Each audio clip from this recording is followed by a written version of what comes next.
Yun Qianhuang's spiritual energy surged instantly, and she was ready to summon her three beasts. However, in the next moment, she clearly saw the person's face. Feng Jingchen? The voice from the earlier spirit root test was indeed Feng Jingchen.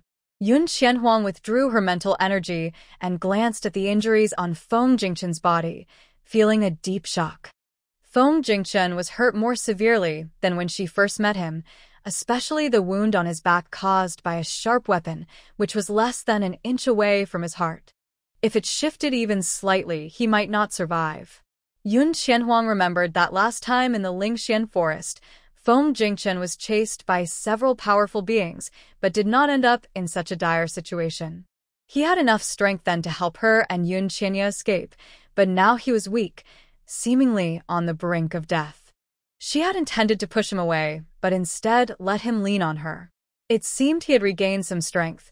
Feng Jingchen struggled to open his eyes, raising a bloodied hand that held a vibrant plant, which he presented to Yun Qianhuang. She recognized it at once as Fengyu grass. It was the same as the one she received in the Feng Palace, but this one had 2 phoenix feather fruits. She remembered saying that if Feng Jingchen wanted to repay her, he should help her find 2 of those fruits. Feng Jingchen's weak voice said, "Huang, I promised you 2 phoenix feather fruits." He didn't have the strength to finish his sentence and fainted completely. Fengyu grass couldn't be out of the soil for long, so Yun Qianhuang first stored it in her space before frowning at Feng Jingchen, who was still leaning on her. She understood he was seriously injured and needed support, but could he not hold on so tightly? Yun Qianhuang tried to pry his arm away to help him lie down on the bed, but he had lost consciousness, and his grip remained strong. Unfortunately, she didn't have much energy left to push him away. Blood continued to flow from his wounds, soaking her clothes. The sticky, warm sensation was unpleasant for her. She struggled to drag Feng Jingchen slowly to the edge of the bed, but since she couldn't loosen his grip, she had no choice but to lie down beside him. At this distance, the smell of blood filled her senses. Frowning deeply, she took out several high-grade recovery pills and placed them all in Feng Jingchen's mouth. The pills dissolved instantly, and even though he was unconscious, it wouldn't matter. Despite taking so many recovery pills, Feng Jingchen's wounds only barely stopped bleeding and showed no signs of healing. Just as Outyan had said, his body was special, and the pills were not effective for him. But the only pills Yun Qianhuang could take out were these. A few pills weren't enough, but dozens might have some effect, right? Anyway, she had plenty of pills and didn't mind giving Feng Jingchen a lot. The pills weren't harmful, they were all healing pills, so even if taken like candy, they wouldn't cause any harm. Yun Qianhuang didn't count how many pills she had fed Feng Jingchen. Even if the effect of the pills was minimal, the accumulation would still be somewhat helpful. Feng Jingchen's breathing became steadier, and the small wounds on his body began to heal, but the most serious wound showed no change. Healing wounds can be itchy, which Feng Jingchen couldn't feel while unconscious, but his grip on Yun Qianhuang finally loosened a bit. Yun Qianhuang successfully escaped from his hold. She pushed Feng Jingchen flat on the bed and looked at the wound on his back. She felt helpless and could only rely on Feng Jingchen's own recovery ability. As for the clothes that were stained and unrecognizable, Yun Qianhuang called out Outyan to help change Feng Jingchen's clothes. The blood-stained clothes were burned away. She also changed out of her own blood-stained outfit and put on a spare one. With the source of the bloody smell reduced, Yun Qianhuang's frown finally relaxed as she sat in a chair, staring at the unconscious Feng Jingchen. Last time, Feng Jingchen had helped her unlock the second space of her storage ring, which brought her many benefits. Therefore, she promised him that if he was ever chased again, he could come to Wuling Academy to find her. Although she didn't know how this person had found her, she wouldn't go back on her word. Moreover, whether it was at Yanfeng Mountain before or during today's route testing, he had helped her a lot. To be fair, Yun Qianhuang couldn't just stand by and do nothing. However, the pills seemed ineffective for him, and she felt truly helpless. Yun Qianhuang looked at Outyan, who hadn't returned to the space yet. Is there any way to treat his injuries? She hadn't found any useful information in Ao Yan's legacy. She only remembered Ao Yan mentioning that there were many people with special physiques like Feng Jingchun in the upper realm. Did that mean those people could only wait for their wounds to heal on their own? There is a way. Ao Yan's gaze fell on Feng Jingchun with a hint of scrutiny. In the upper realm, there is a special fruit called the Divine Sky Fruit, which can heal any injury. Its effect is comparable to that of high-grade healing pills and is also effective for people with special physiques like him. But the divine fruit grows on the divine tree, and besides the upper realm, I have never seen the divine tree anywhere else. And even in the upper realm, there is only that one divine tree. Yun Qianhuang fell silent. She didn't even know where the upper realm was, let alone go pick the divine fruit for Feng Jingchun. Even if she could go to the upper realm, it would take a long time to come back, and Feng Jingchun would surely not survive that long. Yun Qianhuang sighed and could only find some healing herbs from her space garden, grind them into powder, and sprinkle them on the wound on Feng Jingchun's back, then help him bandage it. There was nothing more she could do. Whether he could endure it depended on Feng Jingchun himself. Yun Qianhuang called Ao Yan back into her space and closed her eyes to absorb spiritual energy. Half an hour later, Yun Qianhuang opened her eyes. Her spiritual energy had recovered by 70 to 80%. At that moment, there was a knock on the door. Guessing it was Shin Fengyuan returning, Yun Qianhuang stood up and walked to the door. There was a screen in the room, so the bed was not visible from outside, and she didn't have to worry about Feng Jingchun being discovered. She opened the door directly. Both she and Feng Jingchun had changed clothes, and the blood-stained bed had been replaced with a new one. After so long, there was no more bloody smell in the room. But Shin Fengyuan was a pharmacist and was very sensitive to various smells. As soon as Yun Qianhuang opened the door, she caught a faint whiff of blood. Shin Fengyuan's expression visibly tensed. "Huang, are you hurt?" She lightly grabbed Yun Qianhuang's arm and carefully checked for any wounds on her body. Yun Qianhuang casually made up an excuse. "I had a practical class today and sparred with senior brother Qi. Got a little hurt, but I've already taken a recovery pill." She wasn't completely lying. After all, her tie with Qi Yujian had already spread throughout the water department. Qi Yujian. Shin Fengyuan blinked slowly, looking confused. "Isn't he a second-year student? How could your instructor let you spar with him?" Moreover, Qi Yujian was the top student in the water department. Which instructor was so careless? "Well, both of us were left behind, so I had no choice but to choose him for practice," Yun Qianhuang briefly explained and quickly changed the subject. "Xiao Yi and the others should already be at the cafeteria. Let's go there." Seeing that she clearly didn't want to say more and that she couldn't find any wounds on her, Shin Fengyuan stopped asking and turned to walk out to the courtyard. After taking a few steps, she suddenly heard a muffled grunt coming from Yun Qianhuang's room. Very soft but clearly a man's voice. Shin Fengyuan was taken aback and instinctively turned her head to look curiously through the open door. Yun Qianhuang appeared completely normal, seemingly unaware of the muffled sound. She turned around, closed the door, and followed her. Shin Fengyuan asked Huang, "Did you hear any sound?" Yun Qianhuang tilted her head, looking puzzled. Maybe I just misheard." After all, the sound was so faint that even Shin Fengyuan thought she might have imagined it. She didn't dwell on the incident and linked arms with Yun Qianhuang as they headed to the cafeteria together. It had become a habit for the five of them to eat in a private room. After finishing their meal, Shin Fengyuan took out a bunch of elixirs from her storage ring and handed them to Yun Qianhuang and Yun Qianya. "Huang, these are elixirs I got from my great-uncle. There are all kinds, so take them." The value of the spirit-refining elixir was immense, along with the precious recipe. Shin Fengyuan truly didn't know how to thank Yun Qianhuang, so she could only ask her great-uncle for more elixirs. Since she wasn't at home, her great-uncle was the closest relative she could rely on. Shin Fengyuan's great-uncle, Shin Song, was also a master alchemist, and all the elixirs he made were at least of the 9th grade. Yun Qianhuang initially wanted to say she didn't need any elixirs, but seeing Shin Fengyuan's eager expression, she swallowed her words and accepted them. If she refused, Shen Fengyuan would surely be upset. After Yun Qianhuang accepted them, Yun Qianya also took the elixirs. Shen Fengyuan sighed in relief. Even as friends, she felt it was necessary to give something in return. Lu Xianqing and Gong Jilu had already sent messages to their families, and their gifts for Yun Qianhuang were on the way. Yun Qianhuang was unaware of this.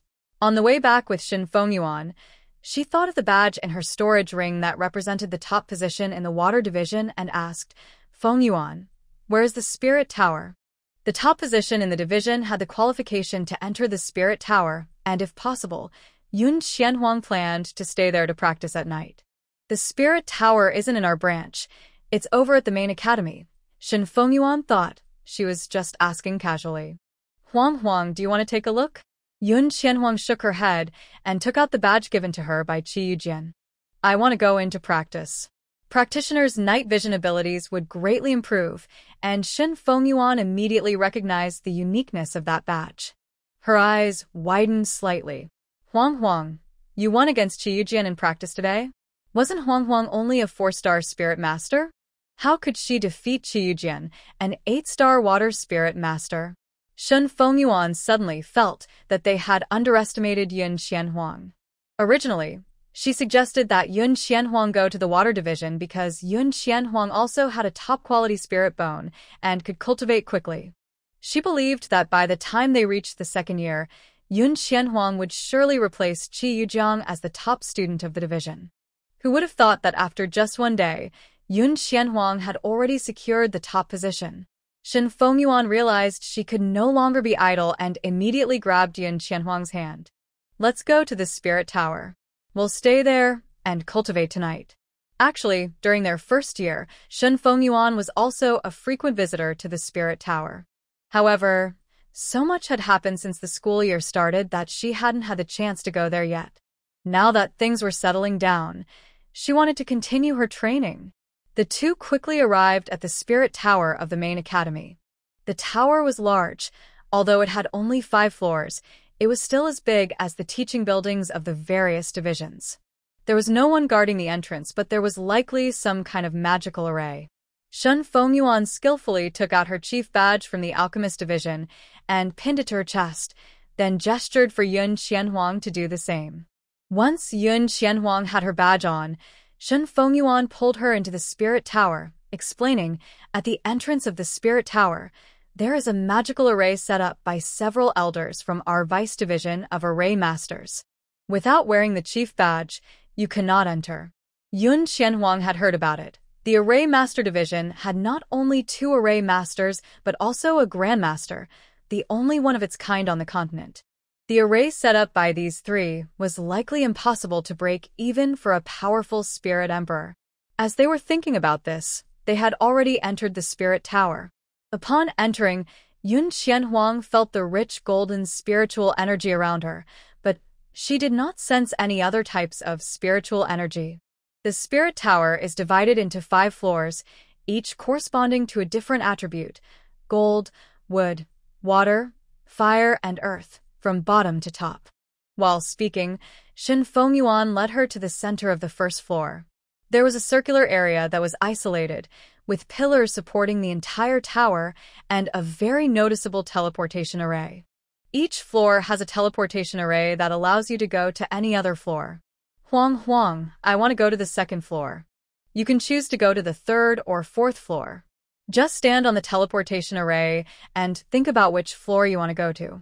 Only the chiefs of each division could enter the spirit tower, and among all the divisions, the only chief with a golden spirit root was Lu Xianqing.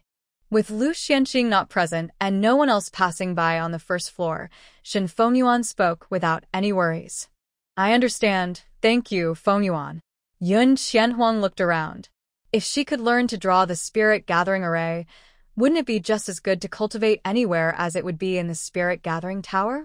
Of course, she was just thinking. Such advanced arrays could only be drawn by high-level array masters. Currently, she studied alchemy in the morning and went to the water division in the afternoon, leaving her with only the evening to cultivate. If she learned to be an array master too, she would have no time left for cultivation. Yun Xianhuang understood the saying, "Don't bite off more than you can chew." She quickly withdrew her gaze and parted ways with Shen Fengyuan, heading to the second and fourth floors. Perhaps due to the abundance of fire spiritual energy, the temperature on the fourth floor seemed much higher than on the first. This temperature was still within Yun Xianhuang's tolerance. She found a corner, sat cross-legged, closed her eyes, and began to absorb spiritual energy. When she opened her eyes again, it was already the next morning.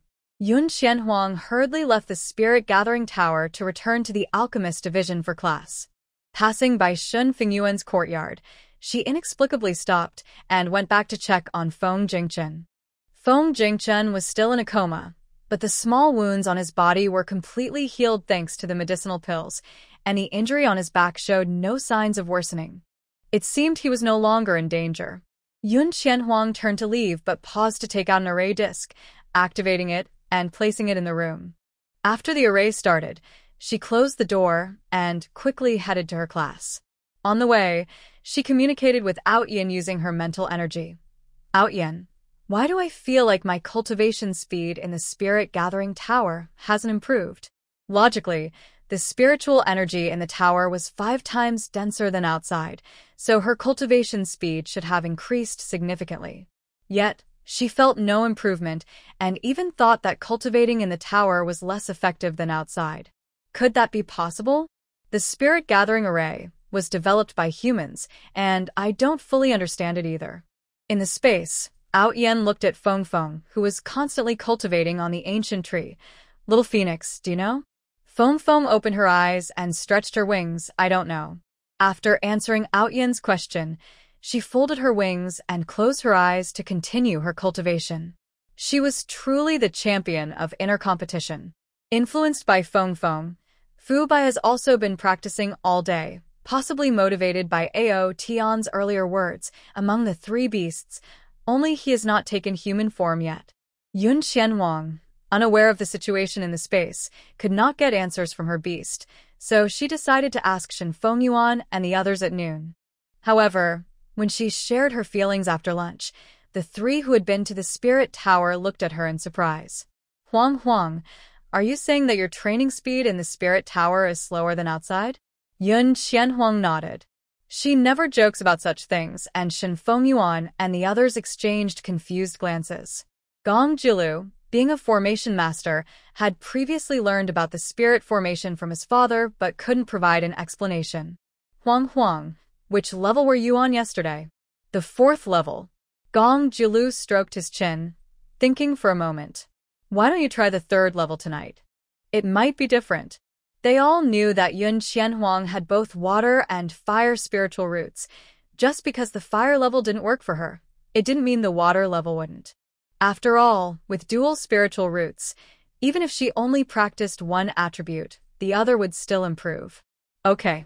Gong Jilu's suggestion made sense. After the afternoon class in the water division, Yun Xianhuang skipped dinner and rushed into the spirit tower, using the teleportation array to enter the 3rd level. With a flash of white light, Yun Xianhuang was transported to the 3rd level. Meanwhile, some important information was quietly passed on to certain individuals. In the Formation Master Division's tower, Elders was stroked his graying beard, a hint of suspicion in his eyes. "Wasn't this student on the 4th level yesterday? Why is she on the 3rd level today?" He looked at the elder beside him. "Elder Hua, what do you think?" Elder Hua, the chief elder of the Formation Master Division and the only Formation Master on the continent, replied. Another elder spoke up. "Maybe she took a wrong turn?" The 3 were the elders of the Formation Master Division. Elder Hua slowly shook his head. "Old Du, did you sense her leaving the 3rd level?" When they set up the teleportation array, the 3 elders had slightly altered it so they could sense its activity.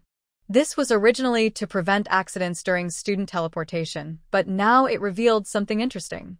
Elder Du squinted and sensed for a moment, but found no activity from the teleportation array in the spirit tower. Could that student be? Both Elder Du and Elder Zhuo widened their eyes in surprise. Old Hua squinted and smiled. "I didn't expect our academy to recruit a genius with dual spiritual roots this year." Old Zwa, go tell GN. Okay. Unbeknownst to Yun Qianhuang, news of her dual spiritual roots had quietly reached the ears of the president of the Five Spirits Academy, GN. She opened her eyes at midnight after practicing on the third floor, looking around in confusion. Her speed of cultivation on the third floor was not only slow, but even less effective than practicing outside. Could it be that the spirit tower judges people differently? Qianhuang. A familiar voice suddenly rang in her ears, startling Yun Qianhuang as she quickly turned her head. She saw Feng Jingchen had appeared beside her without her noticing, and before this, she hadn't sensed any presence or unusual energy. The most important thing was that this was the spirit tower, and without the chief's badge, even a spirit emperor couldn't force their way in. What level of power did Feng Jingchen possess? If he was that strong, why was he always injured? Yun Qianhuang's thoughts raced, but Feng Jingchen had already tiredly leaned on her shoulder. His injuries were not healed, and his face was still pale, but since he managed to get here, it seemed he was okay. Faced with an injured person, Yun Qianhuang could only suppress the urge to push him away and lower her voice to ask, "What are you doing here?" I came to tell you something. Feng Jingchen closed his eyes, his tone still weak. "Qianhuang, this place isn't suitable for you." His faint breath brushed against Yun Qianhuang's neck, sending a shiver down her spine. Yun Qianhuang had to turn her head to create some distance, but didn't forget to ask, why? Because Qianhuang has 5 spiritual roots. Feng Jingchen's voice was very soft. If she weren't so close, Yun Qianhuang might not have heard him. A thought quickly flashed through Yun Qianhuang's mind. Is it because each level of the spirit tower only has one type of spiritual energy, making it unsuitable for me? Qianhuang, you're really smart. Feng Jingchen managed a slight smile, suddenly grabbing Yun Qianhuang's right hand and pointing to the circular area in the center. He began to speak in a hushed tone. This teleportation array has been altered by those old fellows. As soon as you use it, they will know which level you're on. Smart Qianhuang, you've already been exposed. Yun Qianhuang jumped up, unable to think about why Feng Jingchen, who was gravely injured, knew so much. She focused intently on the seemingly ordinary teleportation array. She suddenly felt that coming to Wuling Academy was a wrong choice. Yun Qianhuang stood up abruptly, causing Feng Jingchen to lose his balance and fall to the ground. He lifted his heavy eyelids and looked at Yun Qianhuang with a hint of sadness, saying, "Qianhuang, you have such a cruel heart." Yun Qianhuang's lips twitched slightly. She didn't want to pay attention to this dramatic man. However, considering that Feng Jingchen was still injured, she reached out to help him up. Feng Jingchen forced a smile and leaned against Yun Qianhuang. His injuries were quite serious. Those people truly went to great lengths to try to harm him. Feng Jingchen lowered his head, his eyes cold beneath his heavy eyelids. Leaning on Yun Qianhuang, she couldn't see his expression but glanced at the teleportation array and asked, "Can you walk on your own?" The nailing tower was not suitable for her training, and since her water and fire spiritual roots had been exposed, she needed to leave quickly. The old guy Feng Jingchen mentioned earlier must refer to the 3 elders of the Array Master Division. If those 3 elders could sense the teleportation array's movements, she wouldn't be able to take Feng Jingchen away using it. But there were no other exits in the nailing tower, and without the teleportation array, she had no other way to get Feng Jingchen out of there. Feng Jingchen's head resting on her shoulder seemed to nod slightly. Yun Qianhuang felt a sudden lightness, and the faint sound of his breathing disappeared. It seemed that Feng Jingchen had already passed out. Yun Qianhuang was indeed curious about the method Feng Jingchen used, but she guessed it was something beyond her current abilities. Not thinking too much, she used her spiritual power to erase her presence in the nailing tower and teleported to the first floor. When she left the nailing tower in the morning, she had also deliberately erased her presence on the 4th floor, so she didn't have to worry about being discovered. But since the 3 elders of the Array Master Division could alter the teleportation array, had she left any marks on her? As she pondered, Yun Qianhuang walked out of the nailing tower, planning to ask Feng Jingchen about it later. Just after she left the nailing tower, she felt a familiar weight return to her. Yun Xianhuang frowned slightly and quickly used her spiritual power to conceal both her and Feng Jingchen's presence before asking, "Why didn't you go back to your room directly?" "I don't have the strength anymore," Feng Jingchen replied in a somewhat pitiful tone. Yun Xianhuang glanced at the wound on his back. Perhaps due to moving around, the injury that had stopped bleeding began to bleed again, soaking through his clothes. This outfit was one she found in the storage ring given to her by Feng Jingchen. The light blue color made even a single drop of blood very noticeable, not to mention the bloodstains on Feng Jingchen's back had already spread. Yun Xianhuang sighed softly and helped Feng Jingchen towards her residence. There were many strong individuals in the academy, and if Feng Jingchen was discovered, it would surely cause a lot of trouble. So, Yun Xianhuang remained alert, and with an injured person, their pace was naturally much slower. After leaving the main courtyard, she quietly asked Feng Jingchen, "Will the teleportation array in the spirit tower leave a mark on me?" Feng Jingchen did not look up. "No, those old guys don't have that ability yet." Only then did Yun Xianhuang feel relieved and lead him towards the alchemist division. It took them a quarter of an hour to return to the courtyard. Shun Fengyuan was still cultivating in the spirit tower, and there was no one else in the courtyard. Yun Xianhuang didn't dare to relax. She helped Feng Jingchen onto the bed, then walked over to close the door and activated a defensive array. After that, she pulled a chair over, sat down, and looked at Feng Jingchen. "Is there no way to treat your injuries?" Having him stay here was not ideal, but his wounds showed no signs of healing, and Yun Xianhuang couldn't bear to kick him out just yet. Feng Jingchen lay on the bed, slightly turning his head at her words. His dark eyes reflected the light of the luminous stone, flickering captivatingly. "Xianhuang, saving me won't benefit you." He was speaking the truth. There were too many people wanting his life, and if Yun Xianhuang got involved with him, it would easily bring trouble. Yun Xianhuang glanced at him. "Haven't you already come to find me?" If he left now, wouldn't his enemies still track her down? Since she had taken Feng Jingchen into her room, Yun Xianhuang had already prepared for the worst.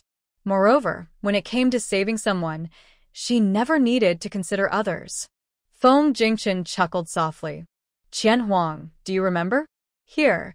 He sat up and pointed to the storage ring on Yun Xianhuang's hand. "There is a tree.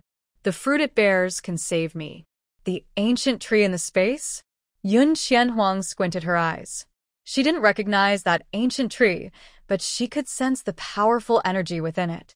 Otherwise, her beast wouldn't favor that ancient tree so much. Outyan had mentioned that in the upper realm, the divine sky tree bore divine sky fruits that could heal any injury, and it would be effective for Feng Jingchen as well. Now, Feng Jingchen said that the fruit from the ancient tree in the space could save him. Yun Xianhuang found it hard not to connect the two. She met Feng Jingchen's gaze but didn't ask further. Sometimes, not knowing is better than digging too deep. "Outyan, has that tree borne fruit?" No. Outyan and the others had spent all their time in the space and had never seen the fruit of that ancient tree. Yun Xianhuang relayed this news to Feng Jingchen, who seemed completely unfazed. He lowered his hands and said, "That tree isn't mature yet. To bear fruit, it needs energy from the magic ghost stone. Qianhuang, give me some time, and my injury will heal on its own. But until then, I may need to stay with you for a while." The magic ghost stone is very rare, far more precious than a spirit core. Over the years, Feng Jingchen had only obtained 2 pieces. Otherwise, that tree would have been full of fruit by now. Magic ghost stone? Yun Qianhuang repeated the familiar name and began searching through her storage ring. "Qianhuang, the magic ghost stone is hard to find. Your dragon and that little phoenix won't." Feng Jingchen had little hope, but to his surprise, Yun Qianhuang actually pulled out a glowing blue stone and handed it to him. "Is this what you mean?" This magic ghost stone was something Yun Qianhuang had obtained at the Xuanji auction house, costing her 600,000 gold coins. She had kept it in a corner of her storage ring, forgetting about it until Feng Jingchen mentioned it. Looking at the palm-sized magic ghost stone, Feng Jingchen's expression suddenly froze. He was silent for a long time. Yun Qianhuang looked puzzled. "Isn't it?" She remembered being told it was called the magic ghost stone. Could the people at the auction house have tricked her? It is this. Feng Jingchen stared at Yun Qianhuang, his gaze intense. Qianhuang, you truly are amazing. Yun Qianhuang ignored his compliment, took back the magic ghost stone, and asked, is this enough? How do we use it? Feng Jingchen suddenly stood up and grabbed her wrist. With a slight pull, Yun Qianhuang found herself uncontrollably falling into his arms. The magic ghost stone rolled on the ground and stopped next to one leg of Yun Qianhuang's chair. Feng Jingchen wrapped his arms around her waist, a clear smile on his lips, but his eyes were even deeper than when Yun Qianhuang first met him.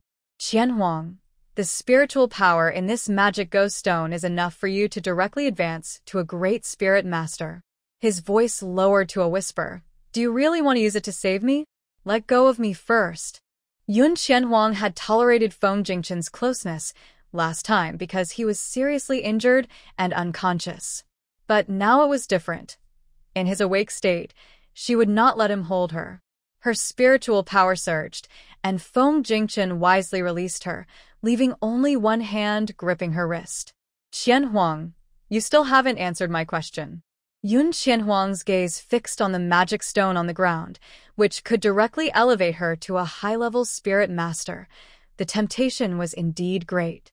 However, she didn't believe that the magic stone left behind by an 11th-level spirit beast would be easy to absorb, and she didn't know how to do it either. As if reading her thoughts, Feng Jingchen's voice turned slightly persuasive. Qianhuang, I can help you absorb this magic stone. You want to help me? Yun Qianhuang looked surprised. If she absorbed the magic stone, wouldn't he have to wait for his wounds to heal on their own? Qianhuang took me in. You can see it as my way of repaying you. Feng Jingchen continued to tempt her. Don't worry, absorbing the magic stone won't have any side effects. Why did he want her to absorb the magic stone so much? Yun Qianhuang remained unmoved. Is there something you're not telling me? TSK. Feng Jingchen clicked his tongue. Qianhuang is really hard to deceive. Seeing her expression of I knew it, Feng Jingchen shrugged helplessly. You've contracted that space, which is like making a pact with that tree. When you absorb the magic stone, most of its power will still go to that tree through the contract, but the remaining power can still help you level up.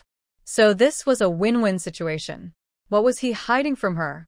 The warmth from his grip on her wrist made Yun Qianhuang strangely reluctant to ask further. She pulled her hand back, picked up the magic stone, and asked, how do I absorb it? Suddenly feeling empty in her palm, Feng Jingchen's expression darkened for a moment as he slowly rubbed his thumb over the warmth left on her fingertips. Place it on your forehead and use your spiritual power to envelop the magic stone. The rest is up to me. Yun Qianhuang sat back down, following Feng Jingchen's instructions, bringing the magic stone close to her forehead. As her spiritual power touched the magic stone, a shimmering light suddenly appeared on its surface, as if it were merging with the stars. Yun Qianhuang felt a powerful surge of spiritual energy erupting from the magic stone, entering her forehead and rushing through her body. Another familiar force wrapped around her body, and the energy within her seemed to merge with her power without resistance. With Feng Jingchen's help, Yun Qianhuang absorbed the power of the demon shadow stone almost painlessly. A promotion array appeared beneath her feet, and as Feng Jingchen said, she successfully advanced to a 5-star spirit master. Yun Qianhuang entered her space, where the ancient tree had grown even more lush. Among the thick green leaves, she could vaguely see a few golden fruits. Under the tree, Ao Tian looked up slightly, feeling that those fruits looked particularly familiar, but he couldn't recall where he had seen them before. This must be the fruit Feng Jingchen mentioned. Yun Qianhuang exited the space, and with a thought, a fruit appeared in her hand. She tossed the fruit to Feng Jingchen. The fruit was only the size of a fist, and Feng Jingchen held it without eating it right away. Huang, you saved me once again. How would you like me to repay you this time? Last time, Yun Qianhuang saved him and asked for 2 phoenix feather fruits. What about this time? Before Yun Qianhuang could think, Feng Jingchen suddenly touched her forehead, and instantly, a map appeared in her mind. A specific location was highlighted on the map. "This is a treasure map I obtained by chance," Feng Jingchun explained as he withdrew his hand. "The location is at the Songliyuan, where the Qiling Kingdom meets the Huanling Kingdom. The items inside will be useful to you. The Spirit Tower isn't suitable for your training, but you can refine the Spirit Returning Pill. I'll write down the recipe for you later." Feng Jingchun paused, seeming to feel it wasn't enough. After a moment, he took out a spirit core from his storage ring and handed it to her. "This is the spirit core of an 11th level ice scorpion. It can be embedded in your spirit weapon." Everything he presented was incredibly valuable, and Yun Qianhuang accepted it all without hesitation. Seeing her so unreserved, a smile appeared in Feng Jingchun's eyes, and he finally ate the fruit. In just a moment, the wounds on his body began to heal, the effect rivaling that of a high-grade healing pill. Feng Jingchun's lips regained some color as he approached Yun Qianhuang and leaned slightly closer. A drop of bright red blood oozed from his forehead and, guided by his energy, slowly entered Yun Qianhuang's forehead. Yun Qianhuang couldn't see it, but felt that Feng Jingchun's face seemed even paler than when he was heavily injured. She bit her lip and asked, "What did you do?" "Just something beneficial for your body." Feng Jingchun straightened up. "Huang, I can't stay here for too long. Those people won't stop until they see his body. Although he can hide in the Five Spirits Academy for now, they will eventually come looking for him." Yun Qianhuang reacted calmly. "It's not dawn yet. You can leave now." Feng Jingchun looked at her, his eyes showing some helplessness. He didn't say anything more, leaving behind the formula for the spirit returning pill before slipping away into the night. The room fell silent again, and even the faint smell of blood quickly faded after Feng Jingchun's departure, as if he had never been there. Yun Qianhuang changed the bedding and sat down to study the formula for the spirit returning pill. The effects of the spirit returning pill are similar to the spirit gathering array, as it can temporarily increase the speed of cultivation without any side effects. She had all the necessary herbs for making the spirit returning pill in her space. With an hour left until dawn, Yun Qianhuang decided not to cultivate and planned to make the spirit returning pill first. However, she soon discovered a critical problem. She didn't have an alchemy furnace. During her classes at the Alchemist Division, Yun Qianhuang used the Academy's shared alchemy furnaces and fire sources, never thinking about buying her own. What can she make without an alchemy furnace? Yun Qianhuang quietly put away the formula for the spirit returning pill and continued her cultivation. "Are you going to buy an alchemy furnace, Huang?" During lunch the next day, after hearing Yun Qianhuang say she wanted to buy an alchemy furnace, Shen Fengyuan thought for a while. "My alchemy furnace was brought from home, and I'm not sure where to buy one in Tianling City. However, you can check the underground night market in Tianling City. The Xuanji auction house occasionally has them." It's not that Shen Fengyuan was unwilling to lend her alchemy furnace to Yun Qianhuang. The main reason is that an alchemy furnace is considered a spiritual tool, and once contracted, it can't be borrowed. Knowing this, Yun Qianhuang never thought about borrowing someone else's furnace. If she wanted to pursue the path of an alchemist, having her own alchemy furnace was essential. After learning where to buy an alchemy furnace, she took advantage of her day off each week to leave the academy after changing out of her uniform. Shen Fengyuan and the others had already left the academy early and couldn't go with her. Yun Qianya wanted to accompany her, but the fire division's chief heard that he had recently advanced to a 9-star spiritual master and insisted on sparring with him to see if he still deserved to hold the chief position. The division chief has the qualification to enter the Spirit Gathering Tower, which is not suitable for Yun Qianhuang but is beneficial for others. Therefore, Yun Qianhuang reassured Yun Qiannight that she would return safely. Among the 5, only Yun Qiannight had not yet qualified to enter the Spirit Tower, as the head of the fire division was already a 1-star spirit master. He believed he was not strong enough and had not challenged the head. After Yun Qianhuang's repeated assurances, Yun Qiannight finally felt comfortable letting her leave the academy alone. Once outside, Yun Qianhuang found a corner and used a disguise pill to change her appearance before heading straight to the Xuanji auction house. The underground night market would only open at night, so she planned to check the auction house first. The last cloak was too eye-catching and had been burned by Yun Qianhuang, so this time she simply went to the auction house with her newly disguised face. There was no auction today, and not many people were in the auction house. Yun Qianhuang took out the heavenly grade Xuanji token and was immediately invited inside with courtesy. Hearing that a holder of the heavenly grade Xuanji token was visiting, Luo Xiao, who had been relaxing in the back, personally came out to greet her. However, he was surprised to see a stranger's face. A hint of doubt flashed in his eyes, but he still maintained a warm smile, asking, "Are you here to buy or sell?" Yun Qianhuang lowered her voice and stated her purpose. "Manager Luo, may I ask if you have any alchemy furnaces for sale recently?" That voice. Even though he met countless people daily, Yun Qianhuang's previous visit had left a strong impression. As soon as she spoke, Luo Xiao immediately recognized her. "Oh, it's Miss Wen." The doubt in Luo Xiao's eyes faded, and his smile became more genuine. The 2 high-quality pills she had brought last time had brought significant benefits to their auction house. However, Miss Wen, it's unfortunate that the only alchemy furnace this month was auctioned off yesterday. Luo Xiao expressed his regret. If Miss Wen had come a day earlier, he would have sold her the furnace at the base price on behalf of the auction house. This would have earned her a favor, and who knows, she might have brought more high-quality pills for them to auction. Alchemy furnaces are rare on the continent, and a seasoned alchemist might only need one in their lifetime. Therefore, they are not considered bestsellers, and ordinary craftsmen rarely go to the trouble of making them, so the Xuanji auction house does not receive many. That's all right. Yun Qianhuang was not too surprised. Shen Fengyuan had also mentioned that the Xuanji auction house occasionally had alchemy furnaces. Since she couldn't find one here, she would have to go to the underground night market at night. Of course, before heading to the night market, she needed to bring more gold coins just in case. Yun Qianhuang opened her storage ring and casually took out 2 high-quality pills. "I wonder if you would like to buy these 2 pills?" Upon seeing the familiar small porcelain bottle, Luo Xiao's eyes lit up. He eagerly took it, and despite trying to control himself, a smile spread across his face. "Miss Wen, please wait a moment.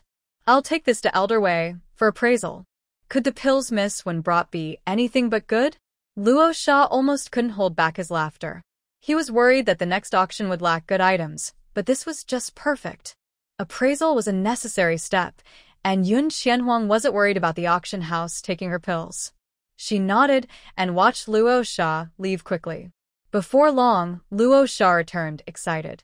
He had expected the pills Miss Wen brought to be of high quality, but he never imagined they were both high-grade pills. And he remembered that Miss Wen had asked if they were willing to buy them.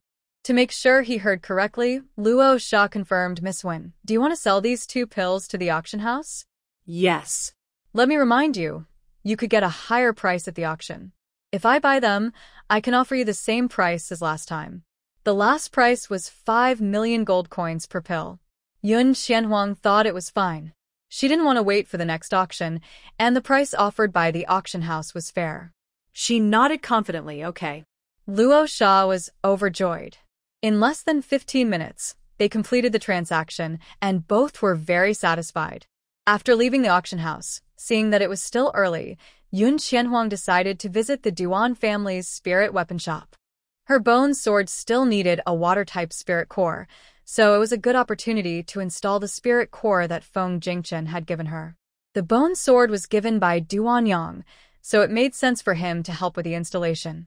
At the Duan family's spirit weapon shop, Yun Qianhuang skillfully walked into the second store. Among the few customers in the shop, she noticed that 2 were students from the 5 Spirits Academy, likely out enjoying their day off. Yun Qianhuang glanced at the badges on their chests, which represented their division as students of the Refining Division. Why would students from the Refining Division come to a spirit weapon shop? Yun Qianhuang didn't dwell on it. She was more concerned that the person sitting in the shop today was not Duan Yang, but a frail old man. The 2 students from the Refining Division noticed this too, and one of them frowned. "Old man, where's Duan Yang?" Chen Yi was a second-year student from the Refining Division and had already advanced to an intermediate refiner at a young age. However, there are differences among intermediate blacksmiths. For example, Lu Xianqing is a peak intermediate blacksmith who can forge 6th-grade spirit tools, while Chen Yi can only forge 4th-grade ones, and he doesn't succeed every time. His skills are considered poor among the second-year students at the 5-Spirit Academy, yet he has high ambitions. He is afraid that other students at his level will find out, so he is unwilling to ask his teachers for guidance at the academy. Chen Yi's father is a mercenary who once saved Duan Yang while he was out looking for materials to forge spirit tools. After learning about his son's troubles, he suggested that Chen Yi go to the Duan family's spirit tool shop to seek Duan Yang's help. Before leaving, Chen Yi's father showed him a picture of Duan Yang, so he knew that the old man he saw was not Duan Yang. Additionally, the old man had no noticeable spiritual energy and was busy polishing a spirit tool, so Chen Yi assumed he was just a worker at the shop. When Chen Yi spoke, the old man did not look up and simply replied, "He's gone out." Gone out? Chen Yi frowned even more. "When will he be back? I have important matters to discuss with him." Chen Yi is different from his father. His father is not someone who seeks to repay favors. Before leaving, he specifically advised Chen Yi to humbly seek guidance from Master Duan. However, Chen Yi did not take this advice to heart. In his view, since Duan Yang owed his father a debt of gratitude, he owed it to him as well. A life-saving favor is a huge debt, and Duan Yang should work hard to repay it. He came out on a day when the academy was closed, and if Duan Yang did not return today, he would have to wait another 2 weeks to come back. 2 weeks is too long. Who knows what might happen in that time? Chen Yi immediately ordered the old man, "Old man, hurry up and call Duan Yang back. Tell him that a member of the Qin family who saved his life is looking for him." He was determined to see Duan Yang today. The old man remained unfazed, continuing to polish the spirit tool and ignoring Chen Yi's words. Besides Chen Yi and his companion, there were 2 other customers in the shop, both looking for Duan Yang to help them embed spirit cores. Upon hearing that Duan Yang was not in the shop, the 2 customers hesitated for a moment before quietly leaving. Their spirit tools were all crafted by Duan Yang, and it was safer to have the original blacksmith embed the spirit cores.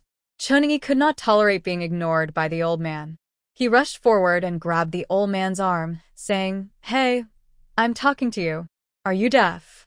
The old man was caught off guard, and when Chen Yi pulled his arm, the spirit tool he was holding fell to the ground. Chen Yi could not tell the rank of the spirit tool and thought it was just a low-level item. He not only did not pick it up but also kicked it away. By chance, the spirit tool rolled right in front of Yun Qianhuang. She bent down to pick it up, carefully wiping off the dust, and continued to look at the reckless Chen Yi.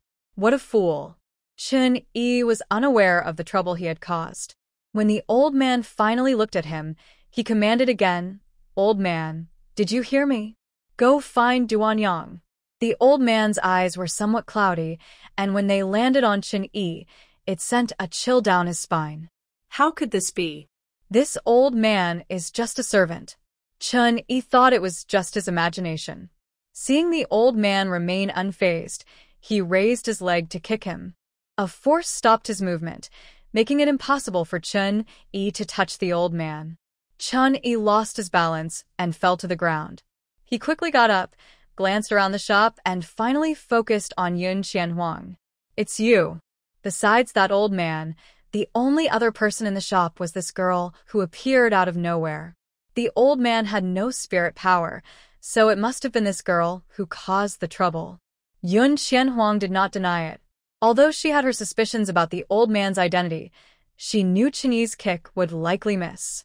However, when Chen Yi lifted his foot, she intervened, mainly because she couldn't bear to watch. Chen Yi ended up with dirt in his mouth. He spat and glared at Yun Qianhuang angrily. "Who do you think you are to meddle in my affairs?" Although Chen Yi's father was just a mercenary, his mother's family had some influence in Tianling City. If it weren't for that, how could Chen Yi have developed such an arrogant attitude? Busybody. Having already intervened, Yun Qianhuang was not afraid of further offending Chen Yi. Spirit power surged from her, and Chen Yi glared at her, unwilling to back down as he summoned his own spirit power. Though he was a weapon refiner, He had not neglected his training and was now a 2-star spirit master. How much power could this girl, who had just come of age, have to dare meddle in his business? Chun-Yi decided to teach Yun Qianhuang a lesson. But just as he was about to attack, the old man sitting there suddenly unleashed a terrifying aura, directly blasting him and his companion out of the shop. If you want to cause trouble, go outside. The old man's expression was calm, but his eyes showed anger. This caused Chun-Yi and his companion to spit blood, nearly fainting. Yet the old man hadn't even used his spirit power. Yun Qianhuang was almost certain of her guess. Although the old man looked like a servant, upon closer inspection, his features resembled those of Duan Yang. Based on what she heard during her last visit to the Duan family's spirit tool shop, Yun Qianhuang speculated that the old man might be Master Duan Song. Now that she had seen him in action, she confirmed her suspicion. As for why Master Duan Song did not have any spiritual energy fluctuations, Yun Qianhuang guessed that he must be wearing a high-level concealment spirit tool. After Master Duan Song drove Chun-Yi and his companions out, only Yun Qianhuang remained in the shop. Noticing the spirit tool in her hand, Master Duan Song's expression softened a bit. "Little girl, are you also here to find Duan Yang?" Yun Qianhuang returned the spirit tool to Master Duan Song and nodded. "Senior, could you tell me where Master Duan has gone?"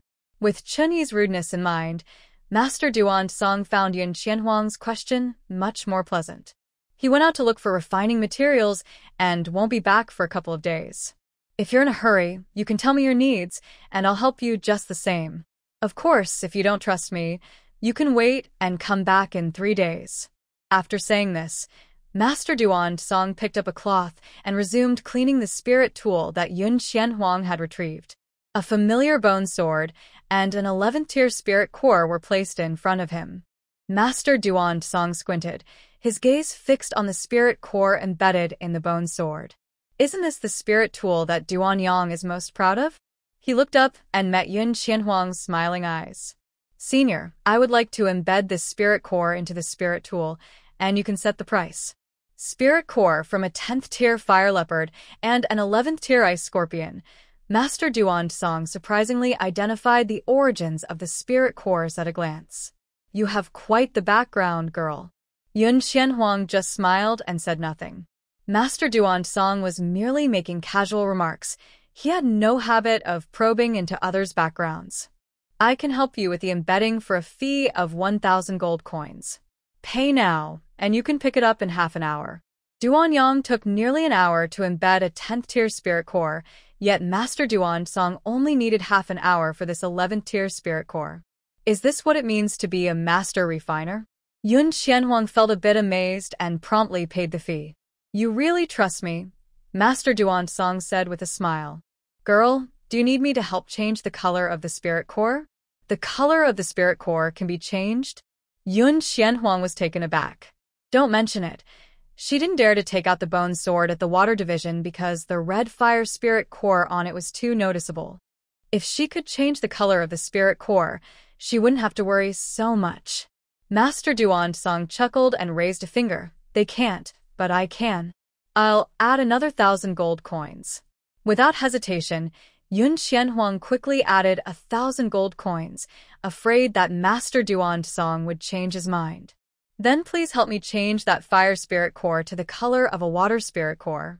Master Duan Song took the bone sword and spirit core to a nearby workbench, waving his hand without looking back. "All right, just remember to come pick it up on time." Yun Qianhuang wandered around for a bit, and when half an hour was up, she arrived at the Duan family's spirit tool shop on time. Master Duan Song handed her the bone sword with the spirit core embedded in it. The bone sword, slightly longer than a dagger, had 2 blue spirit cores side by side. Against the milky white blade, the blue colors looked especially clear. Not only the color, but after holding the bone sword, Yun Qianhuang realized that Master Duan Song had even changed the temperature of the fire spirit core. This gold was truly well spent. Yun Qianhuang lovingly stroked the bone sword, thanked Master Duan Song once more, and then left the shop.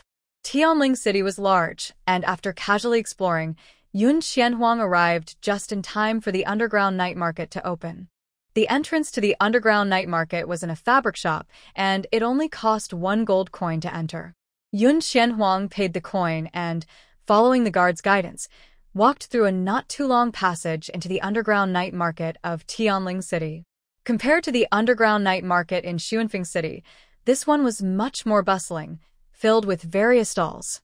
The air was filled with the sounds of vendors calling out, and in this chaotic place, if you had money, you could buy anything you needed. Although she was looking for an alchemy furnace, Yun Qianhuang also glanced at the other stalls before finding the one selling the furnace. She had to admit that the underground night market in Tianling City was a level above that of Xuanfeng City, with more precious items available. High-grade spirit tools, different types of medicinal pills, and even rare spirit cores were for sale. Many people were gathered around the stall selling spirit cores, pushing and shoving to try to buy one. Yun Qianhuang lingered for a while. Her bone sword still needed 3 spirit cores, and it would be great if she could find them here. Unfortunately, the best spirit cores at that stall were only of 5-star quality. Last time when she embedded a fire-type spirit core, Duanyang mentioned that it was best to use cores of similar quality for the bone sword, so she needed a core around 10 stars, which this stall did not have. Yun Qianhuang looked away and was about to move on when she saw someone secretly hiding a spirit core and sneaking out of the crowd. The stall owner clearly noticed and glanced at the thief, but did not seem inclined to chase him. Moreover, the other stall owners nearby looked at the man with pity. Someone curiously asked the seller, "Aren't you going to chase him?" The stall owner calmly shook his head. The underground night market has its own rules. If someone steals here, I don't need to chase them. Someone else will take care of it. Who? The person asked, intrigued, but the stall owner smiled mysteriously and did not elaborate. Yun Qianhuang walked closer to the stall and quietly asked the owner, "Excuse me, what are the rules of the underground night market?" She only remembered the guard warning her not to speak or use spirit power before seeing the light. Besides that, she was not very clear on the rules. To avoid accidentally breaking any taboos, it was better to ask for details. "Little girl, is this your first time at the underground night market?" The stall owner, seeing a young girl asking, patiently explained, "Many cities have underground night markets, and the rules vary. The rules here in Tianling City are not complicated for buyers like you. No stealing and no robbery. For us sellers, we must not ask about the customers' backgrounds or the purposes of their purchases. And the most crucial third point, once something is sold, we cannot reveal even a hint of it to anyone else. These are the rules. Whether you are buying or selling, if you break the night market rules, well, you'll end up like that man." The stall owner sneered as he looked in the direction where the man had escaped. At that moment, the man who had stolen the spirit core was being held by 2 people in silver robes, his hands twisted at unnatural angles, blood on his wrists, kneeling weakly on the ground. He looked terrified, his eyes wide as if he had seen something extremely frightening, unable to make a sound. Those 2 are from the night market's enforcement team. The silver robes are their symbol.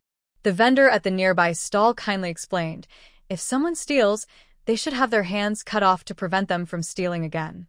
The stall owners showed no sympathy for the man's fate.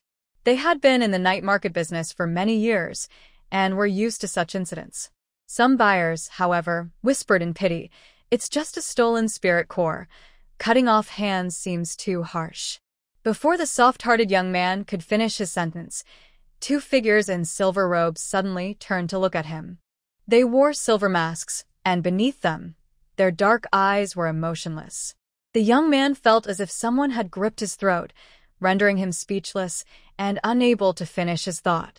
From beneath their silver hoods, the 2 spoke without moving their lips, their voices echoing in the ears of everyone present. "Anyone who questions the rules of the underground night market will be expelled and banned for life. If you dare to intrude, you will be punished without mercy." Their calm tone sent chills down everyone's spine. After their words, another silver-robed enforcer appeared silently and forcibly took the young man who had expressed doubt away. No one dared to say another word.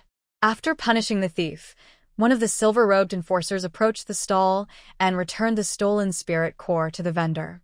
The vendor showed no fear, gratefully accepting the spirit core and saying, "Thank you, enforcer." The enforcer nodded and then silently turned to leave with the other enforcer. No one saw how they vanished, not even Yun Qianhuang. A voice spoke up, "Master, those 3 silver-robed humans each possess at least the strength of a spirit master." 3 spirit masters. Yun Qianhuang narrowed her eyes, realizing that the enforcers of this underground night market might be a powerful team composed of individuals above the spirit master level. After all, even the top sect in the continent, the Frost Snow sect, only had its leader, Mo Lanshuang, and a few elders at that level. No wonder the stall owners could present various treasures and still follow the rules in the underground night market. Yun Qianhuang remembered the vendor's rules and made sure she hadn't accidentally broken any taboos before continuing her search for a stall selling alchemy furnaces. In the darkness, a pair of eyes watched her intently.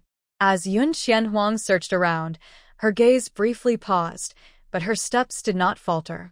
She continued walking casually, stopping only to buy several talismans from a stall selling them. The talismans were of various types, and at a glance, it was impossible to tell what she intended to do with them. In the shadows, afraid of being discovered, Chen Yi quickly withdrew his gaze. He turned around and angrily ordered, "Kill that girl at all costs." Behind Chen Yi stood 3 elderly men in gray robes. The incident at the Duan family's spirit tool shop had made Chen Yi increasingly furious. After returning home and taking some healing medicine, he immediately asked his mother for help and brought in these 3 powerful individuals.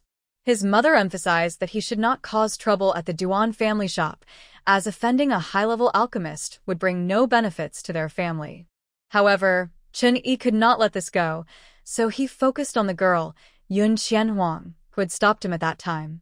He instructed the most skilled in stealth among the 3 to keep a close watch on Yun Qianhuang. When he learned that she had entered the underground night market, he quickly brought the other 2 with him. He wanted that girl to die in the night market. The 3 elderly men had just seen Yun Qianhuang, and they looked down on her as just a young girl. They thought she probably wasn't even a spirit master, so why should they bother with her?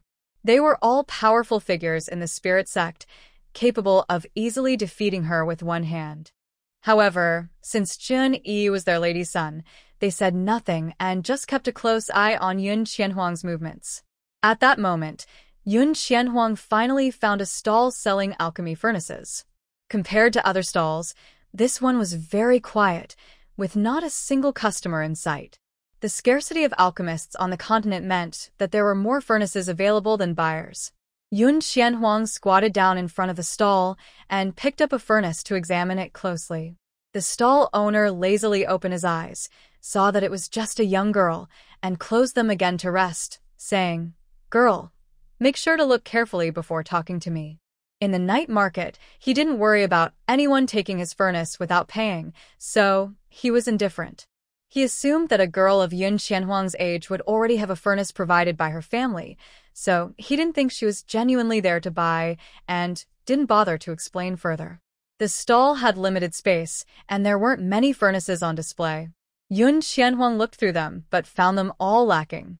The day before, Shen Fengyuan had told her the key points for selecting an alchemy furnace. The best furnaces were made primarily from gold melting stone, and the higher the quality of the stone, the better. The flames produced by spiritual power were different from ordinary flames. They were much hotter. Regular materials might melt after a few uses, but only a furnace made from gold melting stone, which could withstand spiritual fire, could meet the necessary requirements. Although these alchemy furnaces are all made from gold melting stone, the quality of the stone is quite average. Yun Qianhuang looked at the vendor and asked, "Do you have any furnaces made with high-quality gold melting stone?" "High-quality gold melting stone?" The vendor's eyes widened. "You have quite the ambition, girl. Do you know that a furnace made with high-quality gold melting stone costs over 1 million gold coins? While gold melting stone isn't extremely precious, it is very difficult to forge, especially high-quality gold melting stone. Thus, furnaces made from high-quality gold melting stone are extremely expensive."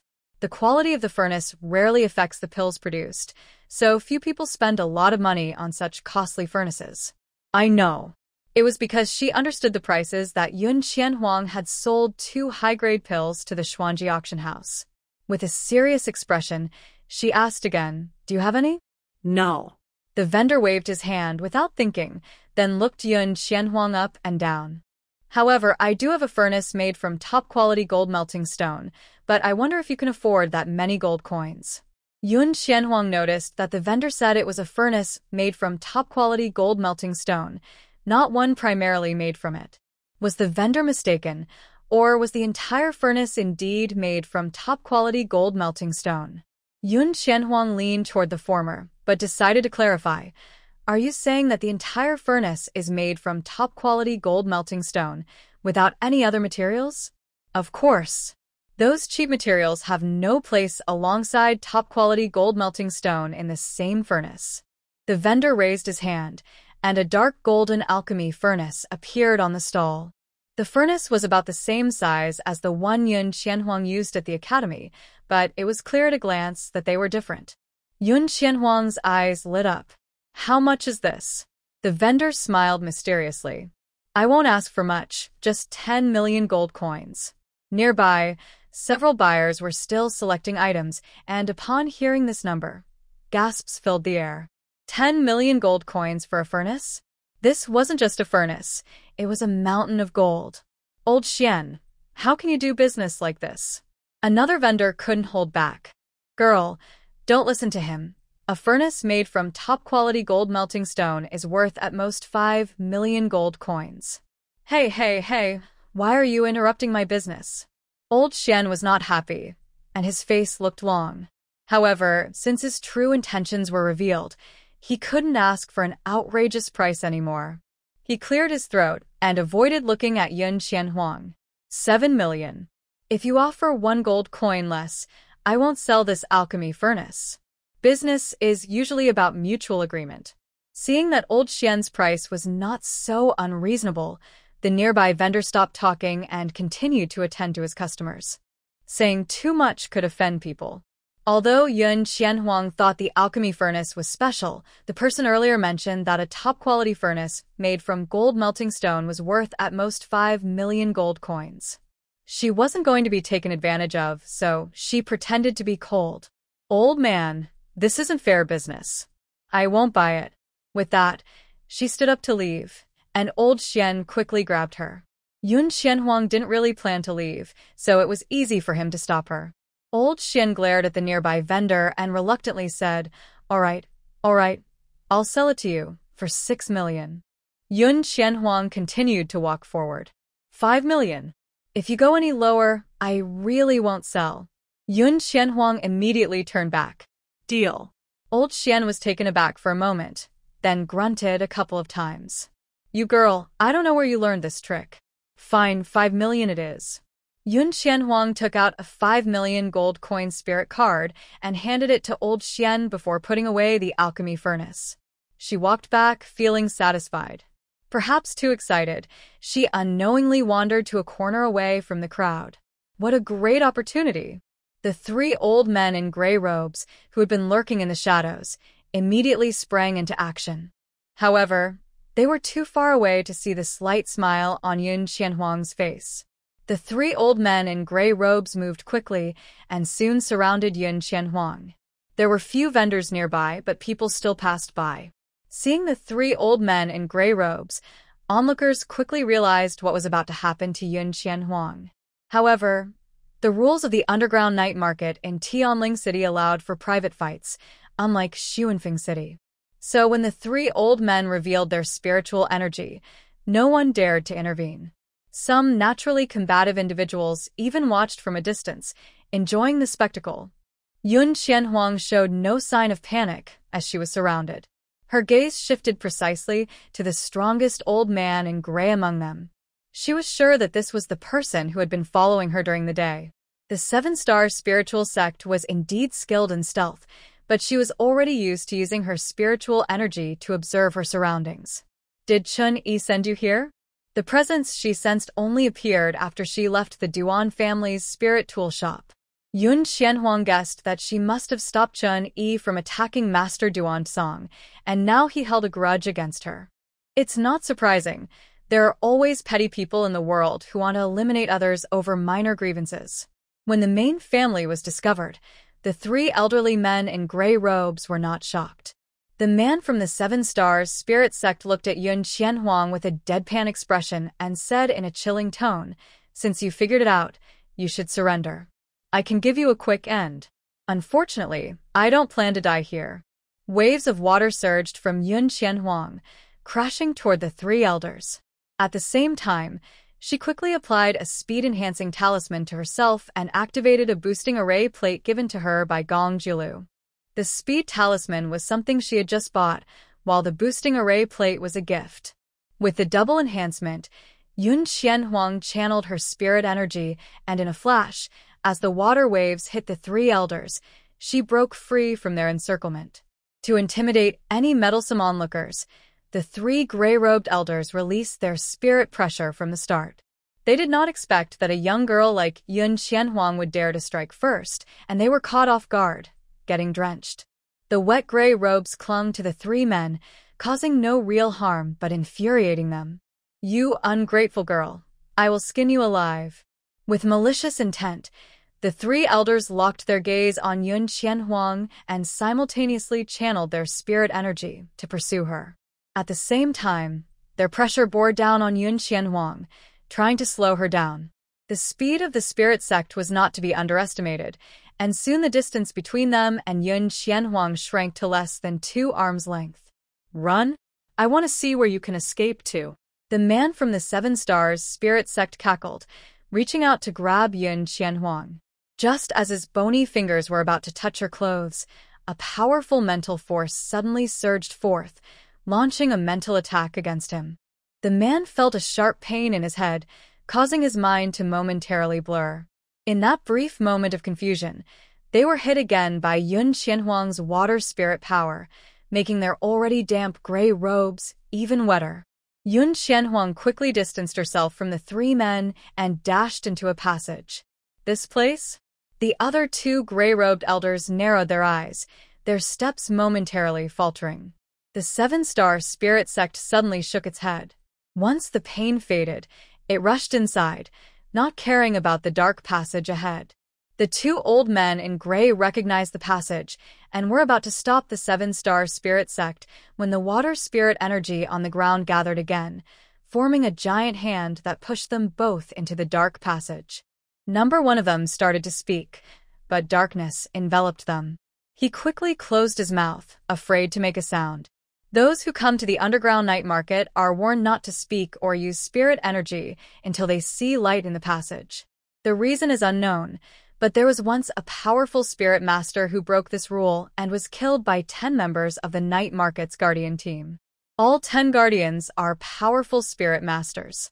3 spirit sects are no match for them. The old man in gray at the back guessed Yun Qianhuang's intention and turned to leave the passage, thinking that the girl couldn't possibly stay in the passage forever.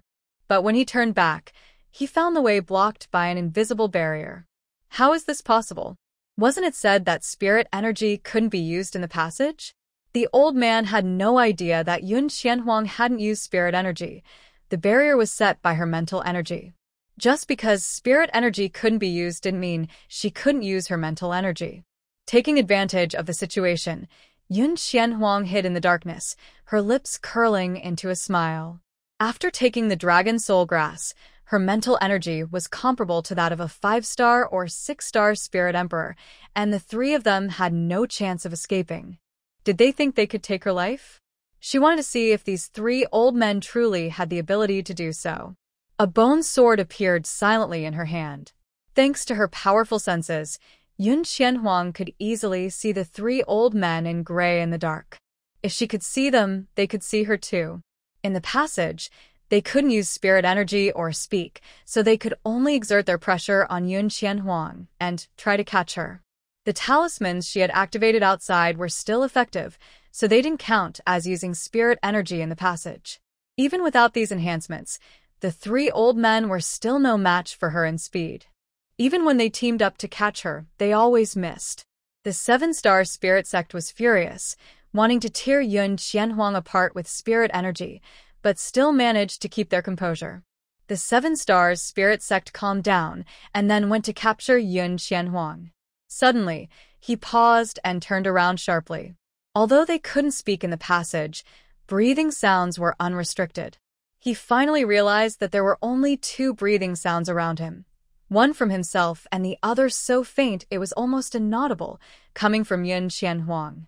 The two gray-robed elders who had been with him to capture Yun Qianhuang were now lying on the ground, lifeless. The Seven Stars Spirit Sect was terrified. He looked at Yun Qianhuang, who was holding a bone sword in the darkness, and finally understood that without spiritual power, they were no match for her. No wonder she had to provoke them to enter this passage. The Seven Stars Spirit Sect dared not think further and turned to run toward the entrance, but he was still a step too slow. The bone sword struck his heart precisely, the tip stained with warm blood. A drop of blood fell from the sword tip and hit the ground. Yun Qianhuang pulled out her bone sword, and the Seven Stars Spirit Sect fell to the ground, joining the two others. All three gray-robed elders were lifeless, but that didn't mean they were completely dead. Yun Qianhuang crouched down and finished them off one by one, then used the Seven Stars Spirit Sect's cloak to clean her bone sword before putting it away. She didn't rush to find the mastermind to settle the score but sat quietly in the passage, waiting for the three men's body temperatures to gradually drop. An hour later, the three gray-robed elders showed varying degrees of rigor mortis, and their body temperatures were noticeably lower than normal. Only then did Yun Qianhuang feel safe enough to remove her mental barrier and erase her presence from their bodies before leaving the passage. She had class the next day and needed to hurry back to the academy. As for Chun Yi, since he was a student of the refining division, he would naturally return to the academy as well. Before the bodies of the three elders were discovered, Chun Yi would never guess that she could kill them, and he would definitely return to the academy. This was one of the reasons Yun Qianhuang decided to lead them into the passage. Before leaving the passage, Yun Qianhuang disguised herself to look like her usual self at the academy. The guard at the entrance glanced at her but didn't pay much attention. There were simply too many people entering and exiting the night market every day for the guard to remember everyone's face. As long as Yun Qianhuang didn't break the night market rules, he wouldn't care. Yun Qianhuang calmly exited the fabric shop. Shortly after she left, two figures in silver robes and silver masks appeared in the passage. In the unventilated passage, the smell of blood had already spread. The luminous stones embedded in the stone walls lit up. Two people poured a thick black liquid over three bodies, and in the blink of an eye, the bodies turned into blood water. One of them raised a hand, and the water energy formed waves that washed away all traces. The two people, who had been expressionless while handling the bodies, suddenly changed their expressions. A strong, rich smell of wine filled their noses, and in front of them appeared a slightly hunched figure. 100,000 gold coins for a jar. This is indeed good wine. Hick. The old man, holding the fine wine he bought with gold coins from selling an alchemy furnace, took a sip after a few steps, his aged face turning rosy from the drink. He walked past the two silver-robed guards without a glance, the smell of alcohol overwhelming them. The old man clearly broke the rules, but for some reason, whether due to his drunkenness or something else, the two silver-robed guards did not pursue the matter at all. It was only after the hunched figure disappeared that the two relaxed their tense bodies and quickly left. What happened later in the passage was not of concern to Yun Qianhuang. The bustling city of Tianling could still hire a carriage even late at night. After returning to her place, Yun Qianhuang closed the door and set up a barrier, then took out the expensive alchemy furnace. Since the alchemy furnace was also a type of spiritual tool, she first performed a blood contract before retrieving the materials needed to refine the spirit-returning pill from her space. The spirit-returning pill comes in different grades, but the difficulty of refining a first-grade spirit-returning pill is comparable to that of an ordinary third-grade pill, which shows how challenging it is to make. Yun Qianhuang prepared for failure by bringing extra materials and selected a batch to start processing. While handling the materials, she also remembered to preheat the alchemy furnace with fire. The formula left by Feng Jingchen was very detailed, even more so than those in existing alchemy books, as if he feared she might fail. After preparing the materials, Yun Qianhuang placed them into the alchemy furnace one by one according to the formula. There were as many as 30 types of materials needed for the spirit-returning pill, and halfway through, she paused. She held a piece of black gold grass in one hand and a purple fruit in the other. According to the formula, she was supposed to put in the black gold grass first and then squeeze the juice from the purple fruit. However, she felt something was off. This feeling was the same as when she refined pills before. All the materials used for the spirit-returning pill were extremely precious, and there weren't many even in her space. After hesitating for a moment, she decided to trust her intuition, as it was this instinct that had helped her succeed in refining pills before. She placed the whole purple fruit into the alchemy furnace first, then added the black gold grass. The order and formula of the other herbs were unchanged, and Yun Qianhuang did not experience that intuition again. After placing all the herbs into the alchemy furnace, she covered it and began to refine the pills. With over 30 types of herbs, the process was very complex and required her full attention to avoid mistakes. The temperature in the room rose due to the constant flames, causing beads of sweat to form on Yun Qianhuang's forehead. She dared not lose focus, letting the sweat roll down her face until it soaked into her clothes. The flames danced under the alchemy furnace, and a faint golden light appeared on the dark golden furnace, flowing along the patterns on its surface. This was a phenomenon that had never occurred with other furnaces Yun Qianhuang had used. Since there were no changes in the herbs inside, she noticed this, but did not let it distract her. After half an hour, a faint herbal fragrance began to waft from the furnace. Yun Qianhuang felt a surge of energy and immediately increased the fire. Another 15 minutes passed, and she withdrew the flames, covering her right hand with spiritual power to shield against the heat, and opened the lid of the furnace. Inside, 5 pills lay quietly. 5 pills? Yun Qianhuang was somewhat surprised. This was her first time producing 5 pills in one batch. Judging by their color and scent, they should be second-grade spirit return pills, but she was unsure of their effectiveness. Eagerly, she took out the 5 pills, waved her hand, and stored the furnace away. Sitting in a chair, she selected 1 pill, placed the others in a special porcelain bottle, and then consumed the spirit return pill. In that moment, as she closed her eyes, Yun Qianhuang clearly felt the surrounding spiritual energy rushing toward her. She felt like a giant magnet, attracting the spiritual energy as if it were metal. In no time, the concentration of spiritual energy around her was significantly higher than in other areas, as if someone had drawn a spirit-gathering formation beneath her feet. Feng Jingchen had not deceived her. With less than an hour until dawn, Yun Qianhuang, curious about how long the effects of the second-grade spirit return pill would last, immediately entered a state of cultivation. As she began to absorb the spiritual energy, an idea suddenly struck her. What would happen if she took a spirit-gathering pill along with the spirit return pill? The spirit return pill gathered spiritual energy around her, while the spirit-gathering pill increased the speed of absorption. If the two did not conflict, wouldn't that be more efficient? Some pills can repel each other when taken together, but how would she know without trying? Thinking of this, Yun Qianhuang immediately took out a spirit-gathering pill and consumed it. The spirit-gathering pill was previously refined by Master Lu Qing, and each one is at least of grade 10. Yun Qianhuang was unsure if the difference in grade between the 2 types of pills was too great. Although they did not repel each other, not long after taking the spirit-gathering pill, she could no longer feel the effects of the spirit-returning pill. Was it that the effects couldn't coexist, or was it that the grade difference was too significant? Yun Qianhuang truly did not know. Furrowing her brows, she opened her eyes and took out her alchemy furnace again.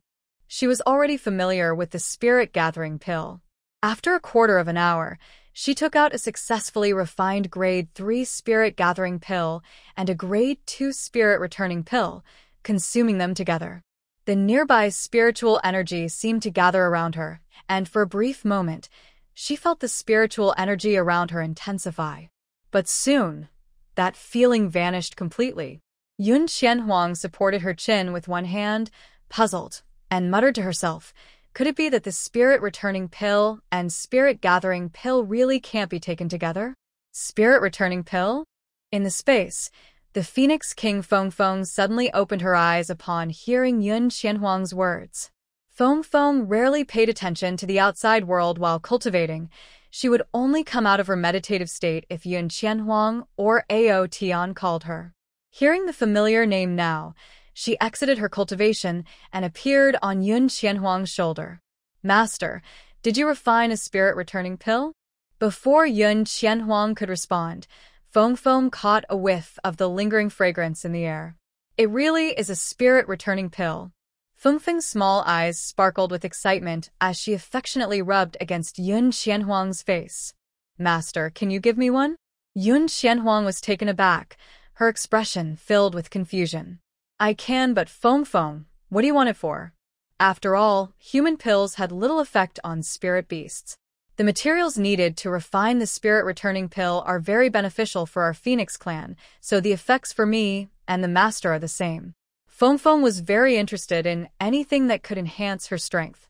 There were 3 spirit-returning pills left from the first batch. Hearing what Feng Feng said, Yun Qianhuang decided to share the remaining ones with the 3 beasts. Although Ao Tian and Fu Bai did not ask for any, she felt it was only fair. Feng Feng tightly hugged the spirit-returning pill with her short wings and rubbed against Yun Qianhuang's face again before remembering what she had just said. Master, did you just say that the spirit-returning pill and spirit-gathering pill can't be taken together? Yun Qianhuang nodded, almost certain that the effects of these 2 types of pills could not coexist. This isn't right. Feng Feng tilted her little head. In the memories I inherited, the spirit-returning pill and the spirit-gathering pill can be taken together, and the effects are even better. So, why didn't it work for her? Yun Qianhuang couldn't help but think deeply. In the space, Ao Tian held the small spirit-returning pill, and his golden eyes sparkled with light. He was just a remnant soul and couldn't actually take pills, but Yun Qianhuang still gave him one. Ao Tian carefully put away the spirit-returning pill and said, Master, perhaps it's not that these 2 pills can't coexist, but that your cultivation speed is already very fast. With the spirit-gathering pill, the spiritual energy gathers around you and gets absorbed quickly. Yun Qianhuang's spiritual bones were reforged with Ao Tian's help, so he understood better than anyone how fast her cultivation speed was. Is that really possible? Yun Qianhuang blinked. She had indeed gained quite a bit of spiritual energy in a short time, but she thought it was just the effect of the spirit-gathering pill and never considered this possibility. Verifying it wouldn't be hard. After her alchemy class, Yun Qianhuang and Gu Xian took a break and returned to her room to refine several batches of spirit-returning pills and spirit-gathering pills. Just after finishing the refinement, there was a knock on her door. Qianhuang, we're here. The one knocking was Shen Fengyuan. To refine the spirit-returning pill, Yun Qianhuang hadn't gone to lunch with her, but had asked her to bring Yun Qianye and the others after she finished eating. Yun Qianhuang packed the pills into a porcelain bottle and opened the door. Outside, Shen Fengyuan was holding a food box, and as soon as she saw Yun Qianhuang open the door, she rushed in. Qianhuang, we brought you lunch. As she spoke, she walked to the table, opened the food box, and placed the packed meals on the table one by one. In the process, she naturally noticed the low-key yet luxurious alchemy furnace. Is that top-grade gold melting stone? Shen Fengyuan glanced at it and then turned her attention back to Yun Qianhuang. Qianhuang, you're so lucky. Even my great-uncle hasn't encountered such a good alchemy furnace. Aside from this remark, she didn't express any other emotions. After setting up the meals, Shen Fengyuan pulled Yun Qianhuang to sit down and handed her a pair of chopsticks. Put everything aside and eat first. Yun Qianye and the others entered the room with Yun Qianhuang's permission and agreed with Shen Fengyuan's words. Yun Qianhuang hadn't eaten since yesterday, and while cultivators could endure short periods of hunger, the aroma of the food made it hard for her to resist picking up her chopsticks. Worried about making Shen Fengyuan and the others wait too long, She ate quickly, but her movements were not rough at all. After filling their stomachs and tidying up the table, Yun Qianhuang took out the pills she had just refined and divided them into two for herself. One was a spirit-returning pill, and the other was a spirit-gathering pill. She explained the effects of both pills, and then shared her request with the others. Master Lu Qing, who had successfully refined the spirit-gathering pill after obtaining its formula, slightly modified it and, with Yun Qianhuang's permission, shared the formula with other elders and mentors in the branch. The first-year mentors had no plans to teach their students how to refine the spirit-gathering pill yet, but the second and third-year mentors had already taught their students. Shen Fengyuan recognized the spirit-gathering pill, but she had never heard of the spirit-returning pill before. Was this the formula that Huang Huang obtained from Yanfeng Mountain last time? Shen Fengyuan found a reasonable excuse for herself, did not ask further, and directly took both pills. Yun Qianya didn't hesitate either. For him, even if Yun Qianhuang had given him poison, he would eat it without a second thought. Gong Jiulu and Lu Xianqing also trusted Yun Qianhuang, and soon all four of them took the pills. Yun Qianhuang walked over to close the door and found chairs for the four to sit down. They sat as she instructed, closed their eyes, and began to sense the surrounding spiritual energy. Before long, all four opened their eyes in shock, staring at her. Although Yun Qianhuang had just told them about the effects of the spirit-returning pill, experiencing it personally was different, and their astonishment was beyond words. However, they did not forget the results Yun Qianhuang wanted. Shen Fengyuan was the first to speak.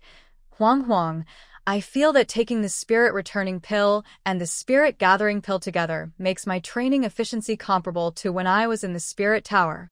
Gong Jiulu and Lu Xianqing nodded in agreement. Yun Qianya had defeated the Fire Element Academy's top student yesterday, but hadn't had a chance to go to the Spirit Tower yet. He thought hard and provided a fairly accurate estimate. Sister, I feel that my training efficiency has at least tripled. The four of them had very similar evaluations, meaning that taking the spirit-returning pill and the spirit-gathering pill together was effective for all of them. But then a question arose. Fengyuan and the others also had top-quality spiritual bones, and after refining, Xiaoya's spiritual bone was no less impressive than top-quality ones. Why was it that only she experienced that situation? Yun Qianhuang was puzzled and secretly asked Outyan, Outyan, I have top-quality spiritual bones, and Fengyuan and the others do too. Xiaoya's refined upper-quality spiritual bone can also match top-quality ones. Why don't they experience the same situation as I do? Outyan paused for a moment. Master, when did I say that your reforged spiritual bone is top quality? Yun Qianhuang. Did Ao Tian not mention it?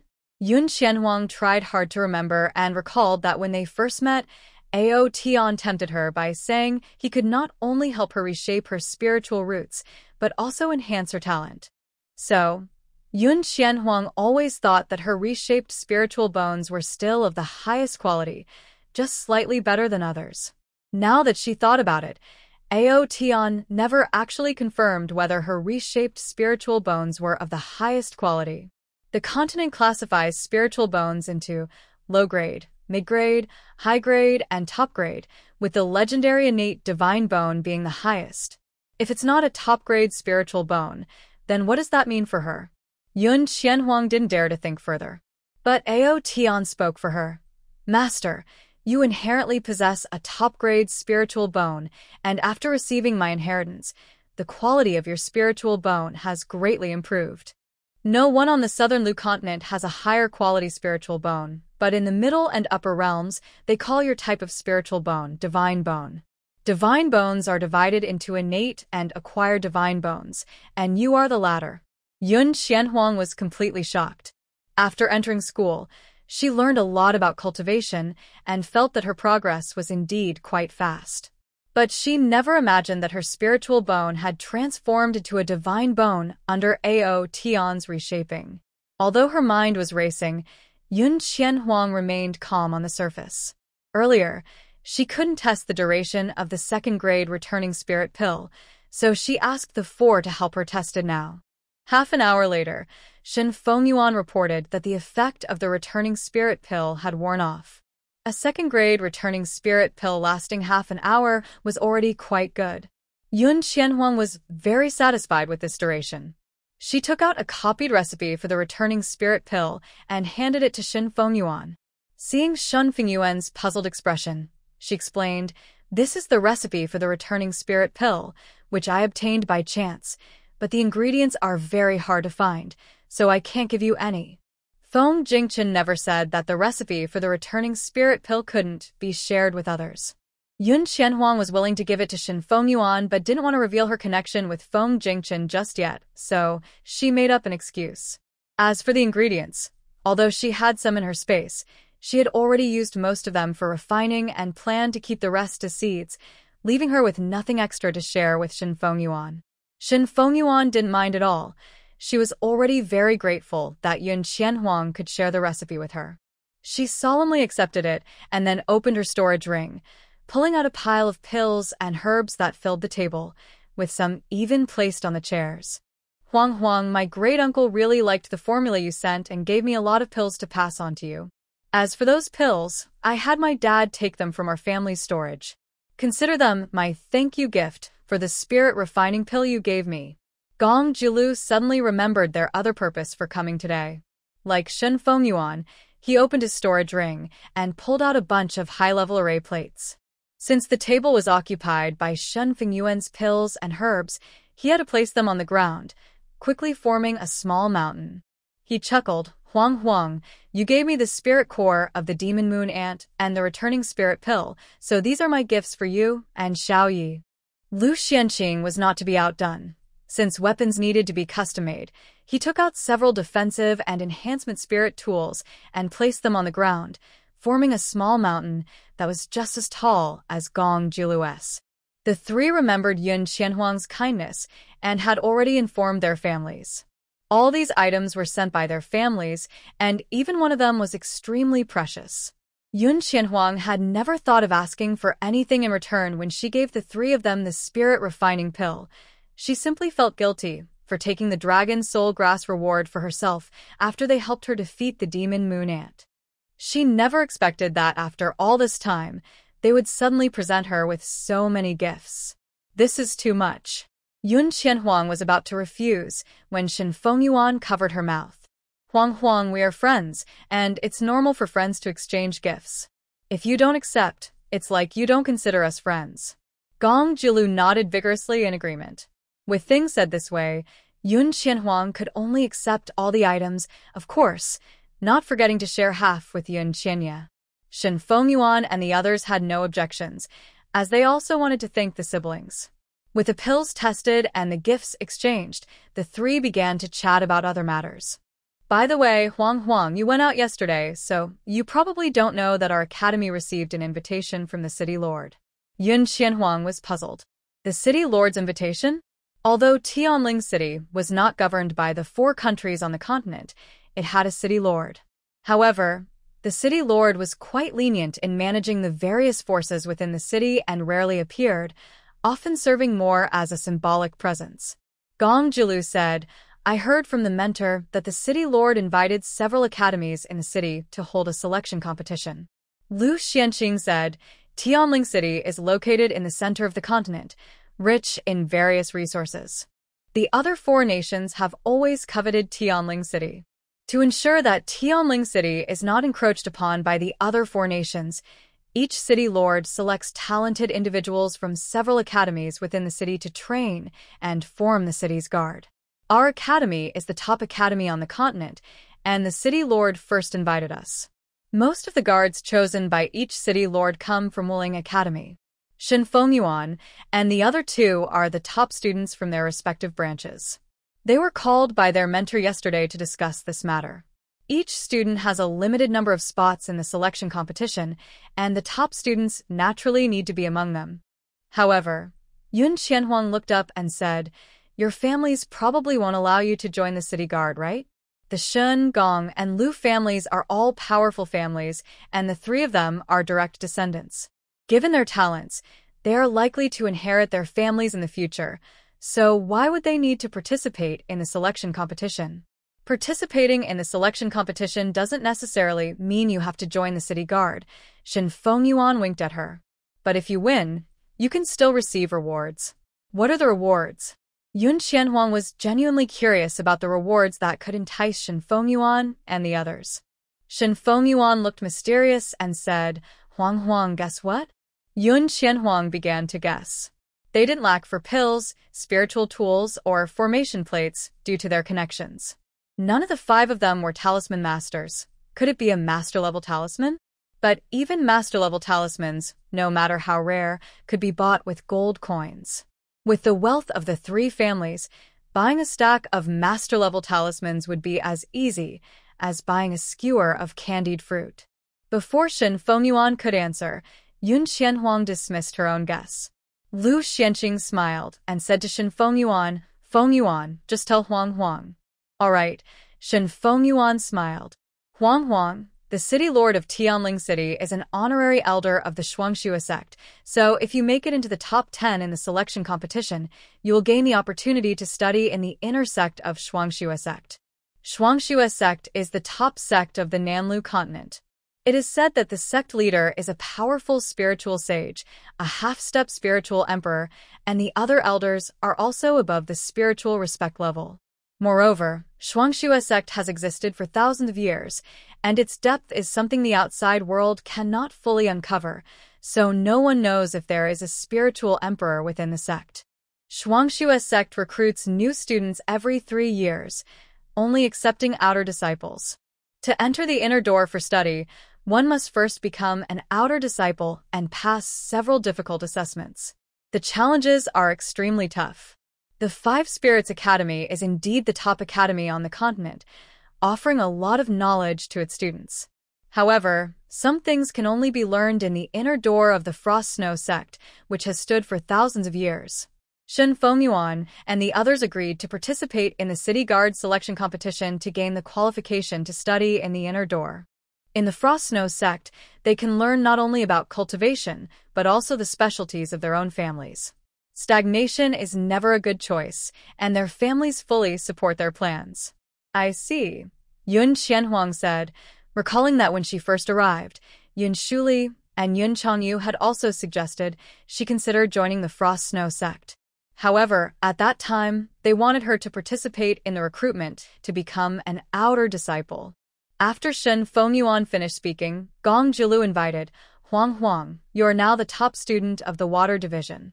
Your mentor should give you a spot. Do you want to join us?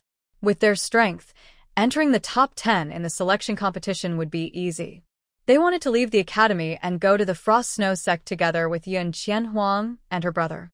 Yun Qianye received a spot after defeating the top student of the fire division, but he would not participate if Yun Qianhuang did not, so he only told his mentor to consider it.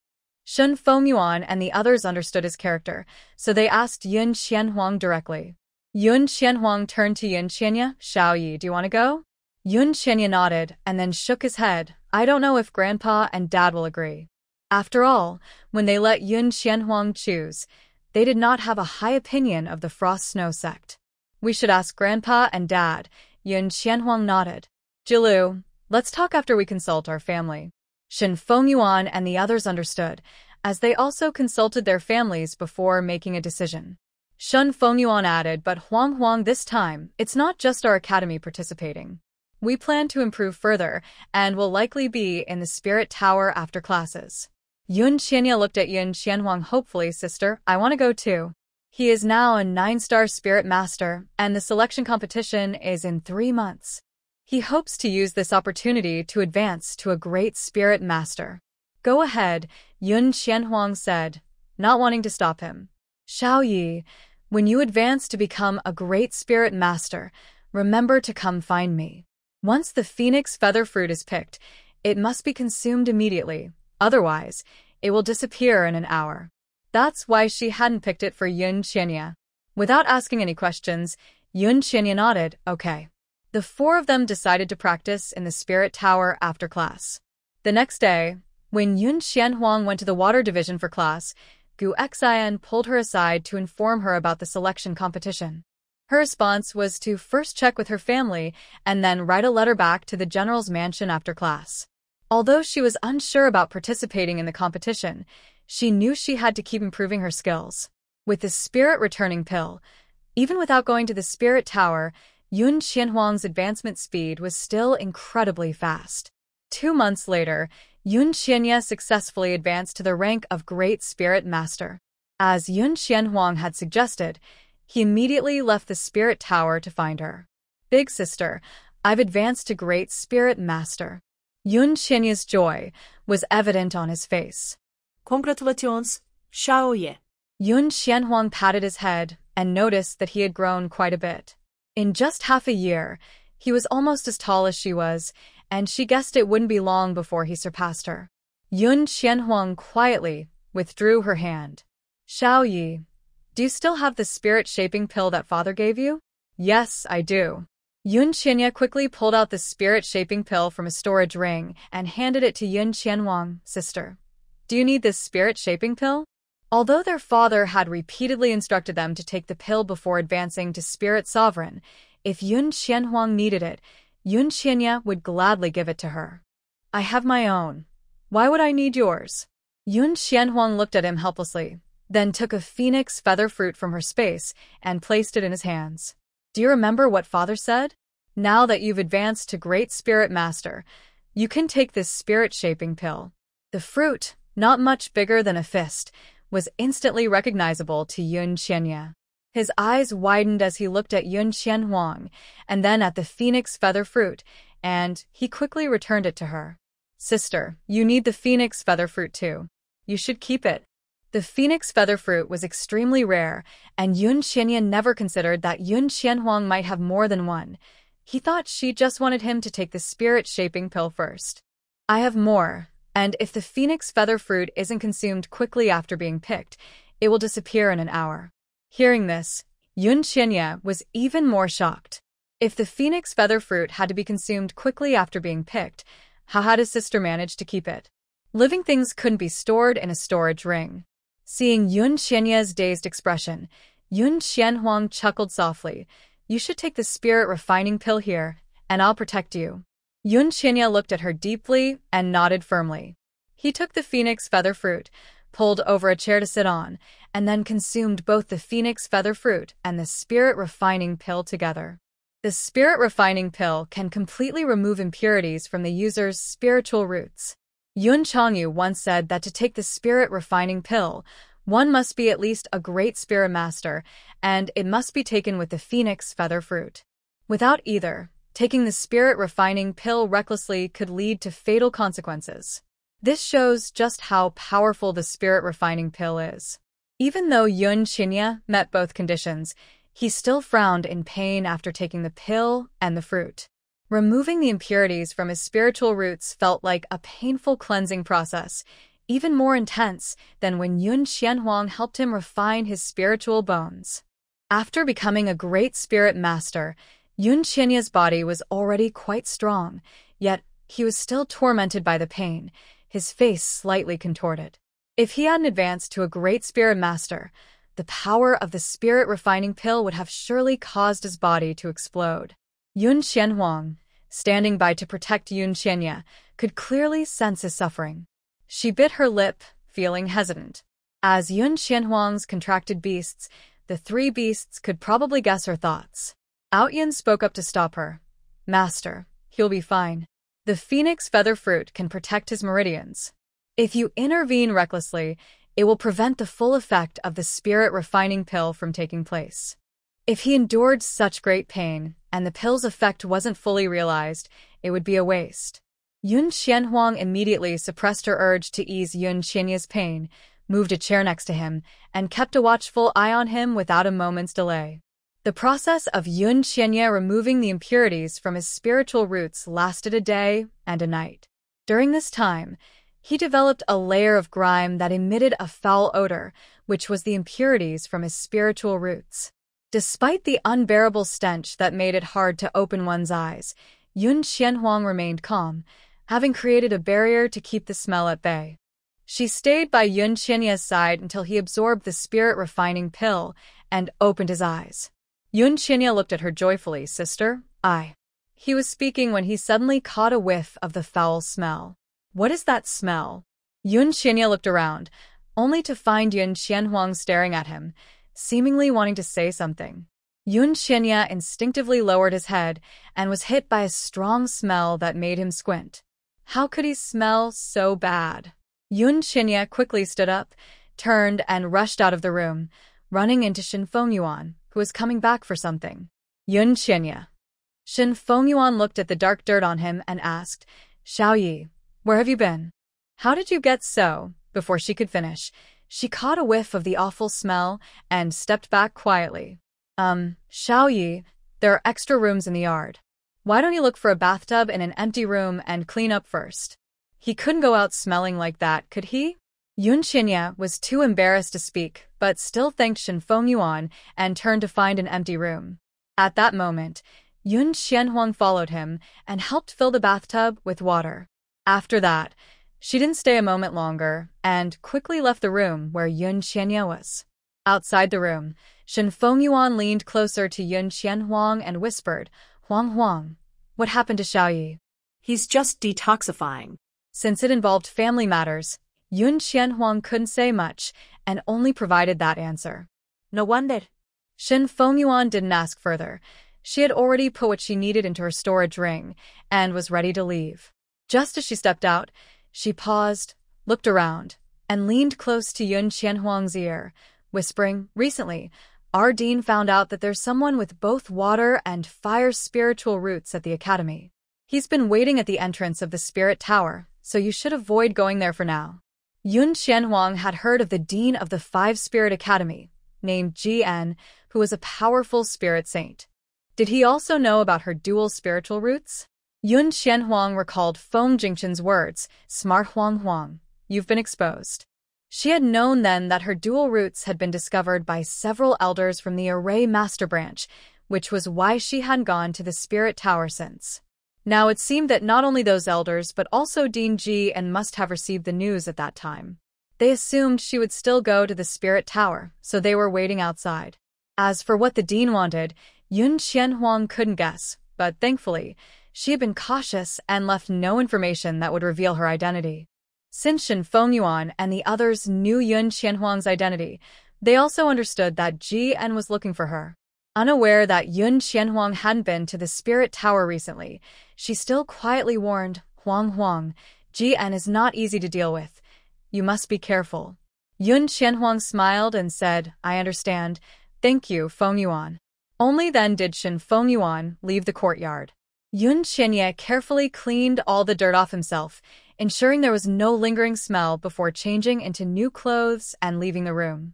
Yun Qianhuang was waiting in the courtyard, and as soon as he stepped out, he quickly walked over. Worried that someone might be listening, Yun Qianya suppressed his excitement and quietly tugged at Yun Qianhuang's sleeve, saying, Sister, all the impurities in my spiritual root have really been removed. The holy grade spirit refining pill is indeed powerful. With the impurities gone, Yun Qianya can convert all the absorbed spiritual energy into his own power. This seemingly small improvement will make his training much smoother. Yun Qianhuang had been practicing in her room after classes for the past 2 months and had now advanced to an 8-star spirit master. Seeing the changes in Yun Qianya, she couldn't wait to advance to a great spirit master herself. However, this couldn't be rushed. Yun Qianhuang thought of something else and asked Yun Qianya, Xiaoya, have you received any letters from Grandpa or Dad in the past 2 months? 2 months ago, she had written to her family, asking if Yun Shuli and Yun Changyu agreed to her and Yun Qianya participating in the selection competition to enter the inner sect of the Frost Snow sect. It had been so long, and Yun Qianhuang still hadn't received a reply. With only a month left until the selection competition, Gu Xian asked Yun Qianhuang after every class whether she was going or not. Yun Qianhuang wasn't worried about missing the competition. She was more concerned that something might have happened. No. Yun Qianya shook his head. Why do you suddenly ask, sister? Yun Qianhuang told Yun Qianya that she hadn't received any replies. Yun Qianya frowned deeply. Given Dad and Grandpa's personalities, Even if they disagreed with us going to the Frost Snow sect, they would definitely write to inform us. They wouldn't go 2 months without contacting us. Unless Something happened at home. After they spoke, both siblings looked serious, their minds filled with the same concern. The current emperor of the Qilin Kingdom is suspicious and constantly covets the general's mansion, waiting to catch the family members in a mistake to completely swallow this once glorious mansion. Because of this, the family has hidden all their talents to protect the general's mansion. If anything were to happen to the general's mansion, the most likely cause would be the emperor taking action against it. Yun Xianya looked anxious. Sister, I will go home and check right now. He turned to leave, but was stopped by Yun Xianhuang. Xiaoya, if you leave now, it will take at least a month to get back. Tianling City is very far from Helen City, and even the fastest winged horse would take a month to travel that distance. No one knows what might happen in a month. Hearing a month, Yun Xianya calmed down a bit. Sister, I will find Jilu. He must have a teleportation array. Yun Xianhuang stopped him again. Jilu is training in the nailing tower. We can't disturb him. We can tell him during lunch. Disturbing someone during their training is a big taboo. If Gong Jilu is at a crucial moment in his advancement, being interrupted could lead to serious problems, damaging his abilities and hindering his progress. So, even though they were anxious, they couldn't go to the nailing tower to find Gong Jilu right away. Fortunately, it was almost time for lunch. They had been training hard for the past 2 months, but they still gathered to eat together at mealtimes. Yun Xianya knew he was getting impatient and suppressed his anxiety. I will listen to you, sister. At lunchtime, Yun Xianya hurriedly explained their request to Gong Jilu without even eating. Hearing that something might have happened at the general's residence, Gong Jilu was also worried for them, but he truly had no way to help. Xiaoya, it's not that I don't want to help you, but a teleportation array can only be drawn by a master of formations, and we can't find one in our family. Yun Xianya was stunned. Gong Jilu wouldn't lie to him, so if he said there was no teleportation array, then there really wasn't. Sister, I need to go back right now, Yun Xianya said, not daring to delay any longer. This time, Yun Xianhuang didn't stop him, but asked if Feng Feng could change her form. Feng Feng is a phoenix ancestor and is incredibly fast. If possible, she wanted Feng Feng to take Yun Xianya back.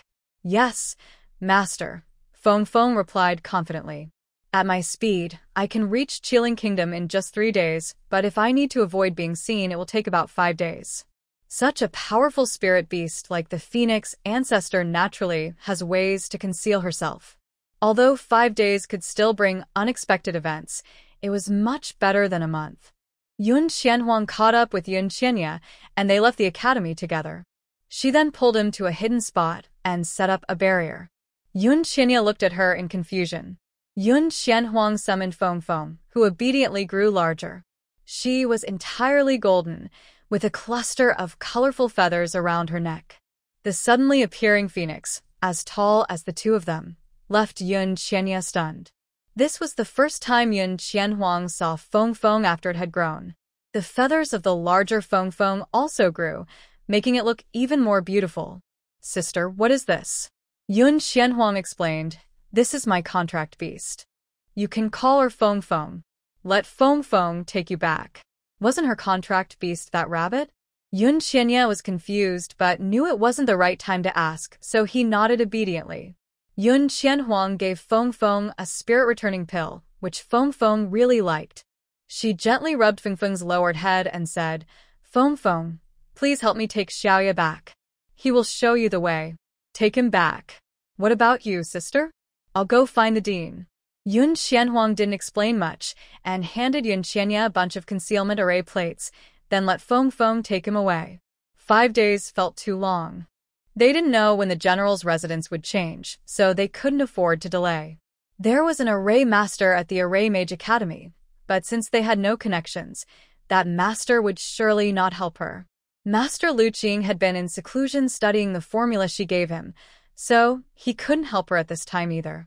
Now, the only person who could convince that array master in the entire Wuling Academy, besides Master Lu Qing, was the dean. Wasn't it said that the dean had been waiting near the spirit tower to find her? Then she would go meet him.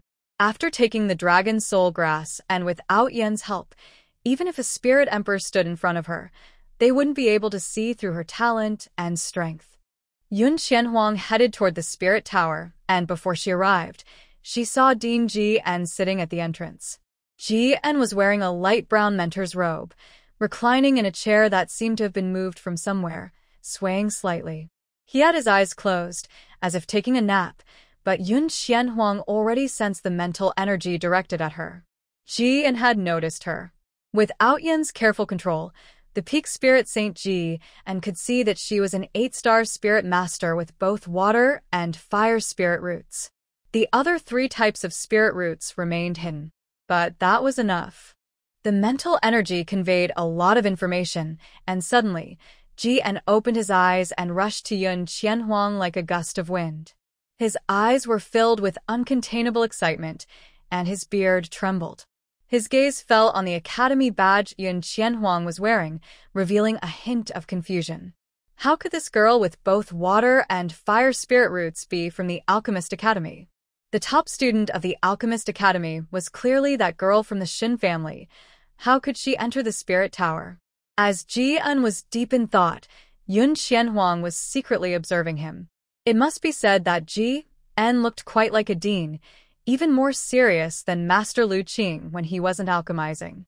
Ji-en used his spiritual energy to check Yun Qianhuang again, confirming he wasn't mistaken, and then asked, "Girl, you're from the Alchemist Division. What are you doing at the Spirit Tower?" "The truth is, I'm still a student from the Water Division, and I have the right to enter the Spirit Tower for training," Yun Qianhuang replied, pretending not to know him.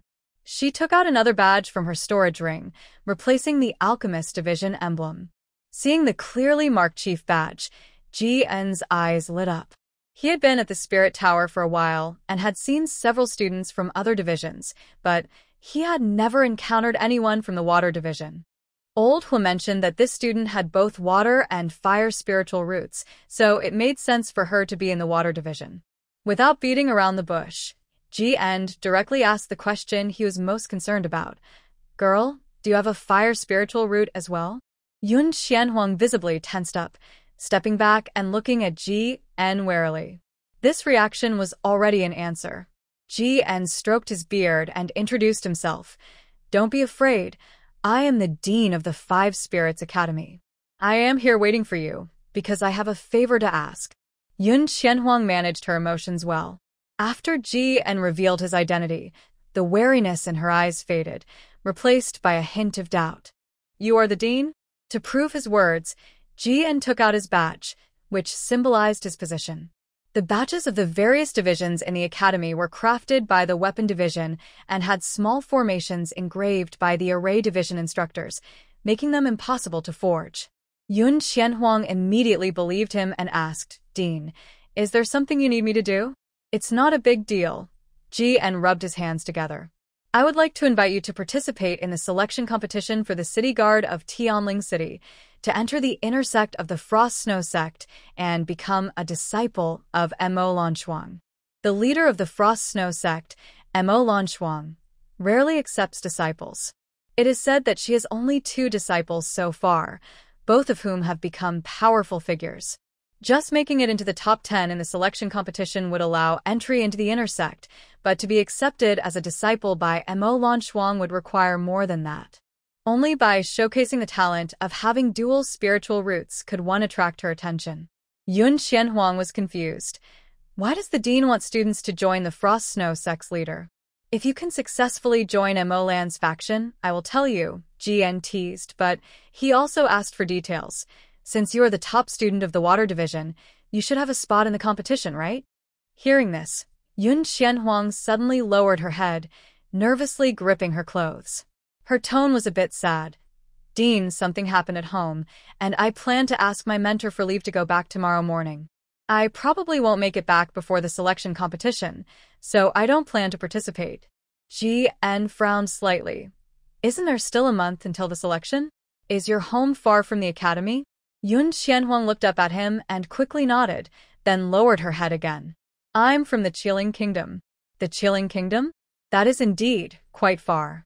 With a month to go, not only would she struggle to return home, but she might not even make it back in time. If she missed this chance, she wouldn't have another opportunity to join Mo Lan's faction. He could wait, but that old man Chi Wu might not be so patient. Suddenly, his gaze swept over the nearby Array Master Tower, and Ji-en slapped his thigh.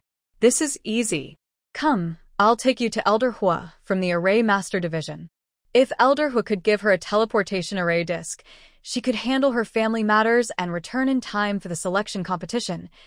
2 birds with 1 stone.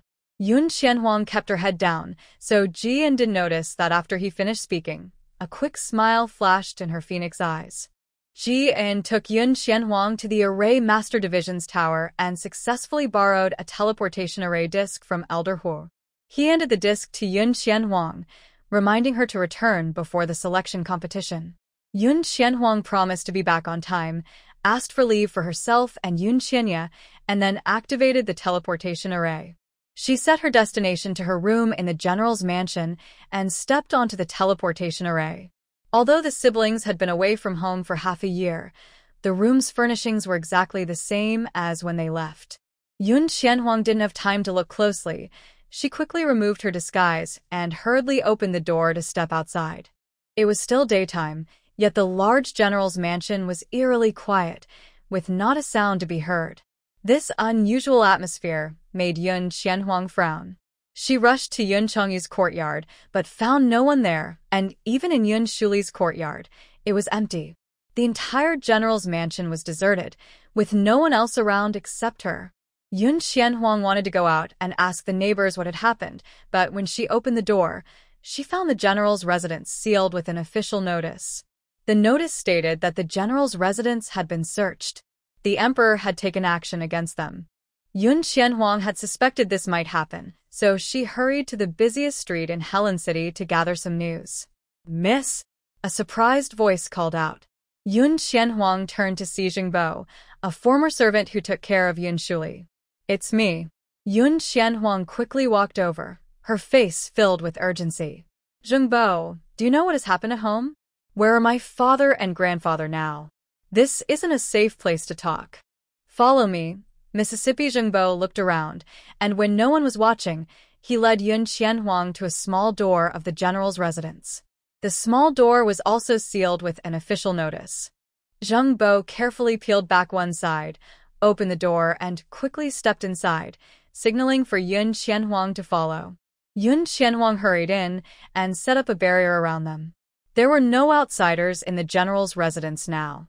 Jingbo sighed and said, "Miss, you shouldn't have returned at this time. This was the work of someone from the palace." The person from the palace could not be named, but it was clear it was the emperor of Qiling Kingdom. Yun Qianhuang asked, "Jingbo, why did the emperor suddenly act against the general's residence?" Although the emperor had always wanted to take over the general's residence, acting suddenly would only upset the old officials. So, the emperor had been trying to find something to use against them. For this reason, her grandfather and father had been very careful, fearing that the general's residence would be completely taken over. How could they suddenly be caught by the emperor? It's the Prince of the North who is causing trouble. To understand this, one must mention the conflict between the Prince of the North and their old general. Before the prince was officially appointed, he had been at odds with the old general and had secretly tried to undermine him. In the past, when the old general went to battle, the Prince of the North bribed people around him, leading to the old general being shot 7 times on the battlefield and nearly not returning alive. In recent years, the general's residence had been suppressed by the royal family, and the Prince of the North had been relatively quiet. However, 6 months ago, just before the young lady and young master left home, the prince's only son mysteriously died at home. At the same time, several other young nobles also died, which caught the palace's attention. The court investigated for a long time, but in the end, they found nothing. The northern king was heartbroken. Perhaps driven by the thought that if he couldn't have peace, neither could others, he actually splashed dirty water on the general's residence. His reason was that shortly after those people died, the young lady and young master left home, leading the northern king to believe they were fleeing from guilt. The old general explained that they were sent to the Wuling Academy for their studies. The emperor sent someone to investigate, but found that neither the young lady nor the young master was listed among the new students at the academy. Without substantial evidence, a conclusion shouldn't have been drawn, but the emperor, eager to annex the general's residence, directly accused them. Zheng Bo was furious, but he was powerless due to his low status. Yun Qianhuang remembered that among those who had taken away the original owner's spirit bone was the northern king's only son. At that time, she was unaware of the feud between the northern king and Yun Shuli. The killings had been executed flawlessly, but she never expected the northern king would use such a ridiculous excuse to tarnish the general's residence. Even more unexpectedly, her decision to hide her talent by changing her name to enter the Wuling Academy had become a weapon against the general's residence. Yun Qianhuang tried to stay calm. "Zheng Bo, how are my father and grandfather?" Zheng Bo's voice was heavy with sorrow. "I'm afraid they are not well. A month ago, the old general and the general were imprisoned in the dungeon. The conditions in the dungeon were poor, and it was uncertain if the old general's old injuries would flare up again. The only small comfort was that the judgment for the old general and the general had not yet been made, so there might still be a chance to turn things around. However, capable people were unwilling to intervene, and those who wanted to help the general's residence lacked the power to do so. It seemed that the general's residence could not escape this disaster. The dungeon. Yun Qianhuang grest Zheng Bo's sleeve, her tone surprisingly calm. "Zheng Bo, do you know which direction the dungeon is in?" Zheng Bo was startled. "Young lady, please don't act impulsively. The general's residence now only has you and the young master as its main support. You must not face any more trouble. As long as the young lady and young master protect themselves, there will be opportunities for revenge in the future." Zheng Bo had resigned himself to the situation. Before being taken away, Yun Shuli and Yun Changyu knew that their mission could likely lead to their demise, so they had dismissed the household servants early on. They were prepared to face death, but were worried about Yun Qianhuang and Yun Qianya. Zheng Bo, entrusted by Yun Shuli, returned to the general's residence daily, fearing that the siblings would see their home being searched and act impulsively to harm themselves. "Zheng Bo, don't worry. I know how to be careful." Yun Qianhuang took out a formation disc, which was common in the general's residence before its decline. Zheng Bo recognized it, but could not tell its function. "This was given to me by my mentor. It can hide my appearance and presence. I just want to see how my father and grandfather are doing now." She hadn't changed out of her academy uniform and badge, so Zheng Bo, without suspicion, quickly pointed her in the right direction. He was also concerned about Yun Shuli and Yun Changyu and wanted to know how they were. If she could see them without alarming anyone, that would be perfect. "Thank you." Zheng Bo Yun Qianhuang changed her appearance and hurriedly left the general's residence towards the location of the prison. When she arrived near the prison, she activated the hiding formation disc. This disc was a return gift from Gong Juli, a master-level formation that could conceal her appearance and presence for 15 minutes. Once activated, the formation made Yun Qianhuang's figure vanish in an instant. The prison held serious offenders from the court, and every inmate was extremely dangerous. The prison was heavily guarded. The guards were all cultivators, and several of the head guards had military backgrounds and were at the level of great spiritual masters. Inside the prison, there were formations that suppressed the powers of cultivators, affecting everyone except those with special permission. With such layers of defense, no one would easily consider attacking the prison, but the guards remained vigilant. In the tightly patrolled area, there was one cell that was not under surveillance and had no guards. Yun Changyu looked at the pale Yun Shuli, feeling anxious. A few days ago, Yun Shuli's old illness had relapsed, and he still had a high fever today. Before entering prison, everything on Yun Shuli and Yun Changyu was confiscated, including items in their storage rings, which were all transferred using special methods. Although the head guards did not keep a close watch on Yun Shuli, they could not help him either. Everyone knew that the general's residence had fallen into disaster, and the charges were irrelevant. The emperor simply wanted to take over the general's residence. In such a situation, helping would be equivalent to opposing the emperor, which could lead to severe consequences. Yun Changyu felt helpless, but could not just watch his father suffer. He gritted his teeth and tightly held Yun Shuli's hand, saying, "Father, I won't let anything happen to you." Yun Shuli's fever was relentless, and his palm was burning hot. He grabbed Yun Changyu's hand and shook his head, saying, "Changyu, no, you must. Cough. Think about Huang Huang and Xiaoya. If they escaped, it would confirm the accusations against their general's residence. It didn't matter if he lived or died, but if those accusations were proven true, the two children would struggle in the Qiling kingdom in the future." Thinking of his children, a hint of hesitation flashed in Yun Changyu's eyes. The hand gripping him was hot and marked with deep lines from years of hardship. Yun Changyu made up his mind. "Father, Huang Huang and Xiaoya will understand." He withdrew his hand, carefully supporting Yun Shuli against the wall, then stood up and walked toward the cell door. Changyu. Yun Shuli wanted to stop him, but after calling out loudly, he started coughing and had no strength left to prevent Yun Changyu from leaving. Yun Changyu had already reached the cell door, his gaze piercing through the cold, dark iron bars as he opened his mouth to call for help. Just then, he suddenly noticed something. The patrolling guards fell to the ground one by one as if poisoned, without making a sound.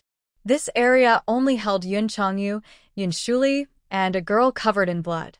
The girl was unaware of the commotion, her head down and breathing faintly. Yun Changyu didn't recognize her, but during his time here, he had seen her being dragged out by guards, returning with injuries. He didn't understand why she was imprisoned or treated this way. He was too preoccupied to focus on her. Right now, he quickly returned his attention to the fallen guards. A faint sound echoed, and Yun Changyu focused, realizing that their cell had been opened. But there was clearly no one around. Was this a concealment array? After entering the cell, Yun Qianhuang quickly set up a barrier with her spiritual power and then put away the concealment array plate. Seeing the unfamiliar girl appear suddenly, Yun Changyu became wary. However, upon closer inspection, he noticed that this girl looked exactly like his daughter. Yun Changyu lowered his voice and asked, "Who are you?" "Daddy, I'm Huang Guang." The familiar voice surprised Yun Changyu. Yun Qianhuang removed her disguise in front of him, and he finally believed it, rushing forward to check her body carefully. "Huang Huang, weren't you at the academy? How did you end up here?" Yun Qianhuang did receive the letter sent back to the general's residence, but before she could reply, she was imprisoned. However, she knew that her children were indeed studying at the Five Spirits Academy. The emperor pretended to send someone out, but they returned in less than half a month. Even the fastest steed couldn't reach Tianling City in such a short time, so how could they find out anything? Yun Changyu didn't want to think about it anymore. He was just curious about why Yun Qianhuang was here. This was the prison. Just as Yun Qianhuang was about to explain, she suddenly noticed Yun Shuli leaning against the wall. Yun Qianhuang's expression changed slightly as she hurried over to support Yun Shuli and took out a high-grade recovery pill to put in his mouth. Once the pill was in, Yun Shuli's complexion visibly improved. Yun Qianhuang still frowned. "Grandpa, how do you feel?" When she helped him up, she noticed he was burning up with fever. The recovery pill was usually used for treating wounds, and she wasn't sure if it would help with the fever. Yun Shuli raised his hand and gently patted her head. "Grandpa feels much better." The old man had seen a lot in his life. After taking the pill, he not only felt stronger, but the old injuries from the battlefield began to heal as well. It was clear that the pill was of a high grade, and it seemed her granddaughter had gained a lot at the Five Spirits Academy. Yun Shuli didn't ask further questions, but looked at Yun Qianhuang with concern. "Huang Huang, you shouldn't have come. If you're discovered." Yun Changyu had just followed Yun Qianhuang over and, seeing some color return to Yun Shuli's face, felt a bit relieved. However, hearing Yun Shuli's words made him worry again. "Your grandpa is right," he said, pulling Yun Qianhuang up from the ground. "Huang Huang, your grandpa and I are fine. You should go back." Neither Yun Shuli nor Yun Changyu mentioned anything about Yun Qianhuang helping them escape. Yun Qianhuang pulled her hand away from Yun Changyu's grasp, frowning. "Father, Grandpa, I've heard from Uncle Zheng. This incident was indeed a plot against their general's residence by the Northern King and the Emperor, but ultimately, it was her actions in killing the Northern King's son that triggered it. Yun Xianhuang didn't think she was wrong for what she did, but she still felt a bit guilty for putting her family in danger. If she had known, she would have taken out the Northern King as well. Yun Changyu looked at Yun Shuli and then advised, Huang, don't worry.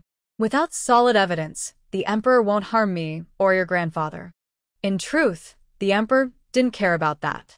The reason he hadn't acted against Yun Shuli and his son was that he suspected Yun Shuli had private soldiers and wanted to find them all first. Yun Changyu thought he could hide this from Yun Xianhuang. But Yun Xianhuang was not foolish. She could see that Yun Shuli had been seriously ill for several days. If the Emperor truly cared about evidence, he wouldn't ignore the situation, as it could lead to rumors against him. The only reason he hadn't taken action could be due to some concern. Was it about grandfather's private soldiers? Yun Xianhuang recalled the token and spirit light bombs she had kept hidden in her storage ring. She had a suspicion but didn't confront Yun Changyu. Father, I can help you and grandfather escape, she said earnestly. Yun Changyu didn't question her, but gently shook his head. Why? He forced a bitter smile. Huang, if your grandfather and I escape, it will confirm the charges against the general's residence. In the future. Earlier, he wanted to escape because Yun Shuli was in danger without treatment. Now that Yun Shuli was clearly improving, they didn't need to risk ruining the reputation of the general's residence by escaping. If that reputation was destroyed, how would Huang and Xiaoya live in the future? He swallowed the rest of his words. Yun Xianhuang stared at him and quickly understood his concerns. Her father and grandfather cared about the general's residence and about her and Yun Xianya, preferring to stay in prison themselves. How could she go against their wishes? Yun Xianhuang knew what she had to do. She left some medicinal pills for Yun Changyu and Yun Shuli, locked the prison door again, and returned the key to the guard. In another cell nearby, a weak girl struggled to lift her head. She had whip marks, knife wounds, and various injuries from torture, her body a bloody mess, with torn clothes stained with large patches of blood, making it impossible to recognize her original appearance. She looked unsteadily at Yun Xianhuang, who shouldn't be there. Suddenly realizing something, she became excited, struggling to crawl to the cell door and reaching out toward Yun Xianhuang outside. Yun Xianhuang was about to leave, but the girl's movement caught her attention. Her curious gaze fell on the girl. Seeing Yun Xianhuang looking at her, the girl became even more agitated. She opened her mouth to say something, but her tongue had been cruelly removed, leaving her only able to produce unclear sounds. The girl was momentarily stunned, her blood-stained hair obscuring her face, making it hard to see her expression. Soon, she seemed to remember something and hurriedly pulled out a bloodied badge from her clothes, extending her hand to give it to Yun Xianhuang. The badge was covered in the girl's blood, but its outline was still clear, shaped like a phoenix. Yun Xianhuang was taken aback and quickly walked over to take the badge, wiping the blood off with her clothing. It was indeed the badge of the Summoner Division. Moreover, it was the badge of the chief of the Summoner Division. Yun Xianhuang's gaze returned to the girl. Are you a student of the Summoner Division at Wuling Academy? How could a student from Wuling Academy end up in the dungeons of Qiling Kingdom, tortured to this extent? The girl nodded vigorously. One hand grasped Yun Xianhuang's clothing through the iron bars, while the other trembled as she wrote 3 words on the ground. Help me. The girl understood that in this dungeon, with no one to rely on, no one would risk rescuing her. So she quickly wrote another sentence. My grandfather is Qi Wu. I will repay you. She had seen the academy badge that Yun Xianhuang had not yet removed, so she mentioned her grandfather's identity. Qi Wu, the elder from the Summoner Division? Last time she visited the Summoner Division, Shi Qianying mentioned that Qi Wu was the most powerful summoner on the continent, with a summoned creature that was an 11-tier Xianding crane, and he himself was also a 3-star spirit saint. With such a formidable grandfather, why was this girl imprisoned in the dungeons of Qiling Kingdom? It was known that the most powerful national master in Qiling Kingdom was only a 1-star spirit venerable. Yun Xianhuang couldn't understand, but from the last dragon soul grass, it was clear that Elder Chi must have many treasures. However, she couldn't easily trust the girl's words. If you are indeed Elder Chi's granddaughter, why were you imprisoned by the officials of Qiling Kingdom? The girl lifted her head, and beneath her messy hair were eyes filled with intense hatred. She clutched Yun Qianhuang's clothing tightly, her fingers leaving deep marks on the ground. Go to the National Master's Hall. You can find the answer there. What she said was more convincing than mere words. The National Master's Hall. Yun Qianhuang noted it down, but at the moment, the matters of the general's mansion were more pressing. After thinking for a moment, she left some healing medicine for the girl and then quietly left the dungeon. After Yun Qianhuang left, the girl quickly wiped away the traces on the ground while the guard was still asleep, then carefully picked up the pills. The pills Yun Qianhuang gave her were not of high grade, but they were very precious to her. The girl cautiously hid the pills, and a glimmer of hope slowly appeared in her eyes. After leaving the prison, Yun Qianhuang took a deep look in the direction of the royal family. Since her father and grandfather wanted to make the military mansion respectable, she would respectably resolve this matter. As for the means, history is often written by the victors. A spiritual flare exploded in the sky. The fireworks, sealed with spiritual energy, shone brightly even in daylight, easily visible. Outside Helen City, in a hidden military camp in the valley, the patrolling Yunni soldiers squinted at the fireworks in the distant sky, their expressions suddenly serious. Quickly report to the deputy commander. Yes. In the camp shaded by the mountains, nearly 5,000 soldiers were training in an orderly manner, creating a sea of silver armor. When the news reached the troops, it was like a drop of cold water falling into a pot of hot oil, causing all the Yunni soldiers to boil with excitement.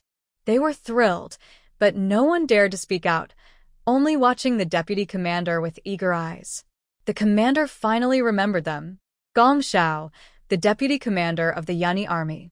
His sharp gaze swept over the soldiers, and he spoke seriously. Soldiers, the commander needs us. Yunni army, assemble. Yes. The synchronized response echoed out of the camp, lingering in the valley. Then, the silver-armored Yunni soldiers marched in unison out of the valley towards Helen City. They did not keep Yun Qianhuang waiting long. 20 miles outside the city, the Yunni soldiers halted. Looking at Yun Qianhuang waiting there, Gong Xiao squinted, a hint of suspicion flashing in his eyes. Who is this girl? The Yunni soldiers were surprised. They thought they would meet their long-lost commander, and each was filled with excitement. To their surprise, the one who released the flare was just a young girl, looking barely old enough to be of age. Despite their doubts, the Yunni soldiers would not speak until Gong Xiao did. Gong Xiao observed Yun Qianhuang without showing any emotion, and when he noticed the token hanging at her waist, he paused, a guess forming in his mind. The commander has a granddaughter who is about 15 or 16 years old. This girl shares some resemblance with the commander, but she clearly has exceptional talent, yet her mind has not fully developed since childhood, and she cannot take care of herself. How did she end up here alone? With many thoughts racing through his mind, Gong Xiao cautiously spoke. Miss? Yun Qianhuang did not deny it and nodded with a hint of a smile. You must be Deputy Commander Gong. I've heard my grandfather mention you. This complete and fluent sentence was definitely not something the previously mentally challenged girl could have said. Seeing the slight coldness in her phoenix eyes, Gong Xiao understood. He was not overly surprised. Since the commander had given the spiritual light to the young lady, it proved she was qualified to command the Yunni army. Gong Xiao straightened his expression. Miss, have you summoned us for something? Yun Qianhuang did not answer immediately, but glanced at the 5,000 Yunni soldiers behind Gong Xiao. Deputy Commander Gong, I heard my grandfather say that you brought them back from the battlefield? When the Yunni army arrived, Yun Qianhuang noticed that the youngest among them looked similar in age to Yun Changyu. There were no young men among the 5,000 Yunni soldiers.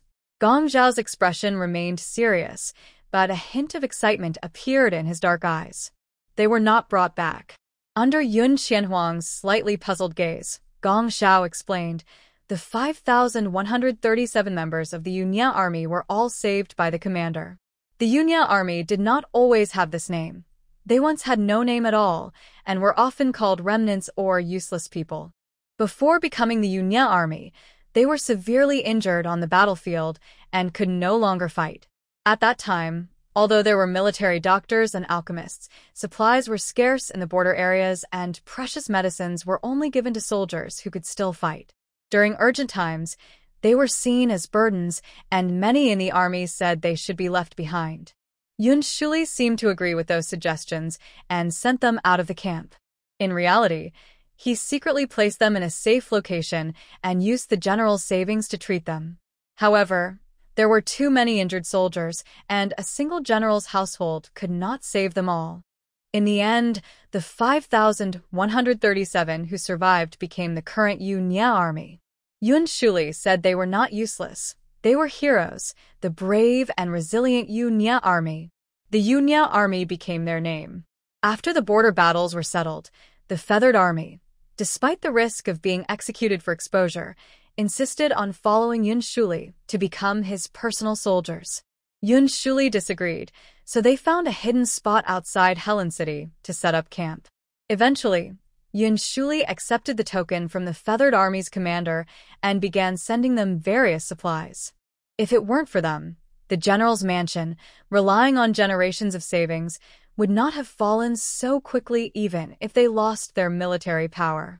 Miss, you don't need to worry. The life of the Feathered Army is given by the commander. If you wish to rise to that highest position, the Feathered Army will help you pave a bloody path. Yun Qianhuang felt relieved and shared the general's mansion's troubles with the Feathered Army. After she finished speaking, everyone in the Feathered Army clenched their fists. This foolish dog emperor. If it weren't for the commander, the Qiling kingdom would have been swallowed by the other 3 countries long ago. How could he have his peaceful days now? Not only did he seize the commander's military power, but he also imprisoned the commander and the young general in the dungeon. This is simply too much. Deputy Commander, let's storm the dungeon, rescue the commander, and take the dog emperor's head, making the commander our king. Everyone in the Feathered Army was furious. How dare that dog emperor? Gong Xiao was also anxious. Miss, is the commander all right? The commander had many old injuries, and the dungeon was dark and damp. If his old wounds flared up, the dog emperor would surely not provide any treatment. Grandfather's condition is not good. He had a high fever a few days ago, but luckily my father secretly hid a pill before he was imprisoned, which saved grandfather's life. Yun Qianhuang's eyes were cold. But grandfather won't allow me and my father to help him escape. Gong Xiao was taken aback. Their commander was not a blindly loyal person and would not be so rigid. Looking at her still youthful face, Gong Xiao suddenly understood. Their commander was getting old, but the miss and the young master were still young and could not bear the stigma for a lifetime. However, the miss must have gathered them for more than just this. Miss, do you have another plan? Yes, Yun Qianhuang admitted. Deputy Commander, my method is very risky and must not be revealed to anyone. Without Gong Xiao needing to speak, the 5,136 members of the Feathered Army behind him all knelt on one knee in unison. We are willing to follow the miss into fire and water.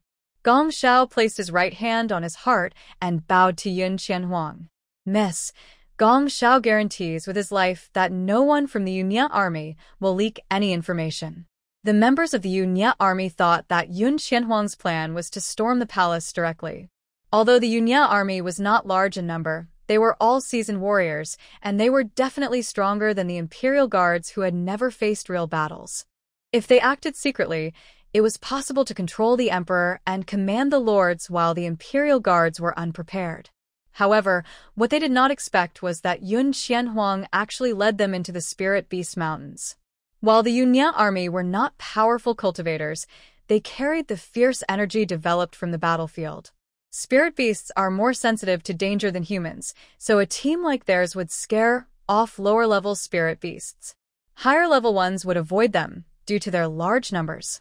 After entering the Spirit Beast Mountains for a while, They had not encountered a single spirit beast. Gong Xiao furrowed his brows and, unable to hold back any longer, asked, "Miss, why are we in the Spirit Beast Mountains?" It was a taboo to question a leader's decision in the military, but Gong Xiao was focused on rescuing Yun Shuli and Yun Changyu and could not worry about that now. Yun Qianhuang looked around and found a suitable spot to stop. She explained to Gong Xiao, "Deputy Gong, you were saved by my grandfather, and he surely does not want to see you harmed." With over 5,000 members in the Yunya army, to put it bluntly, a single one-star spirit master could wipe them all out.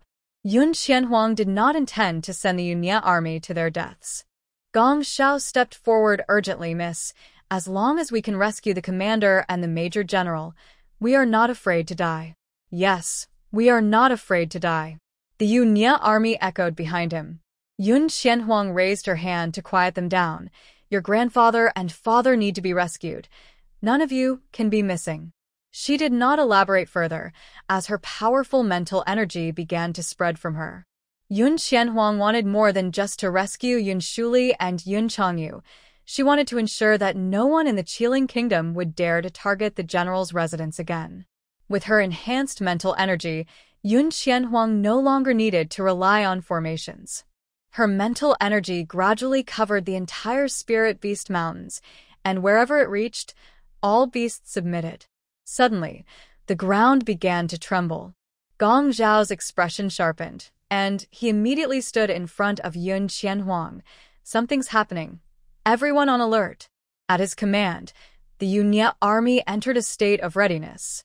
Behind Gong Xiao, Yun Qianhuang blinked and said, "Deputy Gong, don't worry, it's not dangerous." Gong Xiao thought she was just comforting him. The sudden commotion was definitely not a good sign. He remained tense, and Yun Qianhuang didn't explain much. Soon, everyone would understand. About 15 minutes later, a massive herd of beasts appeared in front of everyone. Gong Xiao was shocked. "Is it a beast tide?" "Miss, you should leave first. We'll hold off those spirit beasts." Even powerful spirit masters wouldn't dare confront a beast tide of this scale directly. However, aside from their initial surprise, no one in the Yun army panicked or tried to run away. Yun Qianhuang stood still. "Deputy Gong, these spirit beasts are summoned by me." Gong Xiao didn't believe her. "Don't worry, Mississippi. The Yun army won't retreat a single step until you are safe." How could anyone summon so many spirit beasts? Even the strongest summoners could only call forth one spirit beast at a time. But since Yun Qianhuang wasn't leaving, he had no choice but to protect her closely. The herd of spirit beasts quickly approached. Gong Xiao gripped his weapon, ready to give the order to defend, when he noticed the beasts suddenly stopped in their tracks. Leading the herd was an 11th-tier snow shadow deer, which walked gracefully and proudly toward them. Gong Xiao stepped back to shield Yun Qianhuang. However, the snow shadow deer seemed to move slowly, yet in the blink of an eye, it was right in front of them. Gong Xiao raised his hand to attack, but the snow shadow deer suddenly lowered its head toward him, specifically toward Yun Qianhuang, and let out a soft call. Gong Xiao was stunned, and the Yun army behind him was also frozen in place. The snow shadow deer, known for its pride, was bowing to the young lady and making a sound that seemed almost submissive. Yun Qianhuang stepped out from behind Gong Xiao and gently patted the snow shadow deer on the head. The deer appeared pleased, lifting its head slightly, wanting to nuzzle her. Seeing this, Fu Bai stopped practicing and rushed out from the space, staring at the snow shadow deer with wide eyes. The snow shadow deer froze, looking at Fu Bai with a hint of fear in its glassy eyes, and quietly took a step back. Holy beasts have absolute dominance over 11th-tier spirit beasts. Gong Xiao silently watched the suddenly appeared floppy-eared rabbit, feeling utterly astonished. This spirit beast appeared out of nowhere and was now resting on the young lady's shoulder, clearly her summoned beast. The young lady was actually a summoner. Could it be that these spirit beasts were indeed summoned by her? Although he had never heard of such a thing, looking at the spirit beasts that showed no intention to attack, Gong Xiao had no choice but to believe this unbelievable truth. Yun Qianhuang turned her head at that moment and looked at them, saying, "Deputy Commander Gong, You can choose a spirit beast that you like. This time, she had gathered most of the spirit beasts above level 5 from the Spirit Beast Mountain range, so it was easy to assign one to each member of the Yunni army. Me, us? Gong Xiao felt like he was dreaming. As a spirit king, he never thought he would have the chance to choose a spirit beast. Yes, each of you can choose one, Yun Qianhuang confirmed. But you won't be forming a contract with them. They will just help you temporarily. Yun Qianhuang was thinking long-term. If she alone brought spirit beasts into the royal palace, even if she forced the emperor to release Yun Shuli and Yun Changyu, once she was gone from the general's residence, she couldn't be sure the emperor wouldn't take the opportunity to attack. However, she also didn't want to kill all the royal family members, as that would go against Yun Shuli and Yun Changyu's wishes. So the best solution was to create a stronghold for the general's residence that would never leave and that no one would dare provoke. Everyone on the continent knew that only summoners could form contracts with spirit beasts. Therefore, a fully trained army made up entirely of summoners would be a force that no power could afford to provoke. She could choose not to kill the emperor, but she needed to have a sword hanging over him. A sword that would instill fear in him, making him think twice before considering the general's residence. Gong Xiao seemed to guess what Yun Qianhuang was planning. He looked at her with admiration, then stepped forward first, selecting a level 10 ghost eagle from the group of spirit beasts. With Gong Xiao leading the way, the other members of the Yunni army came to their senses and began to choose their favorite spirit beasts one by one. Each spirit beast was above level 5, with over 100 of them being above level 8. Fu Bai nestled into Yun Qianhuang's arms, glaring at the spirit beasts that were stealing glances at her.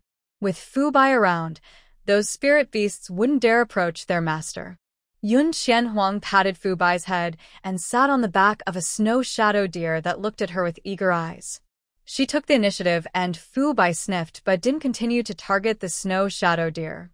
Once all the members of the Yunni army had selected their spirit beasts, Yun Qianhuang dismissed the remaining ones and smiled at Gong Xiao, saying, "Deputy Commander Gong, let's go." Gong Xiao carefully touched the ghost eagle's wings, feeling extremely excited inside. Understood. 5,137 members of the Yunni army, accompanied by 5,137 spirit beasts, marched grandly toward Helen City. They arrived at Helen City at dusk. Yun Qianhuang raised her hand, and all the spirit beasts lifted their heads, letting out loud roars. The soldiers guarding Helen City were so scared they could barely stand, scrambling to inform the palace. Inside the city, since it wasn't yet time to close the gates, the townspeople could clearly see what was happening outside.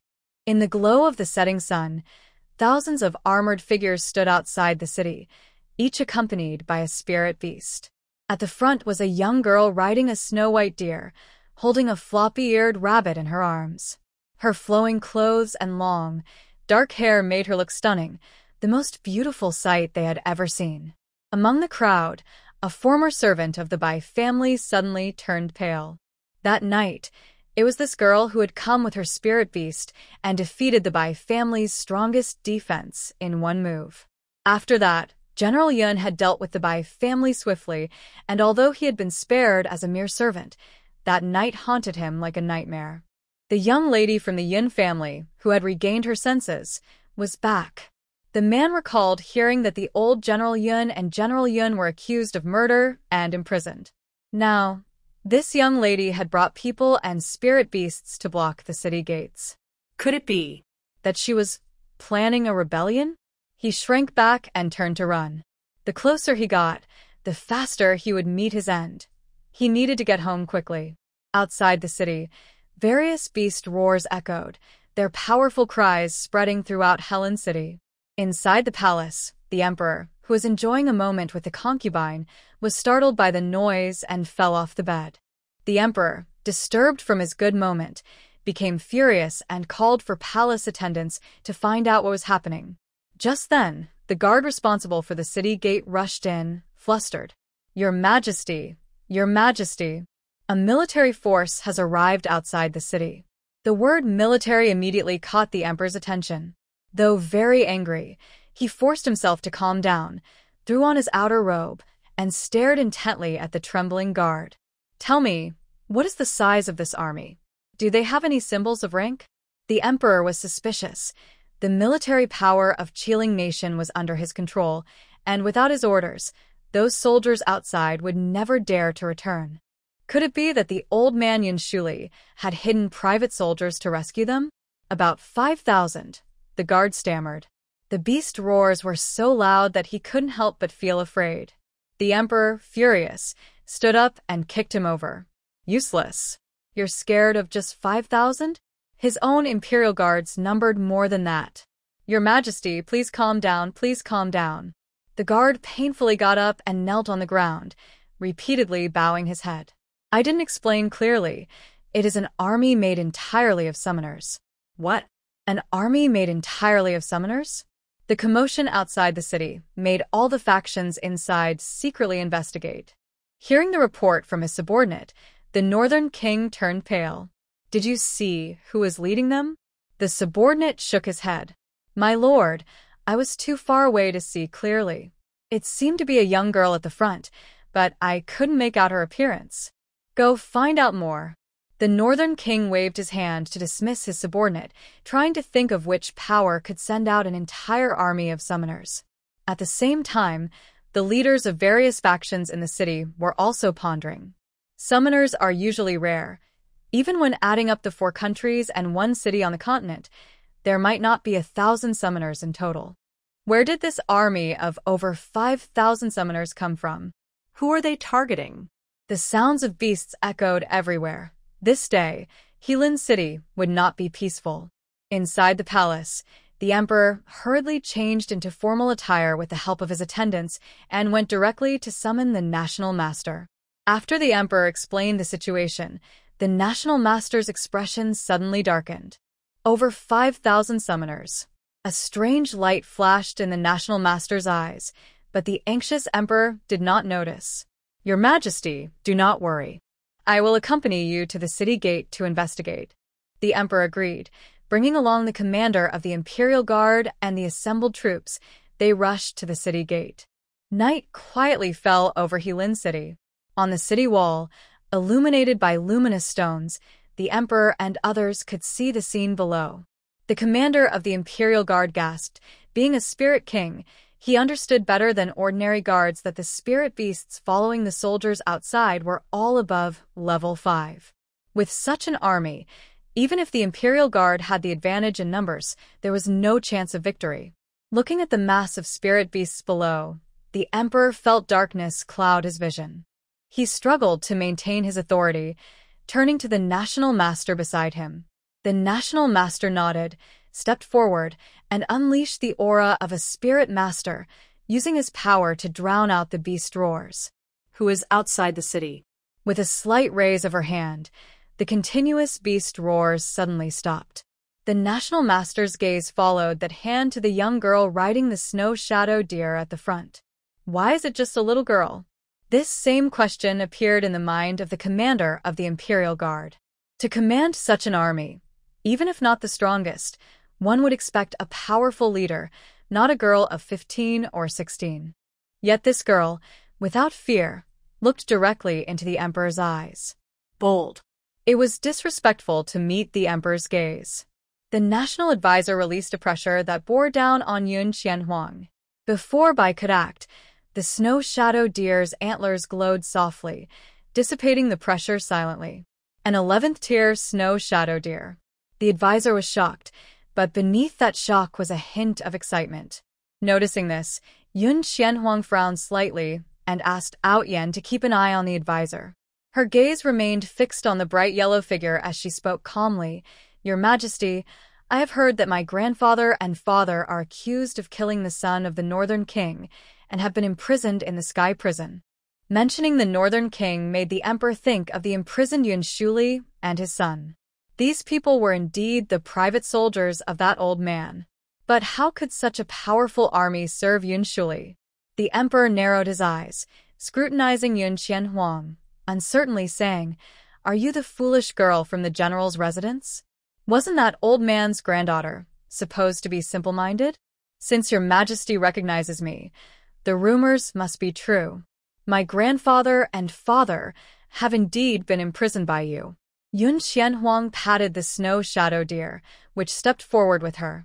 My grandfather and father have made mistakes, and I cannot stand by. I have come today to apologize on their behalf. Though she spoke these words, her demeanor showed no sign of humility. Apologize? Looking at the army and spirit beasts behind her, the emperor's mouth twitched uncontrollably. He wanted to grab the girl and ask, "Is this how you apologize?" With over 5,000 spirit beasts, they could easily flatten his palace. Though he was furious inside, the emperor held back and forced a gentle smile, saying, "Yun girl, your grandfather and father have not yet been found guilty. You do not need to apologize for them." This statement was almost a clear indication for Yun Xianhuang to leave with her people and spirit beasts. Yun Xianhuang pretended not to understand the emperor's implication and looked at him in confusion. Not found guilty? Then, why did your majesty imprison my grandfather and father? This. The emperor was sweating. It was my oversight. I will have them sent back to the general's residence immediately. Wait. Yun Xianhuang cheerfully interrupted the emperor. Grandfather and father are suspected, so they should be detained. Your majesty, you must not favor them just because of their military achievements. The emperor, who has reached his current position, is certainly not foolish. With just a few words, he understood Yun Xianhuang's plan. Yun Shuli's granddaughter clearly wanted him to declare the general's house innocent and then send both of them back. The emperor looked at the national master, unwilling to let Yun Xianhuang have her way so easily. The national master received the emperor's hint and carefully observed the spirit beasts outside the city. 11th-tier spirit beasts are equivalent to powerful spirit saints, but among these beasts, there are over 100 that are above the 8th tier. Even a powerful spirit emperor would hesitate to confront this group of spirit beasts directly. Unfortunately, this girl has encountered him. You reckless girl, today I will teach you a lesson for General Yun. The national master shouted, and his aura suddenly began to rise. A cold, evil power erupted from him, causing the snow shadow deer beneath Yun Xianhuang to make uneasy sounds, scratching the ground with its hooves. Even in the South Lu continent, there are those who understand such evil secret arts. Ao Tian's voice was filled with disgust. Yun Xianhuang had never heard him speak like this before. Master, we cannot let that human live. As he spoke, Yun Xianhuang felt a familiar power surge within her. Knowing Ao Tian would not say such things lightly, she immediately agreed. All right. She recalled Fu Bai into her space, enhancing herself with speed charms and enhancement arrays, converting all her with spirit power into wind spirit power. The bone sword slid into her hand, and before anyone could react, Yun Xianhuang dashed up the city wall, using her mental power to isolate others and thrusting the bone sword directly at the national master. Seeking death, the national master sneered, forming a shield with his spirit power to block the bone sword.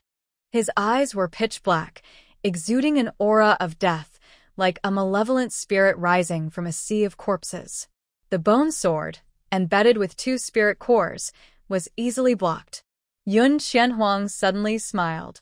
Using Ao Tian's power as a medium, she directly crushed the national master's spirit power. Thud. The blade pierced his body, and the national master stared in disbelief, looking down in shock at the bone sword embedded in his chest. How? Is this possible? How could this inexperienced girl break through his defenses? The aura erupting from the national master became even more terrifying, like a twisted evil spirit lunging at Yun Xianhuang. Master, retreat quickly. Ao Tian had already left his power within the national master, and no matter how good the medicine was, it would be useless.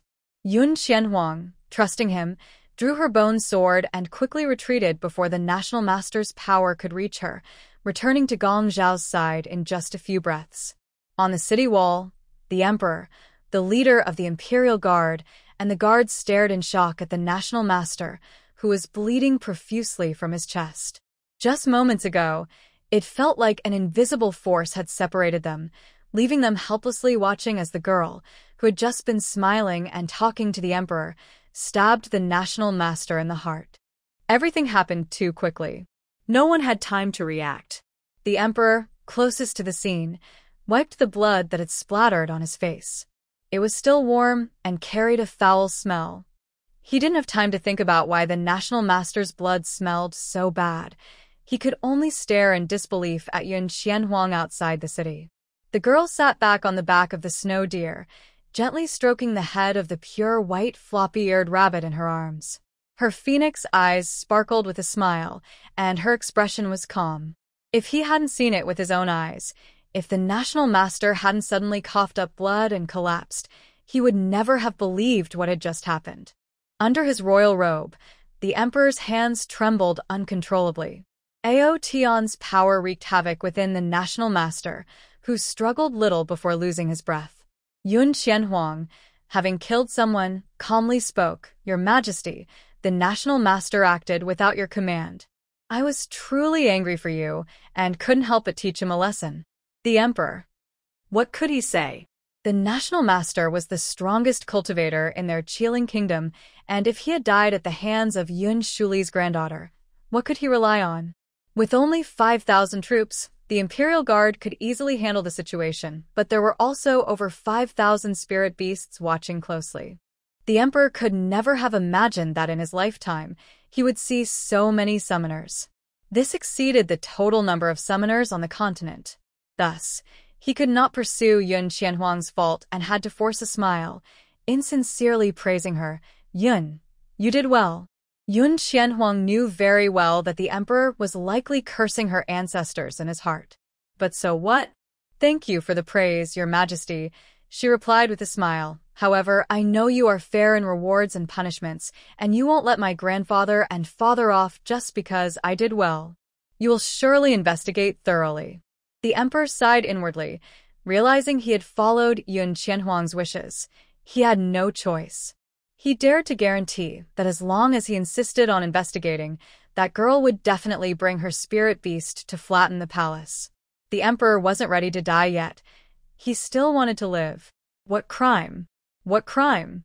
Yun girl, this is all a misunderstanding. I know the character of General Yun and his son well. How could they possibly harm the son of the Northern King? It is my fault. I will personally invite General Yun and his son here. The emperor was sweating nervously. He wasn't sure if Yun Qianhuang would be satisfied with what he said.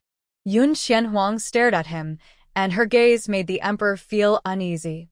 Fortunately, she soon spoke. "Your Majesty is wise." But the emperor's heart, which had just settled, jumped again. But what?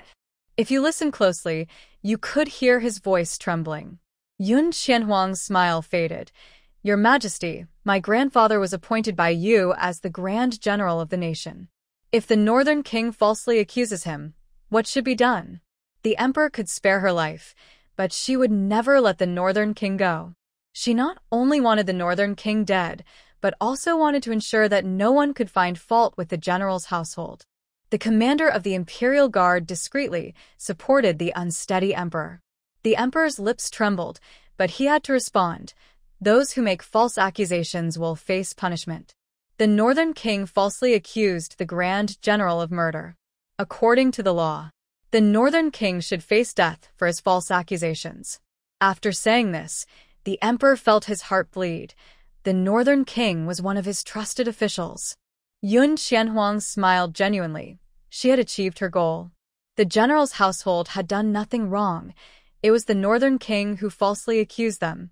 The general's household was upright, and the Northern King, who made false accusations, should face death. "Your Majesty is brilliant." Another compliment was added to the emperor's burden. "Since Your Majesty is so wise, I have no other demands, and will take my leave." Upon hearing the words "take my leave," the emperor finally felt a bit relieved. "You may go. Hurry up and leave." Yun Qianhuang patted her snow-shadowed deer, and with the feathered army and 5,000 spirit beasts, they returned the way they came, soon disappearing from sight. On the city wall, the emperor felt drained, collapsing to the ground. "Yun Shuli, oh Yun Shuli, you truly raised a wonderful granddaughter. Tian Sun, immediately take people to arrest the Northern King." Tian Sun was the name of the commander of the Imperial Guard. The emperor couldn't afford to waste any time, fearing that Yun Qianhuang might return. Tian Sun accepted the order and left, while the emperor looked at his attendants. Take him to the dungeon. An unexpected figure arrived at the dungeon. The guard at the prison knelt down nervously and said, "Greetings, Your Majesty." The prison was a terrible place, filled with dangerous criminals. Not even the nobles would come here, let alone the emperor. So when they suddenly saw the emperor surrounded by attendants, the guards were confused. The emperor, however, did not care about their thoughts. He pointed to one guard and ordered, "You, take me to see General Yun and his son." The chosen guard trembled and quickly agreed. Inside the prison, the inmates were surprised to see a flash of bright yellow and thought they were imagining things after being locked up for so long. The emperor had come to the prison himself?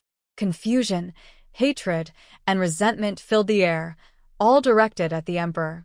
Normally, he would not bother with these prisoners. But perhaps because of his earlier experiences, he felt uneasy and angry about how large the prison was. After some time, the stares finally faded away. The guard stopped in front of a cell and carefully said, "Your Majesty, General Yun and his son are locked up here." The emperor suddenly felt a rush of urgency. "Quick, open the door." The guard hurriedly borrowed a key from the head guard and fumbled to unlock the cell door. Inside, Yun Shuli and Yun Changyu had already noticed the group led by the emperor. Yun Changyu stood protectively in front of Yun Shuli. Thanks to a special medicine, Yun Shuli had recovered from his fever and was slowly healing from old injuries. He was better now, but still a bit weak after being sick. When the emperor saw Yun Shuli's condition, he broke into a cold sweat. He remembered someone had reported just days ago that Yun Shuli had a high fever in his cell. At that time, the emperor hadn't cared, but now, if something happened to Yun Shuli, that girl would be furious with him. The emperor immediately turned and shouted at his attendants, "What are you waiting for? Hurry and get the medicine for General Yun." The attendants, startled by the shout, quickly retrieved healing medicine and handed it to Yun Changyu. Yun Changyu was confused. The emperor had come to deliver medicine to them? Before he could process this, the emperor rushed into the cell and reached out to grab him. "Minister Yun, I'm so sorry." Yun Changyu. Yun Shuli. The father and son stared in disbelief at the smiling emperor. Locked in the dungeon, they had no idea what was happening outside. Even if they heard the earlier beast roar, they wouldn't connect it to Yun Qianhuang. So the father and son completely misunderstood the emperor's intentions. Yun Changyu dodged the emperor's hand and looked at him suspiciously. "Your Majesty, why do you say this?" The emperor's smile remained, but inside, he was cursing Yun Changyu. How shameless! His daughter was at the city gate threatening him, and he was still playing dumb. Of course, even if the emperor had 1,000 guts, he wouldn't dare to say it out loud now. The emperor forced himself to keep smiling. "Minister Yun, it was all the Northern King's deception. I have already found out that this matter has nothing to do with you. The Northern King falsely accused the general's mansion, and his intentions are treacherous. I have sent the Imperial Guards to capture him, and he will soon be executed, restoring your innocence. You must forgive me." Upon hearing this, Yun Changyu was stunned and instinctively looked at Yun Shuli. The Northern King was the emperor's confidant. How could the emperor decide to execute him for the general's mansion? Yun Shuli was also puzzled. He squinted and noticed a few drops of blood on the emperor's clothes. The dungeon was dim, so the bloodstains weren't very obvious, but they could still be seen upon closer inspection.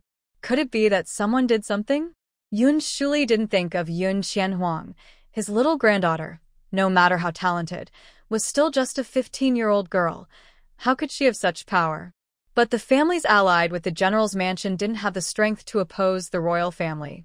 Not to mention the Imperial Guards, even the National Master alone could match thousands of troops. Yun Shuli couldn't figure out who had such capability. He knew the emperor wouldn't reveal anything, so he temporarily set aside his doubts and looked at the emperor gratefully. "Your Majesty has also been deceived by treacherous people. I have never blamed you. I am already very grateful that you can restore my innocence and that of the general's mansion. Before returning the military power, Yun Shuli had been in the court for many years, so he had some acting skills. The emperor could see that Yun Shuli was pretending, but as long as it wasn't openly addressed, he could act as if he didn't know. Yun Shuli and Yun Changyu were released without charges, and the emperor personally returned them to the general's mansion, returning everything that had been confiscated earlier. Even sitting in their own hall, Yun Changyu still couldn't guess why the emperor's attitude toward them had suddenly changed. What do you think, father? Why did the emperor suddenly let us go? I suspect someone threatened the emperor. Yun Shu was deep in thought, but he quickly remembered something else. By the way, where's Huang Huang? She probably didn't know they had been released. Since the general's residence had been sealed by the authorities, Huang Huang couldn't return. Where could she go? Huang Huang must be at an inn.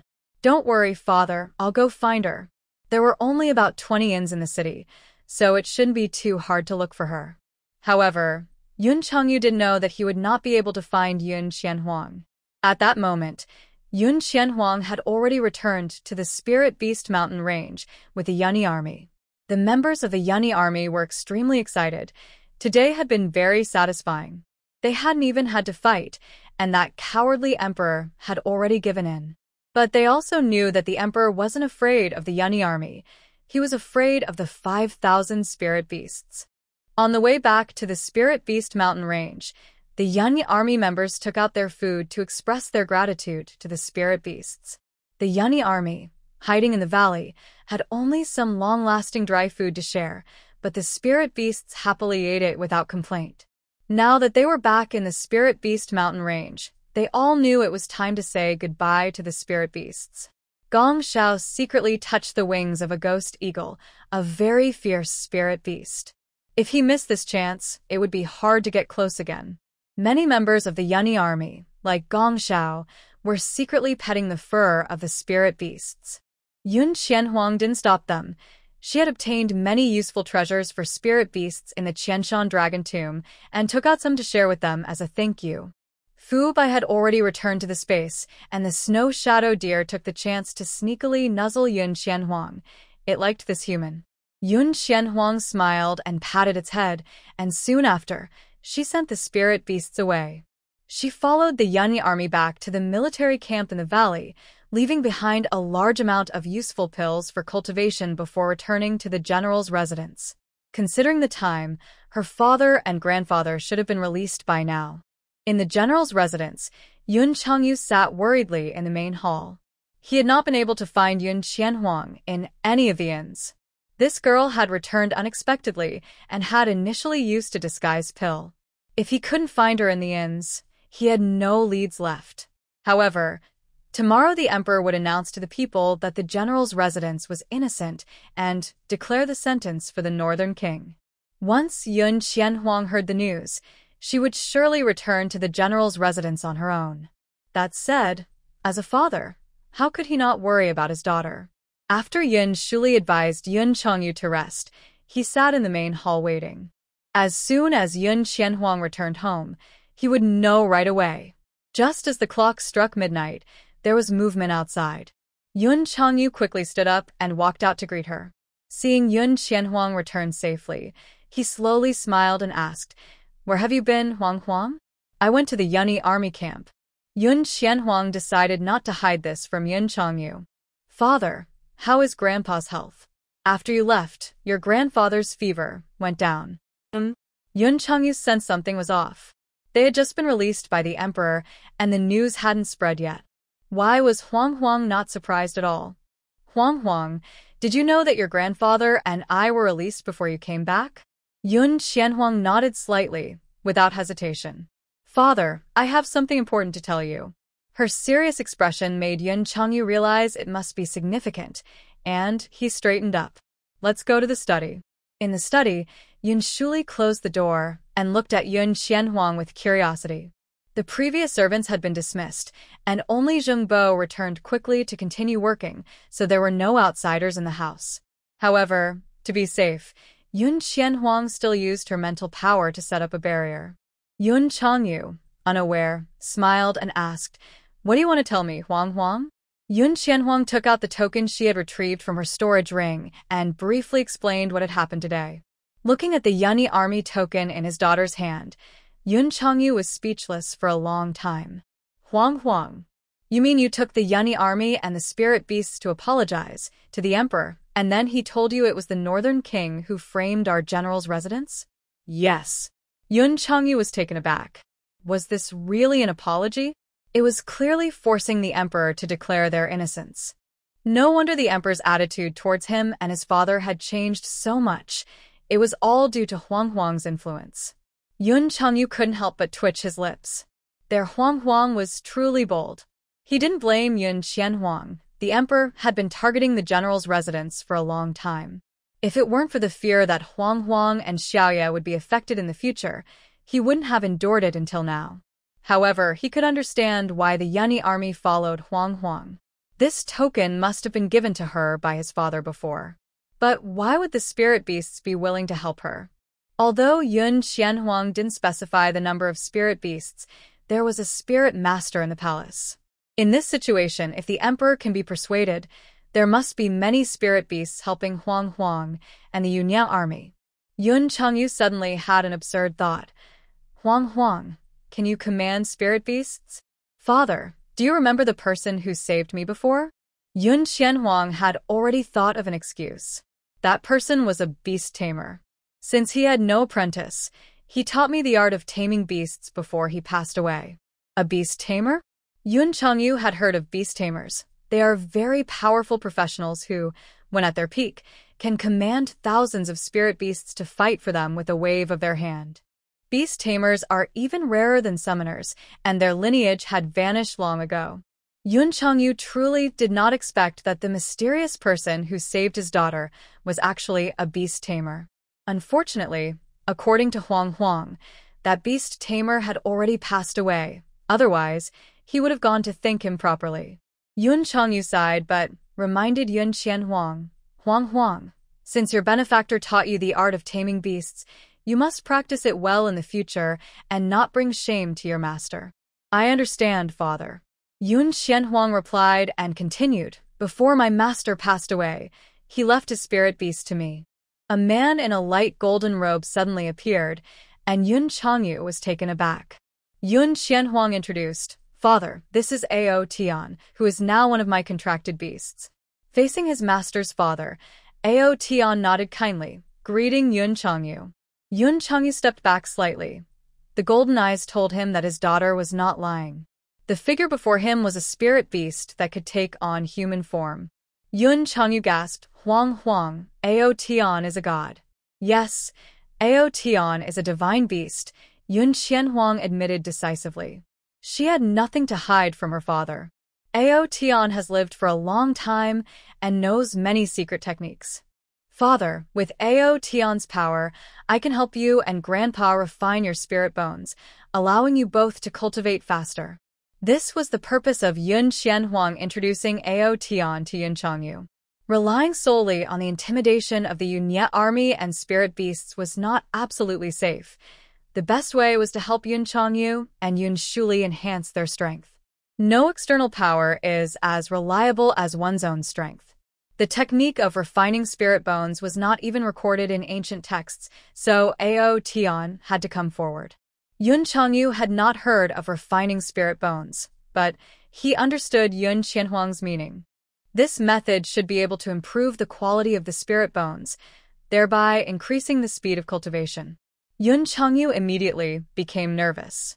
Huang Huang, does anyone else know you can use this secret technique? Don't worry, Dad.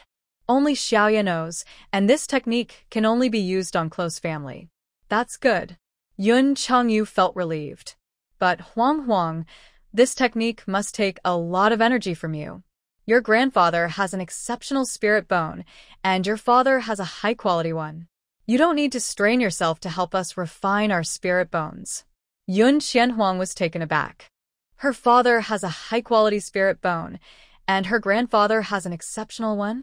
But her grandfather is only an 8-star spirit king, and her father is just a 1-star spirit king.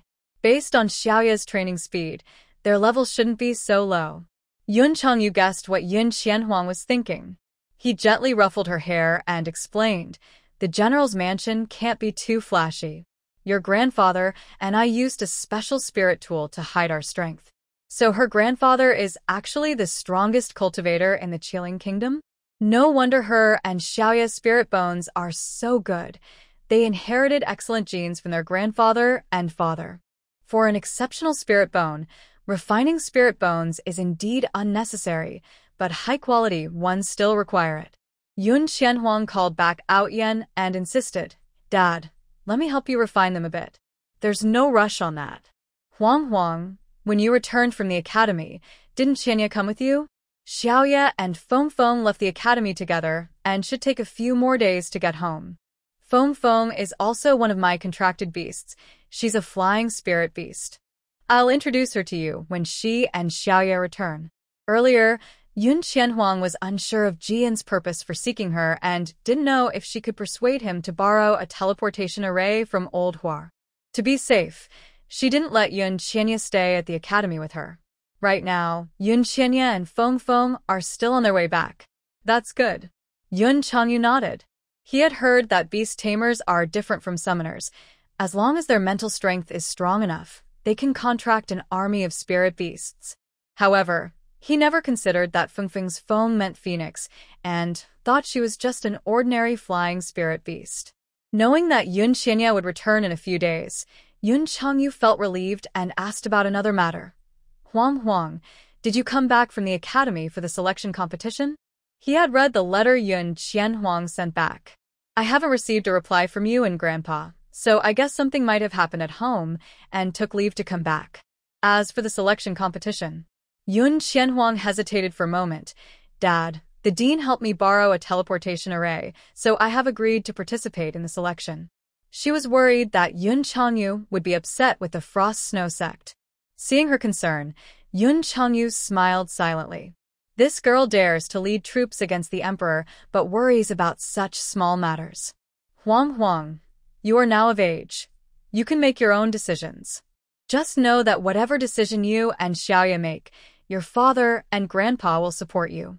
If your mother were here, she would also encourage you to make your own choices. The support from her family deeply moved Yun Qianhuang. She was planning to help Yun Changyu refine his spiritual bones, but realized she couldn't rely on Feng's power. Out Yen and Fubai alone were not enough. Yun Qianhuang had to temporarily give up this idea and shared what had happened at the academy over the past 6 months with Yun Changyu. She spoke selectively, and Yun Changyu listened very attentively. The father and daughter stayed in the study for a long time. Noticing it was getting late, Yun Changyu told Yun Qianhuang to rest. Yun Qianhuang obediently agreed, but after Yun Changyu went to bed, she quietly slipped out of the general's residence. Since the emperor released Yun Changyu and Yun Shuli, it showed he was still wary of the support she had given the general's residence. Therefore, the northern king would definitely be executed by the emperor.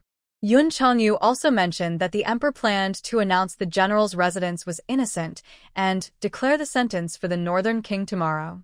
The northern king would surely be put to death, but she preferred to take action herself. According to Yun Changyu, the emperor had already sent the imperial guards to capture the northern king. If all went well, the northern king should already be locked in the dungeon. Yun Qianhuang used a concealment array and visited the dungeon again. The dungeon was still patrolled by guards at night. Through their conversations, Yun Qianhuang easily found the cell where the northern king was held. Perhaps in too much of a hurry, the northern king had not changed into prison clothes, and his luxurious robe looked out of place in the dirty cell. When Yun Qianhuang arrived at the cell with the key, the northern king was sitting on a straw mat, deeply furrowing his brow. He truly could not understand what had happened. He had always been loyal to the emperor, knowing the emperor wanted to eliminate the general's residence, so he had shifted the blame for his son's murder onto them. Just a few days ago, the emperor praised him for doing well. Why was he now arrested by Tiansun? The northern king had asked Tiansun before, but Tiansun was unwilling to say much, only telling him that he had offended someone he shouldn't have. After being locked up for an hour, the northern king thought of all his enemies, but couldn't figure out who had the power to make the emperor act against him. A faint sound echoed, and the Northern King turned to look at the prison door. The iron lock was opened, but strangely, there was no one outside. Though he didn't believe in supernatural things, seeing the door open made him feel uneasy. "Who's there?" the Northern King shouted, but no one answered. Due to his status, there were no other prisoners in his area, and the patrolling guards were lost in a trance, so Yun Qianhuang was not worried about being overheard. She played with the bone sword, slowly approaching the Northern King, enjoying his fear of the unknown.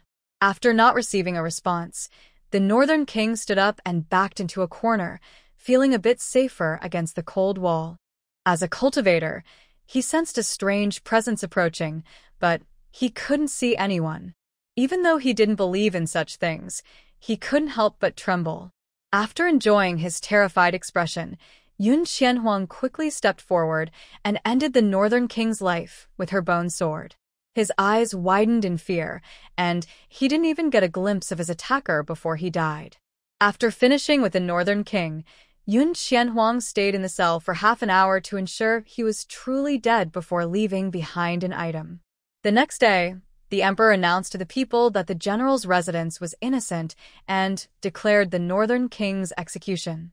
He sent someone to the dungeon to bring the Northern King for execution, but that person only returned with the cold body of the Northern King and a piece of very light blue fabric.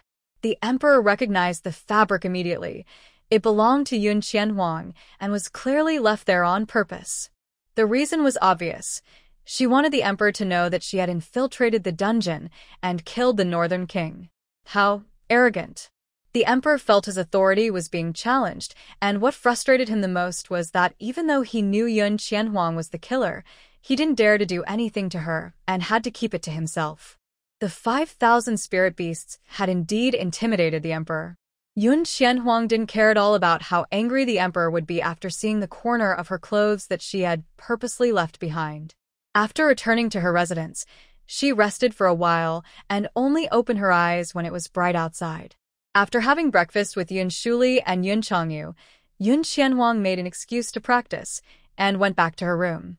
Sitting cross-legged on her bed, she asked Outyen, why do we have to kill that national master? She still didn't know the reason. However, the cold and evil power from that national master yesterday made her very uncomfortable. Because he used a very wicked forbidden technique. Master, do you remember the girl you met in the dungeon? She should be one of the victims of that human's forbidden technique. Outyen didn't explain much, only suggesting that Yun Qianhuang sneak into the National Master's Hall to see for herself. With both Outyen and the girl from the dungeon encouraging her to check it out, Yun Qianhuang felt a bit curious. She practiced all day and, when night fell, she quietly slipped into the palace.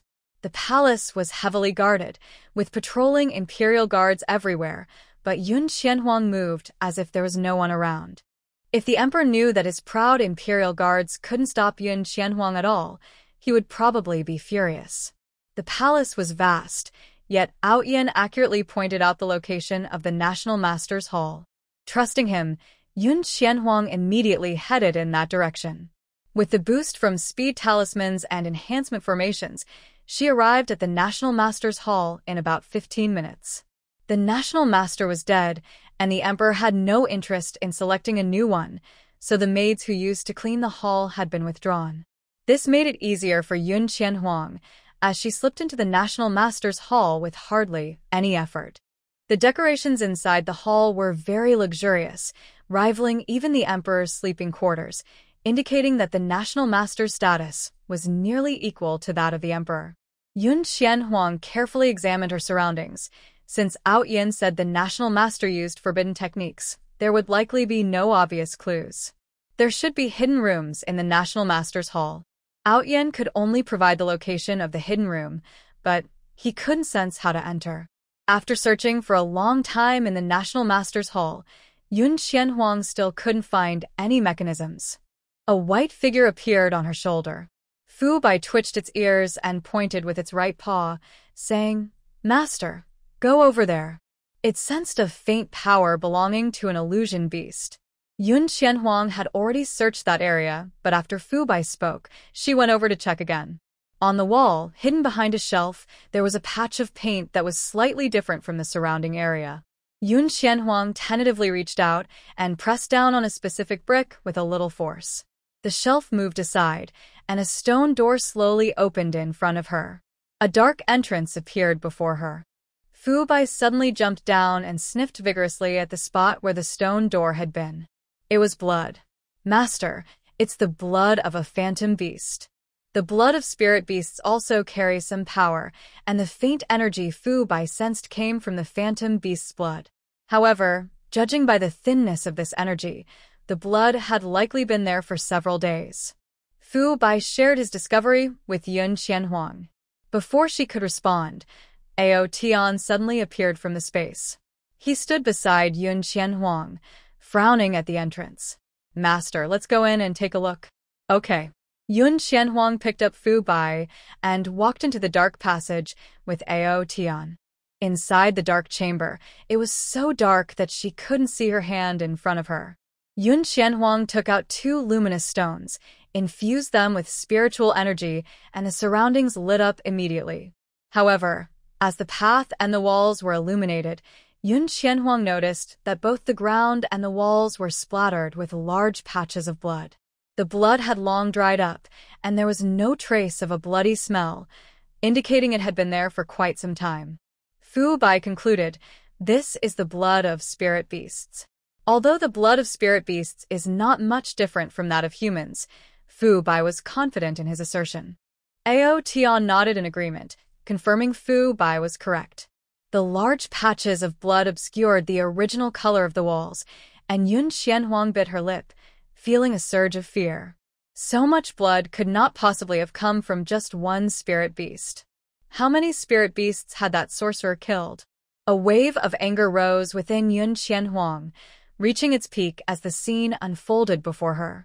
The dark passage led to a stone chamber, where she saw the ground littered with the severed limbs of spirit beasts, some of which had clearly been killed not long ago.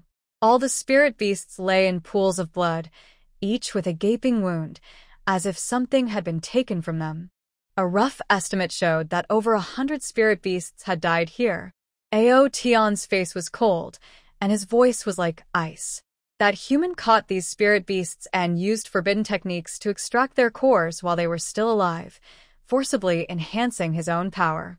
Spirit beasts have cores that are essential for their cultivation, but in most cases, the cores dissipate upon the death of the spirit beasts, and only in rare instances do they remain. There is an evil forbidden technique that can lock onto a spirit beast's core while it is still alive and forcibly extract it. Even if the spirit beast dies from the pain, the core will not disappear. This technique is forbidden because it is not allowed to be used. Long ago, those who knew about it were killed by divine beasts, and the records of this technique were burned.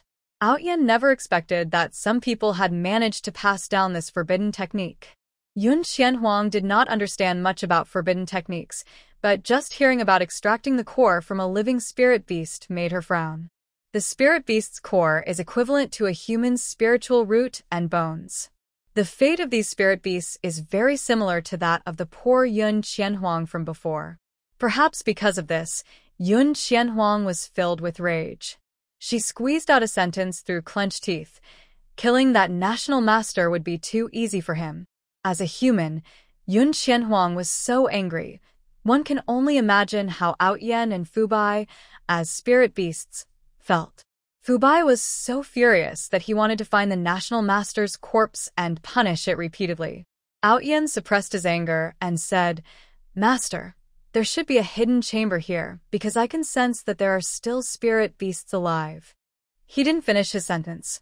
Although those spirit beasts were still alive, they were in very poor condition and could die at any moment. Yun Qianhuang calmed herself and immediately began searching for the hidden chamber Outyan mentioned. The national master probably did not expect anyone to find this place, as the entrance to the other hidden chamber was almost unguarded. As another stone door opened, a strong smell of blood rushed out. Yun Qianhuang quickly walked in and saw many large cages, each containing a spirit beast that was injured from struggling. Most of these spirit beasts were of high rank, and Yun Xianhuang even discovered a 12th-tier fire qilin. A 12th-tier fire qilin is equivalent to a peak human spirit saint. It was unclear what method the national master used to capture the fire qilin and these spirit beasts. Yun Xianhuang didn't have time to think. The fire qilin was the most severely injured and was barely hanging on. Out Yen, is there any way to save him? The fire qilin was a lucky beast and shouldn't die like this. Divine sky fruit can help, but... Out Yen didn't finish his sentence when a golden fruit appeared in Yun Xianhuang's hand. Although Feng Jingchen hadn't mentioned it before, Yun Xianhuang already knew that the ancient tree in the second space of her storage ring was the divine sky tree, and these golden fruits were indeed the divine sky fruits. The last piece of magic stone had allowed the divine sky tree to bear many fruits, so Yun Xianhuang was more than willing to use them. Out Yen's expression softened. The Shunshao fruit was incredibly precious, and the master was willing to use it to heal a spirit beast that had no connection to her. How could he not be moved? Fubai didn't know as much about the Shunshao fruit as Out Yen, but it understood that it hadn't chosen the wrong master. Yun Xianhuang brought the Shunshao fruit close to the fire qilin, but the qilin was too injured to open its mouth. After thinking for a moment, she reached out and placed the fruit near the qilin's mouth, intending to squeeze the juice into it. At that moment, the fire qilin suddenly opened its eyes. It was terrifying to see a 12th-order spirit beast struggling for life. Otherwise, that human would have likely attacked the fire qilin long ago. So, when the fire qilin opened its eyes, Out Yen quickly pulled Yun Xianhuang's hand back. The qilin's eyes moved slightly, landing on Out Yen. It recognized that this male being was a spirit beast, and a very powerful one at that. How could such a strong spirit beast be with that human? The fire qilin had been tricked by the national master and had been tortured here for a long time. It hadn't always disliked humans. Both humans and spirit beasts killed each other, and they existed as rivals on the same continent. But after being tormented for so long, it felt its life force slowly fading, and its hatred for the national master and humans grew immensely. Even though the aura from Yun Xianhuang felt familiar and comforting, it remained very cautious. The fire qilin struggled to open its mouth, producing a weak, almost inaudible sound. Yun Xianhuang couldn't understand, but Out Yen and Fubai did. She is my master, different from the human who imprisoned you.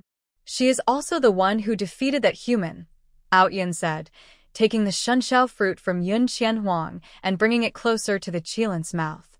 Different? The fire qilin didn't believe it. Its gaze fell on the golden fruit, and it slowly sniffed.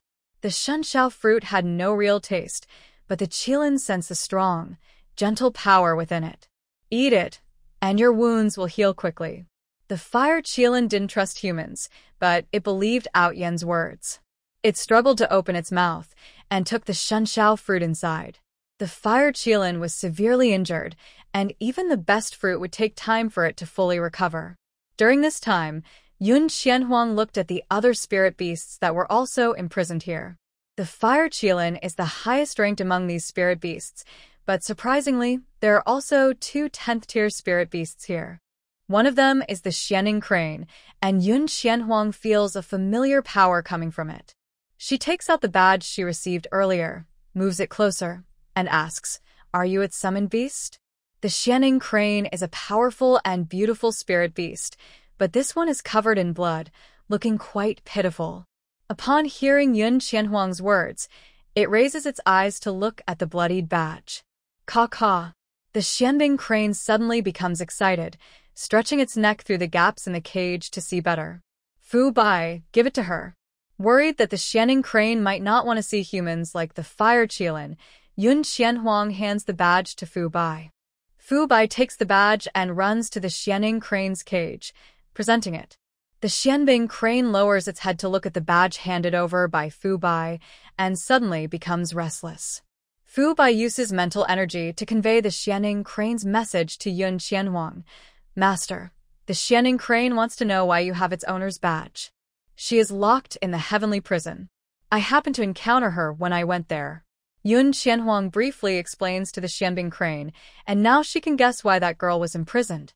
Summoned beasts are different from ordinary ones. They are called forth by a summoner from another world.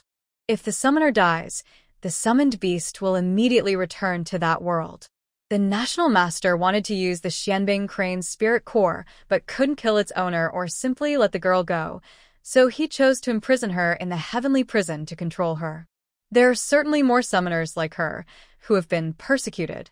How cruel. Although the National Master is dead, Yun Qianhuang still feels unsatisfied. However, what's more important now is to help these spirit beasts heal and send them back to the Spirit Beast Mountain Range. Yun Qianhuang prepares to pick a few more shenshao fruits. Seemingly sensing her thoughts, Ao Tian quickly says, "Master, one more shenshao fruit is enough." The shenshao fruit is very powerful, and the injuries of the other spirit beasts are not as severe as the fire chilins, so a whole fruit is not necessary.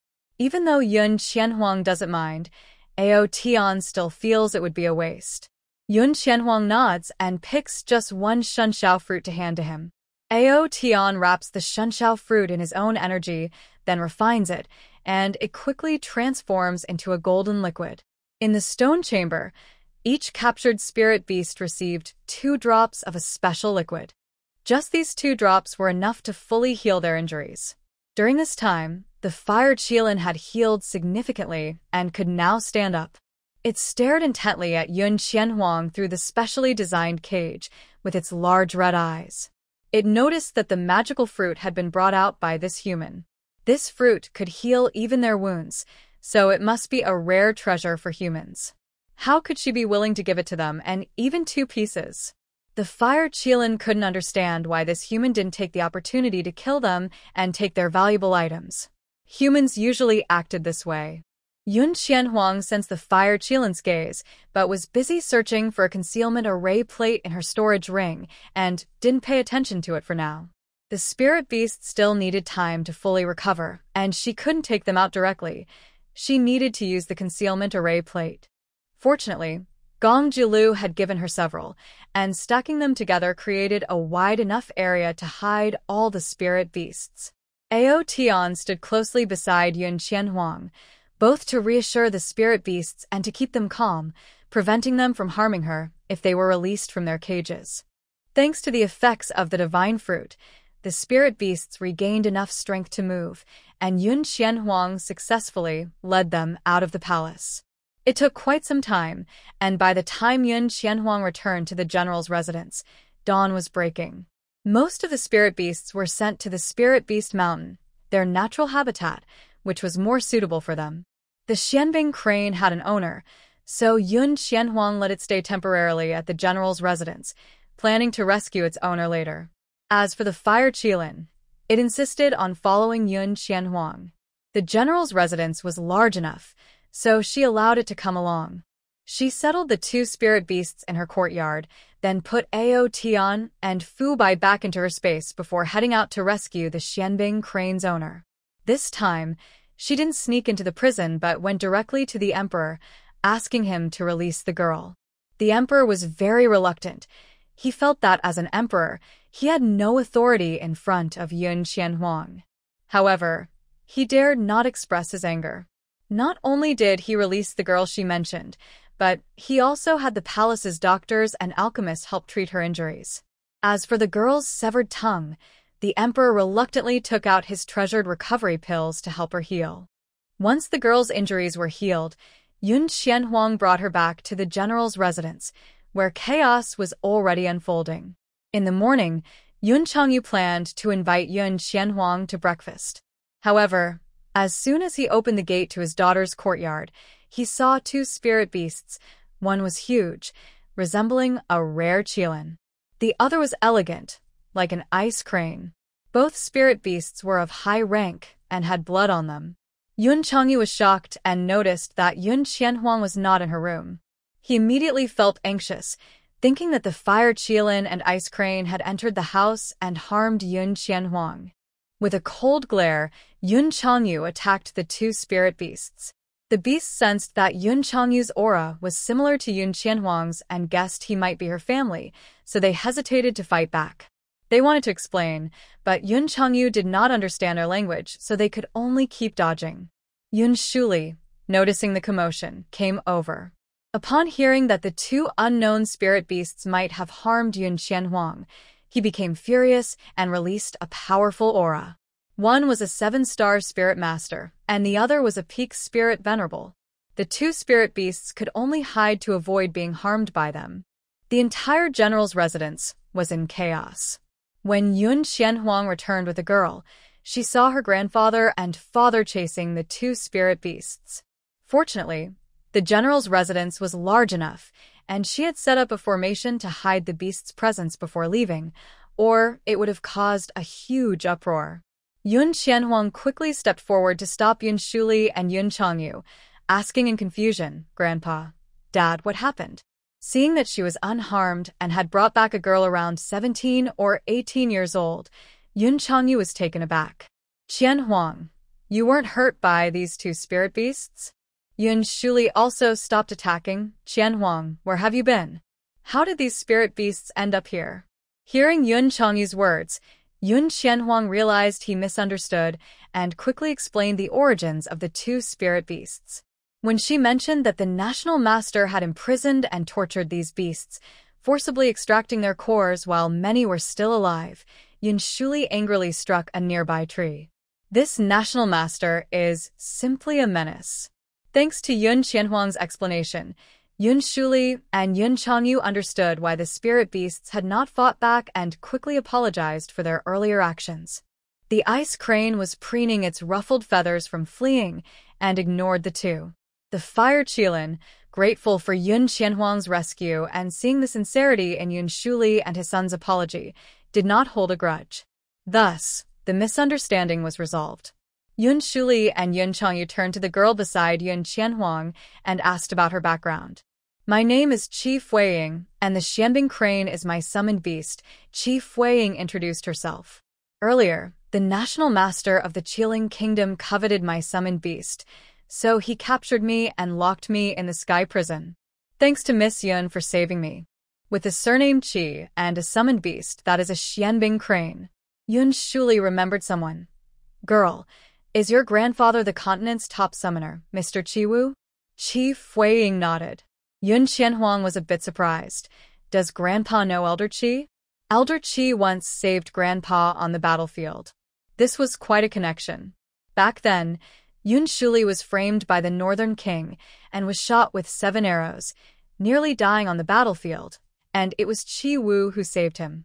If it weren't for that, Yun Shuli would never have returned alive. Grandpa has always regretted not being able to repay Elder Qi. By saving Qi Fuiying this time, you have helped Grandpa settle a concern. Yun Qianhuang truly didn't expect that Qi Wu had once saved her grandfather. Thinking about how she and Master Lu Qing had previously taken some rare herbs from Qi Wu, a hint of embarrassment flashed in her eyes. She felt too shy to mention this to Yun Shuli. Yun Shuli, unaware of his granddaughter's awkwardness, invited Qi Fuiying to rest well at the general's mansion. After settling her and the Xianbing crane, he turned to the fire Qilin that had been following them. "Qianhuang, is this fire Qilin also a summoned beast?" Since all summoned beasts have owners, Yun Shuli couldn't understand why the fire Qilin didn't return to the spirit beast mountain. Yun Qianhuang glanced at the fire Qilin. "No, I don't know why it follows me." But since the fire Qilin was willing to stay, she didn't chase it away, having a small personal wish. With the selection competition approaching, once Yun Qianya returned, they would have to go back to the academy soon.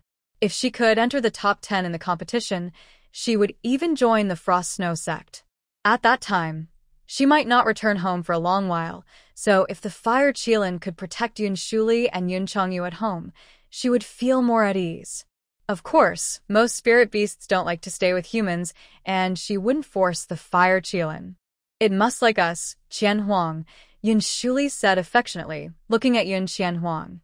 "Since it means no harm, let's keep it at the general's mansion. Although our general's mansion is not as prosperous, we can still take care of it."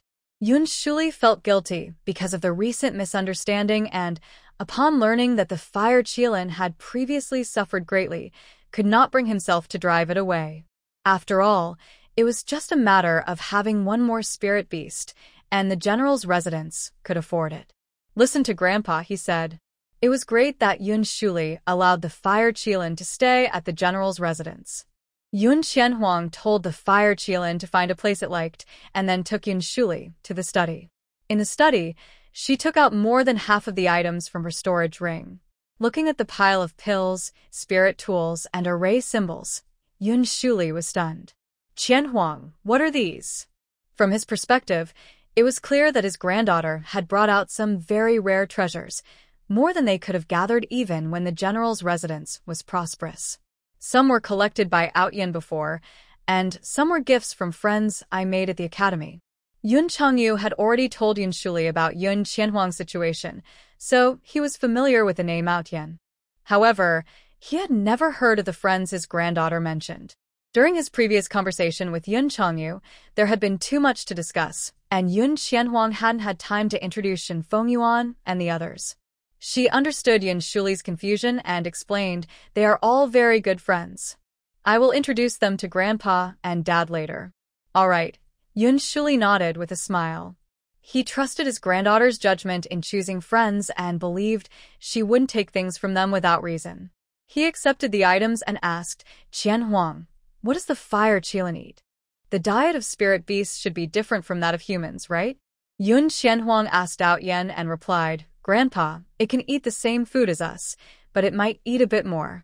That's nothing to worry about. Yun Shuli waved his hand. Given the fire Qilin's size, it wouldn't be right for it to eat less.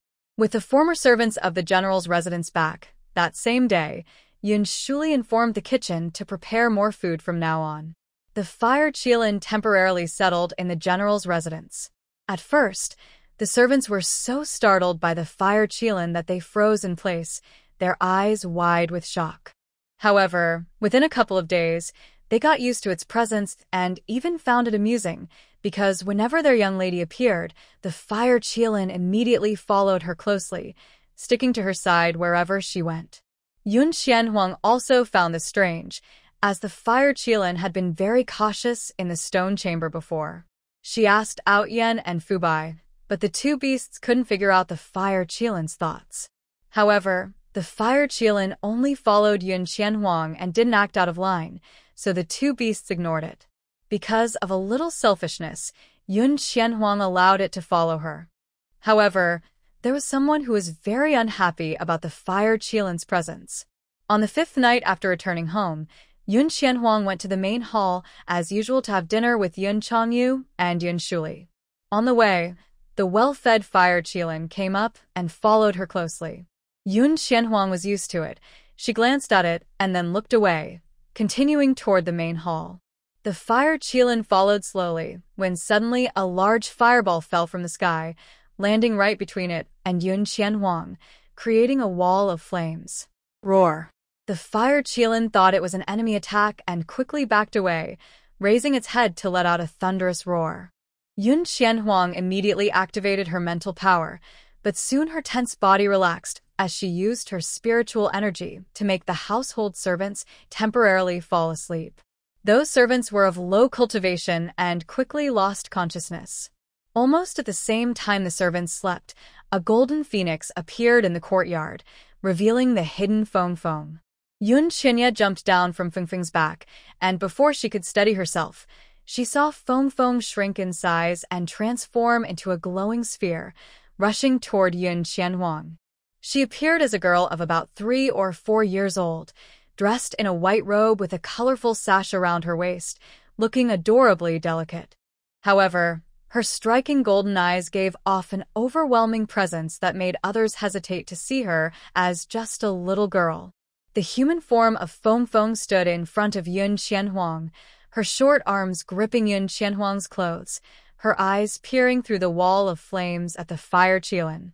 She had only been away from her master for a few days, and now there was a Qilin by her side. Although Feng spent most of her time cultivating and didn't care much about the outside world, when it came to possessiveness, She was definitely the strongest among Yun Qianhuang's 3 spirit beasts, even more so than Fu Bai. She tugged at Yun Qianhuang's clothes and asked, "Master, where did this little Qilin come from?" Despite the fire Qilin being much larger than her, it didn't dare to object to being called little Qilin. Like Out Yen, Feng Feng was an extraordinary divine beast. The aura she unintentionally released was enough to overpower the 12th tier fire Qilin. The fire Qilin lowered its head, not daring to meet Fengfeng's gaze. Yun Qianhuang gently rubbed Fengfeng's little head and explained the origin of the fire Qilin. Hearing that the fire Qilin was captured by a human and almost lost its life, Feng Feng pouted, so useless. Despite her words, she removed the fire barrier, let go of Yun Qianhuang's clothes, and walked in front of the fire Qilin, placing her tiny hand on its head. At that moment, Yun Shuli and Yun Changyu, hearing the roar of the fire Qilin, rushed over. Seeing Yun Qinya, the two were initially delighted, but then noticed the little girl in front of the fire Qilin. Feng Feng patted the fire Qilin's head and sent a thought into its mind. "I gave you some strength. Don't let humans catch you again, and don't think about my master." Only the fire Qilin could hear this, so to Yun Shuli and Yun Changyu, it looked like the fire Qilin was bowing before a little girl, its massive body seeming to tremble. Just as they were about to ask where Feng Feng came from, they noticed her distinctly non-human golden eyes. After warning the fire Qilin, Feng Feng transformed back into her small beast form and flew to perch on Yun Qianhuang's shoulder. Yun Shuli and Yun Changyu were so shocked they couldn't speak. That little girl was also a divine beast? "Dad, Grandpa, this is Feng Feng, my contracted beast," Yun Qianhuang introduced Feng Feng to them. Hearing how she referred to them, Feng Feng friendly called out. It took a while for Yun Shuli and Yun Changyu to regain their composure, but the shock in their hearts was still beyond words. 2 divine beasts along with Feng Feng? By the way, to avoid upsetting Fu Bai, Yun Qianhuang summoned him as well. With the formation she had set up earlier, she wasn't worried about being seen by outsiders. "This is Fu Bai, my contracted beast." Fu Bai lay on her other shoulder, facing Feng Feng. Yun Changyu was silent for a while before he managed to ask, "Huang Huang, is Fu Bai also a divine beast?" 3 divine beasts? How powerful was Huang Huang's spiritual energy? Yun Qianhuang shook her head, and just as Yun Changyu felt a little relieved, she added, "Fu Bai is a sacred beast." Yun Changyu, Yun Shuli. Yun Qinya had already seen Fu Bai and Feng Feng and wasn't as surprised as the others. He had just noticed that the servants in the house had fallen asleep. With a slight movement of his mind, a figure wrapped in flames appeared to his right. It was a crimson unicorn, entirely red and surrounded by flames, with a single horn on its head and a pair of fiery wings on its back. Yun Shuli and Yun Changyu shifted their gaze from Feng Feng and Fu Bai to the suddenly appearing crimson flame unicorn. "Grandpa, Dad, this is Luyan. It's the spirit beast I accidentally bonded with on my way back." The appearance of the crimson flame unicorn shocked Yun Shuli and Yun Changyu even more than Feng Feng and Fu Bai. Both knew that Yun Qianhuang was a beast master, so she could bond with spirit beasts, but Yun Qianya, Yun Changyu and Yun Shuli were sure he was neither a beast master nor a summoner. So why could he bond with a spirit beast? Feng Feng, Fu Bai, and Liu Yan's presence made the fire Qilin want to dig a hole and hide. It never expected to see a super divine beast and 2 holy beasts in one day. Indeed, Liu Yan was also a holy beast. Noticing the fire Qilin's reaction, Yun Qianhuang recalled Feng Feng and Fu Bai into her space. "Dad, Grandpa, let's talk inside." Seeing this, Yun Qinya also returned Liu Yan to the bonding space. The family walked into the house, and after sitting down, Yun Shuli and Yun Changyu were too curious to eat, staring at Yun Qinya. Yun Qinya scratched his head in embarrassment and explained Liu Yan's background. To return from Tianling City to Helen City, they had to pass through the Lingxian forest.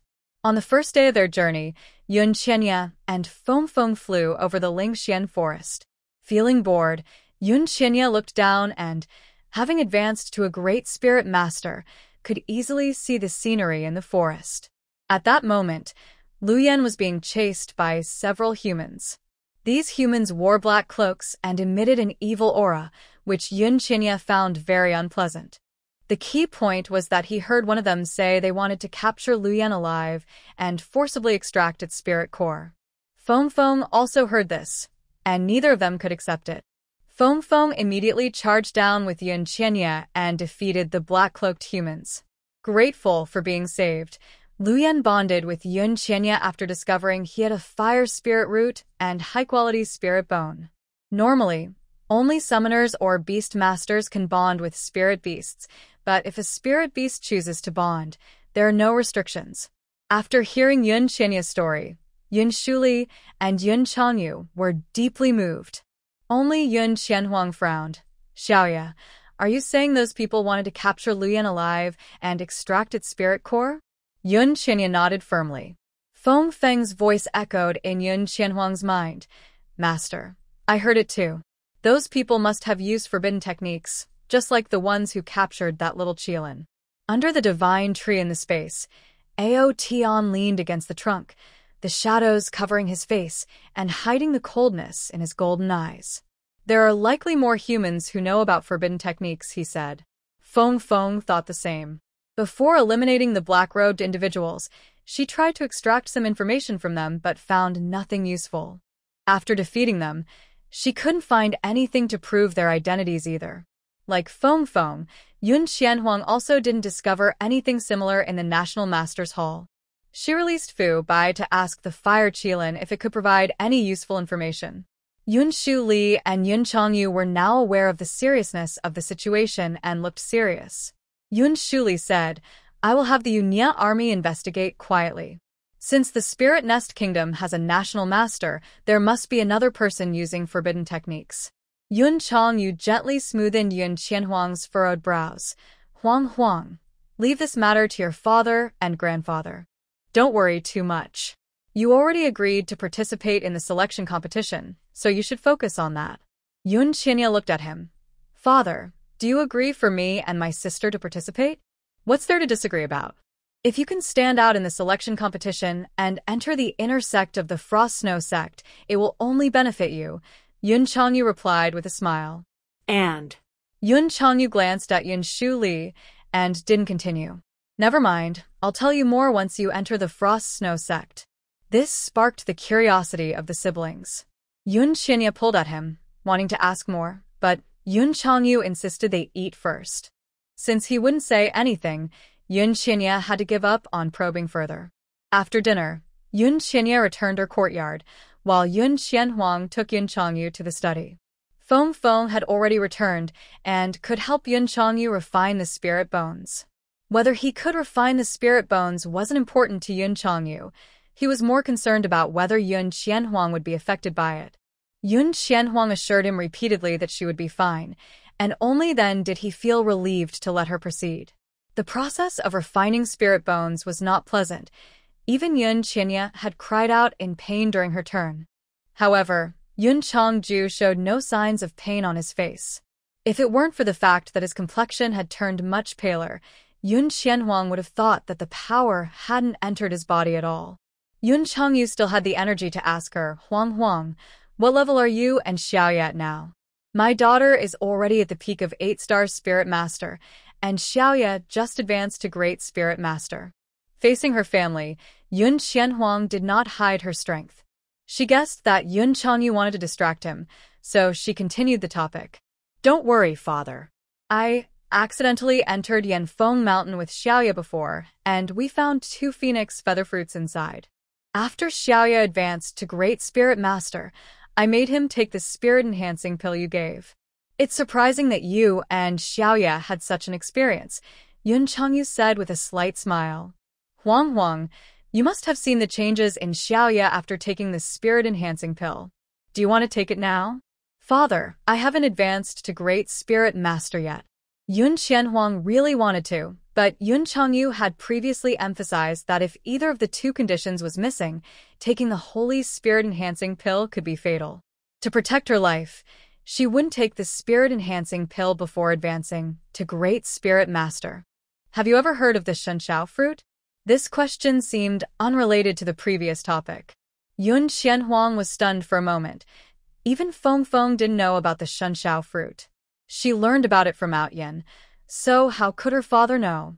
Before she could ask, Yun Changyu continued, "Your mother once said that if one can find and eat the shenshao fruit, they can take the spirit-enhancing pill even without reaching Great Spirit Master. However, your mother didn't know where to find the shenshao fruit, and I have searched through ancient texts over the years without finding any clues." Yun Changyu mentioned it casually. The pain of refining the spirit bone was unbearable, and he had to distract himself.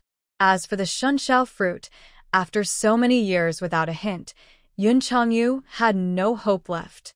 Yun Qianhuang and Yun Qianye obtaining the phoenix feather fruits had already exceeded his expectations. "Father, actually I have a shenshao fruit."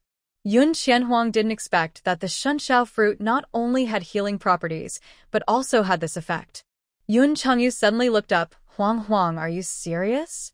This news shocked him greatly, and Yun Changyu relaxed for a moment, only to feel a sharp pain that made him gasp.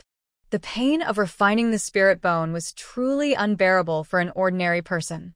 After enduring the pain, Yun Changyu took a deep breath and repeated his earlier question. After receiving a positive response, he smiled brightly. "Huang Huang, you should take the spirit-nourishing pill at home and then return to the academy with Xiao Yi." He didn't want to ask how Yun Qianhuang obtained it, but she felt a bit guilty about her secret. Feng Jingchen seemed to be constantly pursued, and she was unsure if telling her family about his situation would cause harm, so she kept quiet. If Yun Changyu had asked, she might not feel so guilty, but he didn't ask anything at all. Yun Qianhuang's voice was low. "Dad, don't you want to know how I got the divine sky fruit?" "Silly girl, why would I need to know that? You are my daughter. As long as you are well, these things don't matter." Yun Qianhuang felt a lump in her throat. She took a moment to calm down and continued to help Yun Changyu refine his spirit bones. Yun Changyu endured immense pain in silence, his clothes soaked with sweat. After a long time, Yun Qianhuang withdrew her hand. "Dad, it's done." Yun Changyu's tense nerves finally relaxed, and he hurried her to rest. After such a long time, Huang Huang must be tired. Although her strength had improved since the last time, the energy required to refine the spirit bones was still a bit too much for Yun Qianhuang's body. She reminded Yun Changyu to rest well and returned to her room. After closing the door and resting for a moment, she activated the defensive array and then ate a divine sky fruit. Before the effects of the fruit could take hold, she took a phoenix feather fruit and combined it with the spirit-nourishing pill that Yun Changyu had given her. The power of the three items surged within Yun Qianhuang, enveloping her spirit root. An indescribable, intense pain hit her, causing her to curl up and struggle to stay conscious. Her awareness faded, and apart from the pain, she felt nothing else. Her body temperature quickly dropped. The three beasts suddenly appeared beside her, their eyes filled with worry. "Why is my bond with the master weakening?" Feng Feng anxiously transformed into human form, wanting to check on Yun Qianhuang, but worried that her touch might cause more pain. She could only look at Ao Tian anxiously. Not just Feng Feng, Ao Tian and Fu Bai felt the same way. There was only one possibility for this situation. A possibility that the three beasts were reluctant to believe. Ao Tian cautiously reached out, only to touch something cold. A storm surged in his golden eyes. "What happened to our master? Is she?" Feng Feng and Fu Bai asked anxiously, but they saw that Ao Tian's face looked extremely grim. The two beasts had a vague idea of what was happening, but no one dared to say it out loud. Even during the time of his downfall, Ao Tian had never been this panicked. He disregarded the risk of damaging his own shattered soul and poured his power into Yun Qianhuang without hesitation. Feng Feng and Fu Bai followed suit, channeling their strength to Yun Qianhuang. However, it felt like their energy was being absorbed by a bottomless pit, creating not even a ripple. Yun Qianhuang was barely conscious, instinctively curling up in response to the intense pain, as if that would ease the overwhelming discomfort. In her dazed state, she seemed to return to when she was 10 years old in her past life. At that time, She had already shown her talent for beast taming, but her spiritual power was still weak due to her limited training time, falling short of the elders' expectations. The elders, under the guise of training, had thrown her into the family's beast den, filled with fierce and untamed spirit beasts that no one in the family could tame. Yet, 10-year-old Yun Qianhuang had to face more than 10 ferocious beasts. As soon as she was thrown in, the beasts charged at her, nearly tearing her apart. That was the first and only time Yun Qianhuang had a close encounter with death. She called for help from the elders outside, but all she received were two emotionless responses: either tame them or die. We, the beast tamers, do not need an heir who cannot tame even a fierce beast. Yun Qianhuang did not want to die, so she fought to survive in the beast den, eventually finding a slim chance to tame all the ferocious beasts. When the elders finally brought her out, she was barely hanging on to life. The pain she endured back then was nothing compared to what she felt today. Did they think they could consume her like this? Dream on. A red mark, left from her contract with the spirit beasts, appeared on her smooth forehead and began to warm. In the dimness, a faint light broke through. Yun Qianhuang suddenly opened her eyes. Master. The three beasts rushed forward, excited to see her, their worried hearts finally easing a little. The pain made it hard for Yun Qianhuang to speak. She could only pull her pale lips to convey with her spiritual power that she was okay.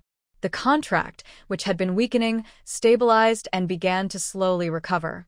The three beasts finally stopped channeling their energy and quietly stayed by Yun Qianhuang's side. Yun Qianhuang endured the pain and struggled to sit up straight, crossing her legs and closing her eyes to check her body with her mental energy.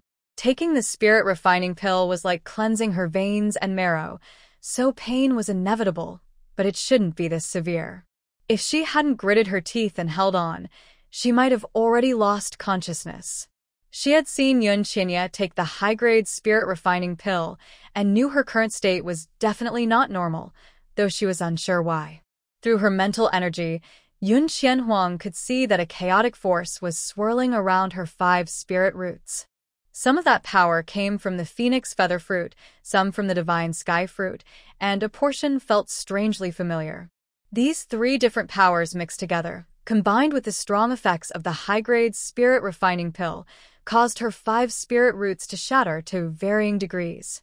Could the spirit refining pill really cause spirit roots to break?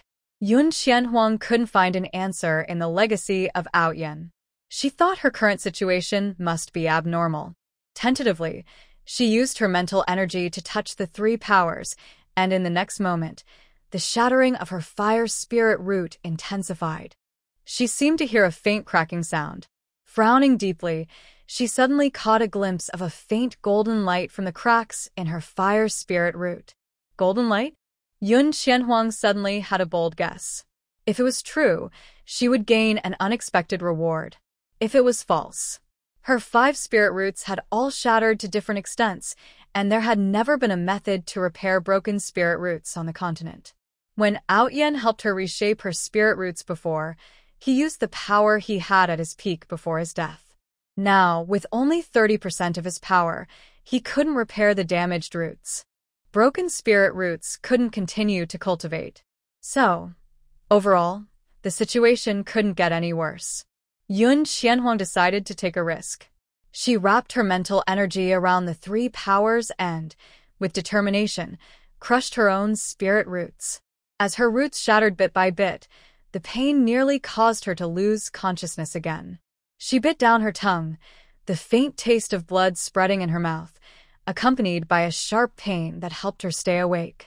Enduring the intense pain, Yun Qianhuang continued to use her mental energy to drive the 3 powers against her spirit roots. With each impact, her 5 spirit roots completely shattered. She could feel her spiritual energy quickly fading away. However, in this situation, her completely shattered spiritual roots began to emit a golden light and slowly started to reform. Days passed, with the sun rising and setting. The torturous process lasted for several days. Yun Changyu and Yun Qiannight visited Yun Qianhuang multiple times, but were always sent away by Outyen, who claimed Yun Qianhuang was in training. After sending Yun Qiannight away once more, Out-Yen turned to look at Yun Qianhuang, who was covered in dirt, and sighed. This dirt had appeared on her days ago and was increasing, emitting a stench that even their spirit beasts couldn't tolerate. Once it was clear that Yun Qianhuang was in no danger, Feng Feng and Fu Bai had retreated to their space to escape the smell. At that moment, Out-Yen felt extremely fortunate that he was just a remnant soul and couldn't smell anything. However, it had been 7 days since his master took the spirit-refining pill. Even though 5 spiritual roots would have more impurities to remove than a single one, it shouldn't take this long, right? Out-Yen had tried to investigate Yun Qianhuang's condition, but there was a powerful force within her that prevented him from doing so. He could only wait for her to open her eyes. Yun Qianhuang's current state was very good. After her spiritual roots shattered, the reformed roots not only had no impurities, but also emitted a faint golden light, with much greater resilience than before. Coupled with her innate divine bones, her training speed was extraordinary. Especially after absorbing 3 different powers, she broke through her bottleneck and advanced to a 1-star Great Spirit Master, with a hint of a trend towards becoming a 2-star. If it weren't for the upcoming selection competition, Yun Qianhuang would have wanted to see how long it would take her to reach 2 stars. She stopped her training, opened her eyes, and slowly exhaled a breath of stale air. Then, she was nearly overwhelmed by the terrible stench that hit her. Yun Qianhuang had a bad feeling. Holding her breath, she looked down and found that she was covered in a thick layer of dirt, even worse than what Yun Qiannight had after taking the spirit-refining pill. Yun Qianhuang immediately got up, ignoring Out-Yen beside her, and used her spiritual energy to open all the doors and windows before rushing out of the room. There were many vacant guest rooms in the general's residence, and Yun Qianhuang randomly found one to enter. She used water's spiritual energy to wash herself clean. As for the completely ruined clothes, she burned them with a fire and took out a clean outfit from her storage ring to wear. After making sure there was no unpleasant smell on her, she called 2 maids to dispose of the water and went back to her room to find Out-Yen. The 2 maids watched her leave and then quietly started discussing. "Do you feel like our young lady looks even more beautiful?" "Yes, her skin is whiter than before. It makes me, as a woman, feel a bit moved." The 2 maids had been responsible for taking care of Yun Qianhuang. After Yun Shuli and Yun Changyu were released, they returned to the general's residence right away. So, even the slightest change in Yun Qianhuang was quickly noticed by them. Yun Qianhuang was unaware that her appearance had also subtly changed. She only felt refreshed after washing away the dirt and found her body much lighter than before. The Holy Grade Spirit Rebuilding Pill truly worked wonders. Yun Qianhuang sighed as she returned to her room. Since the doors and windows were wide open, the smell in the room had mostly dissipated, but the bedding was beyond saving, so she decided to burn it. After cleaning up, she asked Out-Yen, "Out-Yen, how long has it been since I took the spirit rebuilding pill?" After her spiritual roots were reforged, she had been immersed in her training and had lost track of time. 10 days, Out-Yen replied, sounding a bit tired. Yun Qianhuang noticed this. She remembered when she first regained consciousness and saw 3 beasts anxiously watching over her. The power within her, aside from the phoenix feather fruit and the divine sky fruit, likely came from those 3 beasts. Out-Yen, being a remnant soul, had given her so much power and watched over her for so long, which must have taken a toll on him. After thinking for a moment, Yun Qianhuang took a divine sky fruit and placed it in Out-Yen's hand. Since the fruit could heal divine beasts' injuries, it should also help replenish Out-Yen's energy. Out-Yen looked at the divine sky fruit in his hand, confused. "Master, I'm not injured." Yun Qianhuang didn't explain. She just put him back into her space and then left the room again to find Yun Qianya. With 10 days gone by, there was less than half a month until the selection competition, and she and Yun Qianya needed to hurry back to the academy. They also needed to bring Qi Fuiying back with them. Fortunately, the teleportation array given by Elder Hu could easily transport multiple people at once. Yun Qianhuang found Yun Qianya, who was in the middle of training. After he finished, she brought up the topic of returning to the academy. As soon as Yun Qinya heard her, he nodded vigorously. I will listen to my sister. The siblings went to inform Yun Changyu and Yun Shuli about their decision, and the two supported them unconditionally. As for the slight change in Yun Qianhuang's appearance, they noticed it but didn't think much of it. After all, no matter how she changed, she was still their Huang. After leaving Yun Changyu and Yun Shuli, Yun Qianhuang took Yun Qianya to the room where Chief Weiying was temporarily staying. The fire Qilin remained in the general's residence. When it saw Yun Qianhuang, it instinctively wanted to follow her, but suddenly remembered the frightening presence from that day. The impression left by Feng Feng was too deep, so the fire Qilin held back and just let out a small roar at Yun Qianhuang. Yun Qianhuang approached and patted it before continuing on. Chief Weiying had been staying in the general's residence for several days. Her previous experiences had left her with a significant psychological shadow, so she rarely left her room, let alone the general's residence. When the siblings arrived, she had just finished the lunch brought by a maid. Senior Sister Qi, Xiao Yi and I are planning to return to the academy. Do you want to come with us? Hearing the words return to the academy, Chief Weiying's eyes lit up. When do we leave? She had always wanted to return to the academy to find her grandfather, but staying at the general's residence felt like a burden to Yun Qianhuang's family, so she hesitated to ask for anything. Therefore, when Yun Qianhuang suggested going back, she was both eager and relieved. She had been missing for too long, and her grandfather must be very worried. Yun Qianhuang understood why Chief Weiying was so excited and smiled. We can leave right now. Right now? Chief Weiying was taken aback. Then I'll summon Lingyu. Lingyu is the name of her 10th level Xianing crane. Chief Weiying thought Yun Qianhuang and Yun Qianya were going to ride the spirit beast back to the academy, as taking a regular carriage would surely make them late for the selection competition. She started to walk outside, but the room was too small to summon Lingyu. Yun Qianhuang stopped her. Senior Sister Qi, there's no need to summon your spirit beast.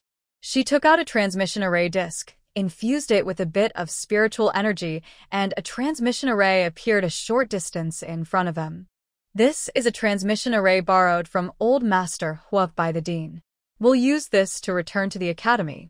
Chief Weiying knew Old Master Hua, and although she was curious about how the Dean helped Yun Qianhuang borrow the transmission array, she wisely didn't ask further and walked into the transmission array with the siblings. Yun Qianhuang set the destination to Shen Fengyuan's courtyard. In just a moment, the three were sent back to Wuling Academy through the transmission array. Yun Shimi, thank you so much this time. The familiar surroundings made Chief Weiying extremely excited. She grabbed Yun Qianhuang's hand to express her gratitude again. Yun Qianhuang took a disguise pill in front of her and corrected her, saying, Sister Qi, just call me Yun Shimi in the academy. Chief Weiying was momentarily taken aback. She watched as Yun Qianhuang's stunning beauty was concealed, making her look ordinary, and Yun Qianya also took a disguise pill. Chief Weiying quickly realized that the siblings must have hidden their true identities to enter the academy. That was their choice, and Chief Weiying wouldn't say anything about it. However, she remembered something important. Yun Shimi, I need to remind you of something. Sister Qi, please go ahead. The leader of the Frost Snow sect, Mo Lanshuang, has a sacred artifact that can see through all disguises. Your disguise pill won't fool her, and she dislikes it when people hide their identities in front of her. Strong individuals have their own temperaments, which ordinary people might find hard to understand, but no one dares to speak against them. Chief Weiying had heard her grandfather mention this, which is how she knew about Mo Lanshuang's aversion. If Yun Qianhuang wanted to enter the inner sect of the Frost Snow sect to study, she couldn't continue to hide her identity, like in the academy. Yun Qianhuang frowned but still thanked Chief Weiying. Chief Weiying waved her hand, saying, Yun Shimi, you saved my life and Lingyu's. This little matter isn't worth thanking me for. I need to go back to find my grandfather quickly, and will come to thank you in person another day. Chief Weiying soon left Shen Fengyuan's courtyard and headed straight for the Summoner Division. Not long after she left, Ji En, who had received news from Old Hua, appeared in the courtyard. When girl, You finally returned. Ji-en sighed in relief, worried that she wouldn't make it back before the selection competition. We're leaving for the West District tomorrow. The last spot in the water division is still reserved for you, so remember to find your mentor early in the morning. He came to retrieve the teleportation array disk. After going back and forth, it should still have 2 uses left. Since it was borrowed, Yun Qianhuang had no intention of keeping it and promptly returned the disk to Ji-en. She also asked, Director, I heard that sect leader Mo of the Frost Snow sect dislikes it when people hide their identities in front of her? Ji-en smiled as he accepted the disk. I actually forgot to mention that, but you don't need to worry. Just don't use the disguise pill in front of her, and everything else will be fine. Yun Qianhuang fell silent for a moment. Seeing her reaction, Ji-en's brow twitched, and his smile froze on his face. Warm girl, you wouldn't. Yun Qianhuang looked away, feeling guilty as she nodded slightly. This is your own matter. I won't ask more, Ji-en sighed. It's just that Mo Lanshuang once suffered because of a disguise pill, so she asked the master craftsman from Frost Snow sect to specially create that sacred artifact. It's impossible for you to become her disciple. Yun Qianhuang was surprised that Ji-en didn't press further. She looked at the old man and nodded, I understand. Everything that needed to be said was said, and Elder Hu was eager to get back the formation plate, so Ji-en left quickly. After he left, Yun Qianhuang paused but decided not to disguise herself anymore. Ji-en had kept his promise to her, so she would not go back on her word. Moreover, the recent events at the general's mansion made her realize that hiding her talents was not wise. If her father and grandfather had not concealed their strength, how could the emperor dare to act against them? Since she decided not to disguise herself, she should inform her mentor in advance. It was still early, so Yun Qianhuang said to Yun Qianya, Xiaoyi, I'm going to the water division. You should also inform the mentor. Their mentor knew they were siblings since they registered together when they enrolled, so since she chose not to disguise herself, Yun Qianya had no need to either. Yun Qianya naturally agreed, okay. The siblings headed towards the water division and the fire division, respectively. It was just the right time as the main campus classes had ended, and students were heading to the cafeteria or dorms. As Yun Qianhuang walked, she encountered a familiar person. Junior Sister Wen? Qi Yujian was surprised. When did you return to the academy? He paid special attention to the junior sister who had once defeated him and knew about her previous leave from the academy. I just got back a little while ago. Yun Qianhuang turned to nod at him as a greeting. Qi Yujian glanced at the direction she was heading. Junior Sister Wen, are you going to find Mentor Gu exit? Yes, I plan to participate in this selection competition. The dean said there is 1 spot left in the water division. Each division's top student would have a spot in the selection competition, so Yun Qianhuang didn't hide it. Unexpectedly, after she finished speaking, Qi Yujian suddenly frowned. He pursed his lips, hesitated for a moment, and then said, Junior Sister Wen, I'm afraid you won't be able to get that last spot in our division. Yun Qianhuang stopped in her tracks and turned to face Qi Yujian. Senior brother Qi, why do you say that? Qi Yujian looked around and pulled her sleeve, leading her to a quieter place. Our branch's chief elder has a grandson named Chang Gui. He joined the Frost Snow sect last year as an outer disciple. To enter the inner sect, outer disciples must pass several assessments, and each assessment must be spaced at least 6 months apart. Chang Gui has only been in the sect for a year and has passed 2 assessments. He still needs to pass 3 more to become an inner disciple, but he doesn't want to wait that long. So, when he learned that the top 10 in the selection competition could directly enter the inner sect, he returned to the academy to prepare for the competition. Yun Qianhuang understood. Did the last spot go to Chang Gui? But he is an outer disciple of the Frost Snow sect. Can he still use our academy spot? Qi Yujin knew what she was asking and sighed. He is a second-year student in our branch. Although he joined the Frost Snow sect midway, he is still considered a student of our academy. Actually, this was against the rules. Each branch has a limited number of spots, and the chief of the branch should naturally be among them. The last spot should have gone to Sister Wen. But Chang Gui had a good grandfather, and after joining the Frost Snow sect, He quickly advanced from an 8-star Spirit Master to a 1-star Great Spirit Master in just 1 year. Such strength is enough to make him the chief of the Water System branch. The chief of the branch is supposed to be the most capable. Sister Wen had previously shown strength as a 4-star Spirit Master. Although her abilities may have improved in the past 2 months, it would still be hard for her to defeat a 1-star Great Spirit Master. Chang Gui's grandfather seized on this point and openly gave the last spot to Chang Gui. Mentor Gu Xin had nothing to say about it. No one believed that Sister Wen could reach the same level as Chang Gui in just over 2 months. While this reasoning is correct, the chief of the branch is determined by competition, and giving the chief's spot to Chang Gui without a competition seems too hasty. He felt that if they did compete, Sister Wen might not actually lose to Chang Gui. However, Qi Yujin knew that his thoughts wouldn't change anything. He just felt it was a pity. Sister Wen, with your talent, if you could enter the inner sect of the Frost Snow sect, your strength would surely improve rapidly. Unfortunately, our branch has no spots left. They were set to head to the West District tomorrow, and at this point, almost all branches had no remaining spots. Qi Yujin genuinely felt sorry for Yun Qianhuang. Yun Qianhuang listened to him, her expression unchanged and her tone very calm. Brother Qi, does the dean know about this? The dean? Qi Yujin shook his head. Before we set off tomorrow, each branch will submit their list to the dean. Until then, the dean won't pay much attention to the branches. No wonder. Yun Qianhuang sneered inwardly. Thank you for telling me, senior brother Qi. It's nothing to thank me for. Qi Yujin still felt regret. Yun Qianhuang didn't say anything more, turned, and walked in another direction. Qi Yujin thought she had given up, but upon closer inspection, he realized she wasn't heading outside the branch, but towards their tower.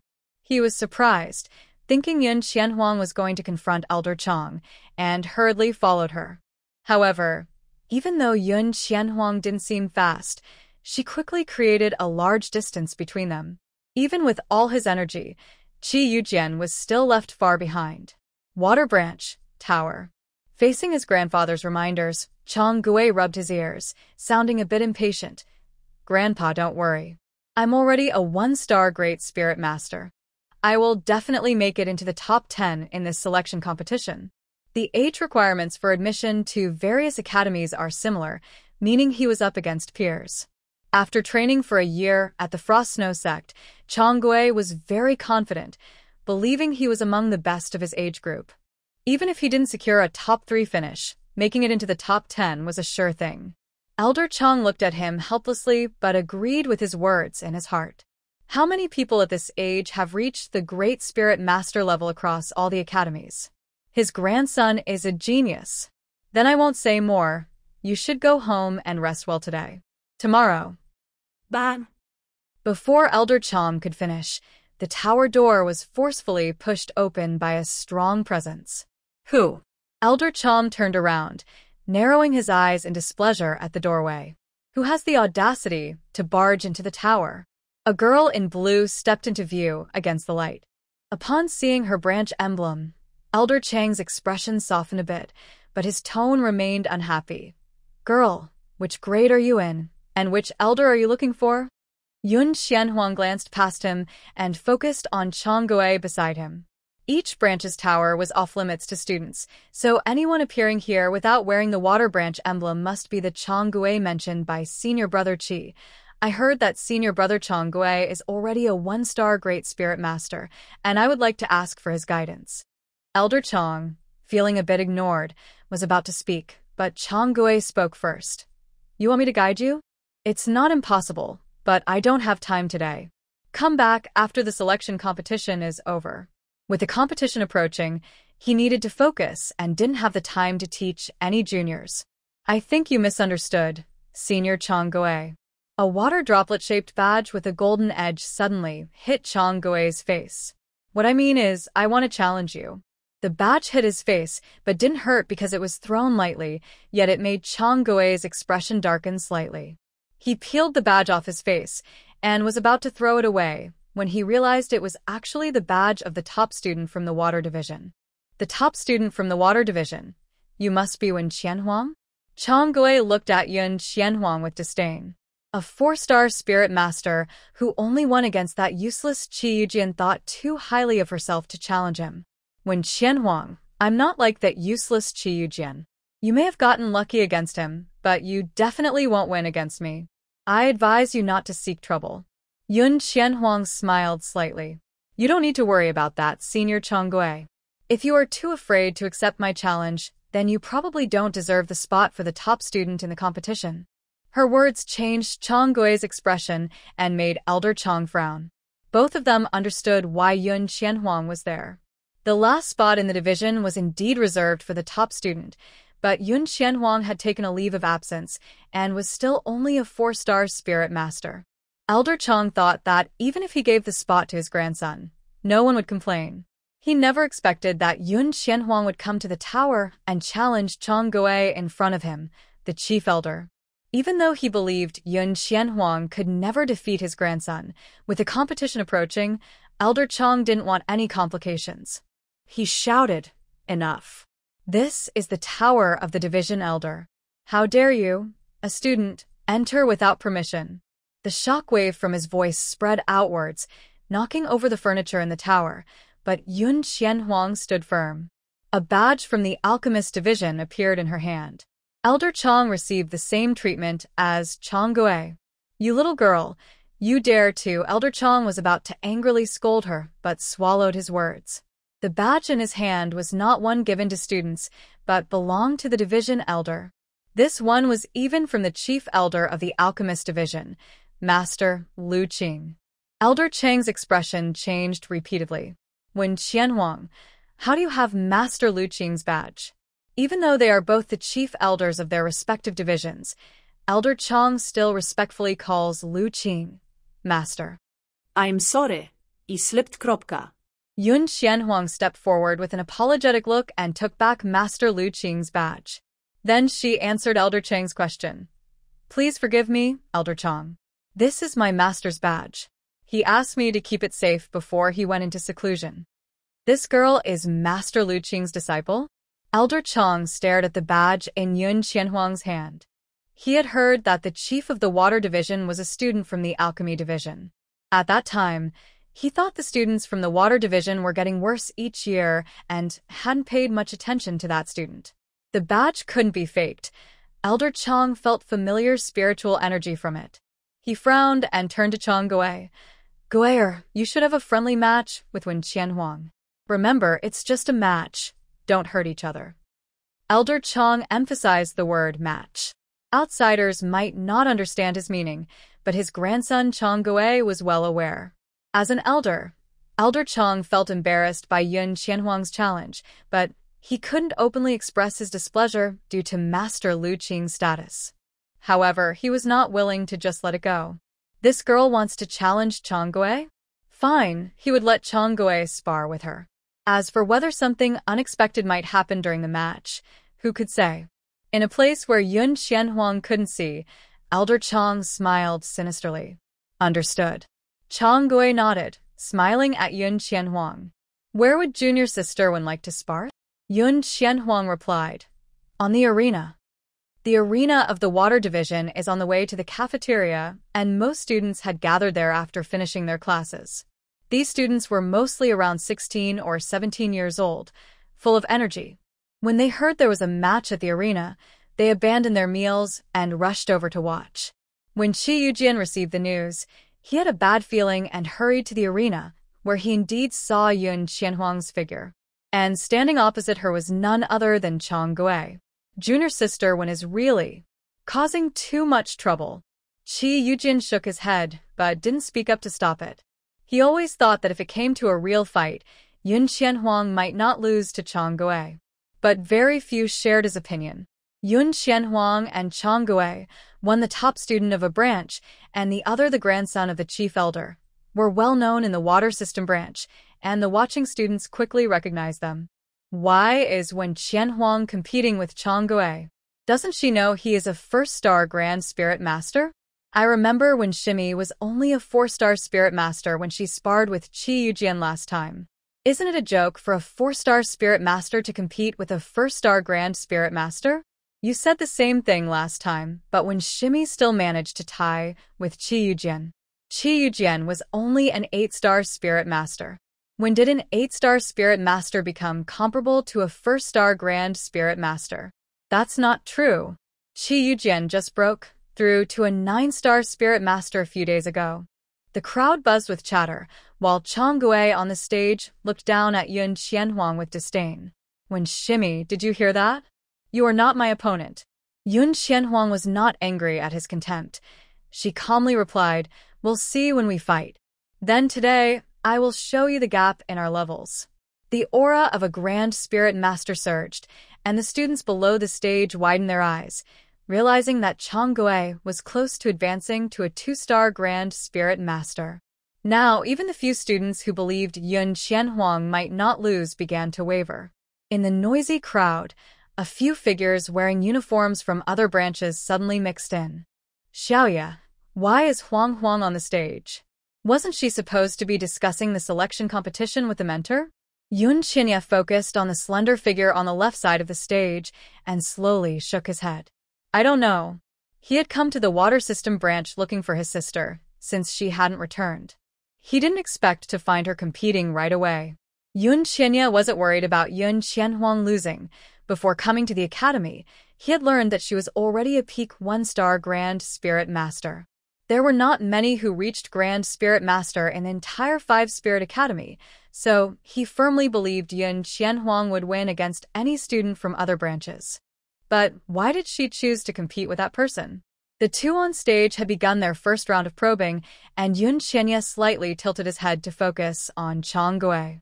Chang Gui was not wearing a branch uniform and did not display the water system branch emblem.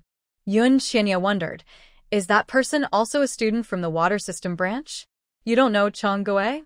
A student from the water system branch looked at Yun Qinya and then noticed the fire system branch emblem on his chest. You're from the fire division, so it's normal that you don't know. Shen Fengyuan and her friends had been busy training lately and hadn't paid attention to what was happening in the water division. Hearing the student say this, Shen Fengyuan asked, is this Chang Gui really that impressive? The student glanced at her and recognized her from the alchemist division by her robes and the chief badge she wore. It was strange that these top students from other divisions had come to the water division. The water division student thought to himself. He didn't think much of it and replied to Shen Fengyuan, Chang Gui is the grandson of Elder Chang from our division. At just 17, he is already a 1-star Great Spirit Master. Don't you think that's impressive, senior sister? Shen Fengyuan frowned. A 1-star Great Spirit Master isn't that remarkable, but Elder Chang is the chief elder of the water division. Why would his grandson compete against Huang Huang? Shen Fengyuan pressed further. Do you know why they are competing? I don't know for sure, but the student looked around and suddenly lowered his voice. The last spot in the selection competition was originally meant for Wen Qianhuang, but Elder Chang gave it to Chang Gui. I guess they might be competing because of this. The four of them changed their expressions at once. Gong Jiulu was indignant. Huang Huang is the chief of the water division. That spot should belong to her. Elder Chang shouldn't do this, even if he is the chief elder. Yun Qinya also frowned, glaring at Chang Gui on the stage. How dare he take his sister's spot? Lu Xianqing suddenly placed a hand on his shoulder, looking at the competitors with a half-smile. Xiaoya, I remember you said that Huang Huang agreed to participate in the selection at the dean's request, and that's why the dean lent her the teleportation array? Gong Jiulu immediately understood his meaning and quickly took out a boosting array plate from his storage ring. You all stay here. I'm going to see the dean. On the stage, after some initial probing, the two quickly separated. Yun Qianhuang had already gauged Chang Gui's strength. A 1-star Great Spirit Master is indeed not to be underestimated, but this isn't a friendly sparring match. There's no need to hold back. Moreover, she could see clearly that even in their preliminary exchanges, Chang Gui's attacks were aimed at her vital points, clearly with ill intentions. Since that was the case, she had no reason to be polite. Chang Gui looked at Yun Qianhuang with suspicion. He couldn't believe he couldn't sense her true strength. Could it be a hidden, powerful spirit tool? This isn't surprising, and Chang Gui didn't think much of it.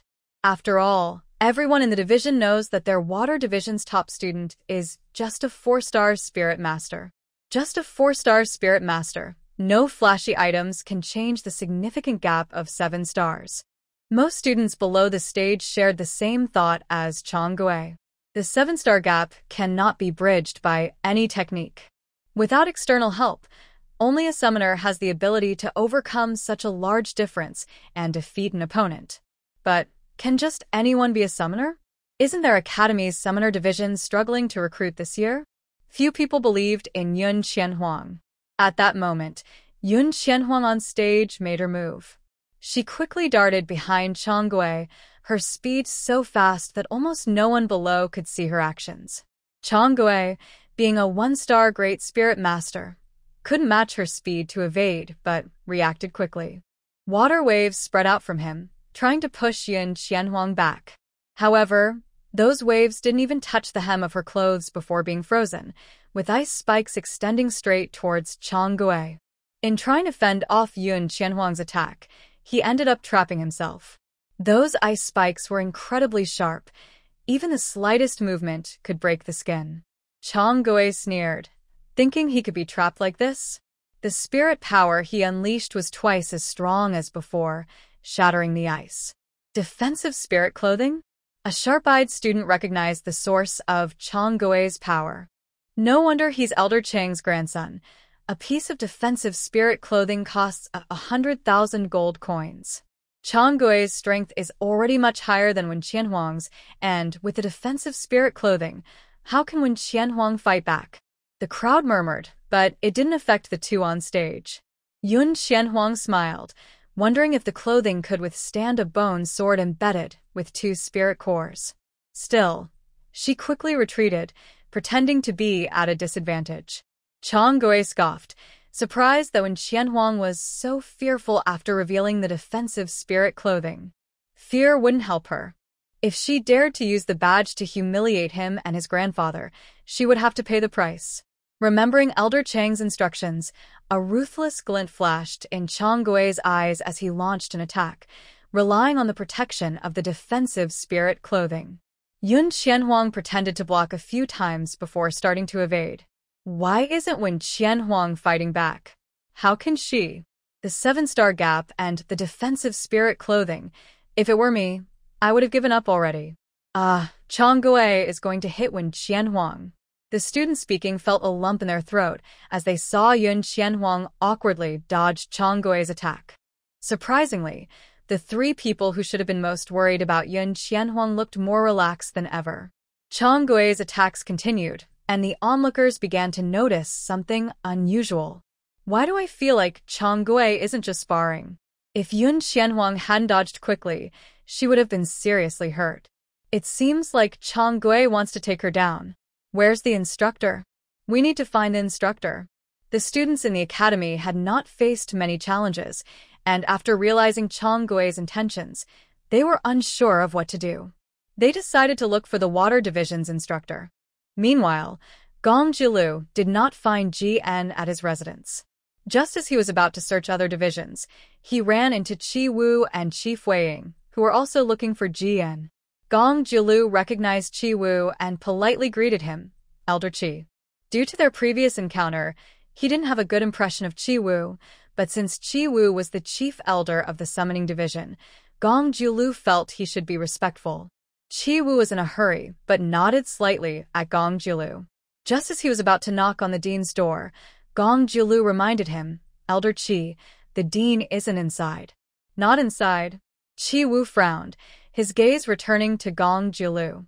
He had noticed before, but now that he looked closely, he realized Gong Jilu was one of the students who had appeared with Master Lu Qing last time. Kid, are you a friend of Yun Qianhuang? Qi Fuiying, unaware of the previous events, glanced at Gong Jilu when she heard this. Yes, Gong Jilu admitted, but didn't want to engage further with Qi Wu. Elder Qi, I have other matters to attend to. If you don't need anything, I'll be on my way. He turned to leave. Qi Wu quickly called out to him. Wait, kid, do you know where Yun Qianhuang is? Upon hearing Qi Wu mention Yun Qianhuang, Gong Jiulu immediately became cautious. Was this old man looking to cause trouble for her? Qi Fuiying understood that her grandfather must have had some past issues with this student from the Earth Division, which explained Gong Jiulu's somewhat dismissive attitude, although he didn't show it openly due to Qi Wu's status. She tugged at her grandfather's sleeve and explained, "This junior, my grandfather means no harm. He just wants to thank Miss Yun for saving me last time." Really? Gong Jiulu looked at Qi Wu with suspicion. "Hey, who are you suspicious of?" Qi Wu glared angrily. "As the chief elder of the Summoner Division, how could I deceive you?" Gong Jiulu wanted to say he could, but looking into Qi Wu's eyes, he swallowed his words. However, if Elder Qi's granddaughter is telling the truth, Gong Jiulu suddenly had an idea. Since he didn't know where to find the dean, it would be better to ask Elder Qi to help Huang Huang. As a chief elder, Qi Wu shouldn't be afraid of Elder Chang. Deciding this, Gong Jiulu sighed. "Elder Qi, I'm afraid you might not have a chance." What do you mean by that? Did something happen to Miss Wen? Qi Fuiying was even more anxious than her grandfather. Not exactly, it's just. Gong Jiulu shook his head heavily, wanting to say something, but sighed deeply again. Hearing him pause, Qi Wu urged, "Go on." "It's just that the spot for the selection competition was taken by Elder Chang for his grandson. So." Gong Jiulu paused again, sighing for the third time. "And Elder Chang's grandson even forced Huang Huang onto the stage. I wonder how she is now. Elder Qi, I need to hurry and find the dean to help Huang Huang, so I'll be going." In just a few sentences, a lot of information was revealed. Wait. Qi Wu seemed to understand what was happening and called out to Gong Jiulu again. He snorted coldly. "Is this something to discuss with Jian? I'll go with you to the Water Division. I want to see what Chang Zhenzhong is up to." "Then, thank you, Elder Qi. Let's hurry." At the Water Division, several instructors were called by students and noticed the problem with Chang Gui. Gu Xian frowned and scolded. "Chang Gui, what are you doing?" "It's just a spar. The academy strictly prohibits students from engaging in deadly fights." Chang Gui on the stage seemed startled, his hand trembled, and an ice spike shot toward Yun Qianhuang's chest. He didn't check if he hit. Instead, he turned to Gu Xian with an apologetic smile. "Instructor Gu, I'm really sorry. Your sudden voice startled me." Gu Xian was too concerned about her to pay attention to him and was about to rescue Yun Qianhuang. But a powerful force suddenly held her in place. Gu Xian looked toward the source of the voice, and it was Chang Gui's grandfather, Chang Zhenzhong. With a mix of a smile and a threat, Chang Zhenzhong said, "Instructor Gu, it's best if you don't interfere with friendly sparring between students." As the chief elder of the Water Division, Chang Zhenzhong was now a powerful one-star spirit saint. Gu Xian was only at the spirit realm and couldn't break free from Chang Zhenzhong's control. She could only watch anxiously as Yun Qianhuang stood on the stage. At that moment, Yun Qianhuang had already dodged Chang Gui's attacks. Despite the long time spent avoiding, she showed no signs of panic and seemed to handle the situation with ease. This puzzled Chang Gui, who had already used up most of his spiritual energy. Why was Yun Qianhuang not even sweating?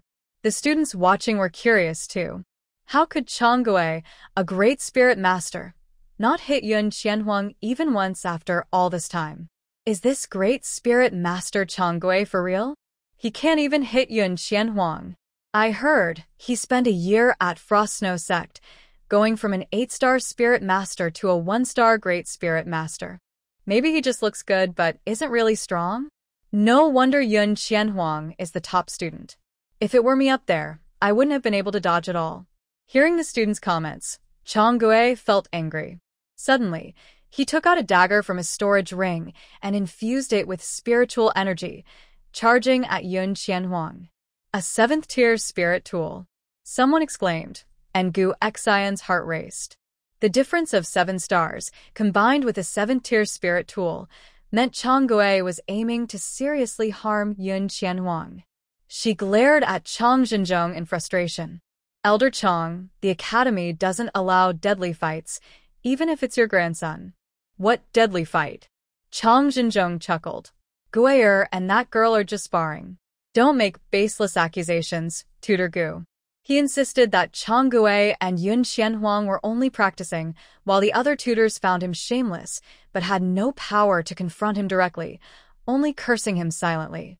Several tutors were worried for Yun Qianhuang. However, as Chang Gui closed in, Yun Qianhuang did not dodge this time. The distance between them shrank, and the dagger could easily hit her, but Chang Gui had also entered the attack range of her bone sword. Yun Qianhuang's lips curled into a slight smile, then she suddenly gasped, seemingly terrified. Due to Chang Gui's blocking, the others couldn't see Yun Qianhuang's movements, but they saw Chang Gui suddenly freeze, his eyes wide in disbelief. Ah! Yun Qianhuang suddenly pushed Chang Gui away and stepped back, trembling. Her expression was filled with fear, and her voice shook as she said, I'm so sorry, Brother Chang Gui. I was just so scared. Only then did everyone notice that she had somehow acquired a bone sword, and Chang Gui, who had fallen to the ground, had a bloody hole near his chest. Chang Zhenzhong instantly appeared on the stage to help Chang Gui up, and upon seeing his injuries, he became furious. Smelly girl, are you looking for trouble? A massive surge of spiritual power rushed towards Yun Qianhuang, but another equally strong force blocked it. An old voice, mixed with spiritual energy, forcefully entered the ears of everyone present. Chang Zhenzhong, you really are going backward. You want to harm a student. The familiar presence made Chang Zhenzhong's face turn very ugly. He looked up and saw Qi Wu approaching slowly with two students. Chang Zhenzhong's gaze fell on Qi Fuiying, and for a moment he was puzzled, but that was quickly replaced by anger. He glared at Qi Wu. Qi Wu, what do you want? This girl hurt Guyer. I want her life. Yun Qianhuang and Chang Gu had already sent a message to Ji En before stepping onto the stage. The reason they had been avoiding confrontation was to have an excuse to explain once Ji En arrived. But she didn't expect Qi Wu to be the one who came. Gong Jilu, standing behind Qi Wu, tilted his head and winked at her. Yun Qianhuang understood. She still looked flustered, helplessly gazing at Qi Wu, trying to explain, Elder Qi, I didn't mean to. I was just too scared. Yun Qianya and the others subtly averted their eyes. If they kept watching, they were afraid they would burst out laughing. Qi Wu looked at Yun Qianhuang with a strange expression. This girl managed to rescue her friend from the royal family of the spirit-soaring kingdom, yet she was afraid of Chang Gu, a mere one-star spiritual master? However, he didn't call her out. He just looked seriously at Gu Xian, who was trapped in place by Chang Zhenzhong. Gu girl, tell me what just happened. Chang Zhenzhong stuffed a healing pill into Chang Gu's mouth, and then shot a warning glance at Gu Xian. Gu Xian was already upset by Chang Zhenzhong's actions and remained unfazed by his threat. Elder Qi, it was Chang Gu who first used a spiritual weapon and tried to seriously harm Wen Qianhuang. He is already 7 stars higher than Wen Qianhuang, and with the boost from the spiritual weapon, Wen Qianhuang was just panicking and had to use her weapon to protect herself. You're talking nonsense. Chang Zhenzhong tried to deny it. That girl is malicious and afraid of losing her top position, so she attacked Guyer. In front of Qi Wu, he didn't dare to act against that girl but would never admit that this was Guyer's fault. Gu Xian didn't even look at him. Elder Qi, you can ask the students present if I am lying. Qi Wu's gaze fell on the observing students. Lu Xianqing stopped Shen Fengyuan, who wanted to speak, and stepped forward. Elder Qi, the students can testify that what Mentor Gu said is true. Shen Fengyuan was taken aback for a moment, but quickly understood. Everyone in the water division knew that Huang Huang was also a student of the alchemy division. If she spoke up, Chang Zhenzhong would definitely accuse her of protecting Huang Huang on purpose. However, Xianqing was a student from the metal division and Chang Zhenzhong didn't know his relationship with Huang Huang, so it was more appropriate for him to speak. Who are you, little brat, to help Gu Xian slander Guer? Chang Zhenzhong turned to Lu Xianqing, his face dark with anger. Lu Xianqing showed no fear and even smiled slightly. I am a student from the Lu family of the illusionary spirit kingdom. Chang Zhenzhong immediately stopped glaring at him. The Lu family of the illusionary spirit kingdom was the top family of weapon makers on the continent, not only having master craftsmen but also powerful spiritual beings in the family. In terms of connections, while weapon makers might not compare to alchemists, they were still formidable. He couldn't afford to provoke the Lu family. Chang Zhenzhong stubbornly retorted, "Even if you are from the Lu family, you cannot slander my Guer." Slander? Qi Wu snorted. Chang Zhenzhong, if one person slanders you, that might be understandable. But does everyone slander you? Clearly, your grandson took the competition spot from that girl. The girl felt wronged and wanted to confront him in the arena, yet he dared to use deadly force. Don't you care about the academy's rules? Chang Zhenzhong was equally fierce. Rules? In the water division, my word is the rule. The division's top position should go to the capable. That girl is only a 4-star spirit master. How could she possibly be a match for Guer? What's wrong with Guer taking the spot that belongs to the top? Gu Xian glanced at the still recovering Chang Gui in his arms, showing a mocking expression. Elder Chang, your precious grandson is the one who is injured. Are you saying Wen Qianhuang is not his match? Chang Zhenzhong was momentarily speechless. But he quickly defended Chang Gui. Guer just didn't expect that girl to be so ruthless, which is why he fell into her trap. Elder Chang, do you really believe that? A cultivator who lacks basic vigilance. What's the point of their training? I am speaking with Qi Wu. When did it become your turn to interrupt? A forceful energy surged towards Gu Xian from Chang Zhenzhong. Chang Zhenzhong was once again at a loss. 2 chief elders and a mentor making such a scene in front of so many students. What kind of example is that? An elderly man in a light brown mentor's robe appeared on the arena, his powerful presence sweeping across the area, breaking Chang Zhenzhong's hold over Gu Xian. Old Chang, why are you arguing with a student? Accidents happen during sparring. That's not unusual. Ji-en smiled and turned to Chang Zhenzhong, handing over a bottle of the precious recovery pill. He then turned to Qi Wu and said, "All right, old Qi, you don't need to join in.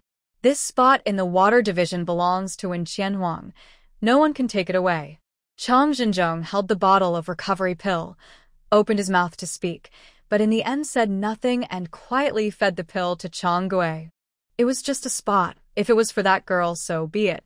He would think of another way for Gui to enter the inner gate of the Frost Snow sect. As for that girl, with Ji-en and Qi Wu here, he couldn't act. Could he wait until she went to the Western District to take action? Chang Zhenzhong thought darkly as he helped the waking Chang Gui to return to the tower. Dean, Yun Qianhuang, who had been silent, suddenly spoke up, "I don't need this spot." Ji-en became anxious. "When girl, I know you've been wronged, but right now, this is the only spot available." The spots for each division had mostly been decided. There were no extra spots for her to participate in the selection competition. Yun Qianhuang took out the badge of the Alchemist Division from her storage ring and hung it on her chest. "Elder Xie saved a spot for me in the Alchemist Division." Elder Xie Wei. It was amusing. He had previously made things difficult for Yun Qianhuang because of his granddaughter, but after realizing her talent, he wanted to take her as a disciple. However, just as he thought about it, Master Lu Qing discouraged him. Yun Qianhuang had thought her relationship with Xie Wei was over. Who would have thought that after the news of the selection competition was released, Xie Wei awkwardly approached her, saying he wanted to give her the spot. Division elders could designate someone to participate, and instead of choosing his granddaughter, he chose her. Yun Qianhuang didn't plan to participate in the selection competition as an alchemist. She intended to refuse. But Xie Wei insisted, saying it was fine even if she didn't participate. So, her match with Chang Gui today was not to reclaim the spot in the water division, but simply to vent her frustration. Old Xie? He actually didn't give the spot to his granddaughter. Ji-en, unaware of the relationship between Yun Qianhuang and Xie Wei, found it curious. However, participating as an alchemist might make it difficult for her to catch Mo Lanchuang's attention, especially with the exceptionally talented Shin girl around.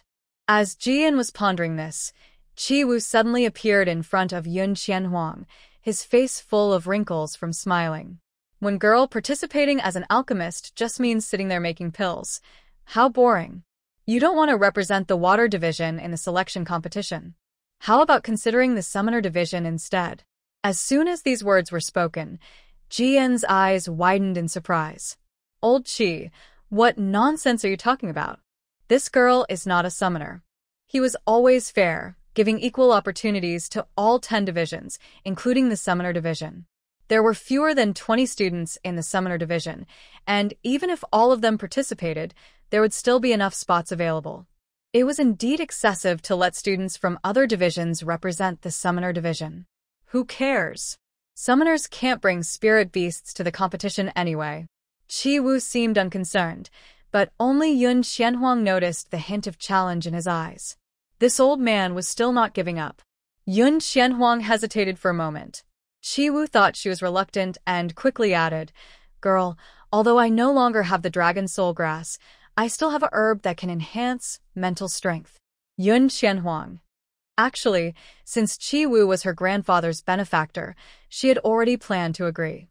However, since Qi Wu wanted to give her something, she certainly wouldn't refuse.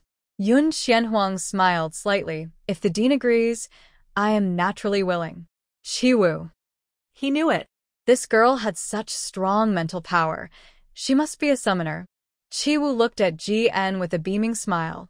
"Dean, what do you think?" Jian felt something was off. Qi Wu had always called him Jian, so why was he suddenly so formal? Could it be that when Qianhuang was really a summoner? With a doubtful gaze on Yun Qianhuang, she faced him calmly. She had already agreed to Qi Wu, and could a powerful figure like Ji and not figure it out? Yun Qianhuang's reaction made Ji and dismiss his own suspicions. Had there ever been a dual-element summoner on the continent? This girl was already impressive for being both a dual-element cultivator and an alchemist. Ji and no longer doubted her. Since the summoner division has unused spots, old Qi, if you want, let her represent the summoner division. Since spirit beasts couldn't be summoned for the competition, it didn't matter if she was a summoner. She just needed the spot. Qi Wu immediately pulled Yun Qianhuang. "Come on, one girl. I'll take you to get the summoner division's uniform." This match ended in a way that surprised everyone. Yun Qianhuang allowed Qi Wu to lead her away from the water division, giving Yun Qianye and the others a reassuring look before leaving. On the way to the Summoner's Academy, Yun Qianhuang used her mental power to communicate with Ao Tian. "Ao Tian, do you remember how to get to the Water Division's tower?" "Yes. What do you need me to do, Master?" "I want you to help me deal with those 2 people from earlier." Throughout the conversation, Yun Qianhuang noticed the cold killing intent in Changzhen's eyes. With Jian and Qi Wu in the academy, Changzhen wouldn't act against her easily, but on the way to the West District tomorrow, he would likely look for an opportunity to strike. This time was her chance. Yun Qianhuang wouldn't foolishly wait for him to attack before she fought back.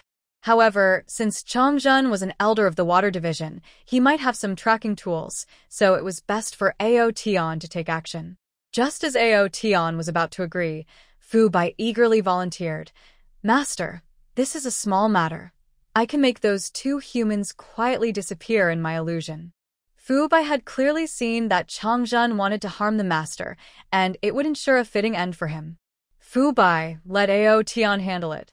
Yun Qianhuang declined Fu Bai's suggestion.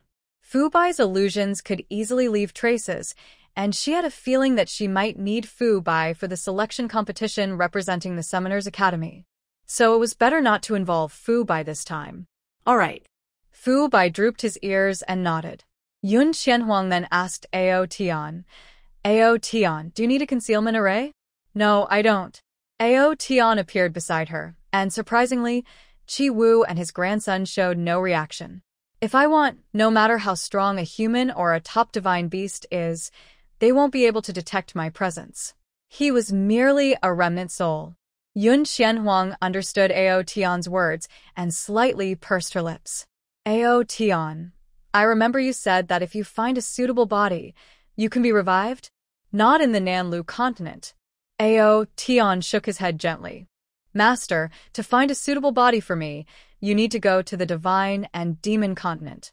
That was where he was born, and only there could he find a fitting body. Yun Xianhuang gazed into the distance. With her current strength, she couldn't go there.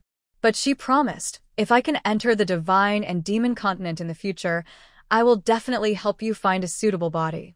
Ao Tian was her contracted beast, and she would surely help him revive.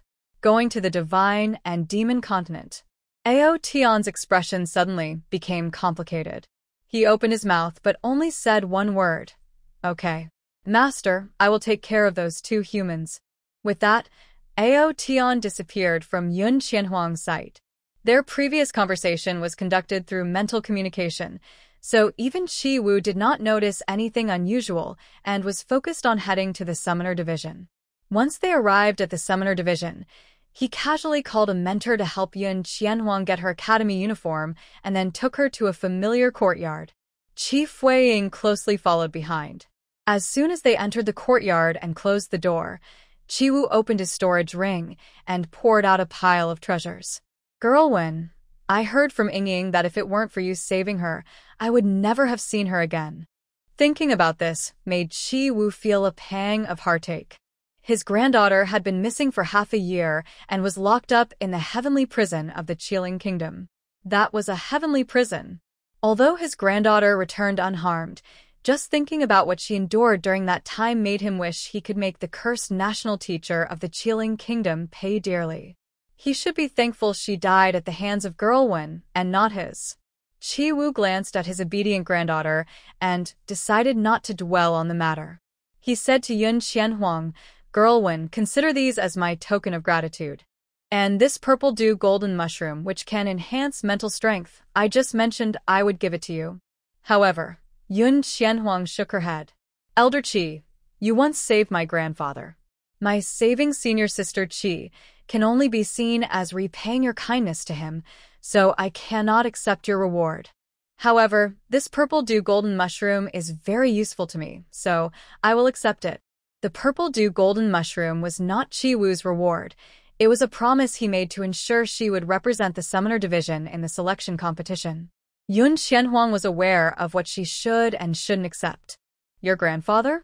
Qi Wu asked, puzzled, as Qi Fuiying had not informed him of Yun Xianhuang's identity. Girlwin, who is your grandfather? The Grand General of the Qilin Kingdom, Yun Shuli. Qi Wu was even more confused. General Yun? Then why is your surname Wen? Yun Xianhuang smiled slightly. I hid my identity when I entered the academy. Wen is my mother's surname. I see. Qi Wu found it strange, but did not intend to pursue the reason behind Yun Xianhuang's actions. However, he had heard that the granddaughter of General Yun, although a genius with dual spiritual roots of water and fire, was said to have an incomplete mind. Girlwin did not seem like someone with an incomplete mind at all. Wait. Qi Wu suddenly realized something. When, Girl Yun, you have dual spiritual roots? Yun Xianhuang nodded with a smile. Qi Wu fell silent. The top student of the Water Division, a disciple of Master Lu Qing, and also a summoner. This girl was truly extraordinary. Who would believe she also had dual spirit roots? Those so-called geniuses on the continent were nothing compared to her. She seemed like the daughter of heaven itself, making even him feel a bit jealous. Qi Wu shook his head with a smile. You really don't leave any opportunities for others. However, you should accept these items. I've already offered them, so there's no reason to take them back. Absolutely not. Yun Xianhuang firmly refused to accept them. The old man and the young girl argued back and forth until Qi Fuiying picked out half of the treasures and handed them to Yun Xianhuang. Junior sister Yun, you saved me and Lingyu, so let this be my thanks to you on behalf of Lingyu. Although it was only half, Yun Xianhuang could see that these were the most valuable items, including a 12th level gold spirit core. A 12th level spirit core, regardless of its attribute, was more precious than a holy grade pill. Yun Xianhuang hesitated for a moment and finally picked out the gold spirit core. Sister Qi, I can accept this one. She returned the remaining treasures to Qi Fuiying's arms, discreetly slipping a few bottles of pills inside. Qi Fuiying didn't notice and wanted to push the items back to Yun Xianhuang. Sister Chi, if you keep insisting, then I won't take this spirit core either. With that threat, Chi Fueying immediately stopped insisting and placed the treasures back into the pile. Only then did Yun Qianhuang accept the spirit core. Just then, the mentor from the Summoner Division arrived with the Academy uniform and badge. The uniform of the Summoner Division was white, with golden phoenix patterns embroidered on the collar, cuffs, and hem. The badge was also in the shape of a phoenix, which the phoenix in the space seemed to really like. Yun Qianhuang carefully stored the uniform and badge, agreeing with Qi Wu to set off with the students of the Summoner Division the next morning, before leaving the division. After she left, Qi Fueying began to sort through the pile of items on the ground. After finding a few holy-grade pills, she looked at her grandfather in confusion. "Grandpa, didn't you say junior sister Yun was Master Lu Qing's disciple? Why are you giving her pills?" Qi Fueying knew her grandfather well. She didn't think he could produce pills better than Master Lu Qing. "Pills? What pills?" Qi Wu leaned in to take a look, then frowned. "Ying, these pills aren't for me." Saying this, he took out a bottle, opened it, and sniffed, his expression suddenly changing. Saint Grade Recovery Pill. He picked up several other bottles and opened them, finding that 3 out of the 5 contained the Saint Grade Recovery Pill, while the remaining 2 were 11th grade Spirit Gathering Pills. Not to mention the Saint Grade Recovery Pill, the Spirit Gathering Pill was developed by Master Lu Qing, and only he could create the 11th grade Spirit Gathering Pill. In an instant, Qi Wu understood where these pills came from. He sighed helplessly. That girl really doesn't take any unfair advantages. Although the 12th tier Spirit Core is rare, the total value of these pills far exceeds that of the Spirit Core. Speaking of which, isn't that girl supposed to have water and fire spirit roots? Why does she only want the Spirit Core that she can't even use? Ao acted quickly. After Yun Qianhuang returned to the courtyard, he had already taken care of things on his end. Knowing his master's nature, Ao Tian did not return to the courtyard but used the bond between him and Yun Qianhuang to return to the space nearby. "Master, Chang Zhenzhong is dead, but Chang Gui is still alive." Yun Qianhuang was a bit surprised. How did Chang Gui escape when Chang Zhenzhong died at Ao Tian's hands? Chang Gui is a disciple of the Frost Snow sect. It seems they left something on him. Although I struck his heart, he was still teleported away at the brink of death. However, don't worry, Master. I left a trace of power in his body that will destroy his spirit root. Even if he survives, he won't be able to continue cultivating. Ao Tian felt a bit uneasy. He could have chased after the Frost Snow sect, but that would risk exposure, so he gave up. He was afraid Yun Qianhuang would think he let a tiger return to the mountain. "It seems I must go to the Frost Snow sect," Yun Qianhuang said with a faint smile, showing no hint of blame. The Frost Snow sect is the strongest sect on the continent, filled with powerful individuals, so Ao Tian was right not to pursue. But she wouldn't let Chang Gui off easily. After the selection competition, she would find a way to settle the score with him. Fortunately, she had Ao Tian handle it, so even if the Frost Snow sect investigated, they wouldn't trace it back to her. She decided to put this matter aside for now. Yun Qianhuang didn't forget about Yun Qianya and the others. After resting in her room for a moment, she went to find the 4 of them. When they learned that she really intended to join the Summoner Division's team, the 4 were not too shocked. Yun Qianya had known for a long time, and as for Shen Fengyuan and the others, they had already met Fu Bai when they were chased by the Demon Moon Ant Queen in the Tianqi Forest. From that moment on, the 3 of them knew that Yun Qianhuang was a summoner, but they hadn't asked about it for a long time. Now, Shen Fengyuan simply reminded her, Huang, summoners are not allowed to summon spirit beasts during the competition. This is easy to understand. The hierarchy among spirit beasts is very strict, and higher-level spirit beasts have absolute dominance over lower-level ones. If spirit beasts were allowed to fight, the results of the competition would mainly depend on their levels. After all, students of similar ages usually have only small differences in strength. "I understand," Yun Qianhuang said as she summoned Fu Bai and introduced him to the 3. "This is Fu Bai, one of my contracted beasts. He is an illusion beast." Fu Bai twitched his ears. "An illusion beast? Gong Jilu looked at Fu Bai in shock, not expecting that this seemingly harmless floppy-eared rabbit was actually a very rare illusion beast. Shin Fengyuan also looked at Fu Bai with curiosity. Although she had seen him once before, she hadn't realized he was an illusion beast. At that time, Fu Bai had likely trapped the magic moon queen ant, indicating he was of a high level. To trap a 12th level magic moon queen ant, he must be at least a 10th level or even higher, right? Lu Xianqing was also curious about Fu Bai, but he was more concerned about what Yun Qianhuang had said. Huang Huang, did you say one of your contracted beasts? As soon as those words were spoken, Shin Fengyuan and Gong Jilu turned to look at Yun Qianhuang. Did one of mean what they thought it meant? Xianqing guessed correctly. Yun Qianhuang showed an apologetic expression. However, I can't introduce my other contracted beasts to you for now. The academy is not like the general's residence. Even with the barrier provided by Gong Jilu, they cannot let their guard down. Especially since Out Yen had recently killed Chang Zhenzhong, the chief elder of the water department. It's fine. You can introduce them later, the three said, completely unconcerned. Perhaps it was because Yun Qianhuang had so many surprises that they didn't find it strange that she had multiple contracted beasts. They were more curious about what level Fu Bai was as an illusion beast. Yun Qianhuang patted Fu Bai's head. Fu Bai is a holy beast. Shin Fengyuan, Gong Jilu, Lu Xianqing. After a moment, Gong Jilu quietly sighed. Fortunately, the selection competition doesn't allow summoning spirit beasts. Otherwise, if Fu Bai stood there, other summoners wouldn't even need to compete. The other three nodded in agreement. Once a holy beast's pressure is released, unless there's a special reason, even a 12th level spirit beast wouldn't dare to act recklessly. Yun Qianhuang took out a special herb to feed Fu Bai, allowing it to return to its space.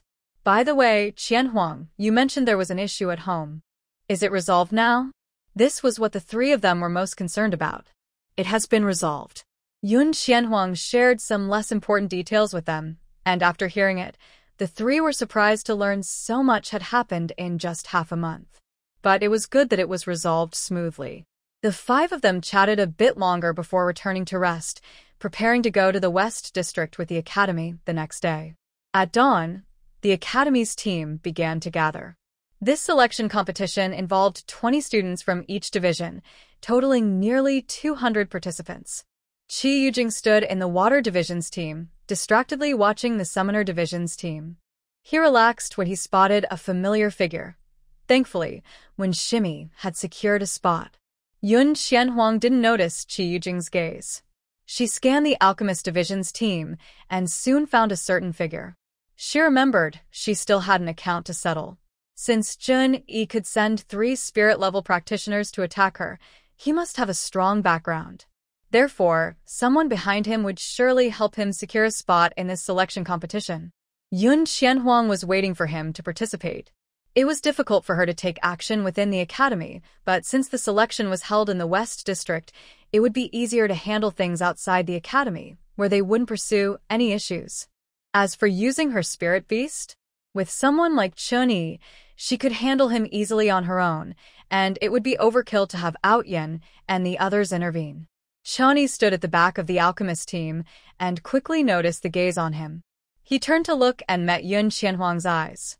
Yun Qianhuang remained calm. She had changed her appearance that day, and there was no resemblance to her current look, so Chun Yi would never recognize her. She smiled at Chun Yi. Chun Yi was momentarily stunned. He recognized the girl as the former top student of the Water Division, named Wen Qianhuang. Why was she smiling at him? He didn't notice the oddity in her smile and, after some thought, came to a ridiculous conclusion. This Wen Qianhuang must like him. Pleased with his own looks, Chun Yi smiled back, feeling quite proud. So, what if she was the top student of the Water Division? She was still captivated by him. Fortunately, Yun Qianhuang was unaware of Chun Yi's thoughts. Otherwise, she might have acted sooner. During this selection event, each division sent 1 elder and 3 mentors. After confirming that no students were missing, the Academy's team set off for the West District. Tianling City is as large as any of the four nations, and the Five Spirits Academy is located in the southern part of Tianling City. It takes at least 5 days by carriage to reach the West District. After traveling for a day, the various divisions went to different inns to rest after dark. Late at night, the inns in the city were quiet. Chun-Yi had just fallen asleep when he was suddenly awakened by the urge to use the restroom. He opened his eyes and hurried to the toilet. However, as soon as he got out of bed, he met a pair of cold eyes. In the darkness, Chun-Yi couldn't see the person's face and thought it was a fellow student in the same room. He urgently said, "Let me pass. I can't hold it any longer." In response, a dagger suddenly appeared and pierced his neck without warning. The pain made Chun-Yi's eyes widen in shock. He stared at the person in front of him, trying to see their face, but due to excessive blood loss, his vision began to fade. The dagger was pulled from his neck and swiftly stabbed into his heart. His body fell to the ground with a dull thud. After confirming that Chun-Yi was thoroughly dead, Yun Xianhuang cleaned the dagger and stored it away. She carefully erased all traces of her presence in the room before activating a concealment array and quietly returned to the inn where the Summoner Division was located. Since there were few students in the Summoner Division, Chi-Wu waved his hand and assigned single rooms to all the students. Once back in her room, Yun Xianhuang immediately burned her clothes to eliminate any evidence. She was careful while doing this, but to avoid any blood scent being discovered by the Alchemy Division's mentors, she made sure to dispose of the clothes properly. After completing all this and taking a thorough bath, Yun Xianhuang began her training. Chun-Yi's body was discovered the next day just before departure. As the time approached, he and his roommate Jiang Yan had not shown up, prompting the Crafting Division's mentor to personally check on them. When the door was opened, the mentor found Chun-Yi's lifeless body on the floor. This incident caused a stir among the entire team. Logically, Jiang Yan, who shared a room with Chun-Yi, was the prime suspect. However, Jiang Yan had been knocked unconscious, and when the mentor opened the door, he had not yet regained consciousness. Additionally, there was a surge of unfamiliar spiritual energy within him, which cleared him of any suspicion. The death of a student was a serious matter, and elders and mentors from the 10 divisions took turns investigating, yet they found no clues in the room. Even the source of the spiritual power within Jiang Yan could not be investigated. All the elders and mentors became serious, ordering their students not to wander around. Yun Xianhuang, dressed in a platinum-colored academy uniform, stood among the Summoners Division, showing no signs of unusual behavior. The spiritual power within Jiang Yan was intentionally left by her to prevent him from becoming a suspect. That power came from Feng Feng, and even if the elders discovered something, they would not suspect her, though they likely wouldn't find anything. As Yun Xianhuang guessed, the elders and mentors searched all morning but found no useful information. The person behind this was too cautious. Even Chi-Wu, who was involved, did not detect any lingering traces. With the selection competition approaching, the other students could not be delayed. The Artifact Division selected a mentor to investigate this matter, while the rest continued to head to the Western District. 5 days later, the Academy's team successfully arrived in the Western District. The Lord's Mansion of Tianling City is located in the Western District, making it much more prosperous than the Southern District. For this selection competition, the Lord of Tianling City, He Ling, booked all the inns and restaurants in the Western District for the various academies, which was quite extravagant. As the top academy, the Five Spirits Academy was arranged to stay in the inns closest to the Lord's Mansion. With a few days left before the competition began, and after traveling for 5 days, Yun Xianhuang and her companions decided to relax and explore the Western District. The Western District was filled with various shops, and the 5 of them entered an auction house. This auction house was different from the Xiankai auction house. In addition to hosting large auctions, it also had a special area for selling various items, allowing buyers and sellers to communicate face-to-face. Since there was no auction today, they went to the trading area. The Five Spirits Academy was the last to arrive in the Western District. The other 4 academies had arrived the day before and their students were already settled in. Along the way, Yun Xianhuang and her friends encountered many students from other academies, including a few from the Songling Academy in the trading area. Songling Academy ranked second among the 5 academies, but was beneath the 5 Spirits Academy. Due to being overshadowed by the 5 Spirits Academy for a long time, everyone in Songling Academy, from the dean to the students, held a strong dislike for the 5 Spirits Academy. During this outing, Yun Xianhuang and her friends did not change out of their academy uniforms. When the Songling Academy students saw them, they showed expressions of annoyance and quickly walked away. The 5 paid them no mind and continued to look at the items on the stalls. This is golden jade fine grass, one of the key materials for making detoxification pills. The array plate for the intermediate earth-fire formation? This technique is quite good. An 8th grade defensive spirit tool. The timing is a bit off, but overall, it's acceptable. Shin Fengyuan and the others were evaluating the items they saw as they strolled around. They could find better options, so they had no intention of buying anything. Yun Xianya was also carefully examining the treasures at each stall, silently considering which items Yun Xianhuang might need. Suddenly, a dress caught his eye. It was a defensive spirit garment, with dark blue and light yellow colors complementing each other, adorned with cherry red and lotus green accents. Yun Xianya liked it at first glance. His sister would look great in this defensive spirit garment. Yun Xianya quickly approached, "Boss, how much is this defensive spirit garment?" "Little brother, this one costs 200,000 gold coins." The stall owner was a friendly middle-aged man. Seeing Yun Xianya's interest, he took the garment off the rack. "Here, take a good look." 200,000, huh? Fortunately, he had enough money from his previous earnings.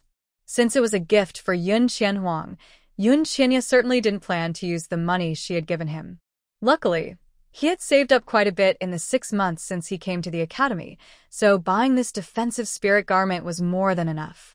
Yun Xianya raised his hand, just about to take out his spirit gold card when a student from Songling Academy suddenly snatched the garment from the stall owner and examined it closely. "This craftsmanship, my junior sister Yin would definitely love it." Sin Fenghui slapped a spirit gold card on the stall. "Boss, I'll take this defensive spirit garment." Yun Xianya frowned, holding his spirit gold card. "I was the first to show interest in this defensive spirit garment." Didn't he see that he was already ready to pay? Sin Fenghui turned to look at him, and upon recognizing him as a student from Wuling Academy, he immediately showed a look of disgust. Wuling Academy students are still so fond of stealing others' things. "You say this defensive spirit garment was first claimed by you, but did you pay for it? Didn't you see that I was about to pay?"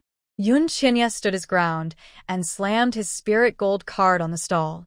He had to buy this defensive spirit garment for his sister. If you can't see properly, go find a pharmacist from your academy to help you, or do the pharmacists at Songling Academy's branch not know how to fix such a small problem? All 5 academies have 10 branches, and Songling Academy naturally has a pharmacist branch. Since Sin Fenghui mentioned Wuling Academy, Yun Xianya wouldn't back down. "What are you saying, you little brat?" Sin Fenghui's favorite, Yin Shimi, is from the Songling Academy's Alchemist Division, and he won't allow anyone to speak poorly of them. Yun Kyanite's words made him very angry. He threw his defensive spirit clothing back to the stall and took out his spirit weapon, a flame spear. "Kid, you will pay for what you just said." Yun Xianite also took out his long spear, saying, "Then I want to see how you plan to make me pay." The commotion between the two drew the attention of many people in the bargain area. Yun Xianhuang, who was being pulled by Shin Fengyuan to buy herbs, quickly walked over when she saw what was happening with Yun Xianite. Shin Fengyuan and the others also put down what they were holding and followed closely behind. "Xiaoyi, what's wrong?" Yun Xianhuang ignored Sin Fenghui and looked at Yun Xianite with concern. "Sister, I wanted to buy that defensive spirit clothing for you, but this student from Songling Academy tried to take it from me and insulted us from Wuling Academy for wanting to take others' things." Yun Xianite explained everything that had just happened to Yun Xianhuang. Gong Jilu was not happy to hear this.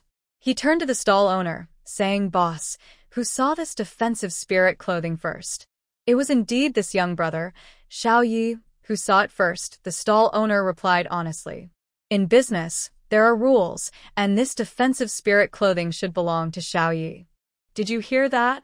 Which academy really likes to take things from others?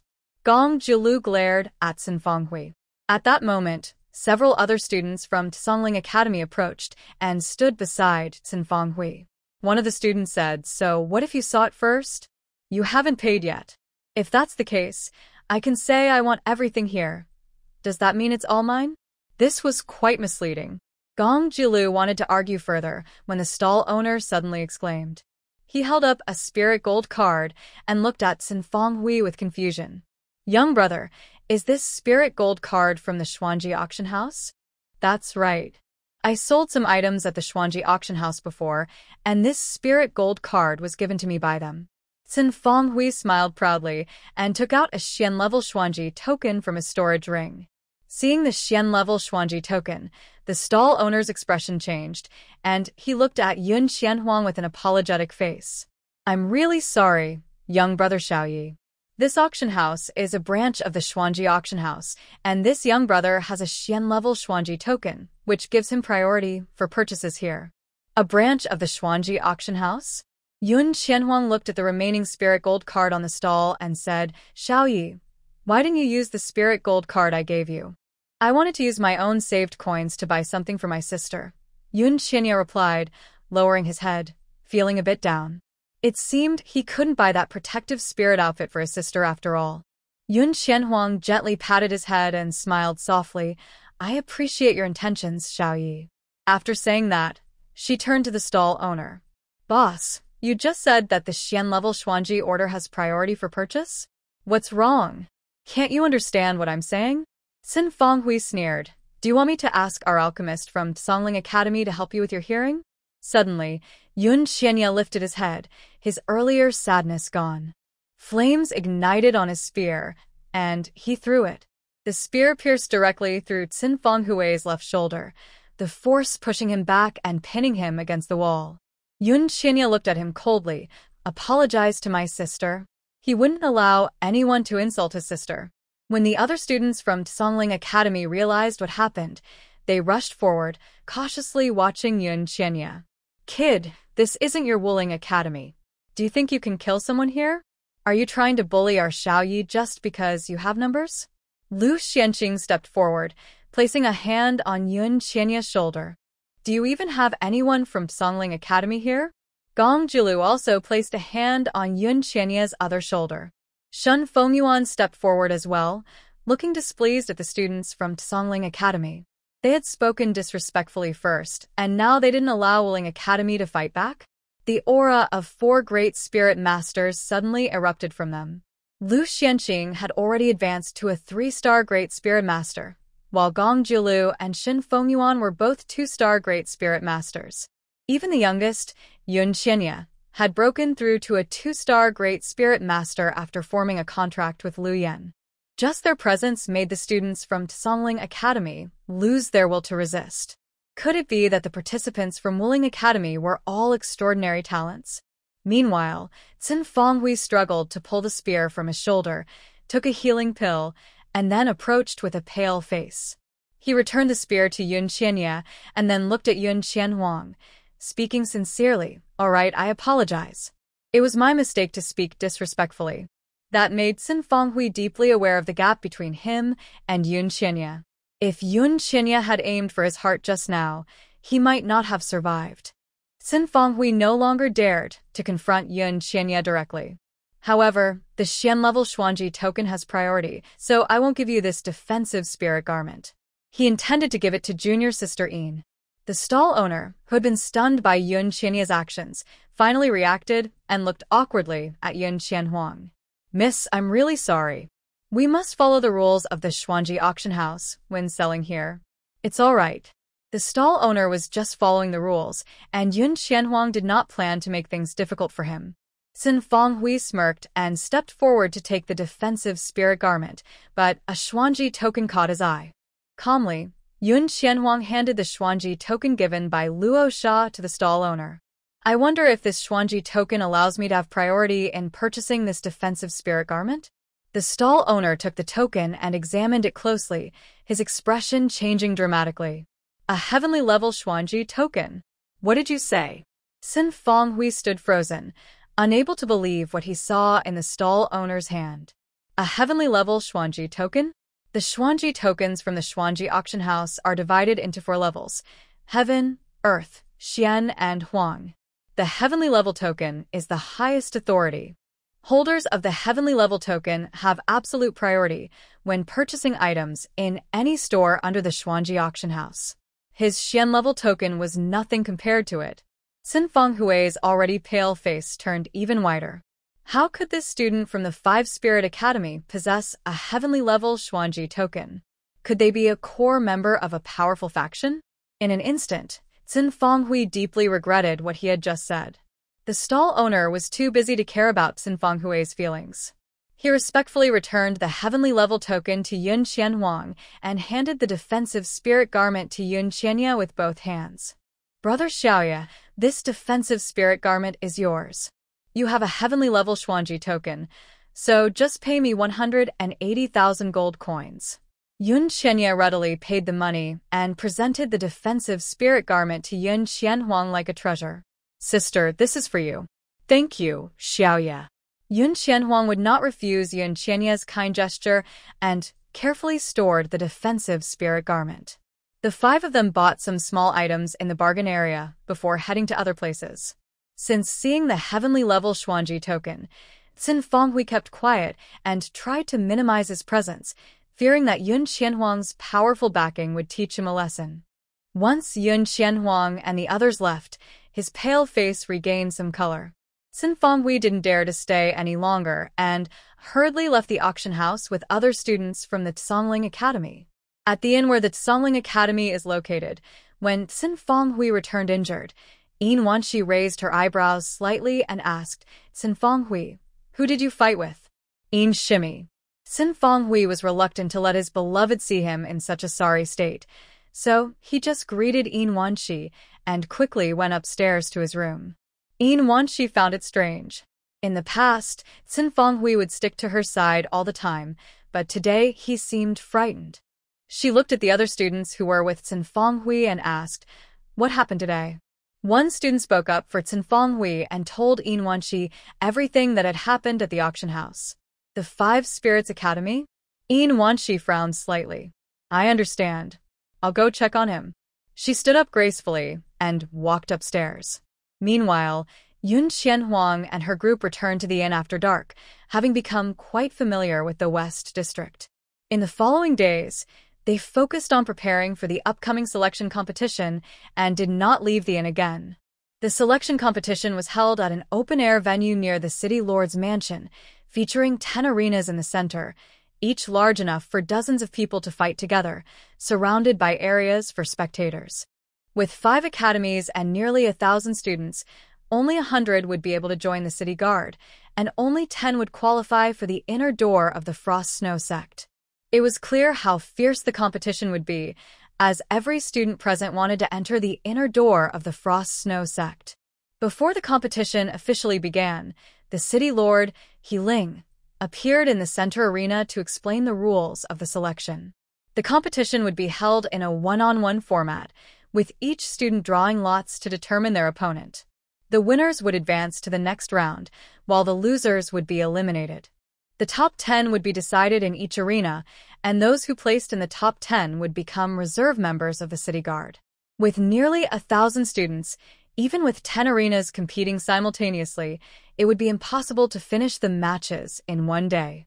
Yun Qianhuang was scheduled to compete the next day, while she and Xin Fengyuan would be the only ones from their group competing on the second day. The other 3 would compete on the first day. The 3 went to the waiting area, while Yun Qianhuang and Xin Fengyuan sat in the spectator area. The city lord had designated spectator areas for the 5 academies, and there was another area for representatives from various factions. Although this selection was held to choose members for the city guard, any standout performers would naturally attract attention from various factions.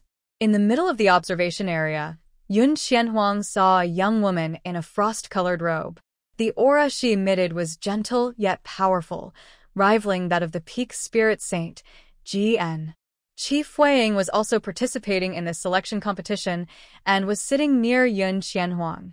Noticing Yun Qianhuang's gaze on the woman, she smiled and introduced, Junior Sister Wen, that is the current leader of the Frost Snow sect, Senior Mo Lanchuang. Is that really Senior Mo Lanchuang? Shen Fengyuan, sitting on the other side of Yun Qianhuang, looked curiously at Mo Lanchuang. At a certain level of cultivation, one can maintain a youthful appearance through spiritual power, so Shen Fengyuan did not doubt Mo Lanchuang's identity just because she looked young. She was simply a bit surprised. Mo Lanchuang felt like a gentle stream, warm and soft, completely unlike the aloof leaders of other sections. Afraid of offending Mo Lanchuang, Shen Fengyuan quickly looked away. Yun Qianhuang also shifted her gaze. She didn't expect Mo Lanchuang to be watching this selection competition. This meant she would have to remove her disguise before the match tomorrow. Yun Qianhuang wasn't too stressed, but she worried that Yun Qianya might not know Mo Lanchuang was present and would go on stage with her disguised appearance. I'll go find Xiaoyi. Since it wasn't yet Yun Qianya's turn to compete, Yun Qianhuang stood up and walked toward the waiting area. Although Yun Qianya's goal was not to join Mo Lanchuang's sect, Mo Lanchuang disliked others using disguise pills in her presence. What if this prevented Yun Qianya from entering the Frost Snow sect to learn? Yun Qianhuang found Yun Qianya, who was about to go on stage, and informed him of the situation. Understanding the seriousness of the matter, Yun Qianya immediately found a hidden corner to remove his disguise. When he returned to the waiting area, he heard the referee call his number, Fire System 17, Fire System 18, please come to the stage for the competition. Yun Qianya didn't have time to sit down and quickly went up to the Fire System Practitioner's stage. Coincidentally, his opponent was Xin Fenghui. Xin Fenghui had noticed when drawing his number and knew he would be competing against Yun Qianya. However, seeing the unfamiliar boy walking up with him, he showed a puzzled expression. Are you 17? The selection competition did not allow students to swap numbers, so was this student from the Five Spirits Academy mistaken about his number? Yun Qianya remained silent, simply taking out his number and hanging it at his waist, the number 17 clearly visible on the jade plate marked with spiritual power. Then, he took out his flame spear and nodded at the referee. In the selection match, summoning spirit beasts was not allowed, but spirit tools could be used. The spear, embedded with a 10th level spirit core, was very recognizable. Xin Fenghui immediately recognized it from their previous encounter. He quickly realized that Yun Qianya must have used a disguise pill earlier. Xin Fenghui didn't dwell on the reasons behind it, as it didn't concern him. He just felt a bit nervous. The injury he had sustained earlier had completely healed, but seeing the flame spear made his shoulder ache slightly. Feeling fear before a fight was a big mistake. Xin Fenghui tried to calm himself, then took out his spirit tool and looked at the referee at the fire arena. After receiving a signal from both contestants, the referee blew the spirit bone whistle, officially starting the match. In the viewing area, Yun Qianhuang had returned to her previous seat. Her gaze was fixed on the fire arena, watching Yun Qianya's match. With the appearance of a 7th-level spirit tool and the strength of a great spirit master, many representatives in the viewing area were drawn to the scene. That kid can't be older than 16, yet he's already a 2-star great spirit master? Such talent. When I was his age, I was only a 7-star spirit master. His academy uniform suggests he's from the 5 Spirit Academy. Elder Yuan, could you please find out more about this kid? The speaker was the leader of the fire sect.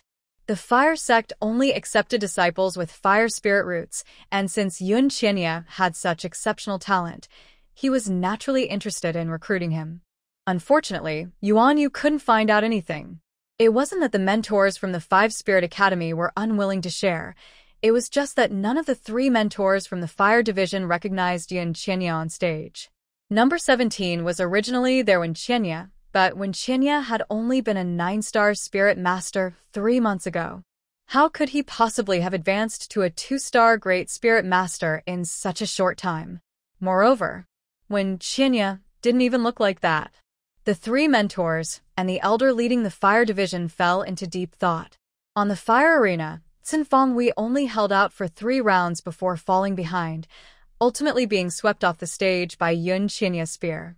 He was already a 10-star spirit master, and his spirit tool, the Flame Halberd, was also 7th level, yet he was completely defeated by Yun Qianya in less than 15 minutes. Xin Fanghui truly felt the vast gap between him and Yun Qianya. He got up from the ground and spoke up, "Referee, you can announce the result. This match is won by Fire Arena number 17. In the viewing area, the leader of the Fire Sect's eyes sparkled with excitement. "Elder Yuan, have you not found out about this young man yet? Before the top 10 competition, the names of the participating students are not revealed, so he could only send Yuan Yu to gather information. That young man's talent was on par with the inner disciples of the Fire Sect, and he needed to recruit him before the top 10 competition. Otherwise, if he made it into the top 10 with the allure of the Frost Snow Sect, he might not consider the Fire Sect." Yuan Yu shook his head. Sect leader, the 5 Spirits Academy, said they haven't seen that young man. Yuan Yu felt that the 5 Spirits Academy was giving him the runaround. The young man was wearing the Academy's uniform and had the emblem of the Fire Division. Who would believe he wasn't from the 5 Spirits Academy? Yuan Yu certainly didn't. Never seen him? The leader of the Fire Sect was taken aback and glanced at Mo Lanshuang sitting beside him. If the 5 Spirits Academy wasn't deliberately hiding something, it could only mean that the young man had used a disguise potion. Mo Lanshuang had little interest in the competition and had been resting with her eyes half closed. However, upon hearing the conversation between Yuan Yu and the leader, she suddenly opened her eyes, her gaze shifting from gentle to sharp as she looked at Yun Qianya walking toward the arena. He didn't use a disguise potion. Mo Lanshuang averted her gaze, her expression softening again. The investigation ended quickly. Yun Qianya seemed to sense something, but couldn't find any clues. The night before leaving the academy, Yun Qianhuang had taken the purple dew golden mushroom given by Qi Wu, and now her mental strength was equivalent to that of a 7-star spirit emperor. Thanks to her powerful mental strength, she caught a fleeting trace of energy that lingered on Yun Qianya. It was Mo Lanshuang. It seemed her decision was correct. Once he appeared on stage with a disguised face, it would surely displease Mo Lanshuang. However, Yun Qianhuang didn't quite understand why Mo Lanshuang was so opposed to disguise potions. She tried to ask Qi Fuiying beside her, but he didn't know either. During this time, Yun Qianya had approached and sat down below her, then turned to look at her. "Sister, did I perform well?" The 3 mentors from the Fire Division had been watching Yun Qianya closely, and when they heard him call Yun Qianhuang sister, they all widened their eyes in surprise. "Are you Yun Qianya?"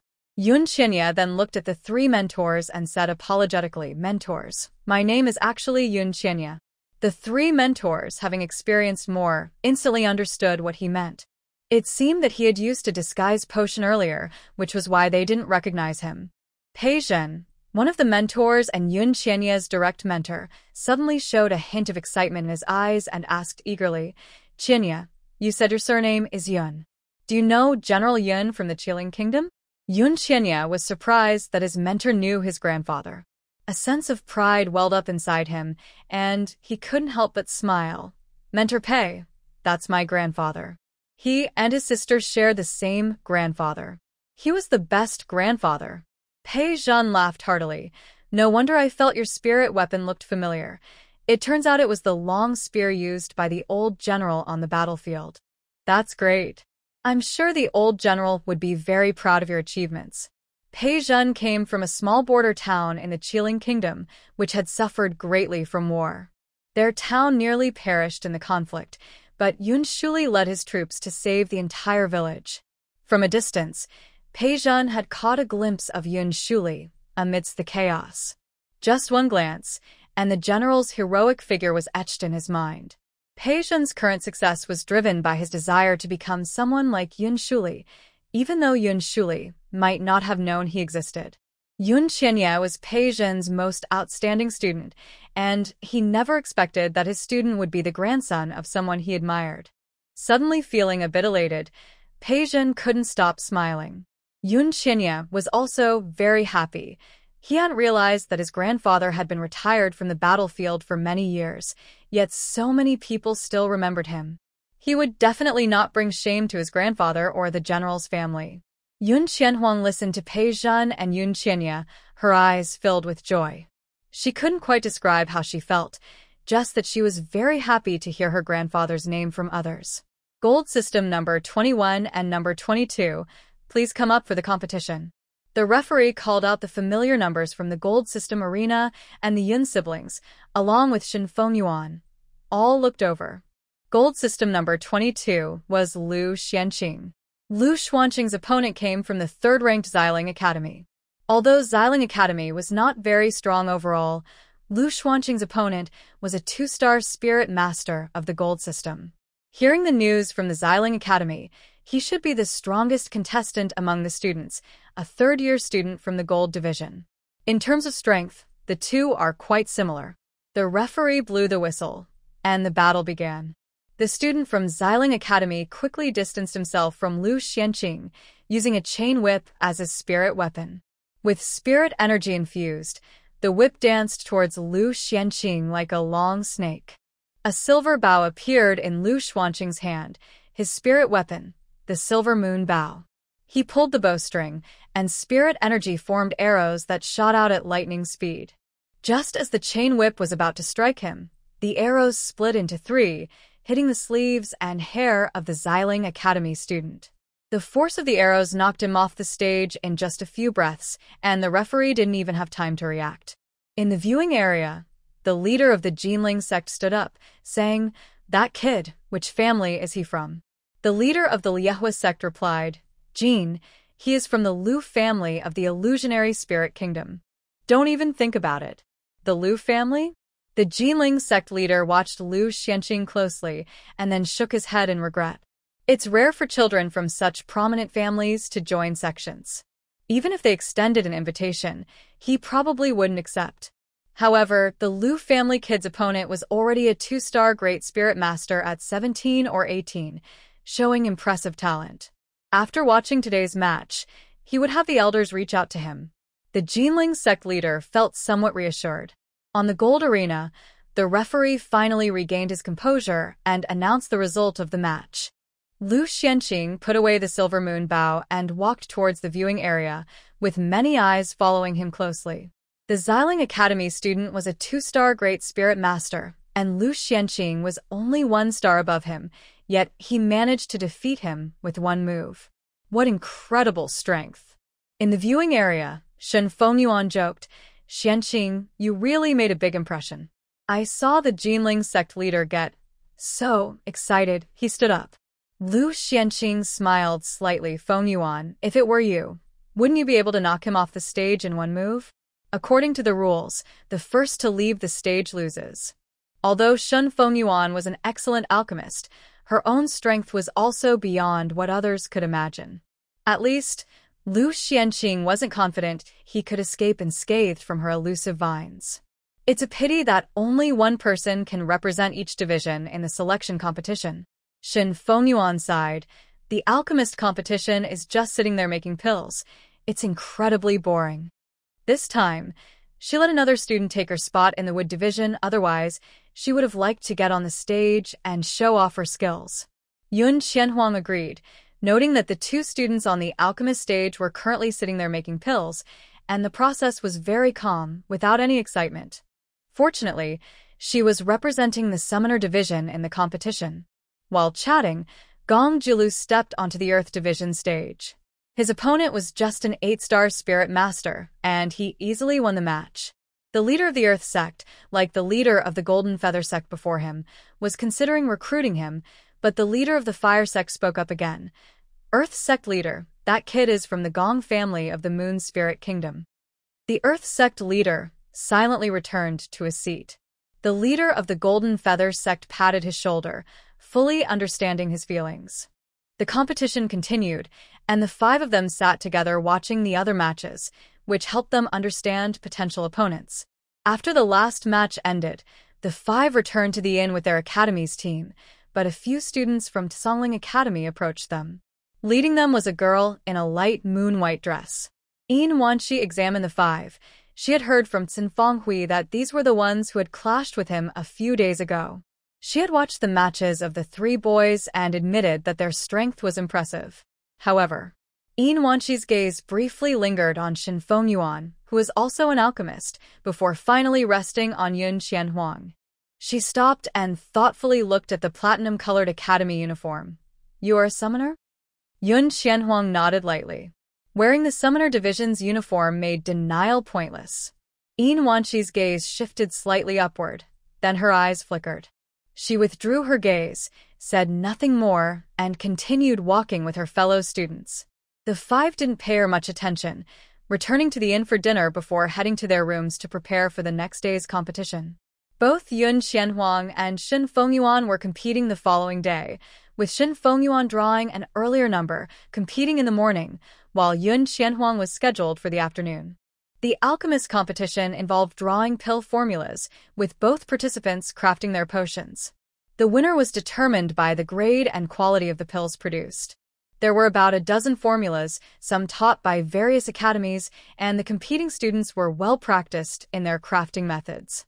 There is a small part of the formula that is said to have been obtained by the city lord, He Ling, from ancient texts or secret realms. Such formulas are not available to the academy, so they cannot teach them to students. Shin Fengyuan and another alchemist drew the formula for the body-strengthening pill. Although the body-strengthening pill and the spirit-strengthening pill have similar names, their effects are completely different. The spirit-strengthening pill can refine spiritual roots and remove impurities from the cultivator's spiritual roots. It is one of the lost formulas and is extremely precious. On the other hand, the body-strengthening pill can improve the user's physique. Most cultivators believe it is useless, and the academy does not teach students how to make it. Even Master Lu Qing's parchment book does not include the formula for the body-strengthening pill. Yun Qianhuang has only seen it in alchemy books. This is a type of pill that is not accepted by cultivators, yet it is very difficult to make and requires as many as 30 different herbs. Alchemists below the advanced level do not dare to try it easily. Shin Fengyuan was a bit surprised. She did not expect to draw the body-strengthening pill in this competition. However, this did not shake her determination to win. She gathered the herbs needed for the body-strengthening pill according to the formula and went to the alchemy platform to start processing them. Her opponent was also a mid-level alchemist. Upon seeing the number of herbs required for the body-strengthening pill, she felt overwhelmed. 30 types. The most she had ever used for a pill was only a dozen. However, seeing that Shin Fengyuan had already started processing the herbs, she took a deep breath and forced herself to select the herbs. Yun Qianhuang and the others watched the competition on the stage closely. Both competitors handled the herbs skillfully and quickly. In just a quarter of an hour, Shin Fengyuan and the other alchemist began the refining process. The alchemist competition has a time limit. Since the body-strengthening pill requires more herbs, the time limit is a bit more lenient, set at 1.5 hours.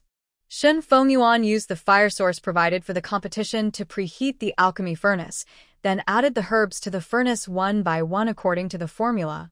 Although she had never made a pill that required so many herbs, she had watched her great-uncle and second-uncle refine pills often enough to know some tricks. After placing all the herbs in the correct order into the furnace, Shin Fengyuan officially began the alchemy process. In the observation area, the leader of the Danxia sect focused on the two competitors on the stage, his eyes filled with anticipation. Time quickly passed. Other stages had already completed several matches, but the alchemist stage had not finished a single round yet. Sweat beads began to form on Shin Fengyuan's forehead. As a great spiritual master, the temperature of the fire source did not affect her, but the long period of concentration on alchemy was exhausting both her physical and mental energy. She had been refining for a quarter of an hour, but she still hadn't fully extracted the essence from the 30 herbs. The alchemist across from her was also struggling. Making the body-strengthening pill was a huge challenge for both of them.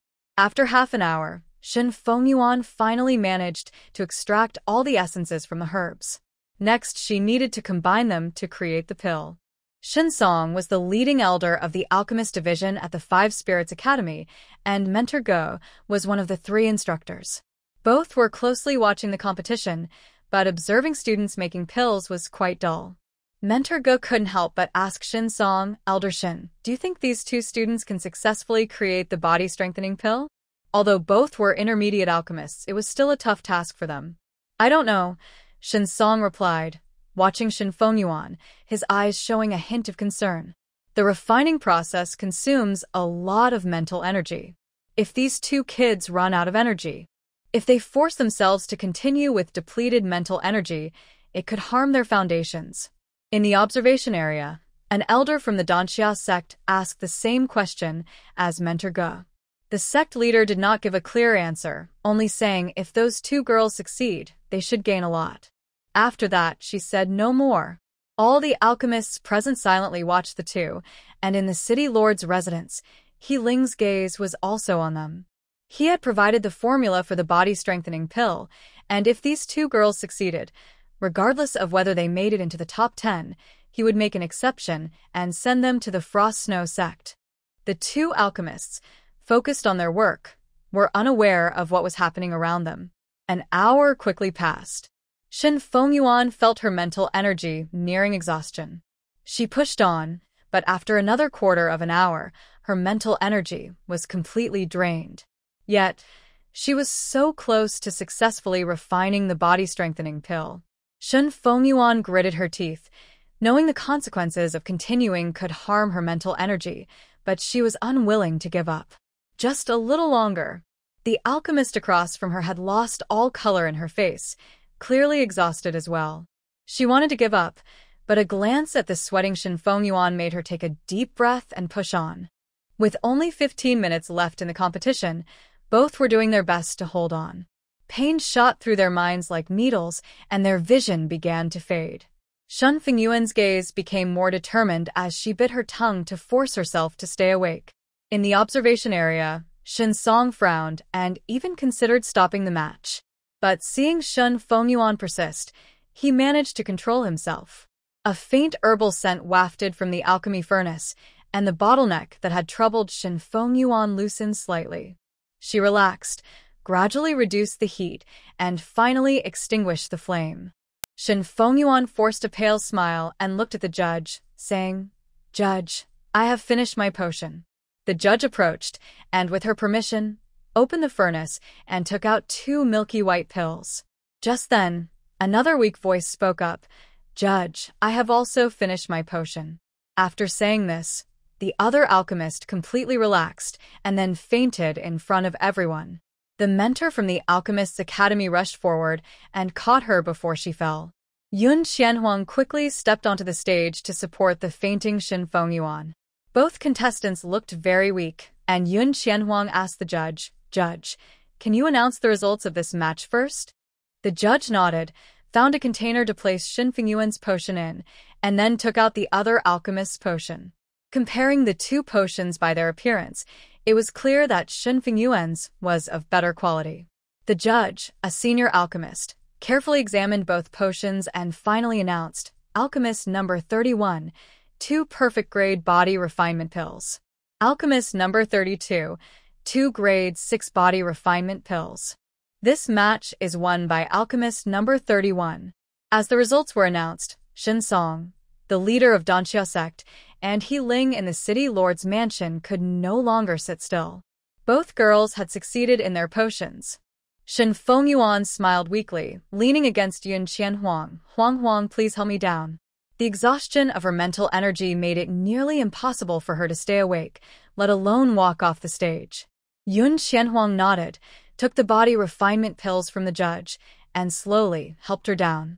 The potions made during the match could be taken away, and Yun Qianhuang carefully packed the 2 pills and placed them in Shin Fengyuan's hands. Yun Xianye and Lu Xianqing were waiting below the stage, and as the 2 came down, they rushed to greet them. Gong Jilu helped support Shin Fengyuan, while Yun Xianye and Lu Xianqing closely followed behind.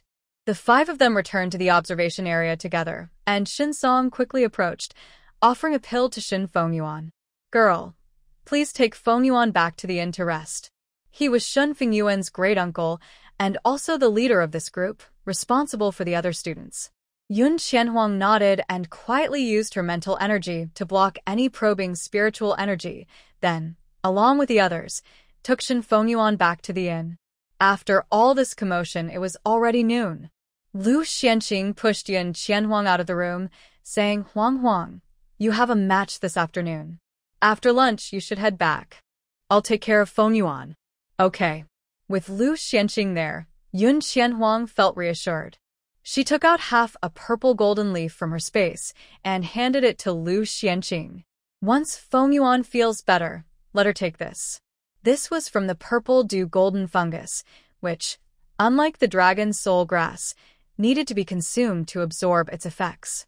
Yun Qianhuang had intentionally saved half of it. Alchemists need mental energy, and she had planned to find a suitable opportunity to give the remaining half to Shin Fengyuan. Now was the right time. Lu Xianqing accepted the half-leaf, without asking about its origin or purpose. Yun Qianhuang left the room, had a quick bite to eat, and then headed to the competition venue with Yun Qianya and Gong Jilu. Before entering the venue, she remembered to remove her disguise. In the waiting area, Shi Qianying looked at Yun Qianhuang, who had suddenly sat beside her, with a puzzled expression. Are you from our academy? From the academy emblem and uniform on this girl, she should be from their summoner division, but why didn't she recognize her at all? Shi Qianying felt a bit wary. Even if someone looked good, they shouldn't impersonate a student from their division. She hesitated about whether to inform her mentor. Senior sister, I'm Yun Qianhuang. A familiar voice rang out, and Shi Qianying slightly opened her mouth, stunned for a while. After Yun Qianya revealed his identity yesterday, Yun Qianhuang no longer hid hers, and now the entire summoner division knew her original name. But a name is just a name. Her appearance was so different. Shi Qianying was at a loss for words. Just yesterday, she had wondered why, despite being twins, Yun Qianya looked so different from Yun Qianhuang. The face of Yun Qianya after removing his disguise made her heart race, but Yun Qianhuang looked very plain. As a woman who loved beauty, Shi Qianying never imagined that Yun Qianhuang would intentionally downplay her looks. But the perfect, flawless face in front of her told her that Yun Qianhuang truly could. Shi Qianying held back for a long time and finally exclaimed, You are truly wasting a treasure. In front of her, Yun Qianhuang had delicate features that seemed sculpted, and even without makeup, she looked stunning. It was hard to believe that Shi Qianying had previously used a disguise potion to hide such beauty. It was indeed a waste. Shi Qianying wished she could peek into Yun Qianhuang's mind to understand her thoughts. Yun Qianhuang understood what Shi Qianying meant. She smiled and did not explain further. Just then, the referee of the summoner's arena called her name. Yun Qianhuang stood up and approached the arena. The arena was half her height, and as she lifted one foot, ice formed beneath her, creating steps. With each step, her water spirit energy transformed into ice spirit energy, while a strong fire spirit energy surrounded her, raising the temperature near the arena. Since she wanted to attract Mo Lanshuang's attention, Yun Qianhuang decided to make a grand entrance. Water and fire dual spirit roots. In an instant, all the powerful figures in the venue focused on Yun Qianhuang. Even Mo Lanshuang, who had been resting, opened her eyes to look at the girl stepping on the ice steps. Her dark hair lifted slightly with her movements, her phoenix-like eyes sparkled with laughter, and her pink lips curved into a smile. The platinum-colored academy robe she wore looked like the colorful attire of a goddess from a painting. She effortlessly captured everyone's attention. Mo Lanshuang tilted her head. Just the talent of having dual water and fire spirit roots made the various forces present restless, especially the leaders of the fire sect and the water sect.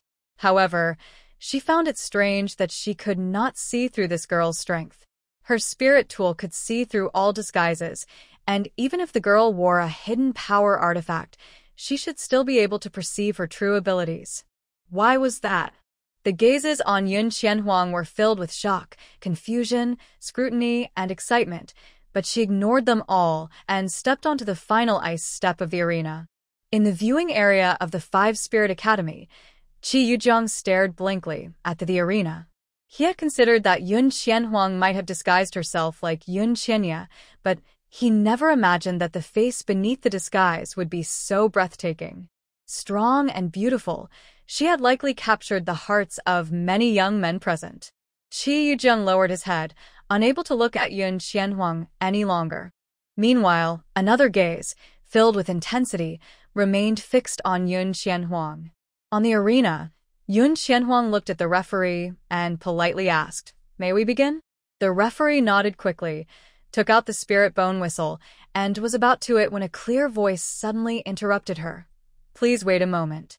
The judge turned to see a girl in a light blue dress slowly standing up in the observation area of Songling Academy. "Do you have a question, student?" Yin Wanshi was polite, so the judge did not show any impatience and asked her seriously. Among the 10 arenas, only the Summoner's Arena was about to start, and it was clear who Yin Wanshi was addressing. Previously, Yun Qianhuang's appearance had attracted most of the audience's attention, and now, with Yin Wanshi standing up, those gazes shifted from Yun Qianhuang to her. Yin Wanshi smiled slightly. In a summoner's match, only summoners should participate. "Judge, am I right?" "That is correct." The judge nodded.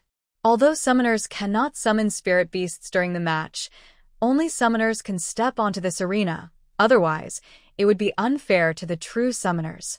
However, I do not see a mark of contract with a spirit beast on this young lady's forehead. Yin Wanshi looked at Yun Qianhuang, and as soon as she said this, the judge immediately looked at Yun Qianhuang's forehead. On the continent, anyone who has a contract with a spirit beast must have a mark appear on their forehead, which is a symbol of a summoner. The judge had been completely focused on Yun Qianhuang's dual-element talent and had not noticed if she had a contract mark. The judge looked puzzled at the academy emblem on Yun Qianhuang's chest. "Number 41. Are you sure you are a summoner?" The gazes returned to Yun Qianhuang. They too wanted to know if this girl with dual elements was truly a summoner.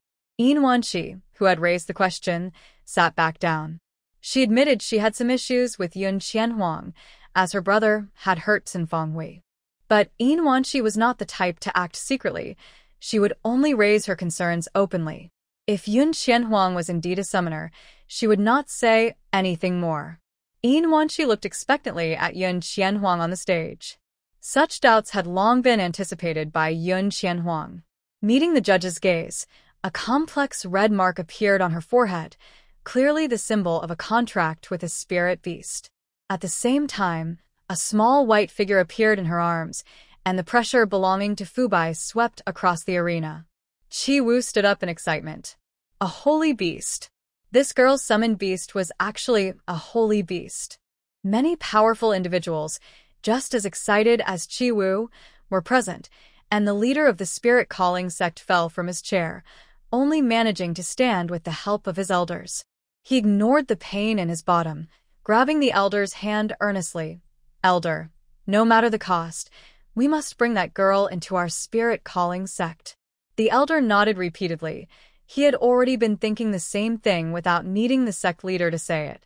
A summoner who can call forth a holy beast has an immeasurable future.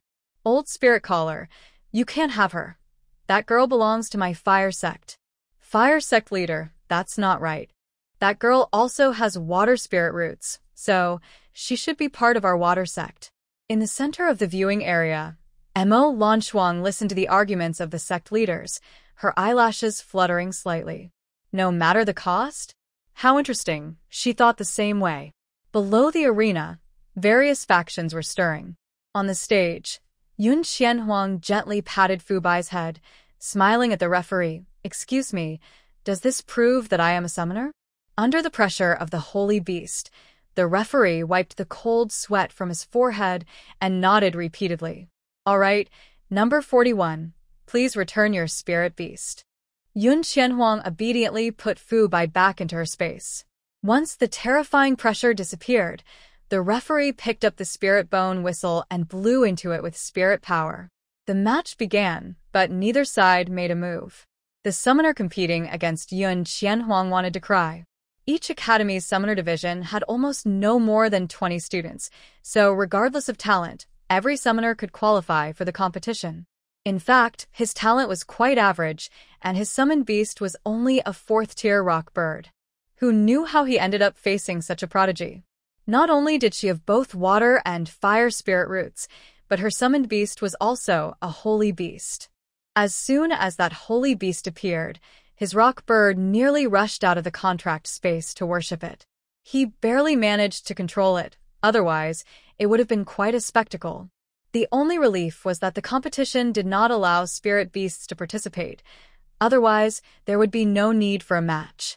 Even so, he didn't feel much comfort, as the opponent was a prodigy with dual spirit roots. The summoner took a deep breath, pushing away any thoughts of retreat, and looked at Yun Qianhuang. Please guide me. Earth spirit power erupted, forming a barrier around him. Thick earth spikes suddenly shot up from beneath Yun Qianhuang's feet. She lightly tapped her toes, and in an instant, her figure landed several meters away. Water surged high, rushing fiercely toward her opponent. The summoner wanted to escape, but just as he lifted his front foot, a half-person-high wall of fire blocked his way, surrounding him on 3 sides, leaving only one path behind. But going back meant stepping down from the arena. The summoner sighed, accepting his fate as the towering wave of water swept him off the stage, leaving him powerless to resist. As the wave crashed down, the referee wiped his face and announced, "In this match, summoner number 41 wins." Leaving the arena was considered a loss. Yun Qianhuang approached the edge of the arena, and the fire spirit energy wrapped around the summoner, drying his wet clothes and hair. Thank you," he stammered, surprised as he stood up, feeling no resentment. Yun Qianhuang nodded at him and turned to leave the arena. The match ended too quickly for the spectators to assess Yun Qianhuang's strength. Representatives from various factions expressed their regret. The 3 sect leaders, who had been arguing, suddenly stopped and rushed toward Yun Qianhuang as she stepped down from the arena. They couldn't wait for her to return to the inn. The 3 sect leaders were all powerful spirit saints, their speed beyond that of ordinary people, but they were still a moment too late. Qiwu stood in front of Yun Qianhuang, subtly blocking the 3 leaders' view, with a smile that creased his face. "Young Lady Yun, you have truly surprised me. That was a sacred beast." "Elder Qi, you flatter me," Yun Qianhuang replied modestly with a smile. "No flattery, no flattery. Come, let's return to the observation area," Qiwu said, turning to lead the way to the observation area of the 5-Spirit Academy. His presence was commanding. With him there, the 3 sect leaders had to hold back their reluctance. The continent's top summoner, in terms of solo combatability, could easily handle even spirit emperors without any trouble. However, they dared not approach, but could that person remain calm? The fire sect leader turned his head, trying to find that graceful figure in the observation area, but he came up empty. At the 5-Spirit Academy, worried about Shinfeng Yuan, Yun Qianhuang only sat for a short while before returning to the inn with Yun Qianya and Gong Jilu. Just before leaving, she suddenly glanced in a certain direction. It felt like someone had been watching her. Since she stepped onto the arena, she had sensed this feeling, but she couldn't locate the source of the gaze, and Outyen couldn't find it either. Now that she was about to leave the venue, that gaze seemed to linger. "Sister, what's wrong?" Yun Qianya asked, puzzled. "It's nothing." Yun Qianhuang smiled at him and asked Outyen to stay alert, then looked away and continued walking outside. The inn was booked, and most of the others from the academy were still at the venue, so there weren't many people in the inn. As the 3 were about to go upstairs, they saw a figure in a frost-colored outfit after stepping onto the first step. Mo Lanchuang looked up, and her gaze landed directly on Yun Qianhuang. "Your mother is Wen Li." This was not a question but a statement. Yun Qianhuang was a bit surprised. She had mostly heard the name Yun Shuli from others, and this was the first time someone mentioned Wen Li in front of her. Yun Qianya was also shocked. "Senior, do you know our mother?" "I don't know her," Mo Lanchuang said, taking a sip from her teacup. "I have just heard of her." Yun Changyu rarely mentioned Wen Li in front of Yun Qianhuang and her brother, seemingly to avoid touching on sad topics. Therefore, Yun Qianhuang had very little understanding of Wen Li and could only vaguely guess that she must come from a powerful background. Mo Lanshuang saying she had heard of Wen Li indirectly confirmed her guess, but it seemed there was no powerful group with the surname when on the continent. Yun Qianhuang suppressed her thoughts. Did you come to find us just to say this? She didn't think Mo Lanshuang's purpose was that simple. I'm not here to find you both. I'm here to find you. The teacup was placed back on the table with a very soft sound. Before the sound faded, Mo Lanshuang had already appeared in front of Yun Qianhuang. Little girl, if you are willing to win the championship in this selection competition and join my sect, I will tell you a piece of news about Wen Li. How about that? I can assure you, this news. Okay. Before Mo Lanshuang could finish, Yun Qianhuang had already nodded. Her goal was to join Mo Lanshuang's sect, and now that Mo Lanshuang had taken the initiative to offer, how could she refuse?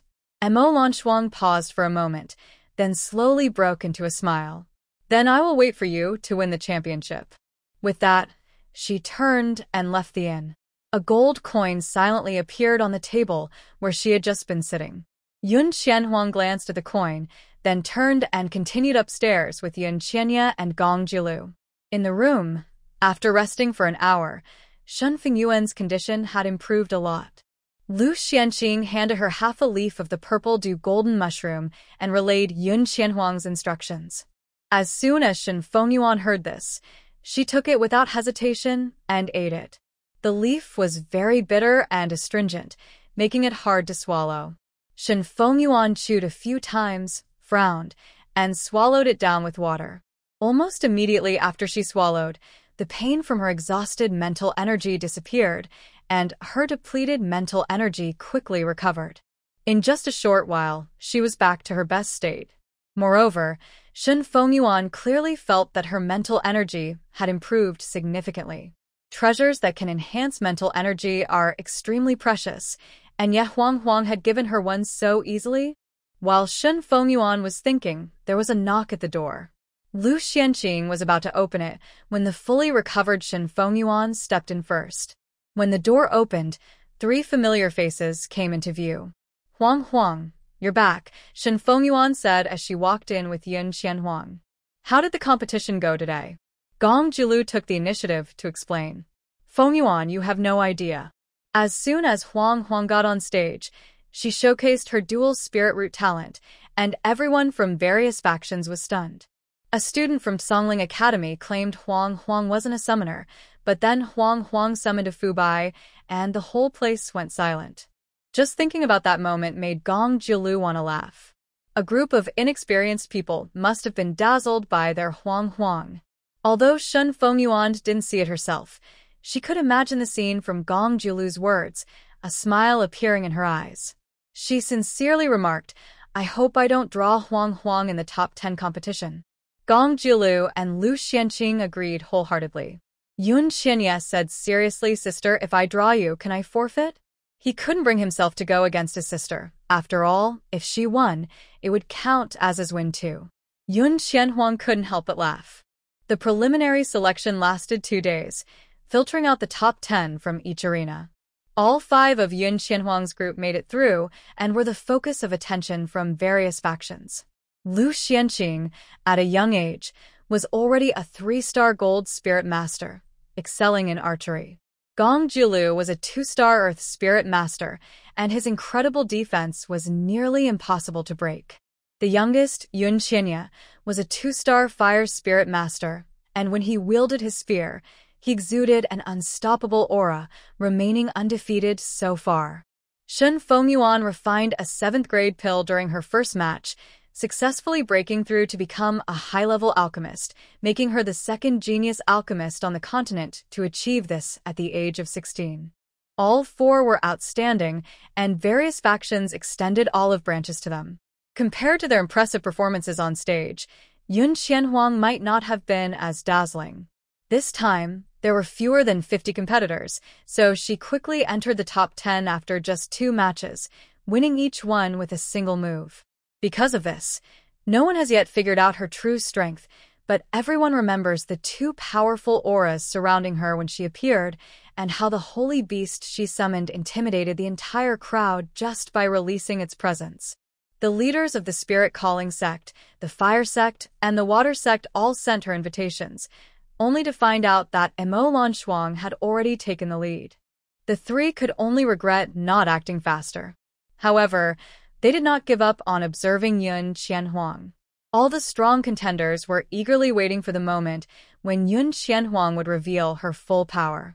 The competition for the top 10 began, under the watchful eyes of many.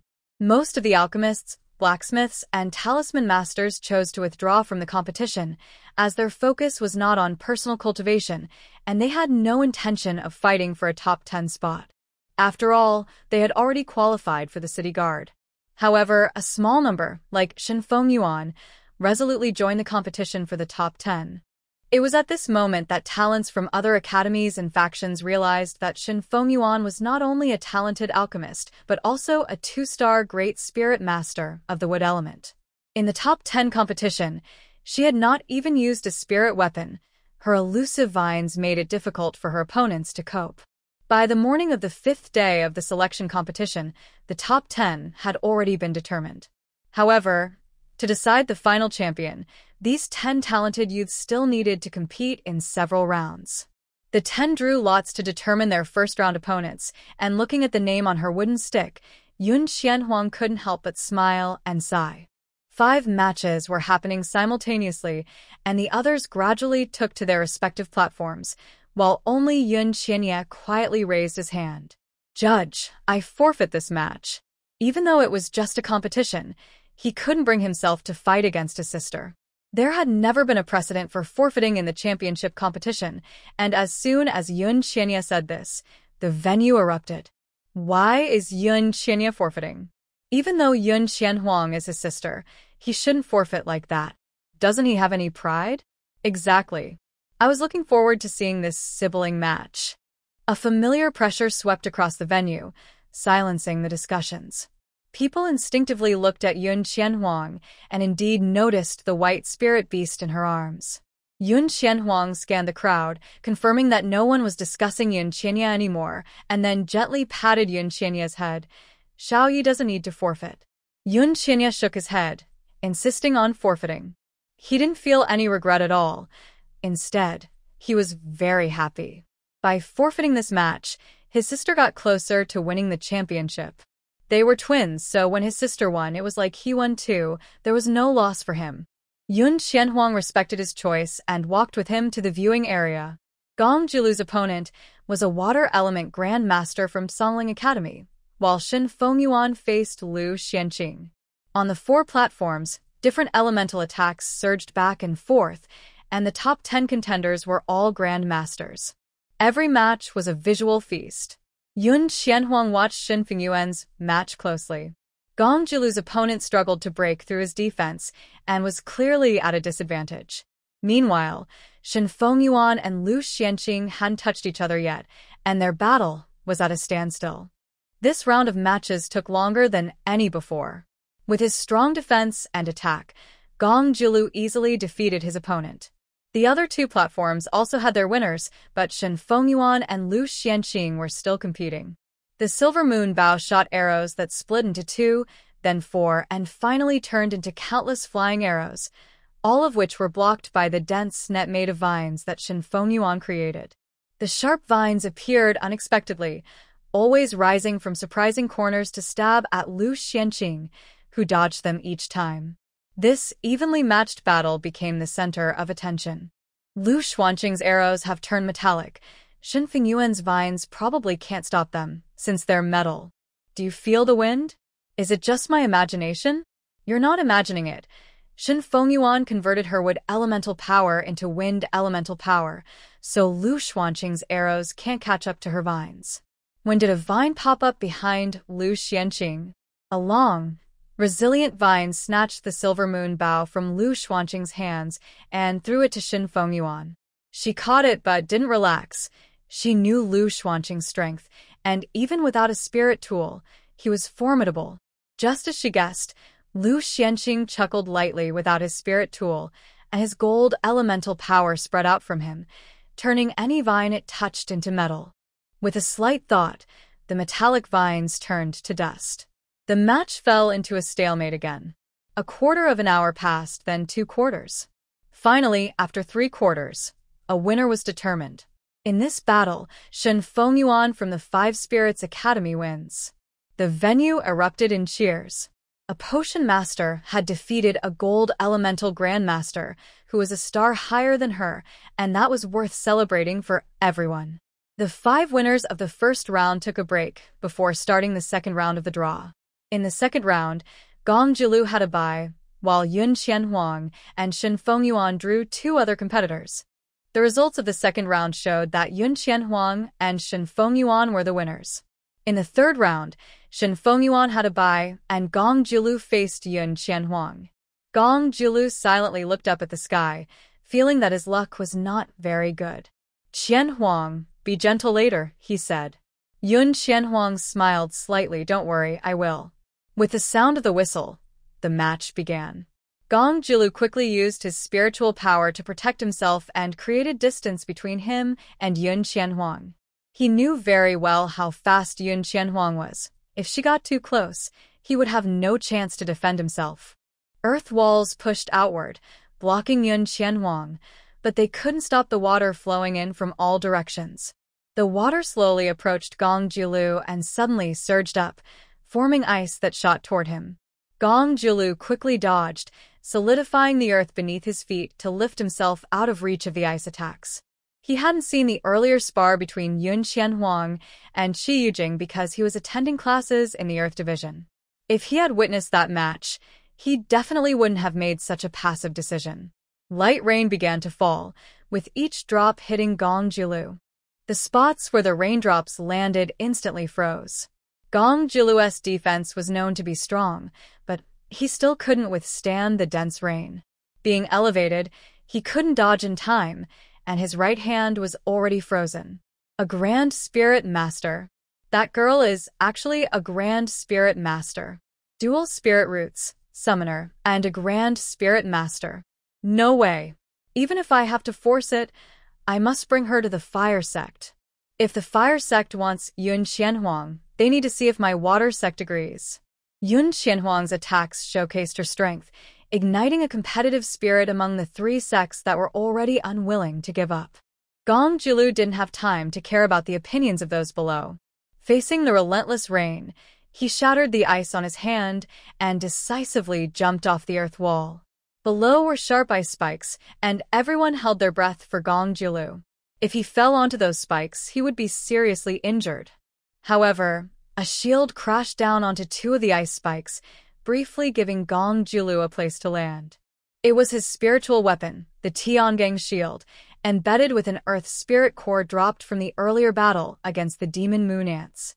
The Tiangang shield was the strongest defensive spiritual weapon, without a doubt. Gong Jilu stood on the Tiangang shield and used its power to leap to a spot free of ice spikes. The Tiangang shield flew back into his hand. Gong Jilu raised the shield, infused it with spiritual energy, and then slammed it down to the ground.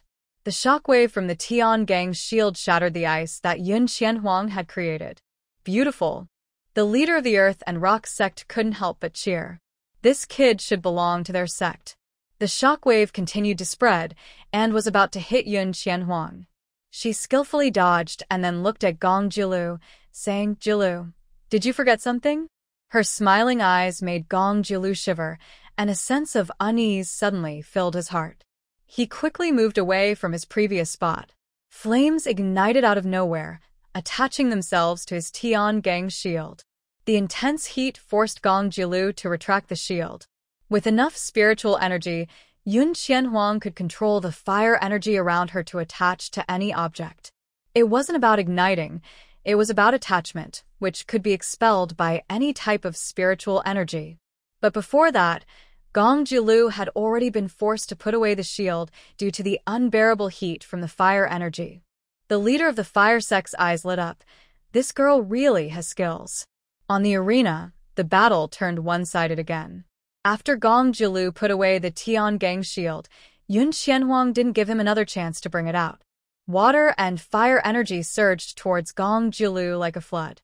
Despite the intense attacks, Gong Jiulu managed to withstand them with his strong defense. While defending, he also launched several counterattacks against Yun Qianhuang, causing earth spikes to rise and massive rocks infused with energy to fall from the sky, creating powerful shockwaves upon impact. Yun Qianhuang used her speed to dodge each time. After 15 minutes, the match ended. In this battle, Yun Qianhuang from the Five Elements Academy wins. After the referee announced the result, Gong Jiulu lay on the ground, looking at Yun Qianhuang with a hint of grievance. Huang, didn't we agree to take it easy? He had been knocked off the stage by that overwhelming wave of water, and he felt like his bones were about to break. Yun Qianhuang looked apologetic as she jumped down from the stage to help him up. Sorry, I couldn't control it. It wasn't intentional. Gong Jiulu's defense was just too strong, and regular attacks couldn't push him off the stage. Shen Fengyuan, Lu Xianqing, and Yun Qianya also came over. Seeing Gong Jiulu's disheveled state, Shen Fengyuan couldn't help but laugh. Jiulu, you finally have your day. Gong Jiulu, who was teased by friends, didn't get angry. Instead, he smiled meaningfully and said, Fengyuan, let me remind you that the next match is between you and Huang for the championship. Shen Fengyuan. She quietly glanced at Yun Qianhuang and calculated her chances in her mind. Then she sadly concluded, less than 50%. But that didn't stop her from continuing to mock Gong Jiulu. Don't worry, Huang will definitely be gentler with me than with you. I won't lose as embarrassingly as you. The smile shifted from Gong Jiulu's face to the faces of Yun Qianhuang and the others. All right, let Huang rest for a bit, Lu Xianqing said, patting Gong Jiulu on the shoulder. Yun Qianya silently took out a healing pill and handed it to Yun Qianhuang. The five of them returned to the waiting area, and after a quarter of an hour, the city lord of Tianling City, He Ling, appeared on the central stage. He would personally host this final match. With their spirits adjusted, Yun Qianhuang and Shen Fengyuan stepped onto the stage at the same time, standing face to face, both exuding youthful charm. He Ling smiled at them, confirming they were ready before blowing the spirit bone whistle. As the whistle sounded, a palm-sized dart resembling a feather appeared in Shen Fengyuan's hand. The dart's tip was dark gold, adorned with a green spirit core, while the tail feathers were a beautiful bluish-green. This was the spirit tool, Songyu Dart, which Shen Fengyuan had never used in this selection competition. Feng's voice echoed in Yun Qianhuang's mind. Master, that is a spirit tool made from the tail feathers of the Qinghuan. The Qinghuan, one of the 5 branches of the Phoenix clan, is a wood attribute spirit beast and the fastest among the Phoenix 5 clans. Although there was only one Songyu Dart, it should not be underestimated. Once the Songyu Dart appeared, countless vines shot up from the ground, aiming at Yun Qianhuang. Amid the twisting vines, a fleeting light could be seen. Using the vines to cover the attack of the Songyu Dart was a tactic Shen Fengyuan had never failed before. Yun Qianhuang instantly understood her intention. Flames erupted in front of her, burning all the incoming vines. As a flash of bluish-green passed by, she bent backward to dodge the Songyu Dart. The Songyu Dart flew over her, but turned back before leaving the stage. New vines replaced those that had been burned, launching another attack along with the Songyu Dart. Water surged into the air, freezing the Songyu Dart and the vines within it. Yun Qianhuang focused her mind, and the frozen vines shattered. Both the Songyu Dart and the vines were incredibly fast with the enhancement of wind spirit power. Yet, Yun Qianhuang still predicted their trajectory.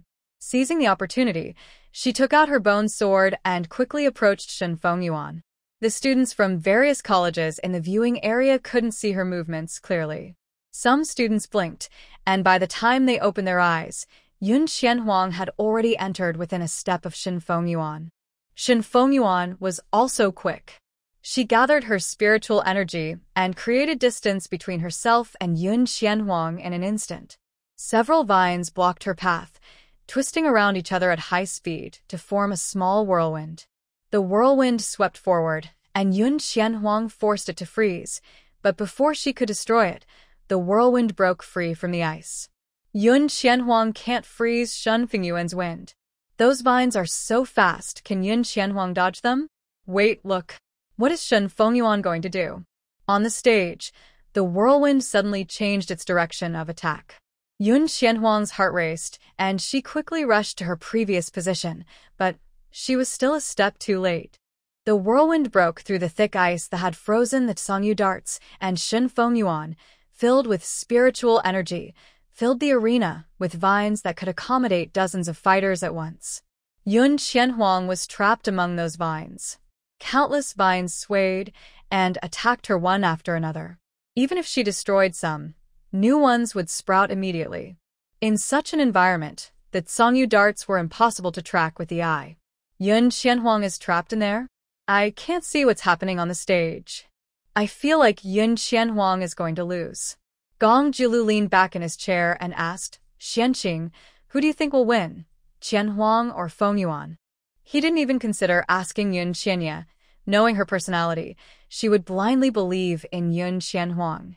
Lu Xianqing pondered for a long time before shaking her head. It's hard to say. Fengyuan's Tsangyu darts were a sacred artifact that her great-uncle had obtained from a wandering master craftsman using elixirs. Although the embedded spiritual core was only of the 9th rank, both its attack power and speed far exceeded that of ordinary spiritual weapons. But none of them knew how many tricks Qianhuang had hidden. The outcome of this match was truly unpredictable. Gong Jiulu stopped asking and focused on watching the match on the stage. Surrounded by the vines, Yun Qianhuang gave up on attacking. A sea of fire ignited on her left, while an incredibly strong ice wall formed on her right. The clash of water and fire blocked the vines, creating a completely safe space for her.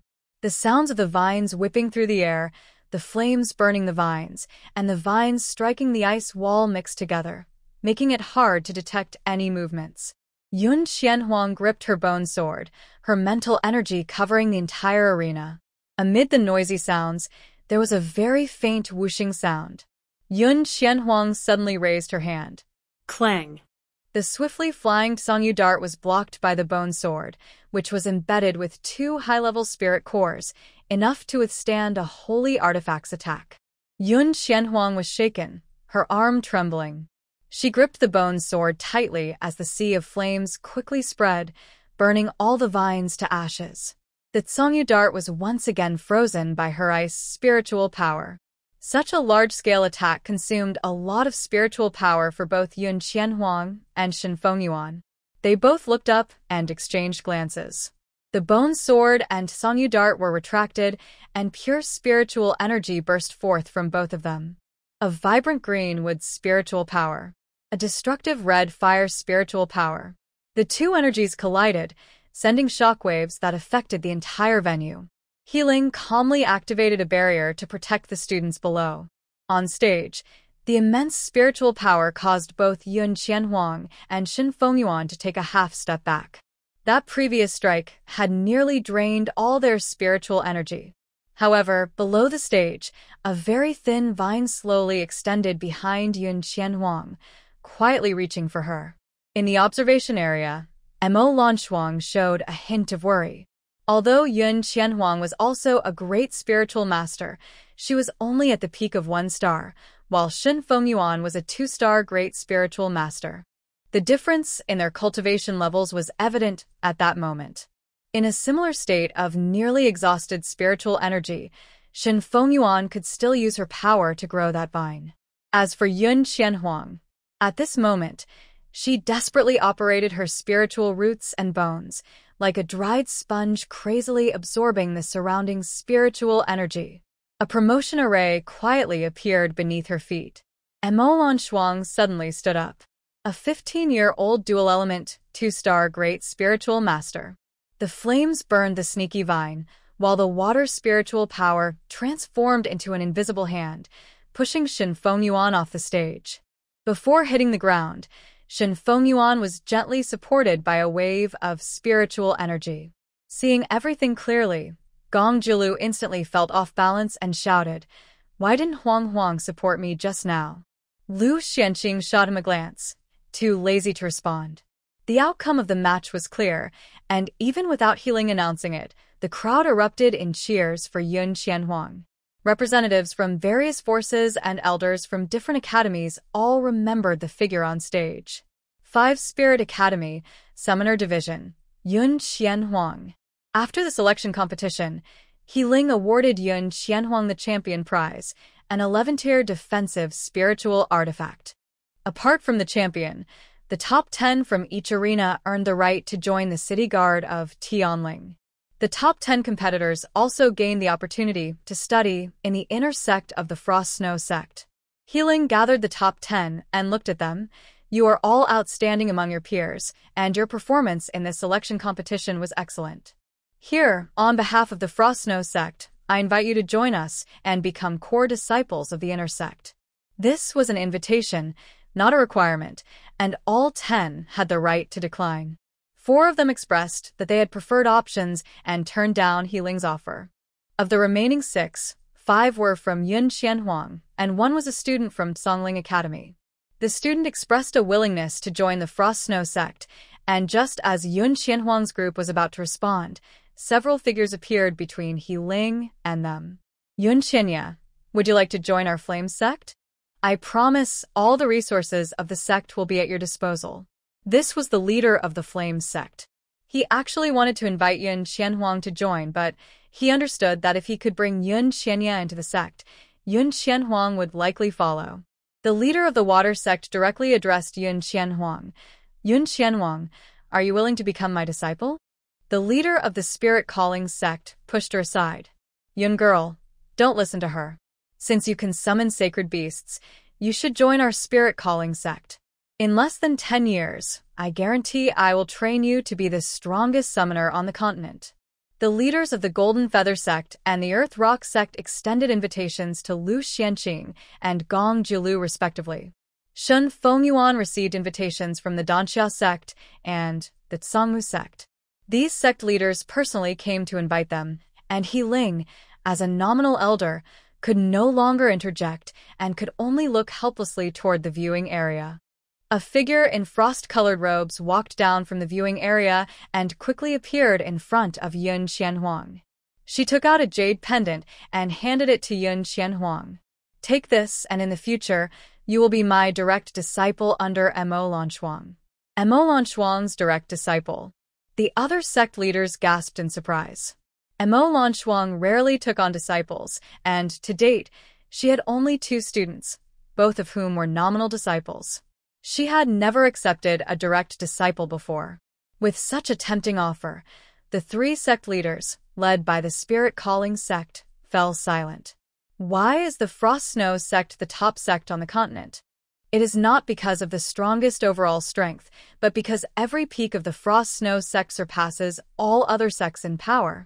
With Yun Qianhuang's talent, she can only achieve full development by joining the Frost Snow sect. But the 3 of them were still not willing to give up.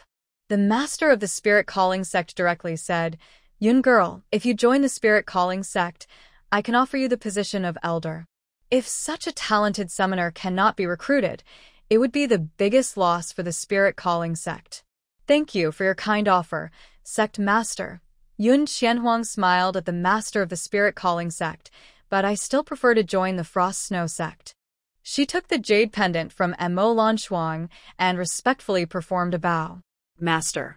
Mo Lanchuang supported her and smiled gently. Will you return to the sect with me, or stay here for a while? Yun Qianhuang remembered what Ji-En and Yun Chengyu had said and replied, I would like to stay here for a bit to resolve some matters. Mo Lanchuang nodded and looked at the other 4. Are you willing to join the Frost Snow sect? Yun Qianya was the first to nod. Wherever his sister went, he would go too. Shin Fengyuan and the other 2 had come to participate in this selection for the Frost Snow sect, so they naturally agreed as well. The other sects didn't gain anything. What could they do? Forcefully take from the Frost Snow sect? Even if the other sects had 1,000 times the courage, they wouldn't dare. Fortunately, there were a few good candidates in this selection, and they had already reached out to recruit them early. Thinking of this, the other sect leaders felt a bit comforted. The selection was officially concluded. Various factions gradually left Tianling City, and Mo Lanchuang returned to the Frost Snow sect. Yun Qianhuang and the others stayed behind. Shen Fengyuan and the others needed to go home to inform their families, while Yun Qianhuang said she wanted to return to the academy first. The five temporarily parted ways, agreeing to meet at the Frost Snow sect in a month. Sister, are you going back to the academy to get something? After saying goodbye to Shen Fengyuan and the others, Yun Qianya looked at Yun Qianhuang in confusion. Yun Qianhuang didn't hide it from him. I'm going to see the dean. Jian had mentioned that once she successfully became a disciple, he would tell her why he wanted her to join Mo Lanchuang's sect. Yun Qianhuang was very curious about the reason, so she chose to return with the elder mentor from the academy. As soon as she returned to the academy, she took Yun Qianya to find Jian. Jian had already received the news and was waiting in the small courtyard for Yun Qianhuang to find him. Noticing the approach of the siblings, he opened the door immediately but froze in place upon seeing unfamiliar faces. With skin as fair as jade, bright phoenix eyes, and slightly upturned lips. She was so beautiful that even the best court painter would struggle to capture her elegance. Indeed, Jian knew that Yun Qianhuang had used a disguise pill before. But the difference before and after the disguise was quite striking, wasn't it? If it weren't for that familiar aura, Jian wouldn't have believed that the person in front of him was actually Yun Qianhuang. He cleared his throat and stepped aside to let her in, saying, "Girl, come in." Yun Qianhuang entered the courtyard with Yun Qianya. She didn't beat around the bush and said directly, "Dean, you mentioned that you would tell me the reason once I became a disciple of the Frost Snow sect's leader." "It's not a big deal," Jian replied, closing the door and setting up a barrier. "There's just one thing that only you can do." Please go on, Dean. Jian glanced at Yun Qianya, but didn't avoid him. "You've met Elder Qi, the strongest summoner on the continent, whose summoned beast is an 11th level Xianding crane." Yun Qianhuang nodded lightly, knowing Jian had more to say. 6 months ago, Elder Qi's summoned beast was seriously injured in the Tsang Lu Abyss. Healing potions had no effect on spirit beasts, and the Xianbing crane couldn't heal itself. So, over the past 6 months, its condition has worsened instead of improving. On the continent, only one person knows how to heal spirit beasts, and that person is your current master, the leader of the first sect, Mo Lanchuang. I once visited the Frost Snow sect to ask her for the method to heal spirit beasts, but Mo Lanchuang was unwilling to share it with me. Now that you are her direct disciple, if you ask her, she will surely tell you. Jian looked earnestly at Yun Qianhuang. I hope you can help Elder Qi. Don't worry, I won't let you down. Just let me know what you need. Yun Qianhuang did know a method to heal spirit beasts, the Shunshao fruit. However, the Shunshao fruit only existed in the upper realm, and she wouldn't easily reveal it to outsiders, not even to Jian. Moreover, although Qi Wu saved her grandfather, she also saved Qi Fuiying, and she had exchanged the Zilla Jinji with a precious pill, so she felt she owed Qi Wu nothing. In this situation, she would never expose the existence of the Shunshao fruit and put herself in danger for Qi Wu. Don't worry, Dean. I will definitely ask my master for you.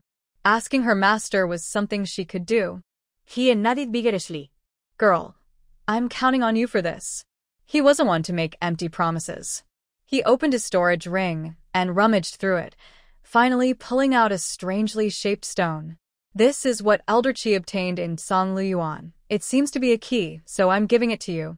Yun Qianhuang accepted the stone without hesitation and then asked, Dean, are you talking about Tsang Lu Yuan at the border of Shiling Kingdom and Huanling Kingdom? She remembered that the treasure map Feng Jingchen gave her pointed to Tsang Lu Yuan. You know about it? Jian looked at her in surprise. Yes, it's that Tsang Lu Yuan. According to Elder Qi, Tsang Lu Yuan is full of dangers. He couldn't see clearly what happened, and the Xianing crane with him was severely injured. Qi Wu is a spirit saint, with mental strength comparable to a spirit emperor, yet he couldn't figure out what harmed the Xianing crane. Yun Qianhuang felt a chill. It seemed she would have to wait until she was stronger to search for treasure in Tsang Lu Yuan.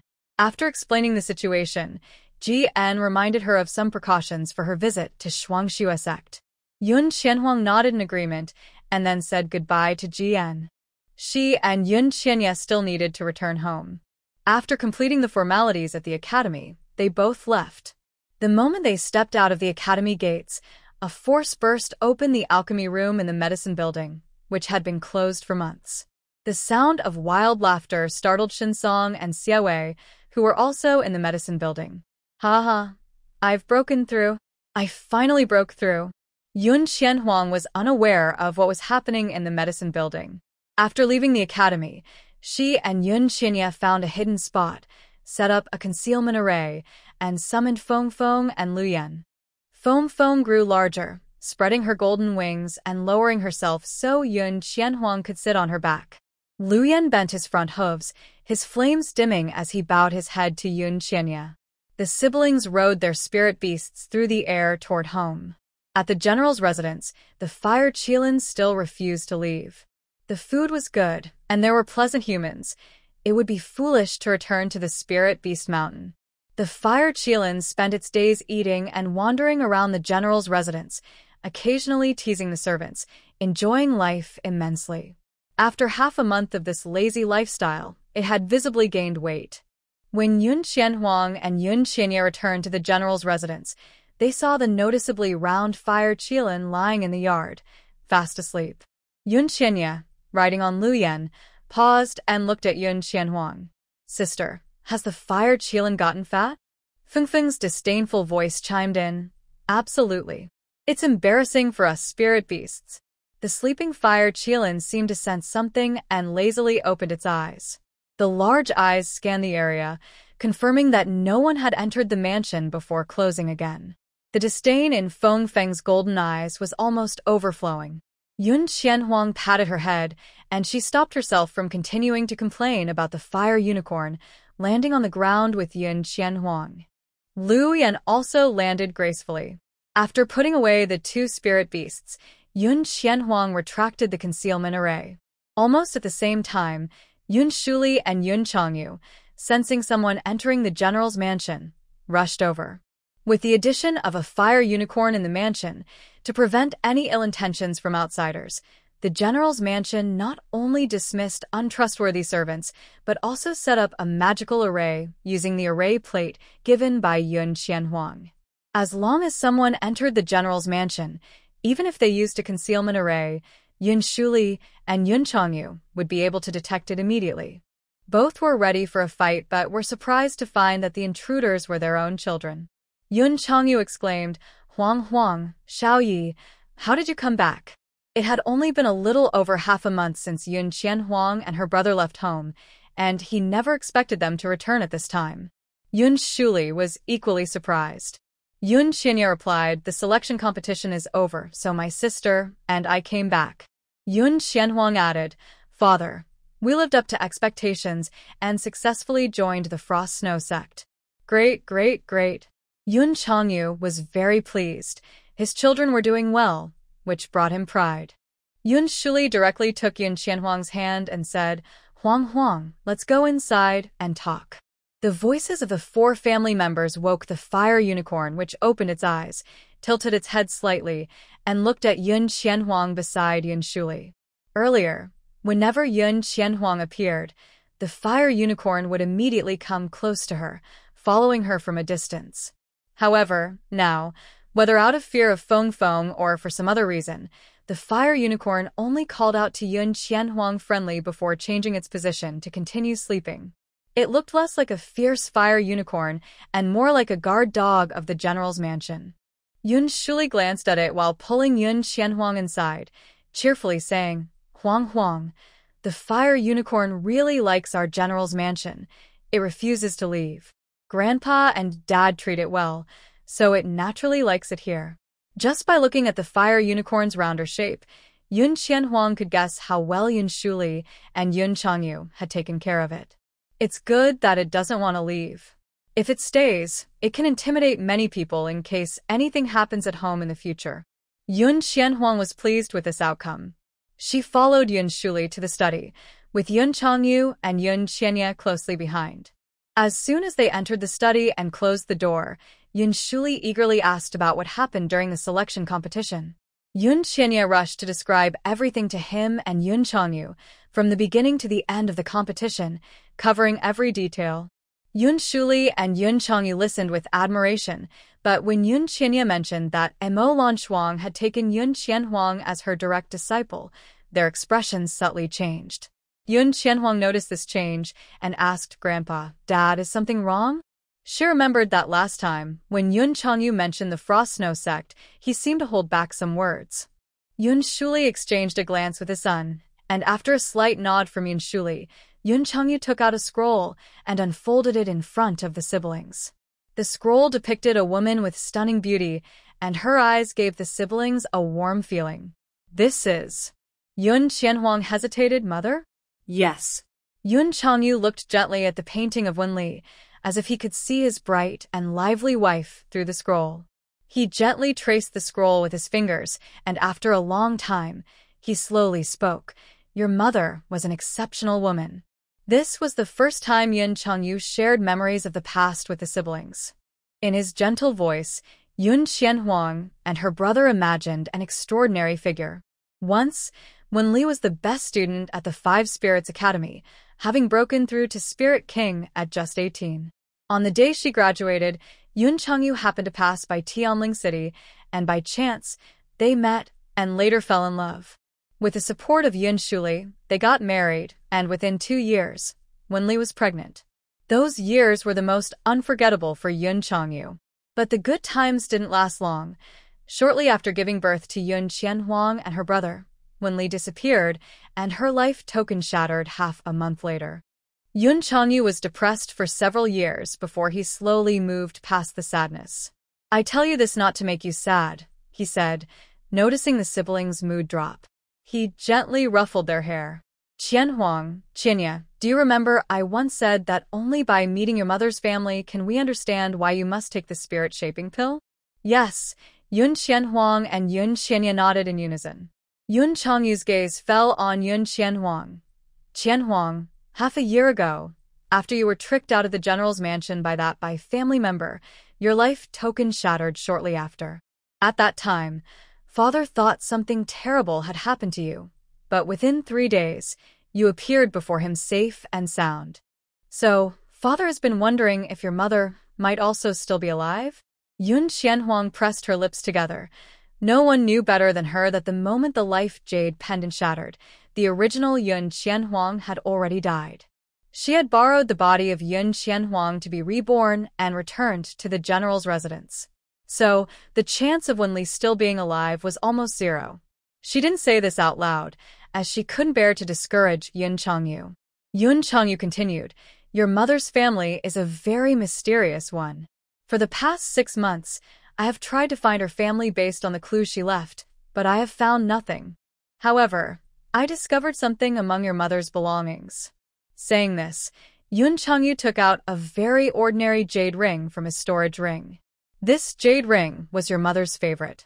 She said it was a coming-of-age gift from your grandmother. After your mother passed, I kept this jade ring safe. To find your mother's family, I took out this jade ring and noticed something different about it. He handed the jade ring to Yun Qianhuang, and as soon as she held it, she felt something faint. Suddenly, she took out the jade pendant given to her by Emo Lanchuang and placed the 2 items together. Though they seemed unrelated, Yun Qianhuang sensed the same faint spiritual energy on both. It was extremely weak, as if it had unintentionally lingered. Yun Qianhuang's expression grew serious as she recalled that day at the inn when Emo Lanchuang accurately mentioned Wenli's name. "You noticed it too, didn't you?" Yun Changyu rolled up the scroll again and handed it to Yun Qianhuang. "I suspect that your mother has some connection to the Mo sect master. Since you have become the sect master's direct disciple, I would like to ask you to inquire if the sect master knows where your mother's family is. Only by finding Wenli's family could they know if she was truly gone."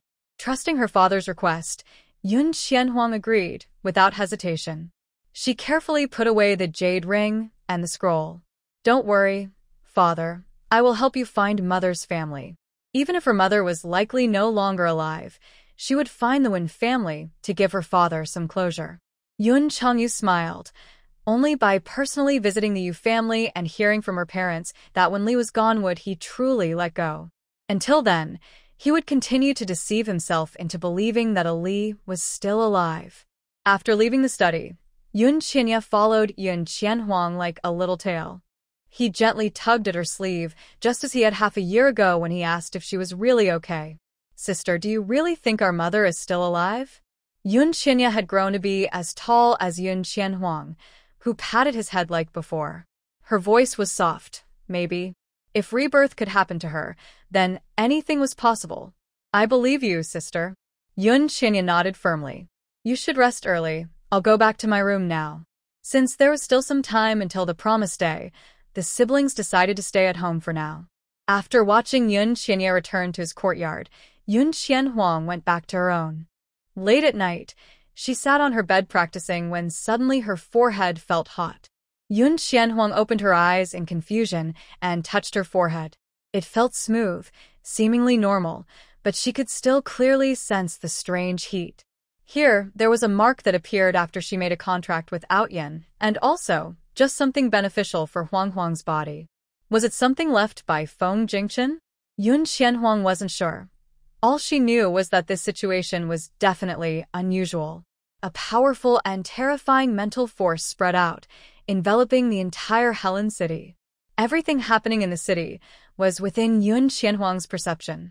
The guards at the city gate were slacking off. A couple in the west of the city was busy preparing ingredients for tomorrow, and in the palace. Yun Qianhuang suddenly noticed something interesting. She raised an eyebrow, about to focus more closely, when she sensed an extremely powerful mental force rapidly approaching Helen City from the southeast. A spirit emperor. The person moved quickly, entering the city in an instant and heading straight for the general's residence. The sleeping fire unicorn in the courtyard seemed to sense something, suddenly opening its eyes and releasing a terrifying pressure typical of a 12th-tier spirit beast. The person in black, moving at full speed, abruptly stopped just a few hundred meters from the general's residence. From within the tightly wrapped black robe, a hoarse voice emerged. "A 12th-tier spirit beast? Wasn't it said that that girl's spirit beast is a sacred beast? Was there a mistake in the information, or was there another 12th-tier spirit beast in the general's residence?" After noticing the person in black, Yun Qianhuang focused all her mental energy on him. Now that he was so close to the general's residence, she could vaguely hear his voice. He was coming for her. Yun Qianhuang suddenly stood up. She wasn't afraid of this person, as Fu Bai was enough to handle him. However, she worried about the safety of others in the residence. Yun Qianhuang immediately summoned Fu Bai and Feng Feng, then turned to the now normal-sized Feng Feng. "Feng Feng, you and the fire Qilin stay at the general's residence." She was concerned that more than one person might come, and she didn't feel secure with just the fire Qilin guarding the place. Feng Feng glanced at Fu Bai, understanding that her master wanted her to stay for two reasons. She was stronger than Fu Bai, and she had never revealed her abilities to anyone outside the general's residence, which could catch the enemy off guard. Still, she felt a bit jealous of the silly rabbit. I must pull out the dream grass it loves from the space later. Feng Feng thought to herself, while appearing very obedient to Yun Qianhuang. Yun Qianhuang gently rubbed her little head, then took out a speed charm and a power-enhancing array, converting her with spiritual energy into wind spiritual energy, and quickly headed toward the location of the man in black with Fu Bai. The man in black was still hesitating. He was a spirit emperor, and he could handle one holy beast, but if another 12th-level spirit beast joined in, even he would struggle. The man had to release his spiritual power to probe the situation in the general's residence, but was blocked by an even stronger and more domineering force. At the same time, a strange presence approached rapidly. Who? The man in black released the pressure of the spirit emperor, his dark eyes scanning the surroundings warily. Yun Qianhuang, wearing defensive spiritual clothing, entered his sight but vanished in the next moment. Trying to escape? You underestimate yourself. The man in black thought he understood Yun Qianhuang's intentions and quickly used his spiritual power to chase after her. The speed of a spirit emperor was not something an ordinary person could escape from. Even with her double enhancement, the distance between Yun Qianhuang and the man in black quickly closed. A familiar power fell upon her. The pursuing man had already reached out his hand, but just as he was about to grab Yun Qianhuang, her speed suddenly increased significantly, leaving him behind once more. What the heck? This girl is just a 2-star great spiritual master. Why is she faster than him? Yun Qianhuang, who had already run far away, smiled slightly. Her speed might not match that of a spirit emperor, but she had Ao Tian. Although she wasn't clear about Ao Tian's exact strength yet, since Ao Tian could hide her talents from a spirit emperor, he must be above them. Isn't the current situation proof of that? With Ao Tian's power, Yun Qianhuang quickly left Helen City and rushed to the Spirit Beast Mountains outside the city. The man in black tightly pursued her, entering the Spirit Beast Mountain range just a moment after her. He thought Yun Qianhuang was trying to escape him by using the complex terrain of the mountains, but once inside, he found that she had actually stopped. Why aren't you running anymore? The man in black glared at Yun Qianhuang, stepping closer to her. He noticed the floppy-eared rabbit in her arms, which he had learned was her summoned beast, a magical creature.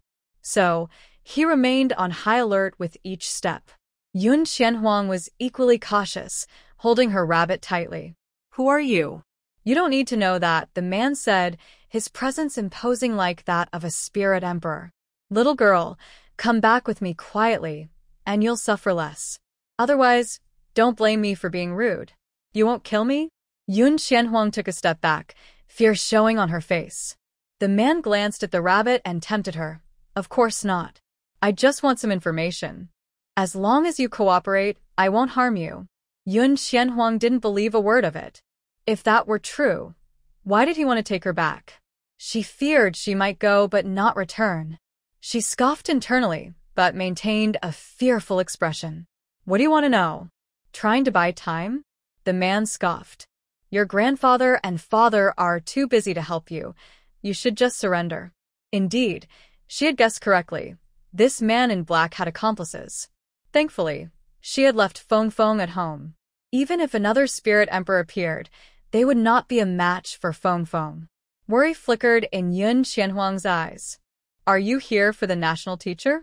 Among the forces she had offended, the only one that knew her identity and had a spirit emperor was the former national teacher of the Qiling Kingdom. Those who tried to capture Luyan were also practitioners of forbidden techniques, and since they used forbidden methods, it was possible they had undisclosed connections. The man in black sneered, "Don't compare me to those using forbidden techniques." If he wasn't with the national teacher, then there was only one possibility left. The man's spiritual power surged as he quickly approached Yun Qianhuang. Little girl, don't think you can delay. Come back with me. However, the fear on Yun Qianhuang's face vanished as he drew near. The rabbit's eyes revealed tiny whirlpools. This is bad. The man quickly closed his eyes and took a large step back. With a strong mental force, even in the darkness, he could sense what was happening around him. A massive wave of fire rushed toward him. Despite being just a great spirit master, the attack felt overwhelming. The man in black built a wall of earth to protect himself and then dodged to the side. At that moment, two figures engulfed in flames fell from the sky, crashing down beside him. The man in black, preparing to counterattack, felt a familiar presence and was shocked to see his companions fall to the ground. Two useless ones, and neither a spirit sect nor a spirit venerable can handle this? The two on the ground struggled to rise, trying to extinguish the flames on their bodies. One of them, with a charred face, gritted his teeth and said, "One 12th level fire Qilin, and one phoenix whose level we can't determine. Don't say just us two. Even with you, we can't handle it." The other one, filled with fear, exclaimed, "Stop talking. That phoenix is coming after us. Let's go." The man in black quickly turned around and indeed saw a golden figure approaching rapidly. How could such a poor little country have a phoenix? The speed of the phoenix was terrifying. In the time it took to say a single sentence, she had already closed in on them. Run. The man in black grabbed one of his companions and turned to escape. However, a terrifying pressure suddenly pinned them in place. Yun Qianhuang turned her head, smiling. Did I let you go?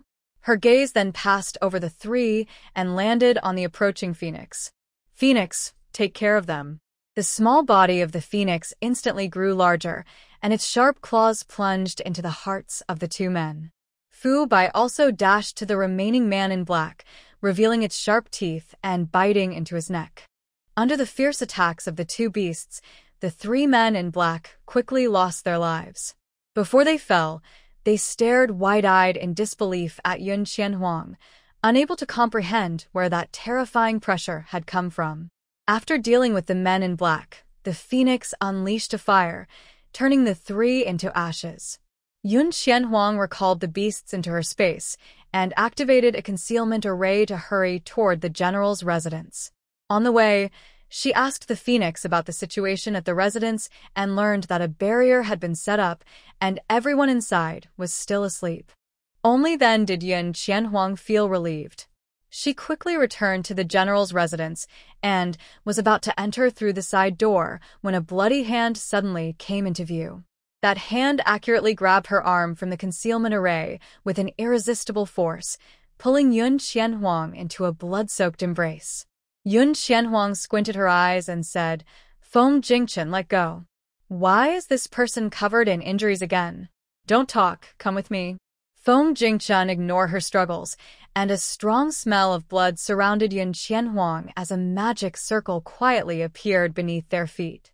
The night wind blew, and the side entrance of the general's residence was empty. Even the bloodstains on the ground were quietly erased by an unknown force. Yun Qianhuang was taken to a familiar place. In the spacious hall, 5 golden stone pillars stood tall, each carved with a different phoenix totem. Feng, who had just started cultivating on the Shenshao tree, seemed to sense something and opened her eyes in confusion. "Master, why did this person bring you to my palace?" Feng looked puzzled. She remembered that her palace had a barrier, and even her master could only enter after forming a contract with her. How could this person teleport directly into her palace? Feng was baffled. Even though it was night, her palace was still very bright. "Why did you bring me here?" Yun Qianhuang pushed against Feng Jingchen, who was still holding onto her tightly, but she couldn't move him at all. She even felt the sticky blood on her hands. It was blood from Feng Jingchen's wounds. Why is he always injured every time she sees him? Afraid of hurting him more, Yun Qianhuang withdrew her hand and took a Shenshao fruit from her space, placing it in the man's hand. "Here, the Shenshao fruit. Can you let go of me now?" Feng Jingchen did not take it. Although he was holding Yun Qianhuang, most of his strength was leaning on her. The blood-stained Shenshao fruit was enveloped in a spiritual force and turned into a wisp of smoke that entered Feng Jingchen's body. Only then did he release Yun Qianhuang and struggle to lift his gaze. His weak voice carried a hint of warmth. "Huang, you saved me once again." Yun Qianhuang did not respond to this. She took a small step back to create some distance from Feng Jingchen, using water magic to clean the blood off her hands and then using fire magic to dry them. After that, she spoke again. "Feng Jingchen, you still haven't answered why you brought me here." Feng Jingchen's eyes showed undeniable fatigue, his face pale and devoid of color. He looked at Yun Qianhuang, and suddenly his eyes closed, and he leaned weakly toward her. With her current strength, Yun Qianhuang could have dodged.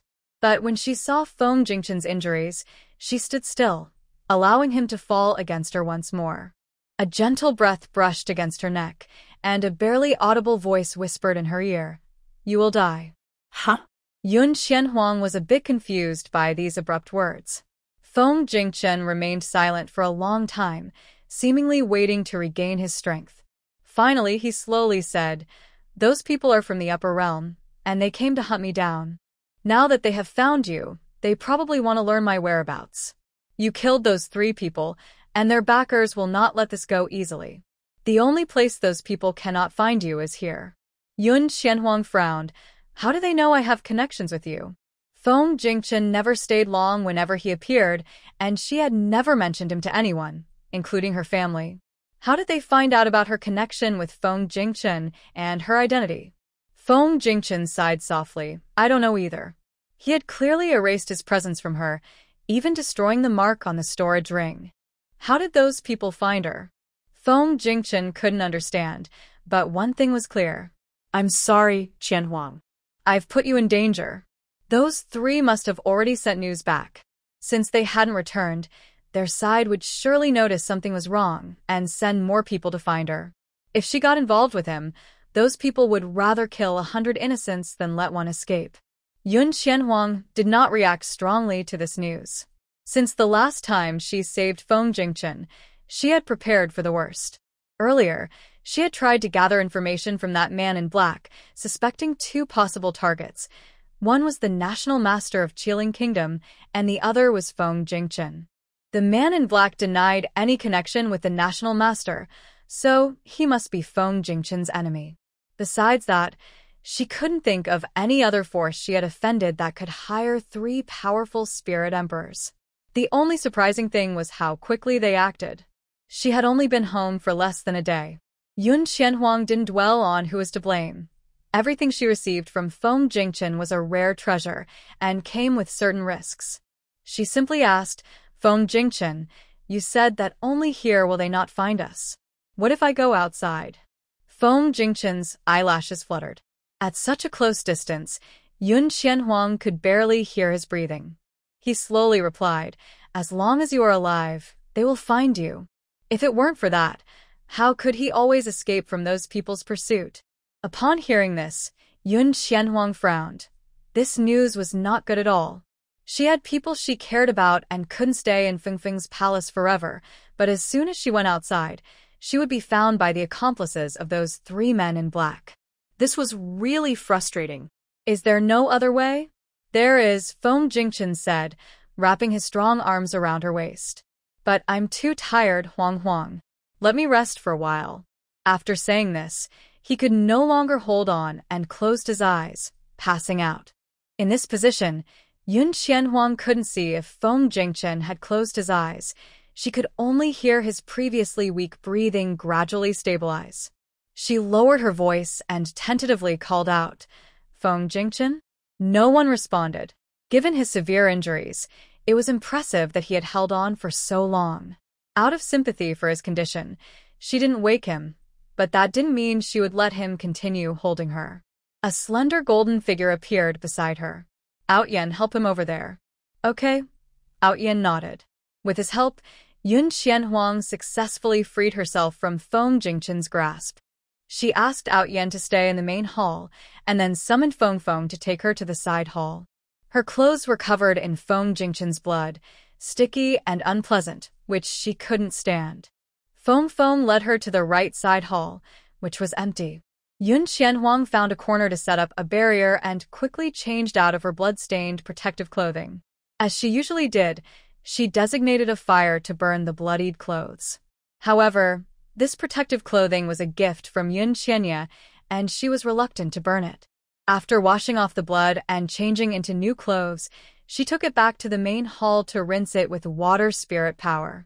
Wood spirit power created vines, and the damp protective clothing was hung up. The smell of blood couldn't be removed by fire spirit power, so Yun Qianhuang needed to let it air out. Once the clothes were drying, she glanced at Feng Jingchen, who Outyen had dragged to the side. Seeing he showed no signs of waking up, she found a corner to sit down and took a guiling pill and a jeweling pill. Fengfeng's palace was very safe, so there was no need for a guardian, but to be cautious, Yun Qianhuang still left Feng outside. Feng was very willing and pointed to the middle of the 5 stone pillars. Master, you can go there to cultivate. Since you signed a contract with me, you can absorb the power from those pillars. However, the power in the pillars was already absorbed last time, so it should have only recovered a little bit now. Feng felt a bit shy when she mentioned this. There was no way around it. If she hadn't absorbed the power accumulated in the stone pillars for thousands of years, she wouldn't have been able to inherit her previous strength and memories. Fortunately, the power of these stone pillars could recover on its own, although after a few months, only a small part had returned. Yun Qianhuang believed Feng's words and sat cross-legged at the center of the 5 stone pillars to begin her training. Feng stood beside her, protecting her while guiding the power from the pillars into her body. As soon as the power entered her, Yun Qianhuang instantly understood why there were no other treasures in Feng Feng's palace. It turned out that these 5 stone pillars were the greatest treasure. Just by absorbing a small portion of their power, her strength increased rapidly, and overnight she broke through to a 4-star spirit master. This kind of speed was something she had only experienced at the beginning of her training. She exited her training state and looked at the now slightly dimmer stone pillars, feeling a bit curious. Feng Feng, can we take this with us? Feng Feng was momentarily taken aback by her question. She tilted her little head and said, "Master, I haven't tried it, so it probably can't be taken, right?" Suddenly, a light laugh echoed in the empty palace. Huang Huang, this was created by that little phoenix using most of its power and countless precious materials. It was Feng Jingchen, who had already woken up. He didn't know Feng Feng's name, so he mistakenly thought Yun Qianhuang was calling him. Yun Qianhuang never considered that Feng Jingchen would think that way. Hearing Feng Feng say it couldn't be taken, she dropped the idea and placed Feng Feng on her shoulder as she walked toward Feng Jingchen. For some reason, she felt that Feng Jingchen seemed to be in a good mood. "How is your injury?" "Much better, Huang Huang, you saved me again." Feng Jingchen leaned against the wall, looking up at her with a clear smile in his eyes. "But this time, I don't have anything to thank you with otherwise." "Then just owe me for now." Afraid he would say something strange, Yun Qianhuang interrupted him. "Can you tell me the method you mentioned now?" Considering the time, it should be almost dawn outside the secret realm, and her family would surely be worried if they found she was missing. Speaking of this, Feng Jingchen became serious. "Huang Huang, you have been accepted as a direct disciple by the leader of the Frost Snow sect, right? How did you know?" Yun Qianhuang squinted her eyes, suddenly recalling the gaze she felt that day during her match. "Did you watch my competition?" Feng Jingchen smiled slightly. Huang Huang is still so clever. This counts as an acknowledgement. Yun Qianhuang didn't dwell on it. There were many people watching the match, so one more didn't matter. "Why did you suddenly mention the Frost Snow sect?" "The protective formation of the Frost Snow sect can help you avoid being tracked by those people." Feng Jingchen slowly stood up. "Huang Huang, should I take you to the Frost Snow sect?" Only by using the teleportation formation could they avoid being discovered by those people. Yun Qianhuang hesitated for a moment. She actually intended to go to the Frost Snow sect, but if she went directly, what about Xiaoya and her father? Sending a message would take too long. Seemingly sensing her hesitation, Feng Jingchen suddenly handed her a few talismans. Sound transmission talismans. Sound transmission talismans are considered master-level talismans and are rarely available in the market. With the sound transmission talismans, she could directly communicate with her family. Without worries, Yun Qianhuang looked again at the 5 stone pillars in the palace. "How about we stay here for a while before leaving?" Feng Jingchen understood her meaning. "Huang Huang wants to use that for training?" Yun Qianhuang nodded. "If this little phoenix is willing, I can help you move those stone pillars into the second space."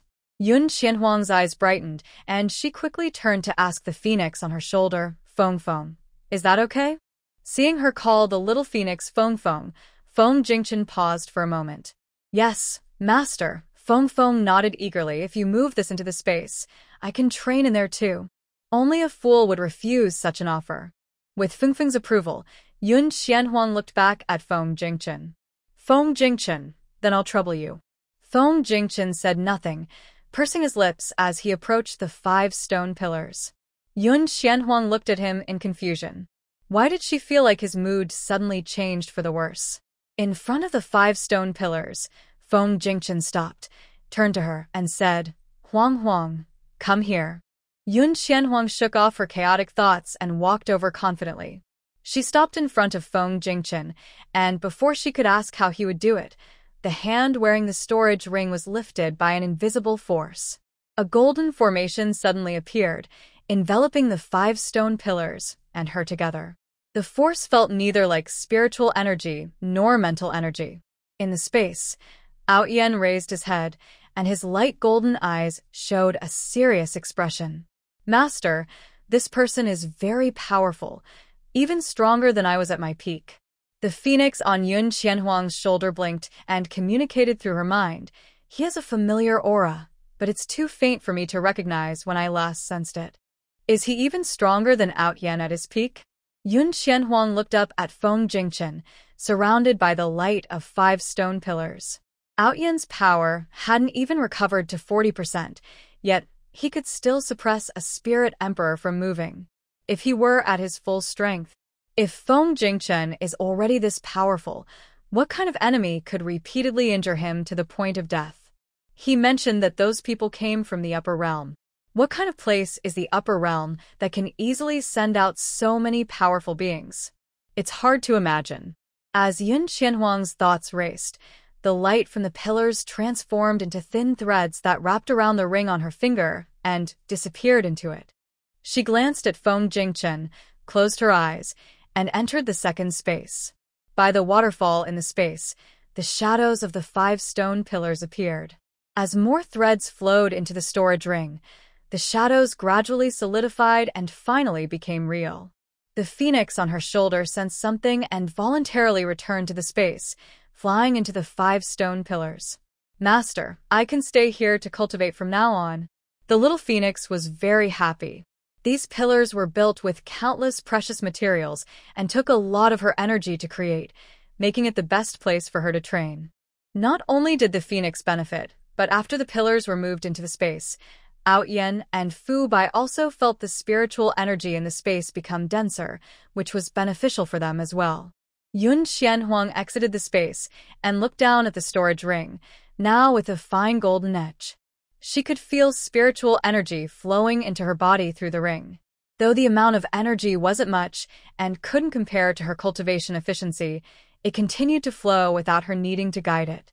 In this way, even if the energy entering her body was small each time, over time, it would accumulate into a significant force. Yun Qianhuang looked up. The 5 stone pillars behind Feng Jingchen still stood, but the phoenix totem was gone, and the pillars had dimmed. It seemed these pillars were merely physical carriers, while the true power came from the phoenix totems. The formation beneath her feet gradually faded, and the force supporting her arm withdrew. Yun Qianhuang retracted her hand and looked at Feng Jingchen. Although the divine fruit had healed some injuries, Feng Jingchen's wounds were still not fully healed, and his face remained pale. Moving the stone pillar into the space must have taken a lot of his strength, making his face even paler now. It looked like a gust of wind could knock him over. Feng Jingchen was helping her, and the benefits she received were real. Worried that he might collapse, Yun Qianhuang moved closer and asked, "Do you still want the Shenshao fruit?" Feng Jingchen didn't hold back and leaned on her shoulder, putting most of his weight on her. "No need," he said wearily. "Huang, do you want to go to the Shuangxue sect now?" Yun Qianhuang bit her lip and asked, "If those people can't find me, will they harm my family?" Should she go to the Lingxian forest to get some powerful spirit beasts for her grandfather and father? But not all spirit beasts were like the fire Qilin. Even if she could bring them to the general's mansion, they might not want to stay there. Spirit beasts preferred their own habitats. "Don't worry, Huang. I've already left some of my power on them. Even if those people try to harm your family, they won't succeed." His cool hand touched her forehead. "If they really make a move, I will sense it here." Sense? Yun Qianhuang remembered that her forehead had started to heat up before the black-clothed person appeared. That must have been the sensing he mentioned. She had to admit, he thought things through very well. He said he saved her and didn't want anything in return, but everything he did was more than enough to repay that kindness. Suddenly, Yun Qianhuang called out, "Feng Jingchen." He turned his head. "Thank you." A smile appeared in Feng Jingchen's eyes as he took her hand, and a teleportation array quietly appeared beneath them. Yun Qianhuang realized what he was about to do, and quickly put away her already dried spirit clothes. In just a few breaths, they were teleported to the Shuangxue sect. To avoid disturbing others, Feng Jingchen brought Yun Qianhuang directly to the main peak of the Shuangxue sect, where Mo Lanshuang usually stayed. It seemed Feng Jingchen intentionally released his aura. Shortly after they arrived, Mo Lanshuang came looking for them. At first, she thought there were intruders, and took out her spirit weapon. But when she recognized them, she froze for a moment, and the weapon vanished from her hand. Her gaze lingered on Yun Qianhuang for a moment before shifting to Feng Jingchen. Seeing the blood all over him, she hurried forward, shocked, and asked, "How did you get such serious injuries?" Yun Qianhuang noticed the respect in Mo Lanshuang's tone and turned to look at Feng Jingchen, who was still leaning on her. Feng Jingchen slightly raised his eyes and replied calmly, "It's just a small injury. It's nothing serious." Mo Lanshuang clearly didn't believe him, but she didn't press the issue. Instead, she asked, "Did you come here for any specific reason?" The weight on Yun Qianhuang lessened a bit. "I might need to stay here for a while." Mo Lanshuang was taken aback for a moment, but quickly nodded. "I'll have someone prepare a room for you." Then she looked at Yun Qianhuang, who was supporting Feng Jingchen, and a gentle smile appeared on her otherwise elegant face. "Disciple, please help young Master Feng follow me." Yun Qianhuang nodded and followed Mo Lanshuang up to the main peak, heading toward the palace that symbolized the heart of the Frost Snow sect. The palace was where the sect leader lived.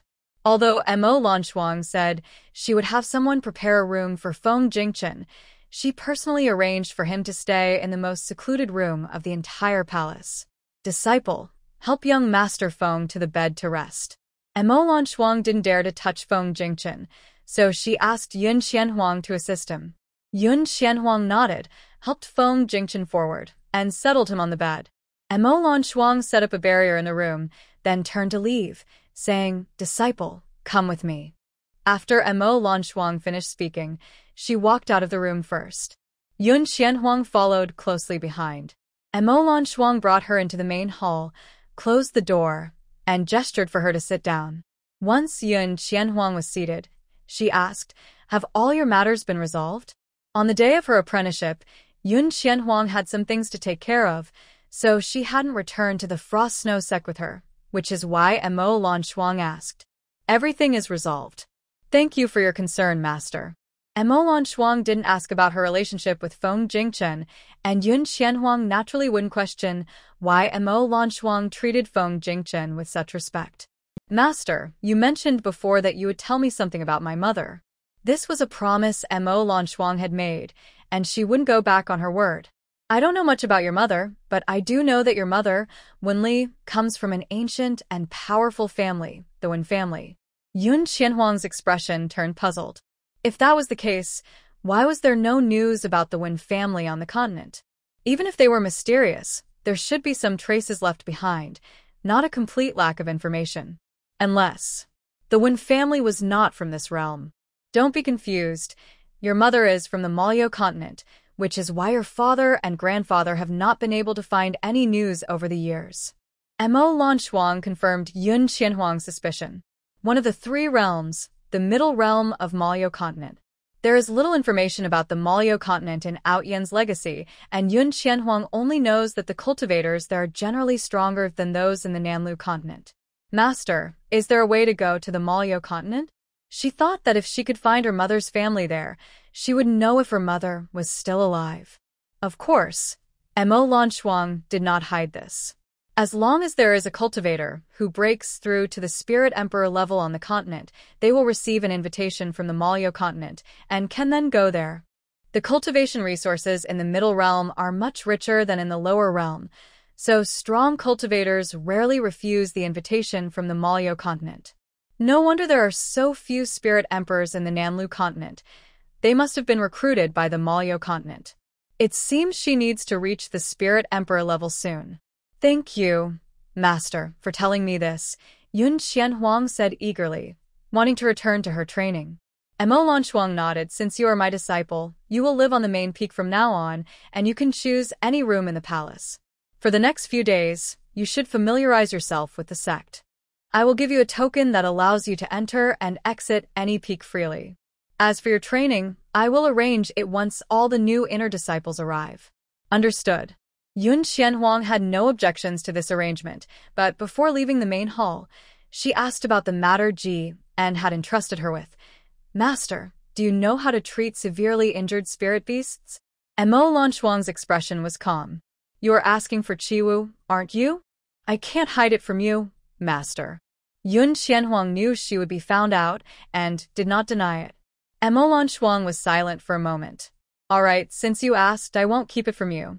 To treat severely injured spirit beasts, you need to go to the Beast Tamers family in the Malyo continent. Only they can heal spirit beasts. The Beast Tamers family? Yun Qianhuang raised an eyebrow. Do you know which family it is? The Yun family in the Malyo continent. After finding a room in the main hall, Yun Qianhuang set up a formation and took out the communication talisman that Feng Jingchen had given her earlier.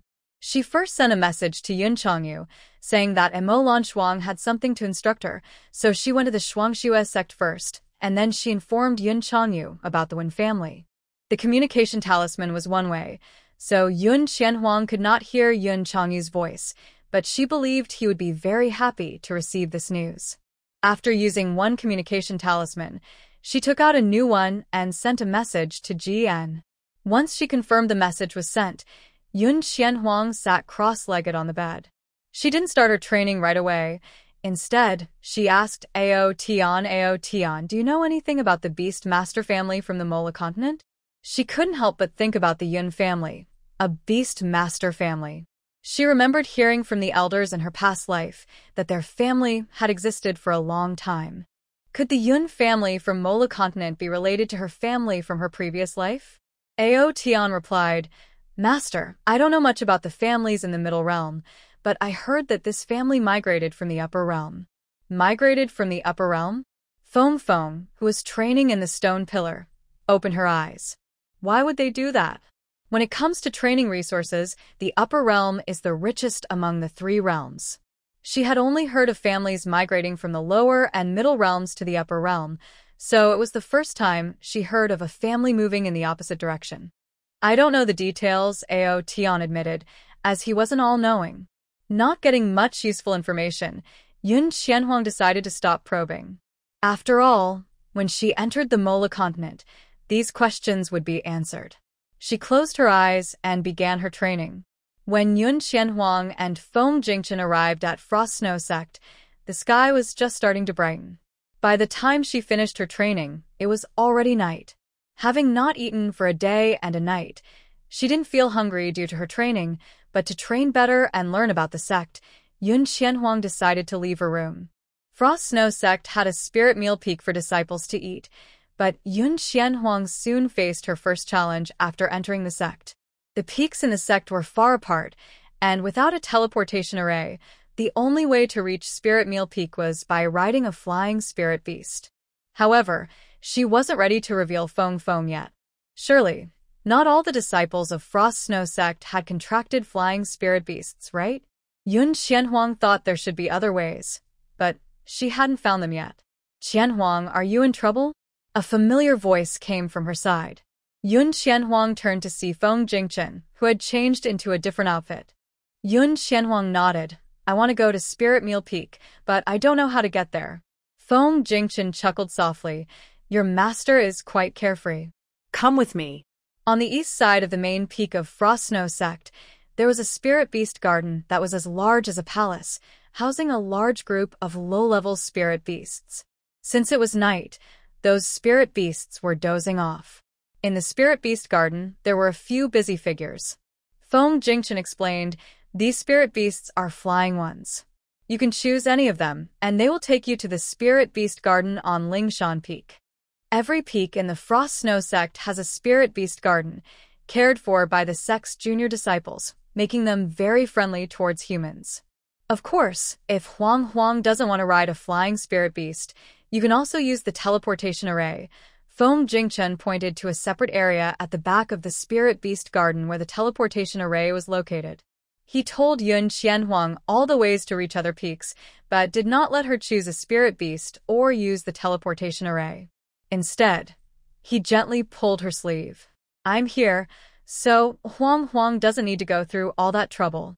As soon as Feng Jingchen finished speaking, the teleportation array appeared beneath them.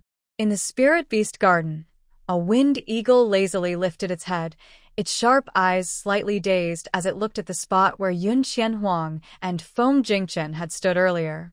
Did it sense a familiar presence? The winged eagle glanced around the garden and saw only a few diligent humans cleaning. It must have been dreaming. The winged eagle stretched its powerful wings, buried its head in its feathers, and went back to sleep. At this moment, Yun Qianhuang and Feng Jingchen had arrived at Lingshan Peak. It was evening, and there weren't many disciples in the dining hall, mostly outer sect disciples. Most of these disciples wore the sect's standard uniforms. The Frost Snow sect's uniforms are defensive clothing, but their protective ability is much weaker than those sold in the market and cannot withstand attacks from spirit kings or higher. Because of this, although the sect provides uniforms for all disciples, some prefer to wear their own defensive clothing bought outside. The sect does not enforce this and does not use uniforms to distinguish disciples from different peaks. Instead, they rely on special jade pendants with unique formations, similar to the emblem of the Five Spirits Academy. Yun Qianhuang had just arrived at the Frost Snow sect, and Mo Lanshuang had not yet prepared a uniform for her.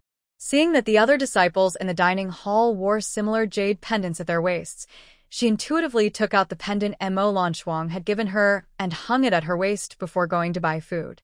After Feng Jingchen brought her to Lingshan Peak, he left, and Yun Qianhuang did not ask where he was going. After getting her food, she found a corner to sit down. The gazes on her had not lessened since she took out the pendant.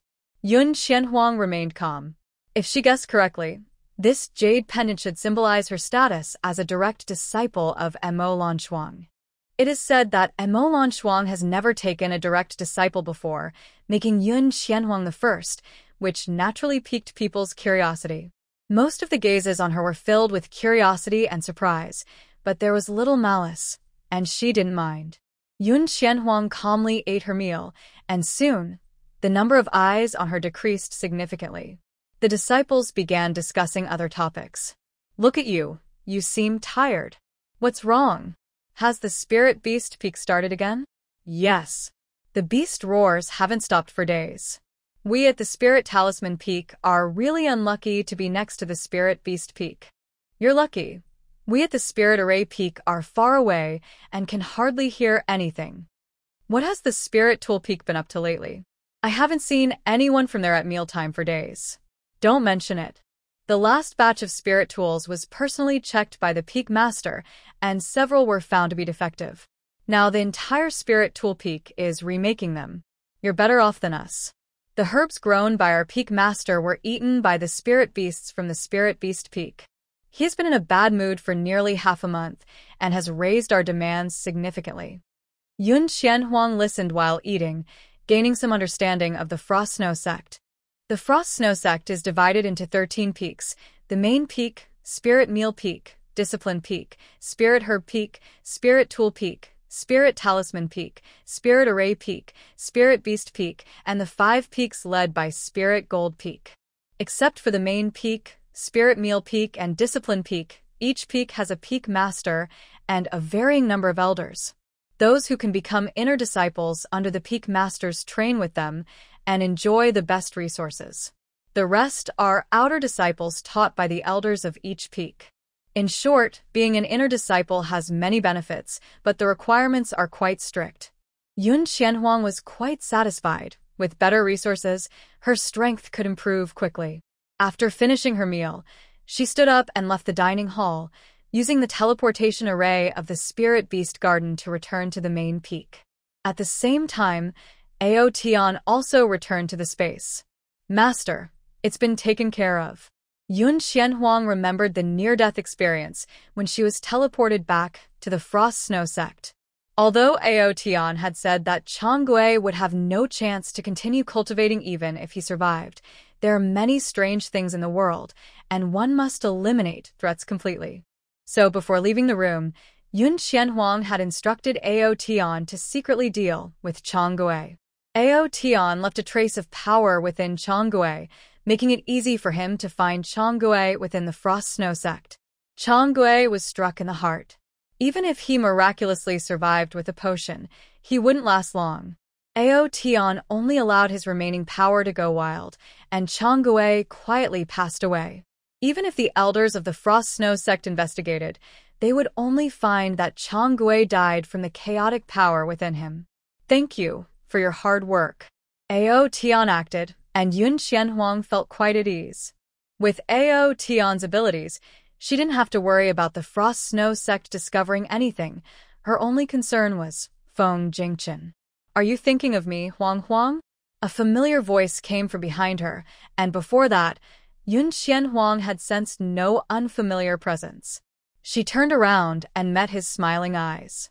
Yun Qianhuang's gaze flickered.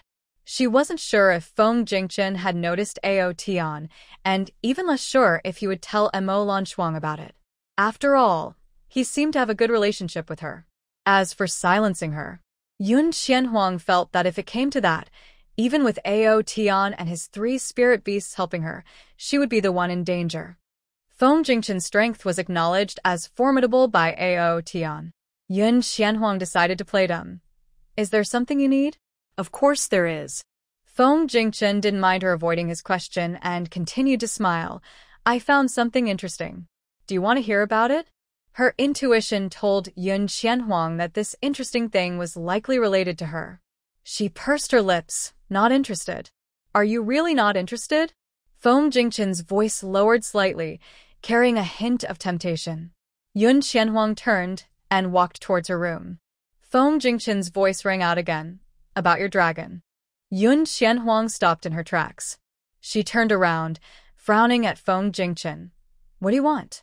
Though she believed that since she had saved Feng Jingchen, he probably wouldn't expose her.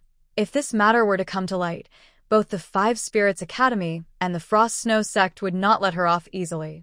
Yun Qianhuang didn't dare take that risk. She could only try to bribe Feng Jingchen. Feng Jingchen felt a bit helpless. Did this girl really think he would expose what she had done? Was he that ungrateful?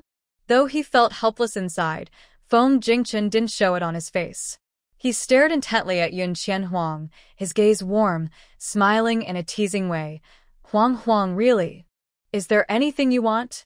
Given this person's unpredictable behavior, Yun Qianhuang immediately became alert and added, You must not cross my bottom line. This statement was quite clever, as no one besides her knew what her bottom line was. Feng Jingchen looked at her deeply, clearly seeing through her cautious thoughts. He did not expose her, nor did he state his own desires. I owe you too much, so let's say I am repaying you. Today's events will remain between us. No one else will know. I promise. Yun Qianhuang had never trusted verbal promises, but she reluctantly realized that she had no choice but to trust Feng Jingchen at this moment. This strengthened her determination to become stronger quickly. Yun Qianhuang did not say much more to Feng Jingchen, nodded at him, and turned back to her room.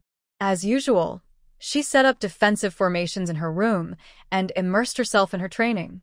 Therefore, she was unaware that shortly after she returned to her room, a shadow appeared quietly beside Feng Jingchen. She has her blood, Mo Lanshuang said calmly, though her beautiful eyes showed surprise. Feng Jingchen continued to gaze in the direction Yun Qianhuang had left, his tone now lacking any humor. It's just something beneficial for her body, nothing significant. Mo Lanshuang understood his implication. Don't worry, I won't tell her. Feng Jingchen finally withdrew his gaze and looked at her. Without any spiritual energy leaking, an overwhelming pressure filled the air. Mo Lanshuang was already a half-step spirit emperor, yet under this pressure, she felt no urge to resist. As for teaching her, he began, but then fell silent. Mo Lanshuang understood and completed his thought. You decide. The oppressive feeling suddenly vanished. Mo Lanshuang looked up, and the person was no longer there. She sighed softly, unsure if she had made the right choice in taking this disciple. Well, since she had already accepted the girl's apprenticeship, she would protect her. As for other matters, they likely did not concern her. Mo Lanshuang shook her head and returned to her room, having no intention of probing into the riddle between Yun Qianhuang and Feng Jingchen. A night passed, and the outer disciples of the Spirit Medicine Peak finally discovered that Chang Gui had already passed away. When they had rescued him, the elders of the Spirit Medicine Peak had predicted that the disciple from the Spirit Water Peak would not survive long, but they still ordered them to take good care of him. They used precious pills, and several outer disciples did their best to care for him, but Changgui's breath grew weaker each day. When they discovered that Changgui had passed away, several outer disciples quietly sighed with relief. Changgui was just an outer disciple of Ling Shui Peak, and there had been some past conflicts between them. They had put aside their grievances to take care of him, but they still felt a bit uncomfortable inside. It was better that Changgui had died. He wouldn't have to suffer from pain, and they could focus on improving their own alchemy skills. Even the elder of Ling Yao Peak didn't say much upon learning of Changgui's death, only sending a few disciples to give him a proper burial. He had heard earlier that Changgui's grandfather was killed by enemies, and since he had no other relatives, they had to help with the burial. This matter was trivial for Shuangxue sect and was resolved before it even reached Mo Lanchuang's ears. Only Ao Tian kept an eye on Yun Qianhuang, relaying the news about how Ling Yao Peak handled Changgui's situation. Upon learning that the sect had no plans to investigate, Yun Qianhuang felt a bit more at ease and continued to focus on her training. Shuangxue sect was located in the area with the richest spiritual energy on the continent, providing excellent conditions for cultivation. After reforging her spiritual roots, Yun Qianhuang's training speed had become extraordinary. With the help of the 5 stone pillars in Feng Feng Palace, her strength had increased again within half a month, making her a 5-star great spiritual master. With Ao Tian's help to conceal her progress, Yun Qianhuang's advancement went unnoticed. She had been training tirelessly for several days, and with her current strength, she didn't feel much hunger even after days without food. Just as she wanted to solidify her gains, someone knocked on her door. She got out of bed and opened the door to find Feng Jingchen waiting outside. Yun Qianhuang asked, "Is there something you need?"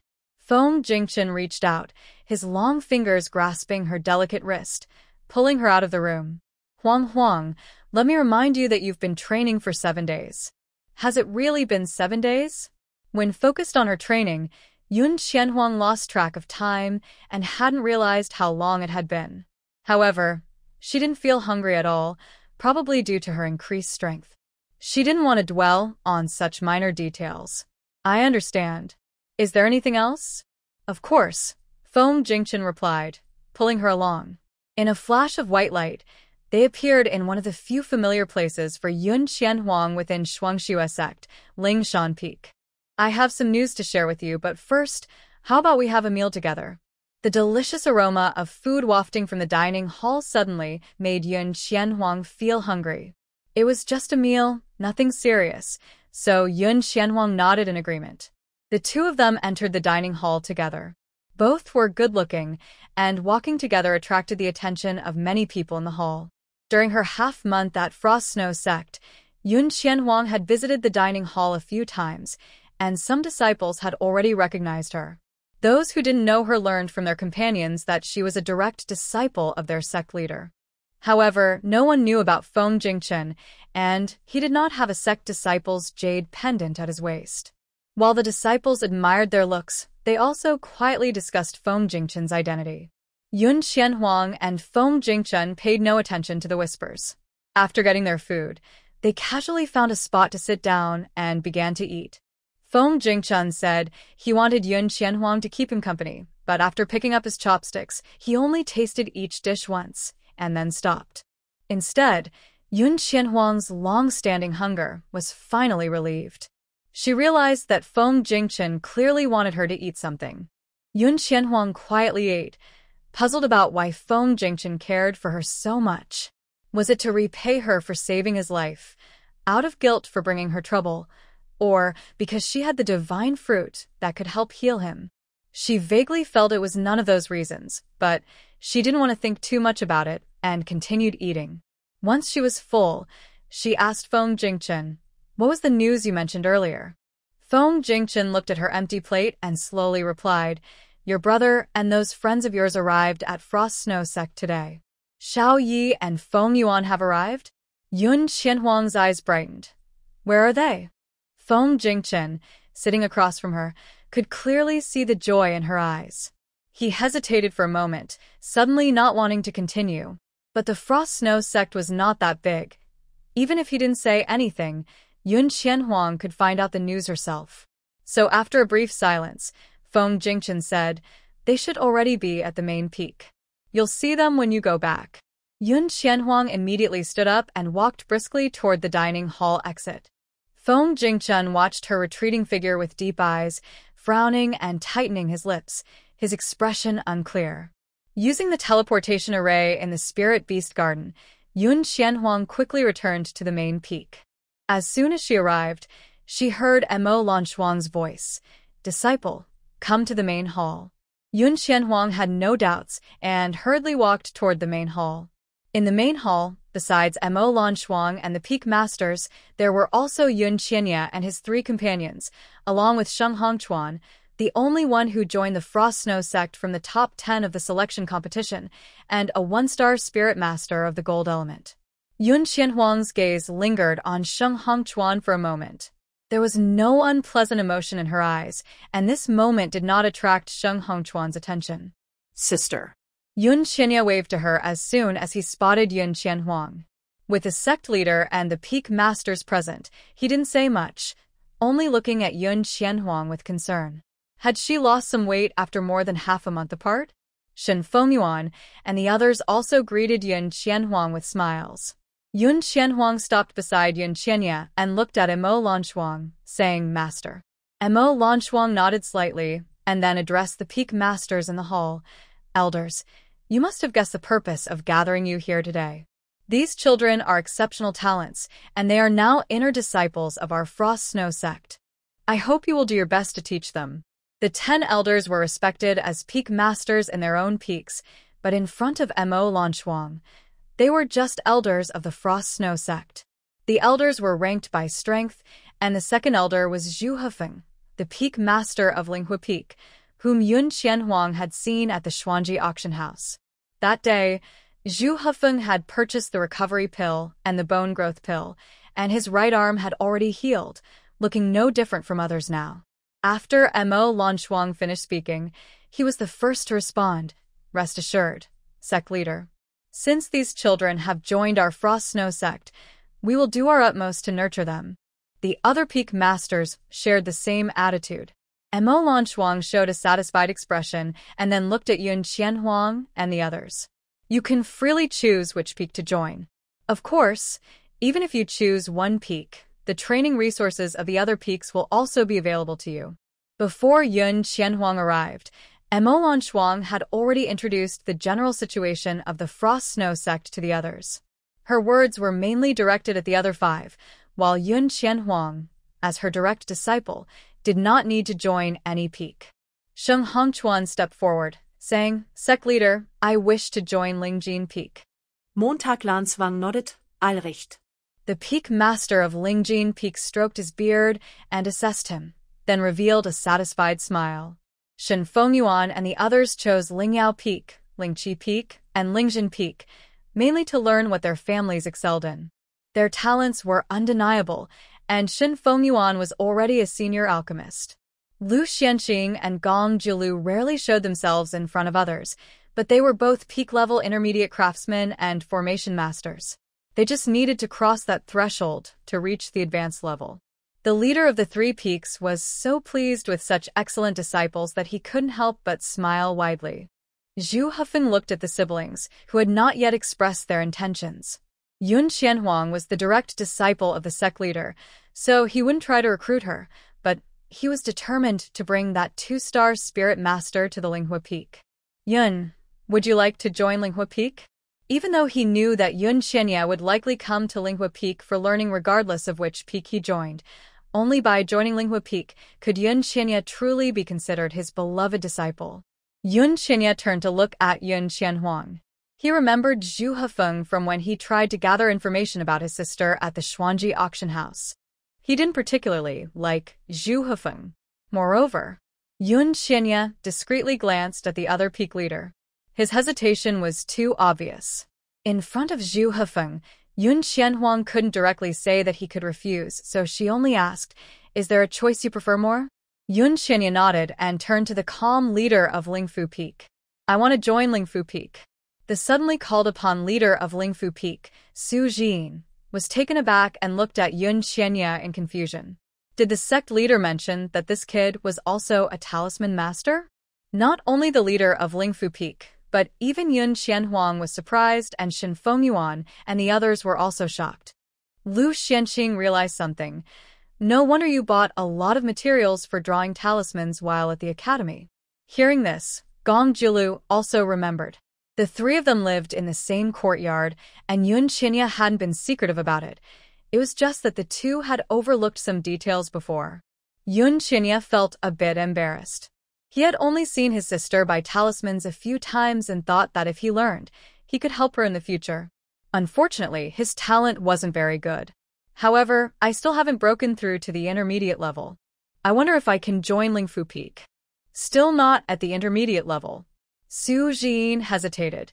With this talent, it was indeed a bit challenging to be an inner disciple of Lingfu Peak. However, he didn't hesitate for long, as Mo Lanchuang had mentioned that these kids could choose whichever peak they wanted. If you are willing, you can join. Zhu Hefeng was clearly unhappy. He personally invited him, and this kid actually turned around to choose Lingfu Peak. At just 15 years old, still only a beginner talisman master, with such ordinary talent, what success could he achieve even if he joined the inner circle of Lingfu Peak? It would be better to join his Spirit Fire Peak. In less than 10 years, he promises to make this kid a powerful figure. In front of Mo Lanchuang, Zhu Hefeng couldn't say much and only snorted, secretly cursing Yun Qinya for being ungrateful. Even Mo Lanchuang didn't think highly of Yun Qinya joining the Spirit Rune Peak. However, she had said that she would let the children choose freely, so she wouldn't interfere much. After giving some advice about being in the sect, she let the Peak Masters take their new disciples. Among everyone in the hall, only Yun Xianhuang understood Yun Qianya's talent in rune crafting. As his twin sister, she knew him better than anyone else. When Yun Qianya said he hadn't broken through to the intermediate level, it meant he was at the peak of the beginner level. She was certain that before joining the 5 Spirit Academy, Yun Qianya had never learned about rune crafting. At that time, the general's residence had no way for him to study rune drawing. Therefore, Yun Qianya went from an apprentice to a peak beginner rune master in just half a year. How many people in the world could achieve that? Yun Xianhuang knew this, but since Yun Qianya didn't explain himself, she wouldn't say more. After the peak masters took everyone else away, she asked Mo Lanchuang, "Master, can I also go study at another peak?" Just as Mo Lanchuang was about to respond, she suddenly looked up at someone entering the hall. Noticing Mo Lanchuang's gaze, Yun Xianhuang turned to see Feng Jingchen's enchanting face. When their eyes met, Feng Jingchen smiled, his eyes filled with mischief. Yun Xianhuang suddenly had a bad feeling. "Your training will be arranged by young Master Feng." Mo Lanchuang's words turned her premonition into reality. Yun Xianhuang didn't want to dwell on why her master was Mo Lanchuang, yet her training was to be arranged by Feng Jingchen. To be honest, being taught by such a powerful figure would definitely offer her more than following Mo Lanchuang. But she still felt a bit unhappy. Noticing her displeasure, Feng Jingchen suppressed his smile and sincerely apologized. "Sorry, I forgot to inform you, Huang Huang. However, Huang Huang, you need to grow quickly." Those people wouldn't wait for her to catch up. She didn't have much time. Montag Lanzwangs Brau twitzt. It was quite rare to see this strong figure apologizing to someone. Feng Jingchen's attitude was sincere, and Yun Xianhuang understood his implied meaning. Although she was unhappy, she didn't say anything. After handing over Yun Xianhuang's training to Feng Jingchen, Mo Lanchuang took a step back. Yun Xianhuang was clearly arranged by Feng Jingchen. She was personally guided by Feng Jingchen in her training. Besides the 3 spirit beasts, only Feng Jingchen knew that she had 5 spirit roots. Therefore, Feng Jingchen's guidance was genuinely helpful to her. She could clearly feel that her training efficiency was slightly better than before. Moreover, Feng Jingchen did not let her focus solely on her own training. He knew that Yun Xianhuang was a beast tamer, so in addition to her training, he ordered her to go to Spirit Beast Peak to learn how to work together with spirit beasts in battle. Without needing Feng Jingchen to say much, Yun Xianhuang was aware of her shortcomings in this area. As beast tamers, They relied on mental strength to control beasts, often fighting alongside multiple spirit beasts, making it impossible to perfectly coordinate with each one. In contrast, summoners only have one summoned beast in their lifetime, so they focus more on working closely with their spirit beasts, training, and improving together. She needed to learn from the beast tamers in this regard, so after her training, Yun Xianhuang used the teleportation array to head to Spirit Beast Peak. Like the summoner branches of various academies, the number of disciples at Spirit Beast Peak was also very small, with only 5 in the inner sect and just over 20 in the outer sect. With so few disciples and elders, there was only one elder at Spirit Beast Peak besides the Peak Master. Feng Jingchen shared this information with Yun Xianhuang. Due to the special nature of the training, Spirit Beast Peak generally did not allow disciples from other peaks to enter freely, so Feng Jingchen did not accompany her. The Spirit Beast Garden at Spirit Beast Peak was also the only one that did not raise flying spirit beasts. High-level spirit beasts naturally suppress low-level ones, and the disciples at Spirit Beast Peak often needed to train with their summoned beasts, making low-level flying spirit beasts anxious all day. The Spirit Beast Garden had been established not long before it became vacant. Aside from the area designated for the teleportation array, the rest of the garden was divided into training grounds. As soon as Yun Xianhuang arrived at Spirit Beast Peak, a large fireball came flying towards her. "Watch out!" a voice shouted. At such a close distance, there was no time to dodge. Yun Xianhuang activated her spirit power, creating a water barrier in front of her to block the fireball. The disciple from Spirit Beast Peak sighed in relief and hurried over to check on her. "Are you okay?" Yun Xianhuang shook her head. I'm fine. That's good. That's good." Zhou Xiaoning breathed a sigh of relief. The fireball was an attack from his family's Blaze Bear. His Blaze Bear was an 8th-level spirit beast, and even the simplest fireball had considerable power. If it had hit her, it would have been a serious problem. Thinking about the consequences, Zhou Xiaoning couldn't give Yun Xianhuang a good look. "Are you from Ling Shui Peak? Don't you know you can't just step onto Spirit Beast Peak?" When summoners battle with spirit beasts, they often can't pay attention to those around them. Because there have been accidents in the past, Spirit Beast Peak doesn't allow disciples from other peaks to enter freely. Behind Zhou Xiaoning, a sturdy blazing bear followed slowly.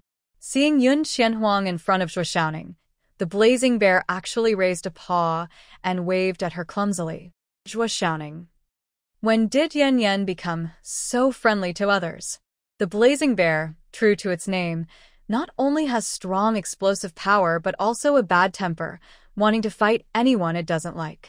This was the first time Zhou Xiaoning saw the blazing bear being friendly to anyone other than him. He found it very strange, and his expression softened a bit. "I was just training and didn't notice you arrived." I'm really sorry.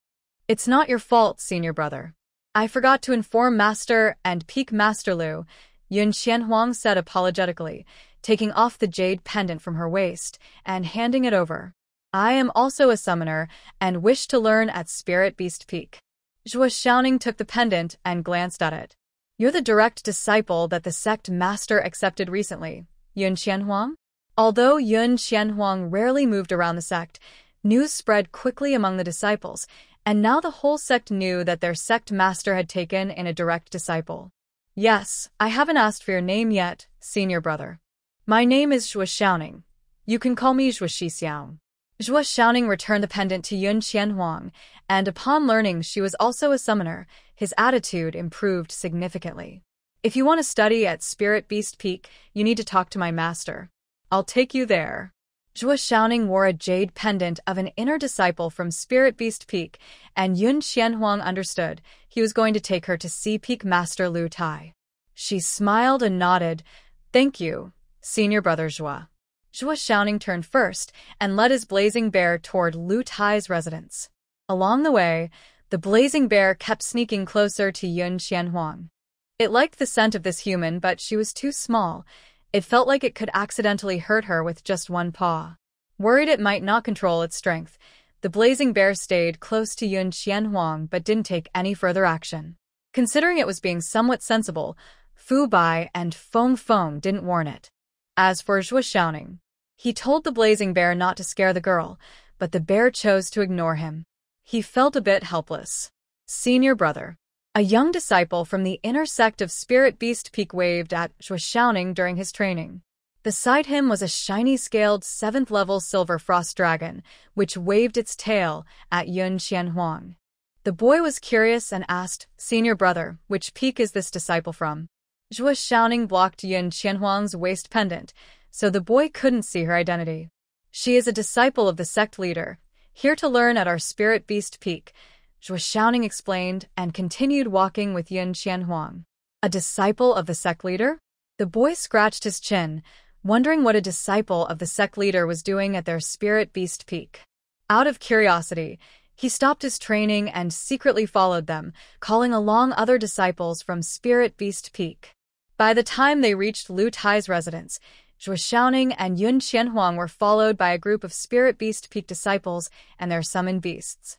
When Lu Tai opened the door and saw the scene, he was startled. Upon seeing the appearance of the disciples, Lu Tai immediately frowned. What is going on here? At his age, Lu Tai felt overwhelmed by this surprise. He looked at Zhuo Xiaoning. "Xiaoning, are you planning a rebellion?" Zhuo Xiaoning shivered at his master's question and quickly explained, "Master, Junior Sister Yun said she is also a summoner and wants to learn at our Spirit Beast Peak." He didn't know how the other disciples had followed him. Although it was rare for them to see disciples from other peaks, did they really need to be this excited? Also, why did it seem like not only his own summoned beast but also the others were fond of Junior Sister Yun? Zhuo Xiaoning couldn't understand why. Even as fellow summoners, she was so liked by the spirit beasts. This had never happened among the disciples of Spirit Beast Peak before. Lu Tai couldn't guess his eldest disciple's confusion. Since he had seen Yun Qianhuang once in the main hall, he recognized her before Zhuo Xiaoning spoke. The sect leader's disciple was actually a summoner? Under Healing's careful control, information about the top 10 in the selection competition had been well concealed. Mo Lanchuang hadn't specified earlier, so Lu Tai only knew she had dual water and fire roots. Typically, the attributes of the summoned beasts correspond to those of the summoner. If this girl was indeed a summoner, her summoned beast should also have water and fire attributes. Lu Tai's eyes lit up with anticipation. "Girl, what is your summoned beast?" Zhuo Xiaoning and the other disciples from Spirit Beast Peak also looked at Yun Qianhuang. It is well known that the rank and level of summoned beasts directly determine the future achievements of the summoner. Under dozens of curious eyes, Yun Qianhuang summoned Fu Bai. "Master Lu, this is my spirit beast." To avoid startling the spirit beasts of the other disciples, she had Fu Bai hide its aura. In her arms, Fu Bai looked just like an ordinary rabbit. Her summoned beast is actually a rabbit? Is a rabbit also a spirit beast? I don't know, I only know rabbits are edible. The disciples of the Spirit Beast Peak had seen illusionary beasts before, but Fu Bai's appearance was so misleading, and it had concealed its aura so well that they didn't think of that possibility right away. Zhuo Xiaoning looked at Fu Bai in surprise. He had heard that Yun Shimi had both water and fire spirit roots. With such talent, how could her summoned beast be such an ordinary rabbit? Fu Bai noticed the reactions of the disciples and twitched its ears, letting out a soft hum. Silly humans. If it weren't for its master's orders, it would have scared them all. Lu Tai, the peak master of the Spirit Beast Peak, was more knowledgeable than those disciples. Seeing Fu Bai's eyes, which were clearly different from an ordinary rabbit's, he quickly realized that this must be the illusionary beast rumored to resemble a rabbit. Strangely, he couldn't determine the level of this illusionary beast. As the elder of the Frost Snow sect, Lu Tai was already a 3-star spirit saint, and his summoned beast was a 10-tier spirit beast.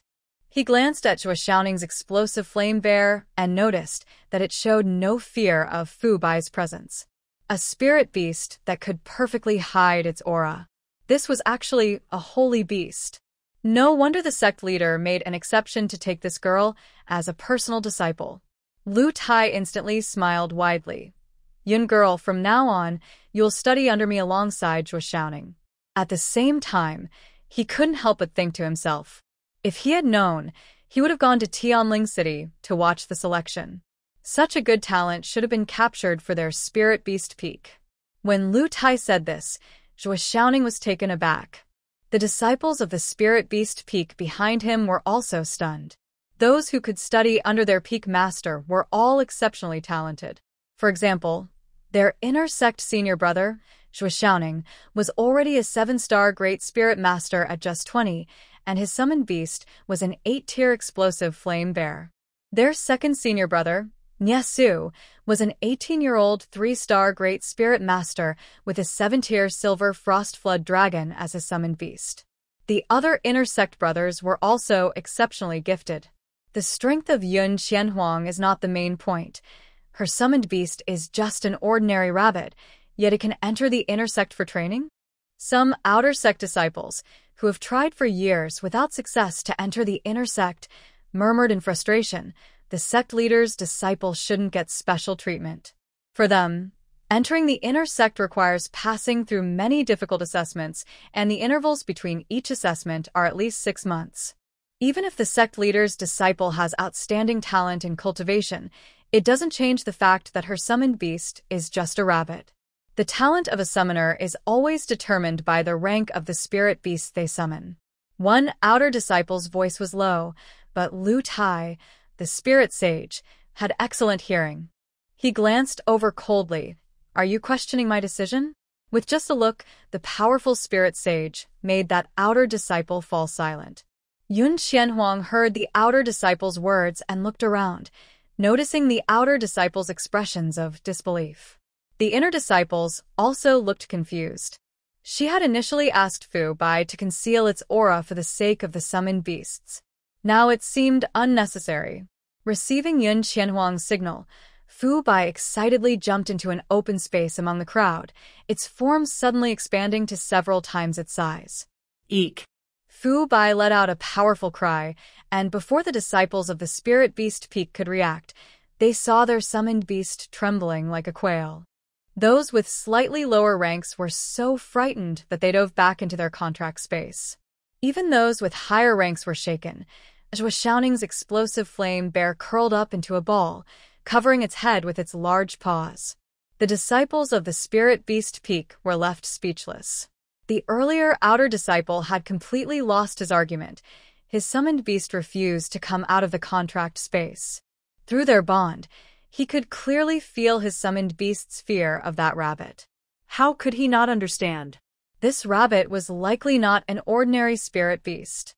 After showing off its power, Fu Bai shrank down and jumped onto the explosive flame bear's head, gently nudging its ear with a hind leg. The explosive flame bear was unhappy but dared not complain. "Now do you understand?" Lu Tai glared at the disciples. The young girl was considerate enough to hide her summoned beast's aura so as not to scare theirs, yet they didn't even trust the judgment of their peak master. They had startled his summoned beast. A group of disciples nodded eagerly, secretly deciding to stay away from the training area where Yun Qianhuang was. With that rabbit around, they couldn't focus on training their summoned beasts. Then hurry back to practice. The disciples scattered quickly. Zhuo Xiaoning glanced at Fu Bai, who was still perched on his summoned beast's head, and swallowed hard. Junior sister Yun. Yun Qianhuang retrieved her beast, and Zhuo Xiaoning immediately took his blazing bear back to train. With the troublesome disciples gone, Lu Tai smiled at Yun Qianhuang and said, "Come with me, girl." Lu Tai led Yun Qianhuang to a very open area. Nearby, an outer disciple was training, but upon seeing Yun Qianhuang, he quickly grabbed his trembling summoned beast and ran away. Yun Qianhuang paused for a moment. Lu Tai showed no reaction. With a sacred beast nearby, those summoned beasts really couldn't continue training. This was also why the disciples of Spirit Beast Peak trained far apart during real combat. It was better that the boy left to avoid any accidental harm. Lu Tai gathered his spiritual energy and set up a barrier around them, then said, "Girl, bring your summoned beast and fight me. I want to see how well you and your beast work together." Yun Qianhuang understood that Lu Tai wanted to guide her. However, Fu Bai was a sacred beast, and if he were to attack, Even a spirit saint might struggle to withstand it. Seeing her hesitation, Lu Tai chuckled and patted his chest. Don't worry, as long as you don't let it attack me with full force, I can handle it. Use any method you like. If you can successfully control that illusion beast, you win. Lu Tai knew a lot about spirit beasts. Although the illusion sacred beast was a sacred beast, it focused more on control than on attack. With his spirit saint's strength and defensive spiritual tools, he could manage. Then I hope you won't mind me being a bit bold. Yun Qianhuang released Fu Bai, drew her bone sword, and charged at Lu Tai with her spiritual energy. She aimed to distract Lu Tai so Fu Bai could get closer. Lu Tai saw through her plan, and a wall of earth rose up, trapping her before she could get near. Yun Qianhuang was indeed fast. Even against a spirit king, she wouldn't fall behind. However, she was up against a spirit saint who was several levels above her. Yun Qianhuang couldn't break free from Lu Tai's restraint, and while Fu Bai wouldn't be controlled by Lu Tai, in a real battle, Yun Qianhuang would have already lost many times. The summoned beasts are called forth by summoners from another world. If the summoner dies, the summoned beast will immediately return to that world. Yun Qianhuang is not a summoner, but from the summoner's perspective, this battle is already decided. Master, I have lost, Fu Bai said, stopping as the earthen wall disappeared. Yun Qianhuang faced Lu Tai, who looked at her with confusion. Girl, why did you try to get my attention? Lu Tai asked, glancing at the bone sword in her hand. Do you really think a spirit saint would give you a chance to get close? Your speed is impressive. Against opponents of the same level, your speed can indeed catch them off guard. But girl, do you think the only enemies you will face in the future are just great spirit masters? Yun Qianhuang bit her lip. Not to mention the future. Even before this, she had not encountered many great spirit masters among her enemies. Most of the stronger opponents she faced were dealt with using the power of her three beasts. She relied too much on the strength of Out Yen and the others, and rarely focused on coordinating with the three beasts. In such a situation, if she faced an enemy like Feng Jingchen or a group of enemies, she would have no chance of winning. Yun Qianhuang realized her biggest flaw. Seeing her expression, Lu Tai knew she understood his words. He stroked his graying beard and said, Girl, you are a cultivator. Close combat can be your strength, but it shouldn't be your only reliance. Yun Qianhuang suddenly thought of how Shen Fengyuan used spirit tools during the selection match. She understood what she needed to do. Yun Qianhuang opened her mouth to ask Lu Tai if she could try again, but he smiled and said, Go ahead and give it another shot. This time, Yun Qianhuang put away the bone sword. She held Fu Bai in her arms, created some distance from Lu Tai, and activated both types of spirit power. Ice trapped Lu Tai in place while flames surged toward him, the red fire effectively hiding her small figure. Lu Tai nodded in satisfaction, but did not hold back. He stomped his foot, shattering the ice that trapped him, and sidestepped as the flames rushed toward him. Not discouraged by the missed attack, Yun Qianhuang seized the moment to launch a second wave of offense. This time, she led with water spirit power to assist Fu Bai in providing cover. A massive wave surged toward Lu Tai, and just as he was about to dodge, Yun Qianhuang seemed to predict his direction, creating a wall of fire to block his escape. Good girl. Lu Tai laughed heartily as he gathered his spirit power to fend off the wave. Meanwhile, the ground was shaking with energy, and the ground beneath Yun Qianhuang's feet began to collapse. She quickly dodged while still protecting Fu Bai. Lu Tai was not trying to make things difficult for Yun Qianhuang, so he didn't use all his strength, and his attacks were not very powerful. Even so, Yun Qianhuang had to stay alert to avoid getting hit. On Fu Bai's side, even with Yun Qianhuang's protection, Lu Tai could still accurately find Fu Bai's position and dodge before the attack came. Although he was not as strong as the sacred beasts, he had a good relationship with the old man from the Spirit Tool Peak, who had given him several powerful artifacts. With the help of these artifacts, avoiding the sacred beast's attacks was not too hard. Yun Qianhuang realized this. She knew that with just the speed of a spirit saint, She couldn't outpace Fubai, and Lu Tai must have some artifacts that enhanced his abilities. Strong artifacts are undoubtedly a great advantage for strong fighters. Suddenly, she recalled Fubai back to her space. Layers of ice spikes pushed forward from her position all the way to Lu Tai. A wall of fire rose from all sides, and a huge fire dragon twisted forward. Lu Tai shook his head, saying, "Girl, this move won't work." He gathered his energy to defend, but a pair of fair hands reached out from the flames and rested on his shoulder. Lu Tai was taken aback. This moment of surprise gave Fubai a chance to act. At such a close distance, there was no time to dodge. Lu Tai's gaze momentarily lost focus. Fubai's illusion had taken effect. Yun Qianhuang withdrew her energy, allowing Fubai to break the illusion. Once the illusion was lifted, Lu Tai patted Yun Qianhuang's shoulder and laughed. "Good girl, I underestimated you." Previously, Yun Qianhuang had always used attacks to protect Fubai, and Lu Tai had fallen into a pattern of thinking, not realizing that this time, she was using attacks to protect herself. With the distance closed, dodging the sacred beast was no easy task. "All right, train with your summoned beast like today. I'll go check on the other disciples." With that, Lu Tai turned to leave, but his back seemed a bit uneasy. Being controlled by a young girl was quite embarrassing, and thankfully, the other old men were not around. Lu Tai shook his head and quickly returned to his residence. Yun Qianhuang didn't think much of it. After Lu Tai left, she began to practice with Fubai based on her earlier experience. She finished training only after the sky darkened, and then went to the Spirit Meal Peak. Every day at this time, Yun Qianye and the others would wait for her in the dining hall. If she didn't show up, the four of them would go to the main peak to find her. Using the teleportation array, Yun Qianhuang quickly arrived at Lingshan Peak. At the same time, a winged eagle slowly landed in the Spirit Beast Garden of Lingshan Peak, carrying a person. The teleportation array was set up in the Spirit Beast Garden. As Yun Qianhuang looked up, she could see the person jumping down from the winged eagle.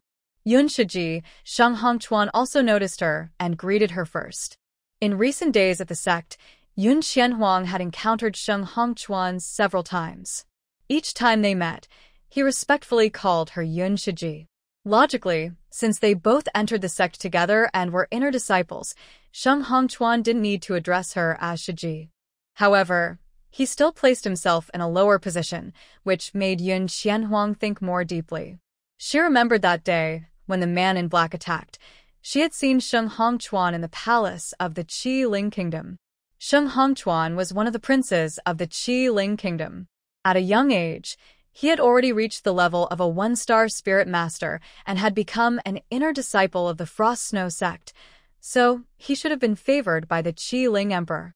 But the Sheng Hongchuan she saw that day was wearing coarse clothes and living in a cold palace. Not only that, but he also did not inherit the emperor's surname, which was why no one had discovered his identity. Combining these 2 points, one could easily conclude Sheng Hongchuan was an unfavored prince. Yet, even if he was unfavored, he was still a prince, while she, without her identity as an inner disciple of the Frost Snow sect, was merely a young lady from a fallen general's family. Sheng Hongchuan's attitude towards her was indeed intriguing. Yun Qianhuang decided to test him. "Your Highness, we are both inner disciples, so you don't need to call me Shiji." The term Your Highness successfully changed Sheng Hongchuan's expression. His brows furrowed with a dark intensity, and the hatred in his eyes was hard to hide. He spoke with unusual firmness. "Yun Shiji, I am not a prince. I am just an ordinary disciple of the Frost Snow sect." He didn't want to be associated with that disgusting person.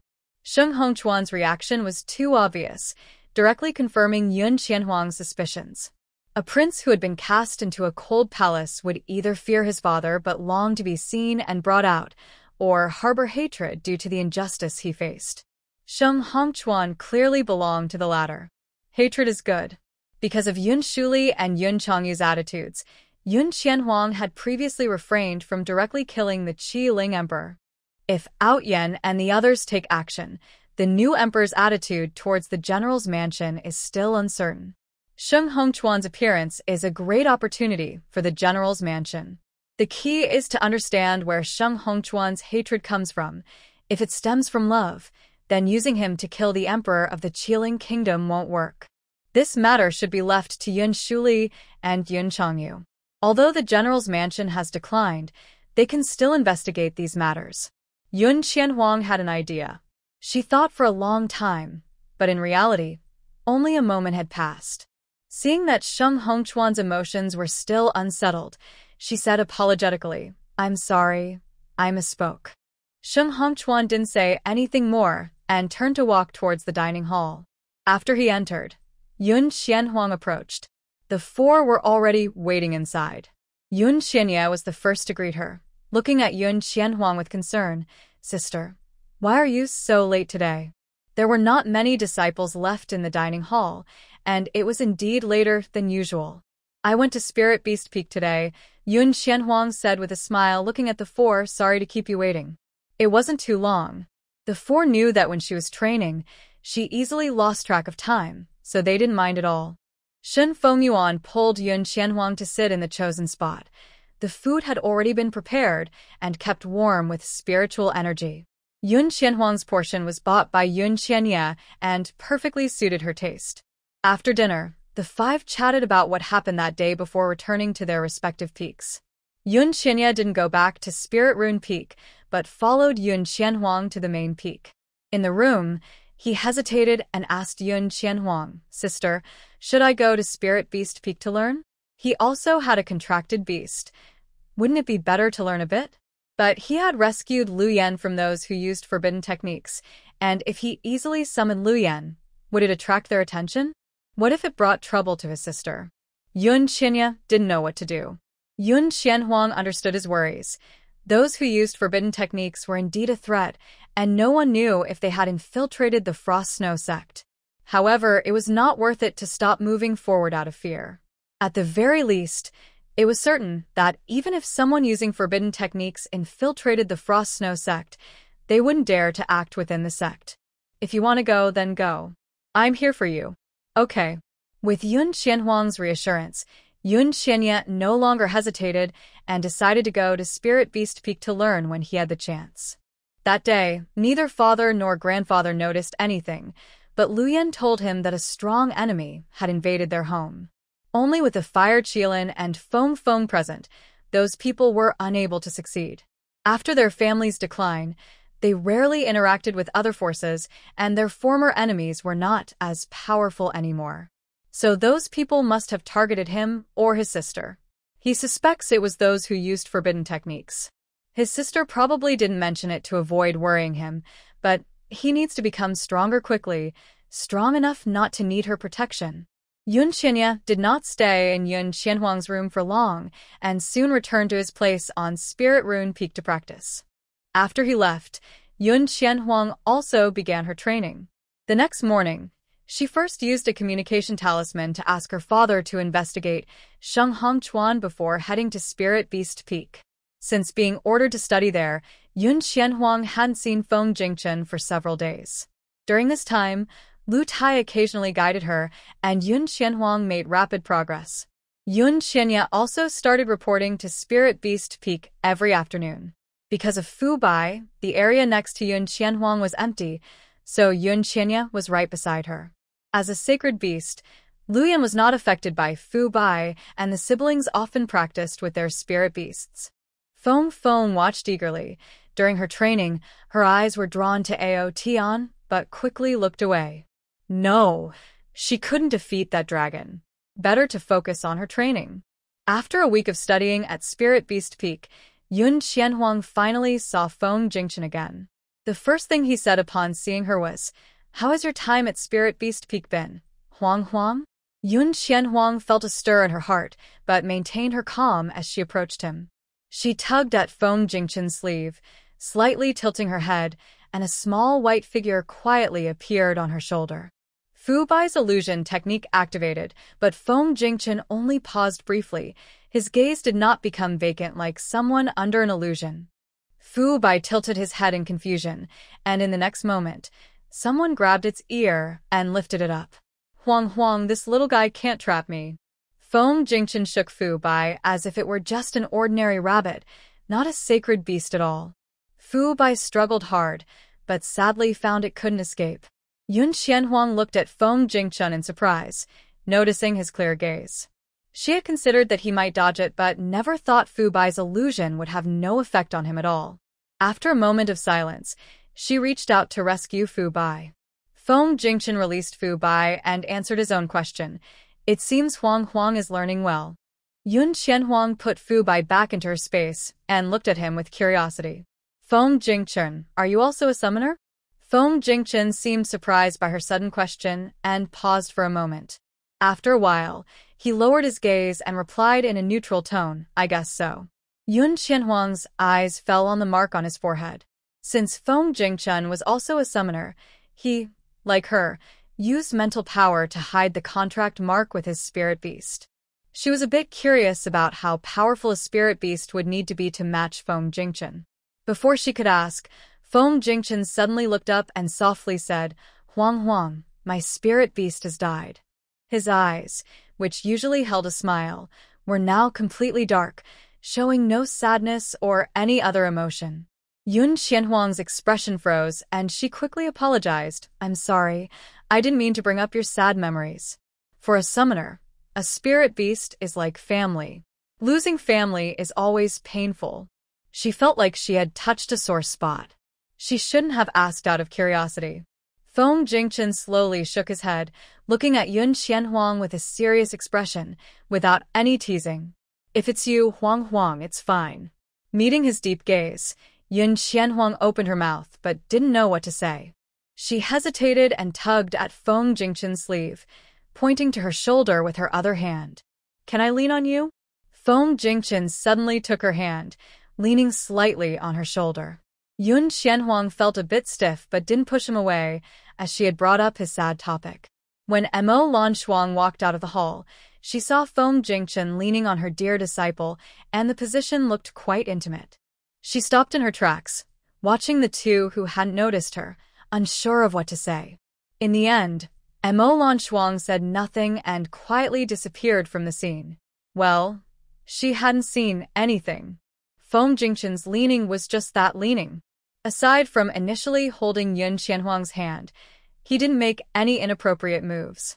Before long, he released her hand and moved away. Rest early, Huang Huang. After saying this, Feng Jingchen vanished from her sight. The warmth of his hand lingered on her wrist, and Yun Qianhuang slightly pursed her lips, feeling a bit complicated. After that day, Feng Jingchen resumed training Yun Qianhuang. Yun Qianhuang practiced in the main peak in the morning, studied at the Spirit Beast Peak in the afternoon, and continued her training in her room at night, making rapid progress. However, after advancing to a 6-star Great Spirit Master, she noticed that the spirit returning pills she made were not as effective. Feng Jingchen told her that the quality of her pills was too low. It seemed she needed to improve her alchemy skills. To enhance her alchemy abilities, the best way was to study at the Spirit Herb Peak. So, in addition to her daily training, Yun Qianhuang set aside an hour to go to the Spirit Herb Peak. Recently, Shen Fengyuan had gained a lot at the Spirit Herb Peak and was now able to refine 8th-grade pills, advancing to a 3-star Great Spirit Master. When she learned that Yun Qianhuang was coming to study at the Spirit Herb Peak, she willingly shared half of her alchemy room with her and took Yun Qianhuang along to visit her master every day. The Peak Master, Shi Qingxiang, was a master alchemist. Although she was not as renowned as Master Lu Qing, she was still a prominent figure in the alchemy world. With the support of the Frost Snow sect, she was even more skilled in refining complex pills than Master Lu Qing, and knew several formulas that he did not. By learning from her and with the nearly all-encompassing medicinal fields at the Spirit Herb Peak, Yun Qianhuang could easily advance to an intermediate alchemist. Once she reached this level, she could refine 4, 5, or even 6-grade spirit-returning pills, which were sufficient for her needs at this stage. Yun Qianhuang focused all her energy on training. Meanwhile, Yun Qianya broke through her bottleneck and became an intermediate talisman master, also reaching 3-star Great Spirit Master. Gong Jiulu and Lu Xianqing advanced to Advanced Formation Masters and Advanced Weapon Refiners, respectively, with one being a 3-star Great Spirit Master and the other a 4-star Great Spirit Master. All 5 of them were exceptionally talented, and their progress at the Frost Snow Sect, where many masters gathered and the spiritual energy was denser than in other places, was much faster than at the academy. One day, Yun Qianhuang received a letter from home. She quickly returned to her room to open it, and indeed, there was news about Sheng Hongquan. The letter began with a shocking revelation. Sheng Hongquan was not the biological son of the emperor. Yun Qianhuang raised her eyebrows. What a heavy piece of news to start with. As she continued reading, she was increasingly astonished. Sheng Hongquan's mother, Sheng Lian, was originally the wife of the former Minister of Revenue of the Qiling Kingdom. However, due to her beauty, she caught the emperor's eye. The emperor framed the former minister with a charge of corruption and sentenced him to death. Sheng Lian was supposed to follow her husband but was instead given a commoner's status and forcibly taken into the palace by the emperor. Upon learning this, Sheng Hongquan's grandfather was so angry that he couldn't catch his breath and passed away, following his son. At that time, Sheng Lian was already 2 months pregnant. When the emperor forced her to share a bed, she bled and instantly lost interest in her, never visiting her palace again. In the harem, people often cared only about power. Seeing that Sheng Lian was no longer favored, the queen casually accused her of a crime and sent her to the cold palace. Sheng Lian gave birth to Sheng Hongquan in the cold palace, but without proper care, she soon passed away. This was an old story from over a decade ago, and the new officials of the dynasty were unaware of it, but some old ministers who had been close to Yin Shuli knew very well. They also thought the emperor was foolish, but as subjects, they dared not speak ill of him, so this matter remained buried in their hearts. If it weren't for Yin Shuli's inquiry, they wouldn't have dared to reveal it. No wonder Sheng Hongquan hated the emperor. He had killed his biological father, caused his grandfather's death from anger, forcibly taken his mother, and indirectly led to his mother's demise. Anyone in his position would surely hate the emperor. Yun Qianhuang sighed. With this information, she could help Sheng Hongquan seek revenge. The letter contained details about Sheng Hongquan's background, while the rest was filled with the musings of Yun Changyu and Yun Shuli. Yun Qianhuang had left home so suddenly that they hadn't had time to give her any advice, so they included it in the letter. Yun Changyu mentioned that Yun Shuli had successfully advanced to the Spirit Saint level and was becoming increasingly robust. The fire Qilin in their household was doing well and had been particularly clingy to Yun Shuli lately. The latter part of the letter contained the caring reminders from her father, warming Yun Qianhuang's heart. After reading the entire letter, she burned the 2 pages detailing Sheng Hongquan's background and put the remaining 2 pages back in the envelope, planning to show them to Yun Qianya the next day. Regarding the fire Qilin, if she guessed correctly, it likely wanted to form a bond with her grandfather. The old general no longer had the energy for intense training and spent his days reading, practicing calligraphy, and playing with the fire Qilin, which naturally grew close to him. This was good. Yun Qianhuang carefully stored the letter, thinking about how to propose a partnership with Sheng Hongquan. She had wanted to kill the emperor for a long time. Soon, Yun Qianhuang found the right opportunity. To be precise, Sheng Hongquan took the initiative to approach Yun Qianhuang. That day marked the anniversary of Sheng Hongquan's mother's death. Sheng Lian died in the cold palace without anyone to claim her body. The cleaning servants, feeling it was unlucky, wrapped her body in a straw mat and discarded it in a mass grave. Sheng Hongquan was raised by a wet nurse. The old lady had once received kindness from his father. After Sheng Lian's death, she wanted to leave a memory for Sheng Hongquan, so she secretly kept the wooden hairpin that Sheng Lian used to wear. The hairpin was a token of love given to Sheng Lian by Sheng Hongquan's father. It was carved from a chosen piece of wood and was not valuable, which is why Sheng Lian could hide it when she was sent to the cold palace.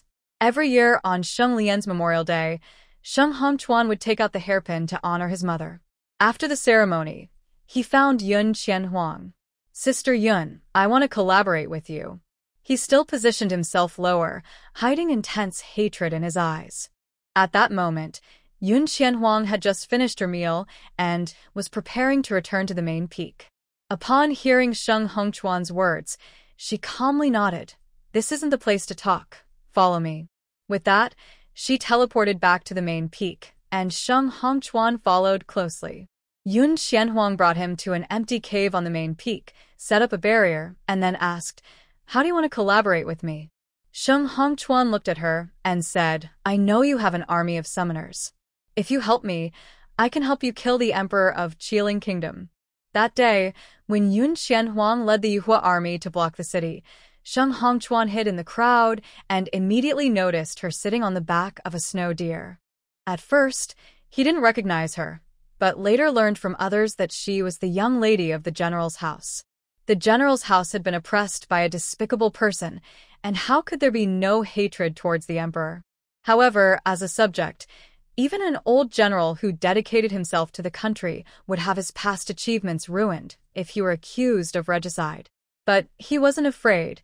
What did it matter if millions cursed him? He had no attachments, so he had no concerns. He only wanted to avenge his family.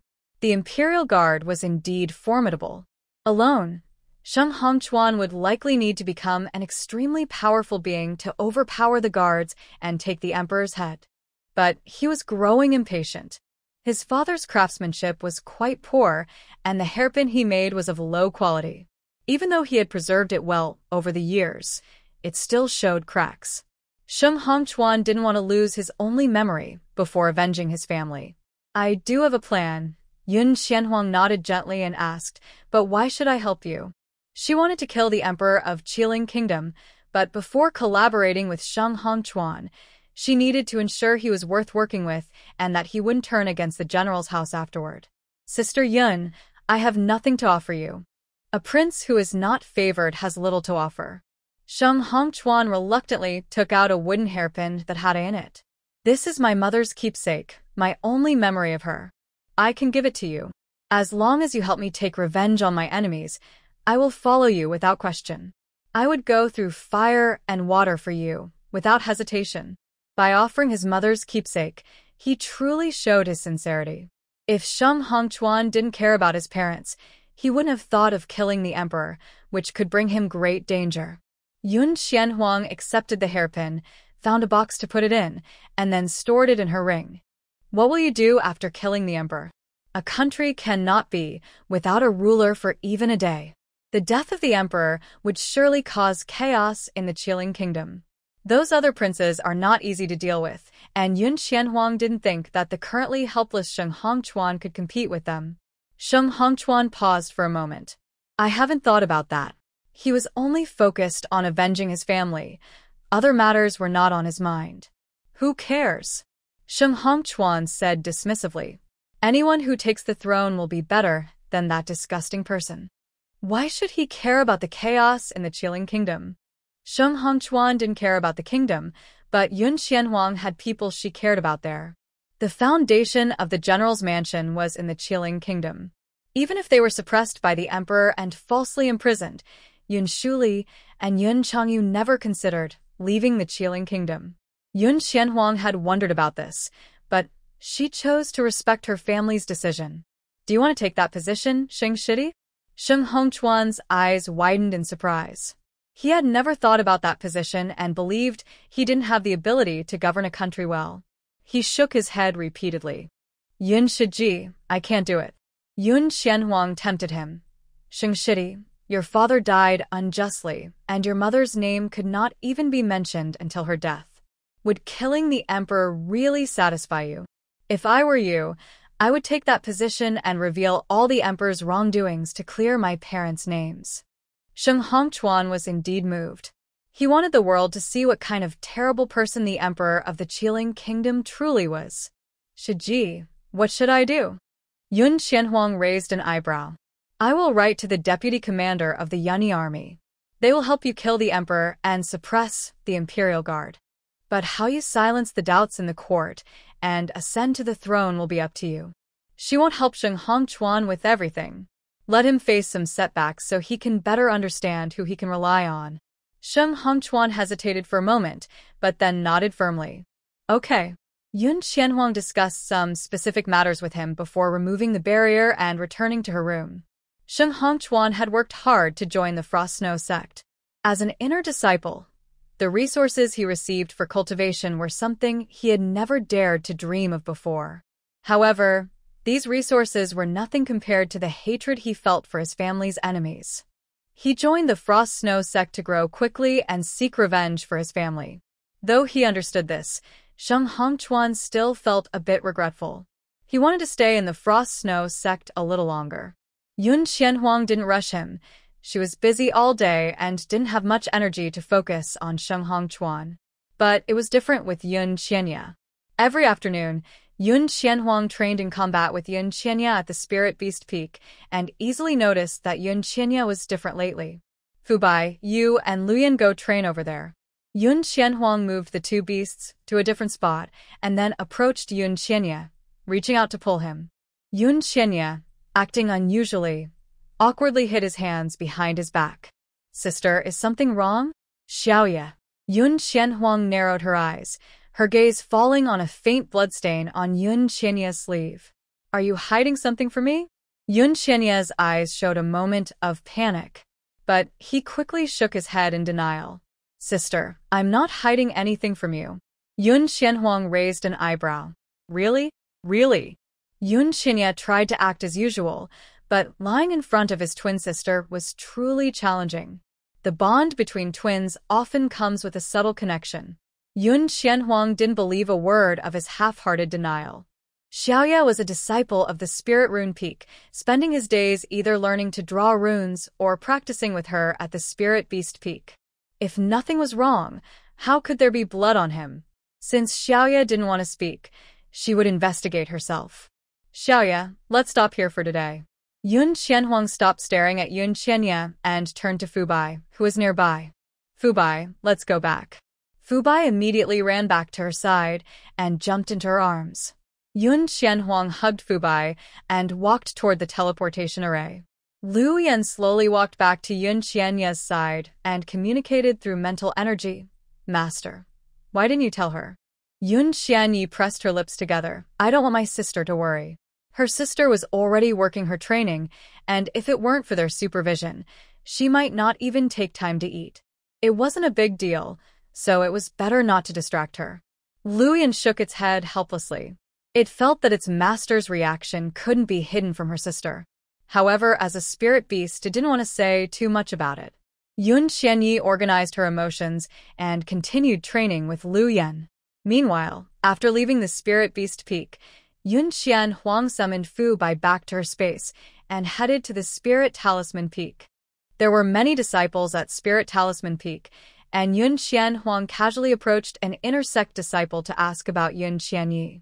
The inner sect disciple looked at the jade pendant at her waist and then at her face, which resembled Yun Qianya's, scratching his head in confusion. Why does Yun's sister want to ask about him? Though puzzled, the inner sect disciple still shared what he knew with Yun Qianhuang.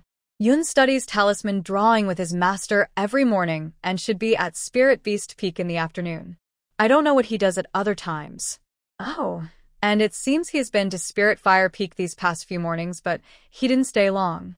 Spirit Fire Peak. It looks like she needs to go there. Thank you, senior brother.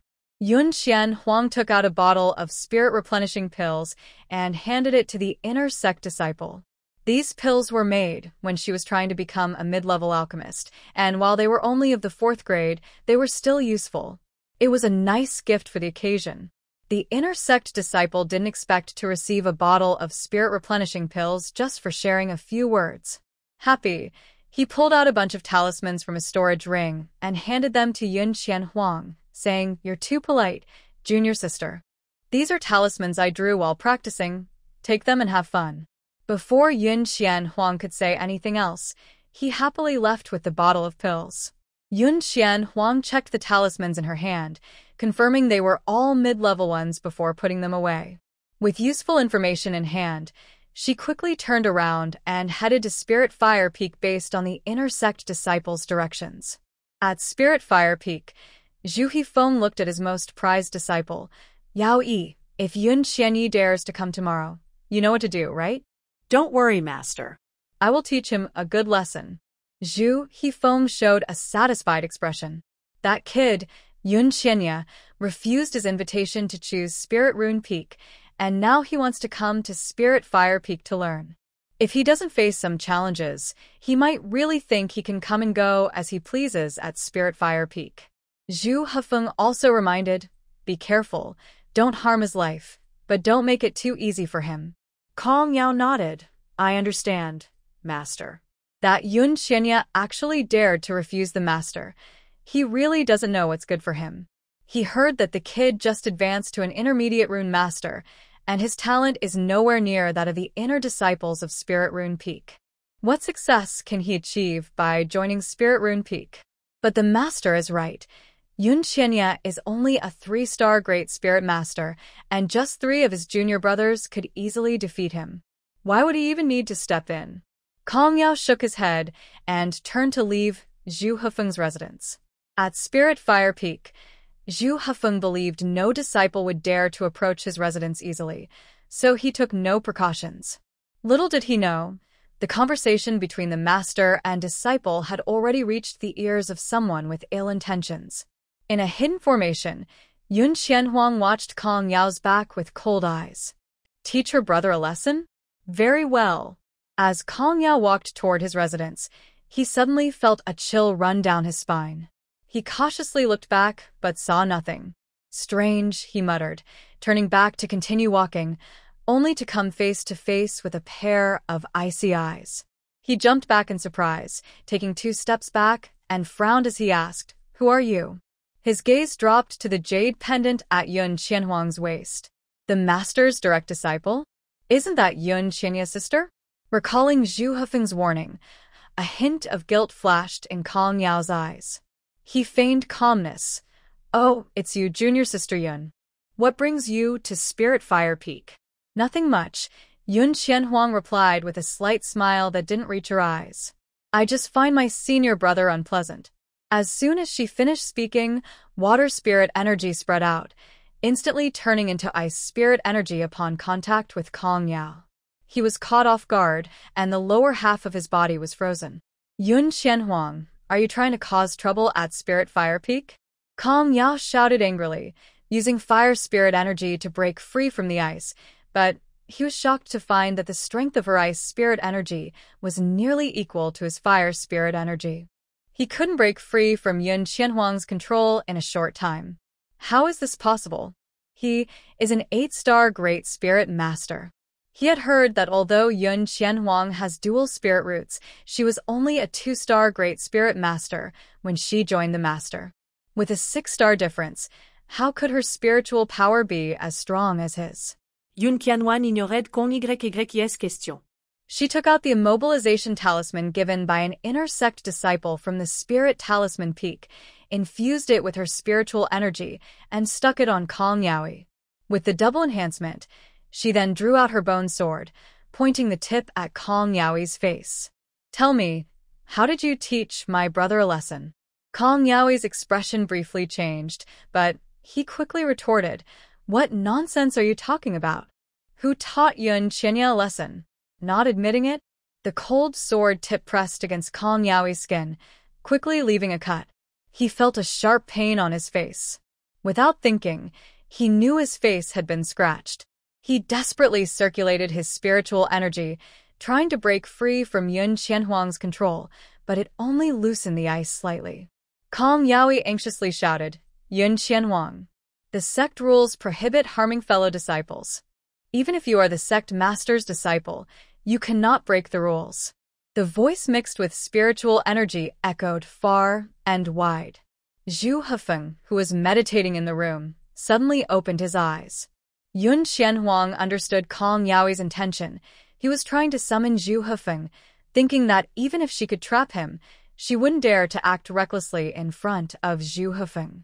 Unfortunately, if Kong Yaoi had just asked any disciple from the Spirit Beast Peak, he would know how foolish this was. The pressure of a spirit saint fell upon her. You little brat, do you dare to act recklessly in my Spirit Fire Peak? Yun Qianhuang didn't even glance at the approaching Zhu Hufeng. She simply summoned Fu Bai. As Fu Bai landed, it instantly grew several times larger, and the aura it emitted directly overwhelmed Zhu Hufeng. Zhu Hufeng stared in disbelief at the giant floppy-eared rabbit. A holy beast? How could this girl have a holy beast? The sect master never mentioned she was a summoner. Kong Yaoi was also startled by the sudden appearance of Fu Bai, his eyes wide and mouth agape, unable to make a sound. During his time at the Spirit Beast Peak, through Lu Tai, Yun Qianhuang had learned a bit about the Peak Masters. Zhu Hufeng, like Lu Tai, was a 3-star spirit saint, but he didn't have a good relationship with the master craftsman of the Spirit Tool Peak. He only possessed one defensive holy artifact, which was given to him by Feng Yu as a favor for Mo Lanchuang. Fu Bai was more than enough to deal with Zhu Hufeng. Yun Qianhuang instructed Fu Bai to entangle Zhu Hufeng, then set up a barrier. Smiling at Kong Yaoi, "Are you still unwilling to speak, senior brother?" Kong Yao was filled with fear. If he weren't frozen, he would probably be shaking uncontrollably. With dual spiritual roots and strong spiritual power, not to mention a sacred beast by her side, where did this Yun Qianhuang come from? Seeing his master, Zhu Hufeng, preoccupied, Kong Yao dared not be stubborn anymore. I'll talk. If he didn't, Yun Qianhuang might really kill him. Zhu Hufeng, fighting with Fu Bai, shouted, "Yun Qianhuang, you're bullying a fellow disciple. This is disrespecting the rules of our sect. I will report this to the head of the Discipline Peak." Yun Qianhuang ignored him. Before coming to Linghua Peak, she had already informed the head of the Discipline Peak, Gung Fengzhu. She still needed to rely on the protective formation of the Shuangxue sect to avoid those from the upper realm, so she wouldn't be foolish enough to break the sect's rules. She didn't let Fu Bai go too far. She mostly wanted to scare Kong Yao. Now that he was willing to talk, she put away her bone sword and watched him leisurely. Kong Yao glanced apologetically at his master. Yun Qianya previously rejected my master's invitation, and now he wants to come to Linghua Peak to learn. My master was upset, so he asked us to teach him a lesson under the guise of a spar. My junior brother has already taught Yun Qianya a lesson several times, but he still comes to Linghua Peak every day. My master was impatient, which is why I had to step in. But don't worry, we absolutely didn't intend to kill him. My master has always reminded us not to harm Yun Qianya's life, and my junior brother avoided hitting any vital points. Kong Yao spoke quickly, fearing that if he took too long, he might lose his life. Yun Qianhuang stared at him and suddenly raised her hand, seemingly sprinkling some powder on his face, which made his face feel cool. Kong Yao was puzzled when he noticed the ice spiritual power that had trapped him quietly fading away, and the binding talisman was blown away by an unknown gust of wind. Was Yun Qianhuang letting him go? Out of the corner of his eye, he seemed to catch sight of a dignified figure. Kong Yao froze, realizing that the fierce Yun Qianhuang had suddenly disappeared from his view. He turned his head.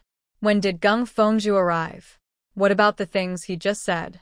Kong Yao's legs went weak. Meanwhile, Yun Qianhuang hid behind Gung Lihan, looking wronged as she complained, "Gung Fengzhu, you heard them, right? They teamed up to bully my brother. My brother can't even get out of bed right now. I was just upset and wanted to ask them for clarification, but Zhu Fengzhu actually wanted to teach me a lesson too.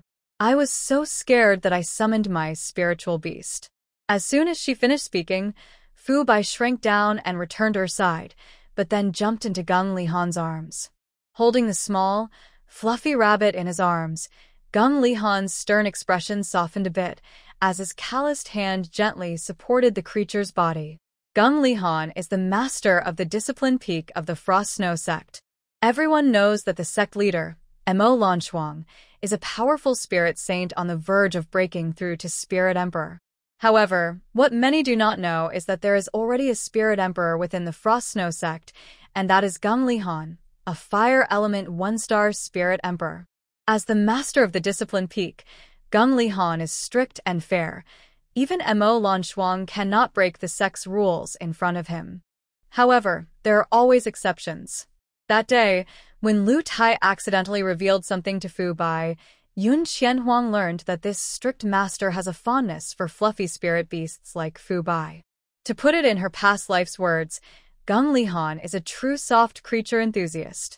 She had intentionally let Fu Bai jump into Gung Lihan's arms, hoping that he would overlook it for Fu Bai's sake.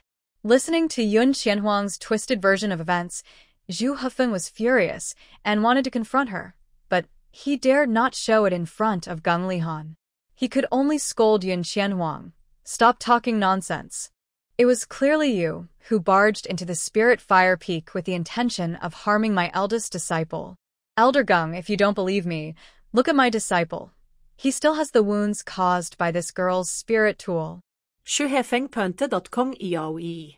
Gung Lihan followed his gesture, his sharp gaze landing on Kong Yaoi, who, already trembling, fell to his knees. But apart from that, there were no visible wounds on his face. Zhu Hefeng's eyes widened in disbelief. How could this be? He had just seen a cut on his disciple's face. Seeing Zhu Hefeng's shocked expression, Kong Yaoi confusedly touched his own face. It felt completely smooth, and when he looked at his hand, there wasn't even a trace of blood. Only then did Kong Yaoi realize that the powder he had encountered was likely crushed healing medicine. This Yun Qianhuang truly has a heavy hand in schemes. Zhu Hefeng, how dare you lie in front of me? Gung Lihan said unhappily. Your disciple just said it himself. Did you come with me, or did I invite you to the discipline peak? Zhu Hefeng opened his mouth. It was true that he had instructed his disciple to teach Yun Qianya a lesson, and it seemed Gung Lihan had heard everything Kong Yaoi said. What could he say now? Zhu Hefeng had no choice but to accept his fate. He glared at Yun Qianhuang and reluctantly said, There's no need for Elder Gung to intervene. I will go to the discipline peak with you myself. Gung Lihan replied, and your eldest and third disciples. Zhu Hefeng quickly instructed Kong Yaoi, go find your third junior brother. Kong Yaoi struggled to get up from the ground. He looked at Yun Qianhuang with mixed feelings before turning to find his third junior brother. With Gung Lihan present, he had no thoughts of escaping. Cui Xian, who was called over, initially didn't understand, but after hearing Kong Yaoyi's explanation, he hesitantly approached Yun Qianhuang. Is it true that Yun Qianya can't get out of bed because of his injuries? Yun Qianhuang replied angrily, You hurt my brother, and now you come to ask me? Cui Xian scratched his head, recalling that he didn't think he had been that rough. Never mind, he decided not to dwell on it. Cui Xian opened his storage ring and took out a bottle of pills, handing it to Yun Qianhuang. I was wrong this time. Inside are 2 7th-grade recovery pills. Please help me deliver them to Yun Qianya. These recovery pills were ones Cui Xian had brought from home, and he only had a few left now. He couldn't resist his master's orders, and since this was his fault, he didn't have the right to feel sorry for the pills. Yun Qianhuang accepted them without hesitation. Seeing that Zhu Hefeng and his 2 disciples had nothing more to say, Gung Lihan returned the Fu Bai to Yun Qianhuang and took the 3 of them to the discipline peak for punishment. The discipline peak of the Frost Snow sect was feared by everyone, from the peak masters to the outer disciples. This was because the punishments there were not something ordinary people could endure, and no one wanted to be taken there, which is why most elders and disciples of the Frost Snow sect were very disciplined. Zhu Hefeng dared to act so recklessly this time because he used the excuse of sparring, which was allowed by the sect. He was also confident that Yun Qianya wouldn't speak out about this if he wanted to enter the Spirit Fire Peak to study. As for Kong Yaoi and Cui Xian, as Zhu Hefeng's disciples, they certainly wouldn't expose their master. Zhu Hefeng thought no one would find out, but he overlooked Yun Qianhuang. Yun Qianhuang believed that Gung Lihan would strictly punish the 3 of them according to the sect's rules. She stored the Fu Bai away and took the recovery pills to find Yun Qianya. After all the commotion, it had already grown dark. Yun Qianhuang decided to wait for Yun Qianya at the Spirit Meal Peak. The hour was a bit early, and Shen Fengyuan and the others had not yet arrived at Lingshan Peak. Yun Qianhuang found a corner to sit in, and Sheng Hongchuan, who had been waiting at Lingshan Peak, immediately walked over to her. He sat down across from Yun Qianhuang and said, Senior sister, I plan to leave for Chiling Country tomorrow. Yun Qianhuang nodded slightly. The message has already been sent back, and someone will be waiting for you outside Helen City. Do you know what that person looks like? This situation was too risky, and Sheng Hongchuan was worried he might not recognize the person or, worse, mistake them for someone else. Yun Xianhuang was prepared. Your mother's hairpin is with him. You can recognize him by that. Okay. Sheng Hongchuan nodded. He had come to inform Yun Qianhuang of his departure, so when he saw Yun Qianya walk into the dining hall, he stood up to say goodbye to Yun Qianhuang. Yun Qianya immediately spotted the familiar figure. He nervously approached Sister. Why are you here so early today? Did she notice anything unusual this afternoon? I'm just a bit hungry. I met a disciple from Linghua Peak on my way here, and he asked me to give this to you. Yun Qianhuang handed the bottle of recovery pills that Cui Xian had given her to Yun Qianya. Xiaoyi, are you hurt? She showed a worried expression at the right moment, and Yun Qianya was momentarily taken aback, instinctively wanting to deny it. But seeing the recovery pills in front of him, he quickly changed his response. I just got a small injury while sparring with a senior brother from Linghua Peak. I've already taken some medicine. That's good. Yun Qianhuang didn't press further, and Yun Qianya quietly sighed in relief. He took the bottle of recovery pills. This must be from senior brother Cui, right? Senior brother Cui is a disciple of Master Zhu and cannot go against his words, but he still went easy on him during their spar. He knew senior brother Cui wasn't a bad person. It was just that Master Zhu still held a grudge against him for refusing to join Linghua Peak at that time, wanting him to face some hardship. Unfortunately, if he wanted to enter Linghua Peak to study, he had to endure this loss. Yun Qianya sighed internally and stopped thinking about it. Just then, Shen Fengyuan and the others arrived at the dining hall, and he quickly went to greet them with Yun Qianhuang before heading to buy food. As night fell in the military camp, the Yunni army was still training, and the patrolling soldiers showed no signs of relaxation. A figure suddenly entered their sight. Several Yunni soldiers immediately became serious, stepping out of the camp with weapons drawn to block the way of the person. Who are you? The young lady had previously set up a formation outside the valley. With that formation in place, this person was able to break in, indicating their strength was certainly not to be underestimated.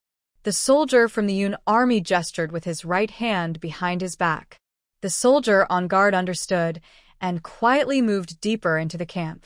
I was sent by the young lady, Ao Yin said, taking out the token given to him by Yun Qianhuang. The Yun army token had already been given to Yun Changyu by Yun Qianhuang last time, so what he took out was the token that Gong Xiao had given to Yun Qianhuang separately that day. The patrolling Yun soldier recognized the token, but still remained cautious. One soldier stepped forward, saying, Wait here, I will report to the deputy commander. Ao Yin nodded slightly. Gong Xiao soon arrived with several Yun soldiers. Seeing Ao Yin holding the token, he asked, Where is the young lady? Although this person was trying to hide their strength, Gong Xiao could still sense that they were very powerful. He wasn't worried that Ao Yin had stolen the token from the young lady.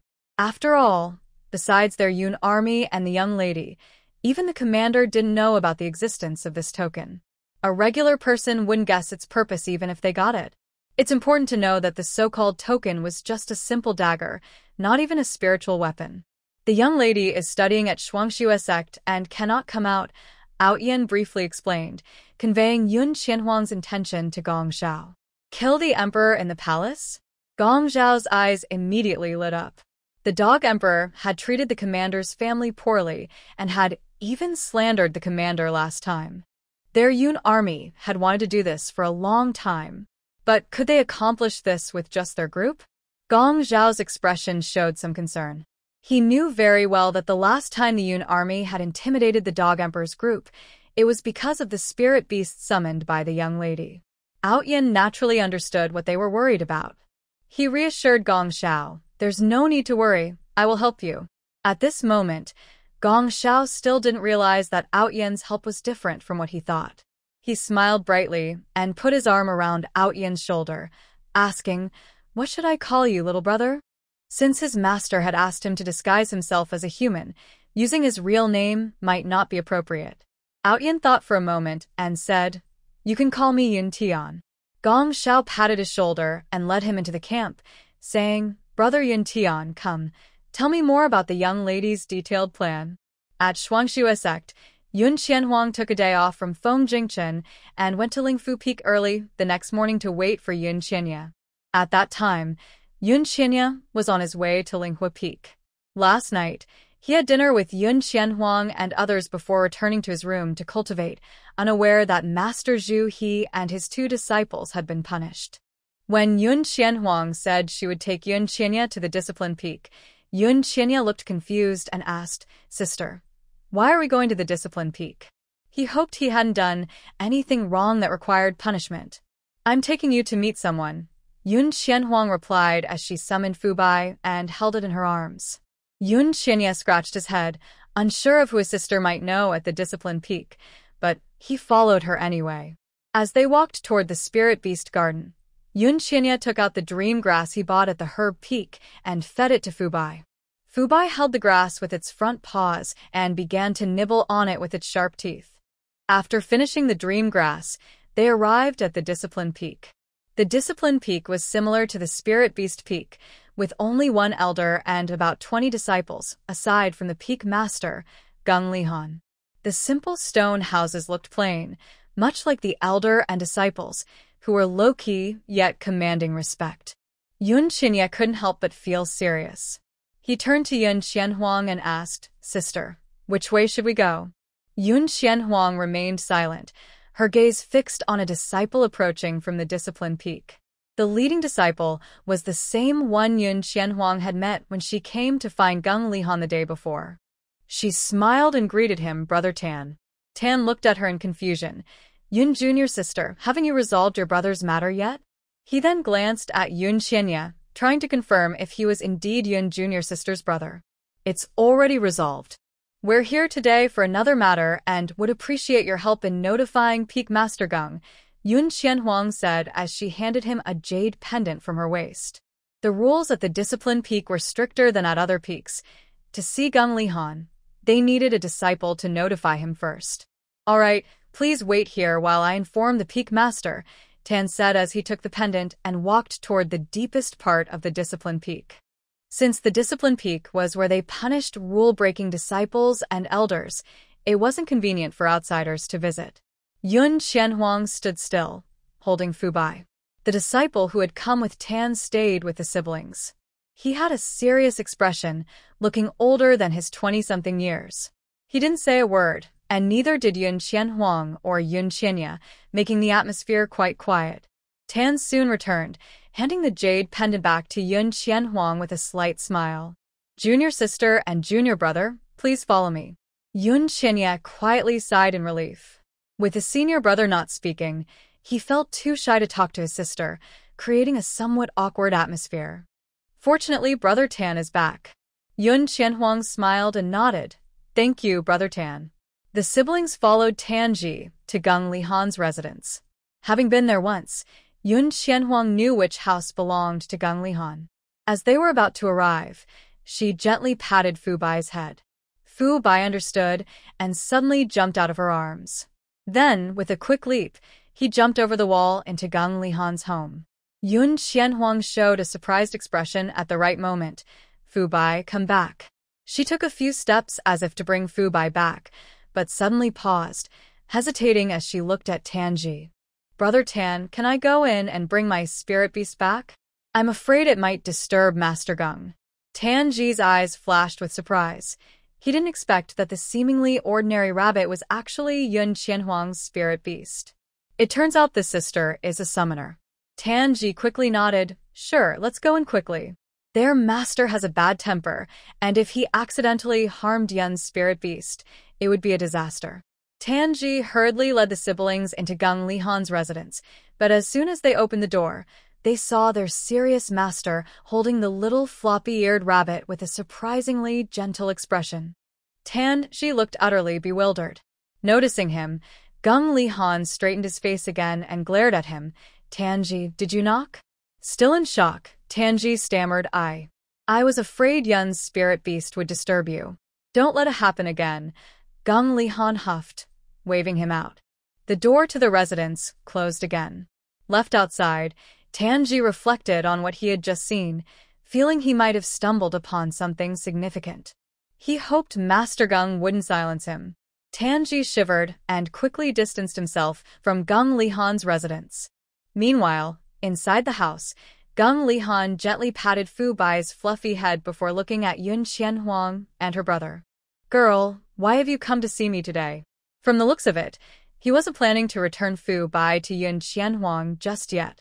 Yun Qianhuang didn't bring it up either and sighed softly. "I came to ask Master to lift the punishment on Master Zhu." Gung Lihan narrowed his eyes. "What? Aren't you angry that he let someone hurt your brother?"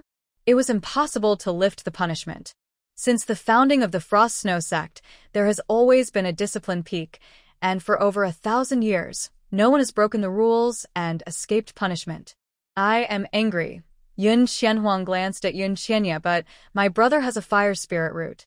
If Master Zhu is offended too much, he might be less willing to teach him in the future." Whether or not to teach Yun Qianya is Ji Hefeng's own decision, and even Mo Lanchuang cannot force him to teach Yun Qianya. Upon hearing this, Gung Lihan's gaze also fell on Yun Qianya. Feeling the intense stare from a powerful spirit emperor, Yun Qianya felt a bit nervous, but didn't say much. "Your brother is a promising talent. Being with the elders of Linghua Peak is somewhat beneath him." Gung Lihan had already noticed Yun Qianya's level. At under 16 years old, he was a 3-star Great Spirit Master, while Gung Lihan was only a 2-star Great Spirit Master at that age. With such talent, aside from Ji Hefeng, no one else at Linghua Peak was qualified to teach this young man. Gung Lihan squinted and thought. The white creature in his arms, which had been hinted at by Yun Qianhuang, moved its ears and nudged Gung Lihan's palm. This action instantly won Gung Lihan over. "The punishment from Ji Hefeng cannot be avoided, but you don't need to worry, girl."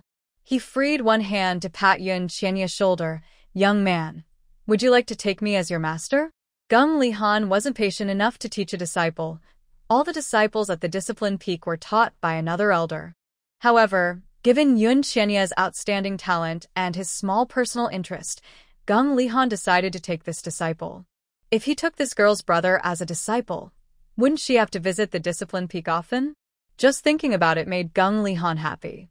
Yun Qianhuang hesitated. "Peak Master, Xiao Yi is already an inner disciple of Lingfu Peak." An inner disciple of Lingfu Peak is essentially a disciple of the Peak Master, Su Jin. She needed to give Gung Lihan a heads up, as some powerful figures do not like their disciples having multiple masters. That's not a problem. Su Jin wouldn't mind if his disciple has 2 masters. Yun Qianhuang felt relieved and nodded at Yun Qianya. Yun Qianya quickly performed a respectful bow.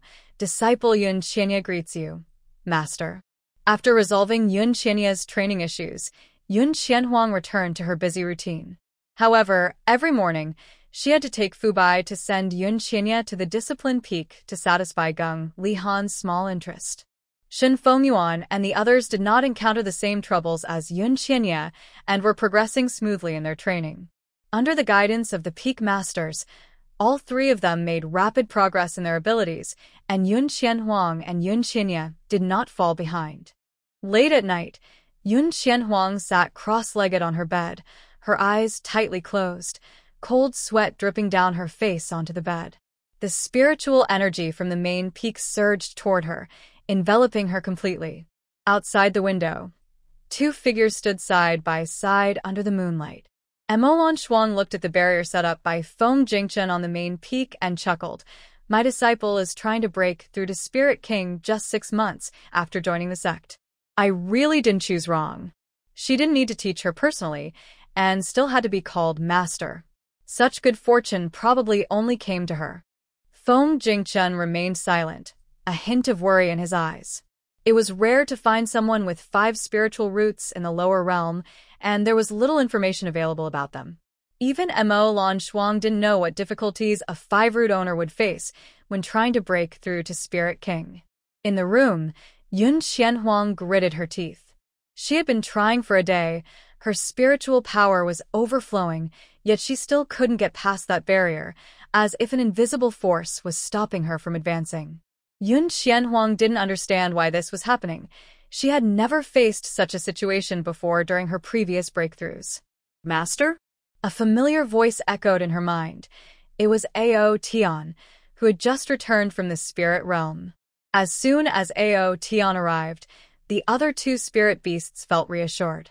Feng Feng flew to his shoulder and explained Yun Qianhuang's current situation. Encountered a bottleneck? Ao Tian examined Yun Qianhuang's condition, frowning slightly. Her spiritual power is abundant, and her roots and bones are intact. She should be able to break through soon. Fu Bai anxiously said, but the master's been trying for a day.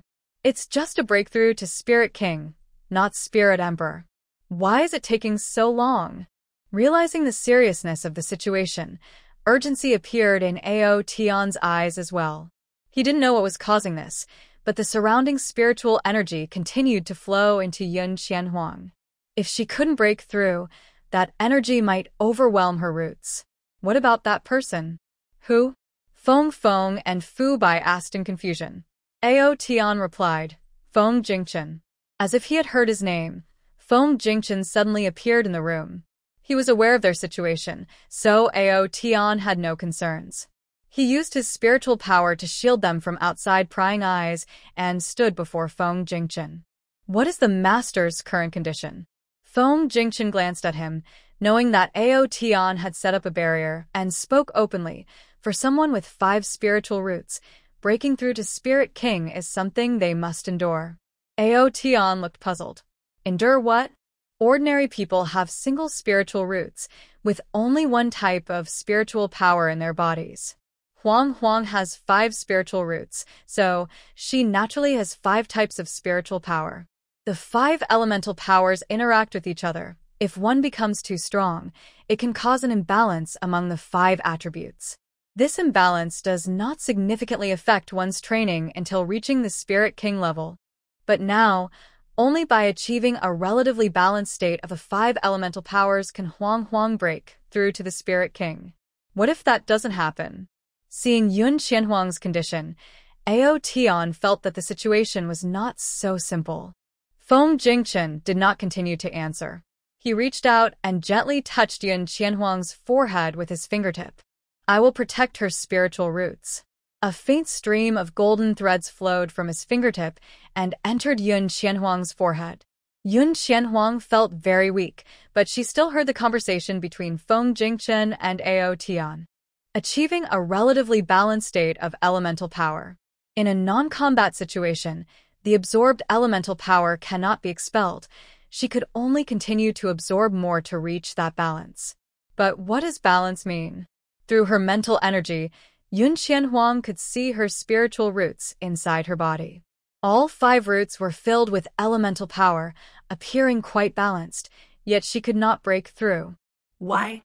After a long time, Yun Qianhuang finally understood the root of the problem. She usually used water and fire elemental powers more often, occasionally using wood, but rarely using metal and earth. In this case, while her elemental power seemed balanced, the strength of the water and fire powers was greater than that of the others. Understanding this, Yun Qianhuang knew what she needed to do. She wove her mental energy into a fine net to filter the elemental power entering her body, selectively absorbing it. This consumed a tremendous amount of mental energy. As the moon set behind the western mountains and the sun rose in the east, Yun Qianhuang's face lost all color, her clothes soaked with sweat, making her look as if she had just been pulled from the water. Feng Jingchen remained in the room, facing away from her, while Ao Tian returned to his space. The 5 elemental powers within Yun Qianhuang intertwined, each vying to dominate the others, unwilling to yield. After a long struggle, the 5 powers strangely reached a moment of balance. At the same time, a formation for advancement appeared beneath Yun Qianhuang's feet. A 1-star Spirit King. Yun Qianhuang suddenly opened her eyes, and the first thing she saw was a familiar figure. She spoke, her voice slightly hoarse. Feng Jingchen. I did it. Feng Jingchen did not turn around, but his voice carried a hint of a smile. Congratulations, Huang Huang. He felt relieved, and his figure instantly vanished from the room. Yun Qianhuang was momentarily stunned. And when she looked down, she understood why Feng Jingchen had reacted that way. Her clothes were already soaked with sweat, clinging to her body and outlining certain curves. Yun Qianhuang touched her nose. To her, this was not a big deal, but the views in this world were still more old-fashioned compared to her previous life. She got up and walked behind the screen, took a bath, and changed her clothes. It had been a day and 2 nights since she began her challenge for the Spirit King. Worried that Yun Qianye and the others might be concerned, she changed her clothes and left the room, planning to find Yun Qianye at Spirit Rune Peak. At that moment, a loud tremor echoed from afar. It was the sound of a spiritual power attack on the protective formation. Yun Qianhuang paused, and then she saw Imo Lanshuang appear beside her. "Yun girl, don't leave the main peak," she advised, then summoned a flying spirit beast and headed toward the source of the tremor. The other 10 peak masters also began to move. The tremor caught the attention of the entire sect. The main peak was the highest point of the Frost Snow sect, so Yun Qianhuang could clearly see some disciples quietly following on flying spirit beasts. "Don't you want to take a look, Huang Huang?" Yun Qianhuang turned to the newcomer. "I don't think I can help with this." Curiosity could lead to trouble. Her strength was not enough to be of any use among the peak masters, so it was better not to add to the chaos. Feng Jingchen said quietly, "But those people seem to be coming for you." Yun Qianhuang suddenly looked up. To be honest, she didn't feel much belonging to the Frost Snow sect. If it were just an enemy attack, she wouldn't bother to get involved, especially since her cultivation level was even lower than the most junior elder of the sect. However, if those people were coming for her, she couldn't stand by and do nothing. Yun Qianhuang wasn't a particularly good person, but she didn't want her issues to drag innocent people into trouble. Feng Jingchen wouldn't joke about such matters, so she decided to take a look. Just as this thought crossed her mind, she spotted 4 flying spirit beasts in her peripheral vision. Turning her head, she saw the 4 beasts landing on the main peak, and Yun Qianye and the others jumped off and walked toward her. Yun Qianye said as he walked, "Sister, my master said someone is attacking the sect. I was worried about you, so I came to check." He had thought his sister was still in seclusion before coming. With an external threat, the sect leader would definitely confront it first, leaving only his sister at the main peak. Yun Qianye was concerned that Yun Qianhuang might encounter some unexpected trouble while in seclusion. However, as they approached the main peak, he saw Yun Qianhuang in great condition from a distance, and his heart immediately felt lighter. Shen Fengyuan and the others quickly agreed, and Gong Jiulu rubbed his hands together, saying, "Huang Huang, since you're out, why don't we join the fun?" Since joining the Frost Snow sect, he hadn't had a proper fight in a long time, and he felt like he was getting rusty. Yun Qianhuang had this thought because of Feng Jingchen's words, and she nodded immediately, saying, "Let's go take a look." With that, she turned and walked toward the Spirit Beast Garden on the main peak. It was only when she turned around that she realized Feng Jingchen had left without her noticing. Yun Qianhuang didn't think much of it and hurried to the Spirit Beast Garden. When she arrived, she found a group of flying spirit beasts stretching their necks to look at her. The closest griffin opened its wings, showing off its beautiful feathers. The other spirit beasts also joined in, making various bird calls. The disciples in charge of feeding the spirit beasts were astonished. Although they didn't understand the language of the beasts, after years of raising them, they could guess what the calls meant. At that moment, all the spirit beasts seemed to have one thought. They wanted to be the mount of the sect master's personal disciple. It was quite strange. These flying spirit beasts had never shown such affection to anyone before. Could it be that the spirit beasts treated people differently? Did they act this way because she was the sect master's personal disciple? But they hadn't acted like this when the sect master was around. The disciples were confused. Yun Qianhuang didn't dwell on it. She chose the griffin that had just spread its wings, sat on its back, and headed toward the source of the disturbance with Yun Qianye and the others. On the way, Shen Fengyuan looked curiously at the spirit beast beneath her. Why did it seem like this spirit beast was targeting Yun Qianhuang's griffin? It had intentionally flapped its wings against the griffins several times. Not just Shen Fengyuan, but Yun Qianye and the others felt the same way. However, Yun Xianhuang didn't notice this since she was sitting on the griffin's back. Since it wasn't a big deal and didn't affect Yun Xianhuang, the four didn't say anything. The flying spirit beasts raised by the Frost Snow sect weren't very aggressive. They had one main advantage: speed. Before long, the five of them arrived at the location of the disturbance. At this point, many disciples were already riding flying spirit beasts, sneaking a peek at the excitement. Mo Lanshuang and the other peak masters didn't have time to manage these disciples. As long as they didn't do anything reckless and stayed within the protective formation, the enemies couldn't do anything to them. Looking at the 12 black-robed figures outside, Mo Lanshuang's expression was cold. You attacked the protective formation of my Frost Snow sect without reason. Shouldn't you explain yourselves? Yun Xianhuang hid among the disciples of the sect, observing the black-robed figures. They emitted an unpleasant, sinister aura, and she immediately thought of someone, the former national master of the Qiling Kingdom. Yun Xianya also realized something and quickly looked at her. He remembered the people who had planned to capture Lu Yan back then. Yun Xianhuang gave her brother a reassuring look and signaled to Out Yan and Feng Feng to sense the strength of the 12 black-robed figures. The two beasts quickly provided feedback.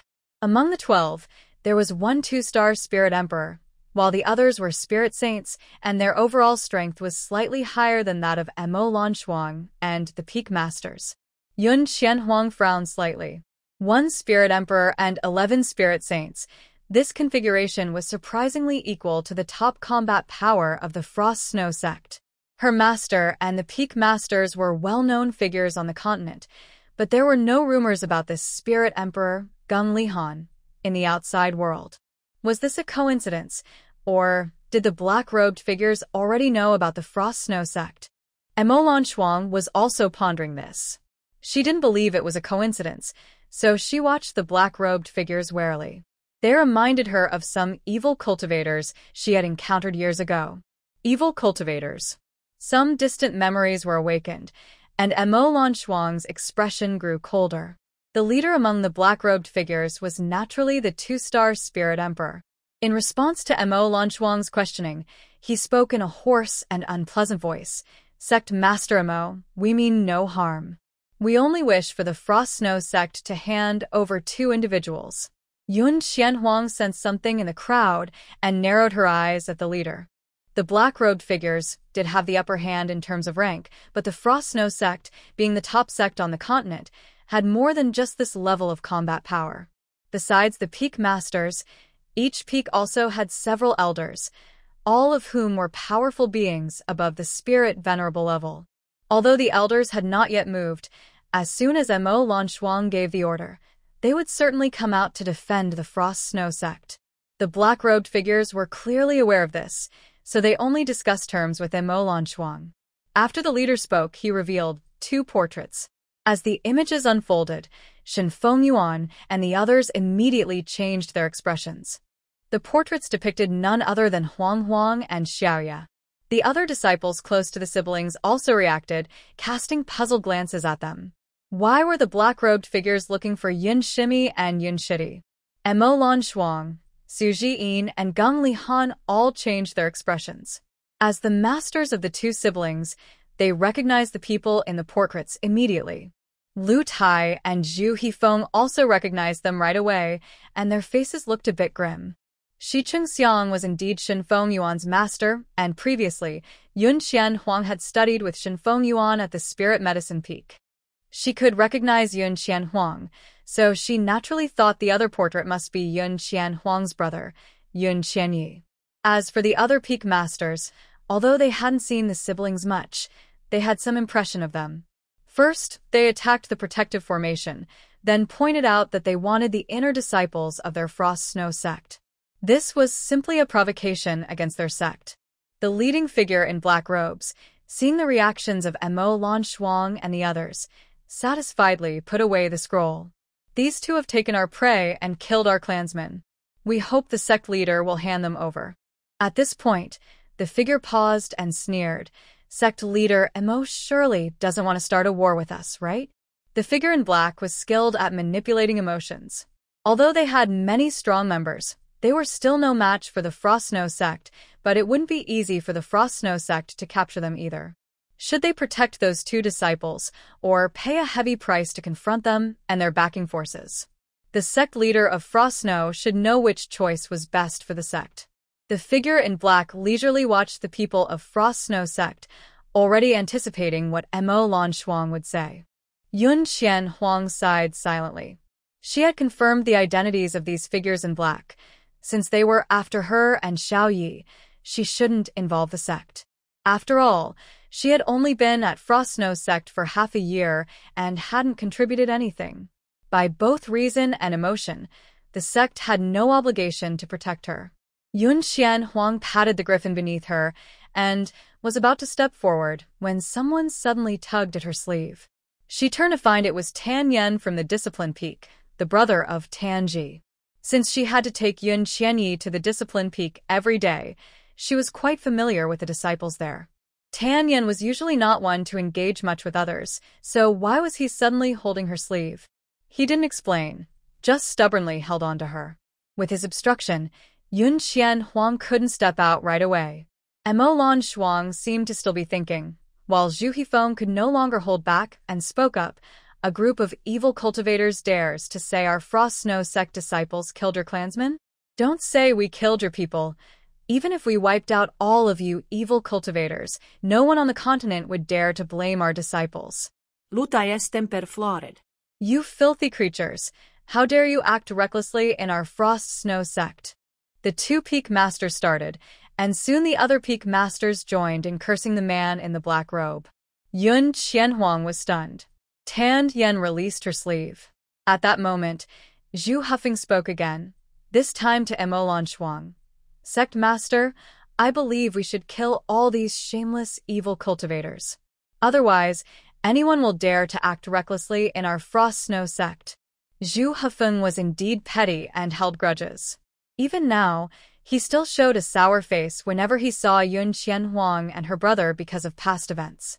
But so what? Those siblings were inner disciples of their Frost Snow sect, and he was the second elder of the sect. How could he allow others to bully them? What would that mean for the sect's reputation? Lu Tai strongly agreed.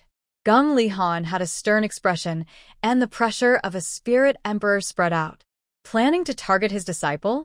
That was asking for trouble. Even the disciples who had come to watch nodded in agreement. Sect Master, we must teach these evil cultivators a lesson. Regardless of their internal matters, the Frost Snow sect always defended its own against outsiders. Moreover, Peak Master Zhu had stated that these people were all evil cultivators. While evil cultivators were rare, many disciples had heard of them. They relied on forbidden techniques to enhance their powers. So what was wrong with Yun Shimi and Yun Shidi killing their kin? The united stance of the Frost Snow sect left Yun Qianhuang and her brother stunned. Hearing those words, the coldness in Mo Lan Shuang's eyes softened slightly. She had never intended to hand over the two children. As the sect master and Yun's master, she couldn't be the first to express her stance, as it might create discord. But now, this was the will of the people. So, Mo Lan Shuang also made her position clear. If you want to take away the disciples of my Frost Snow sect, you'll have to see if you have the ability to do so. As she finished speaking, the 11 peak masters stepped out of the protective formation alongside her. Zhu Hufeng and the others had struck a nerve with their words, and upon spotting Yun Qianhuang and her brother in the crowd, the anger of the evil cultivators surged. Because they practiced forbidden techniques, their minds were already easily influenced, and they no longer cared about anything else. They just wanted the Frost Snow sect to see their power. You refuse a toast, and will face punishment.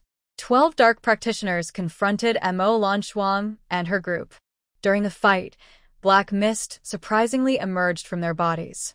Zhu Xiaoning in the crowd looked disgusted and said, "Do dark practitioners always leak like this while fighting? It's really gross." Several disciples from Spirit Beast Peak nodded in agreement, feeling the same way. The way those dark practitioners fought was truly unappealing and quite off-putting. Yun Qianhuang stared at the disciples in shock.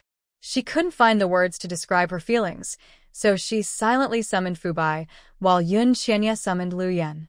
The dark-robed figures were targeting the two of them, so they couldn't just stand by and watch. Fubai jumped onto Liu Yan's back, and the two sacred beasts joined the battle. The disciples from Spirit Beast Peak were unfazed. They saw these two sacred beasts every day.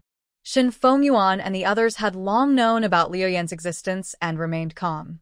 The other disciples, who had never seen Fubai and Liu Yan, widened their eyes in surprise, almost showing the word shocked on their faces. Gung Lihan and Su Jian sensed their little disciple's aura from Liu Yan and suddenly fell silent. Their little disciple was actually a summoner? Though they were surprised, they fought without hesitation. With the addition of the two spirit beasts, the level gap on their side was quickly closed and even surpassed. The leading dark-robed figure looked at Fubai and Liu Yan, his eyes filled with greed beneath his cloak. Two sacred beasts. If he absorbed their spirit cores, he could reach the peak of the Spirit Emperor level and possibly achieve legendary status. He had to obtain these two sacred beasts. The leading dark-robed figure made a strange hand gesture, and the other 11 dark-robed figures instantly stopped fighting and moved closer to him. "This is bad," Mo Lanshuang said urgently. "We must stop them. We can't let them form a formation." Liu Yan let out a long roar and charged forward with Fubai. Everyone followed closely behind. However, a strange scene occurred. The dark-robed figures suddenly froze in place, as if a powerful force had immobilized them. The peak masters and disciples were confused about what was happening, but only Mo Lanshuang and her disciple realized the truth. Not wanting to waste time, Mo Lanshuang urged the peak masters to take the chance to defeat the dark-robed figures. They should strike while the iron was hot. The peak masters immediately stopped hesitating and unleashed their spirit power on the dark-robed figures. In just a short moment, several dark-robed figures collapsed under the attack. Next came the second and third. A quarter of an hour later, only the lead figure in the black robe was still holding on. The restraints on him had disappeared, but he was alone and couldn't cause much trouble. Reluctantly, he glanced at the two spirit beasts and turned to escape. But Fengyu would not give him that chance. With the Holy Grade Control Spirit tool activated, he was restrained again. Although he could still move, his speed was greatly reduced. Zhu Hufeng took the opportunity to set him on fire. The Dark Cultivator, already exhausted, was burned to death by Zhu Hufeng. The disciples of Linghua Peak shivered. The Peak Master was so ruthless. Zhu Hufeng was unaware of the shock he had caused among his disciples. He burned all the bodies of the Dark Cultivators and returned to the protective formation with Mo Lanshuang and the other Peak Masters. Thanks to the Dark Cultivators' strange behavior, the Shuangxue sect suffered almost no serious injuries. However, the disciples who had sneaked out against their master's advice faced the consequences. Yun Qianhuang was also scolded by Mo Lanshuang, but she said nothing and accepted the reprimand quietly. Seeing her attitude of admitting her mistake, Mo Lanshuang stopped after a while and handed her a bottle of healing pills. "Go check on young Master Feng." Controlling so many powerful beings must have taken a toll on her as well. She still needed to discuss the Dark Cultivators with several peak masters. Yun Qianhuang took the pills and rode the griffin back to the main peak. Yun Qianye and the others wanted to follow her but were caught by their master, so they could only continue to listen obediently. At the main peak, Yun Qianhuang walked to Feng Jingchen's room with ease. Just as she was about to knock, the door suddenly opened.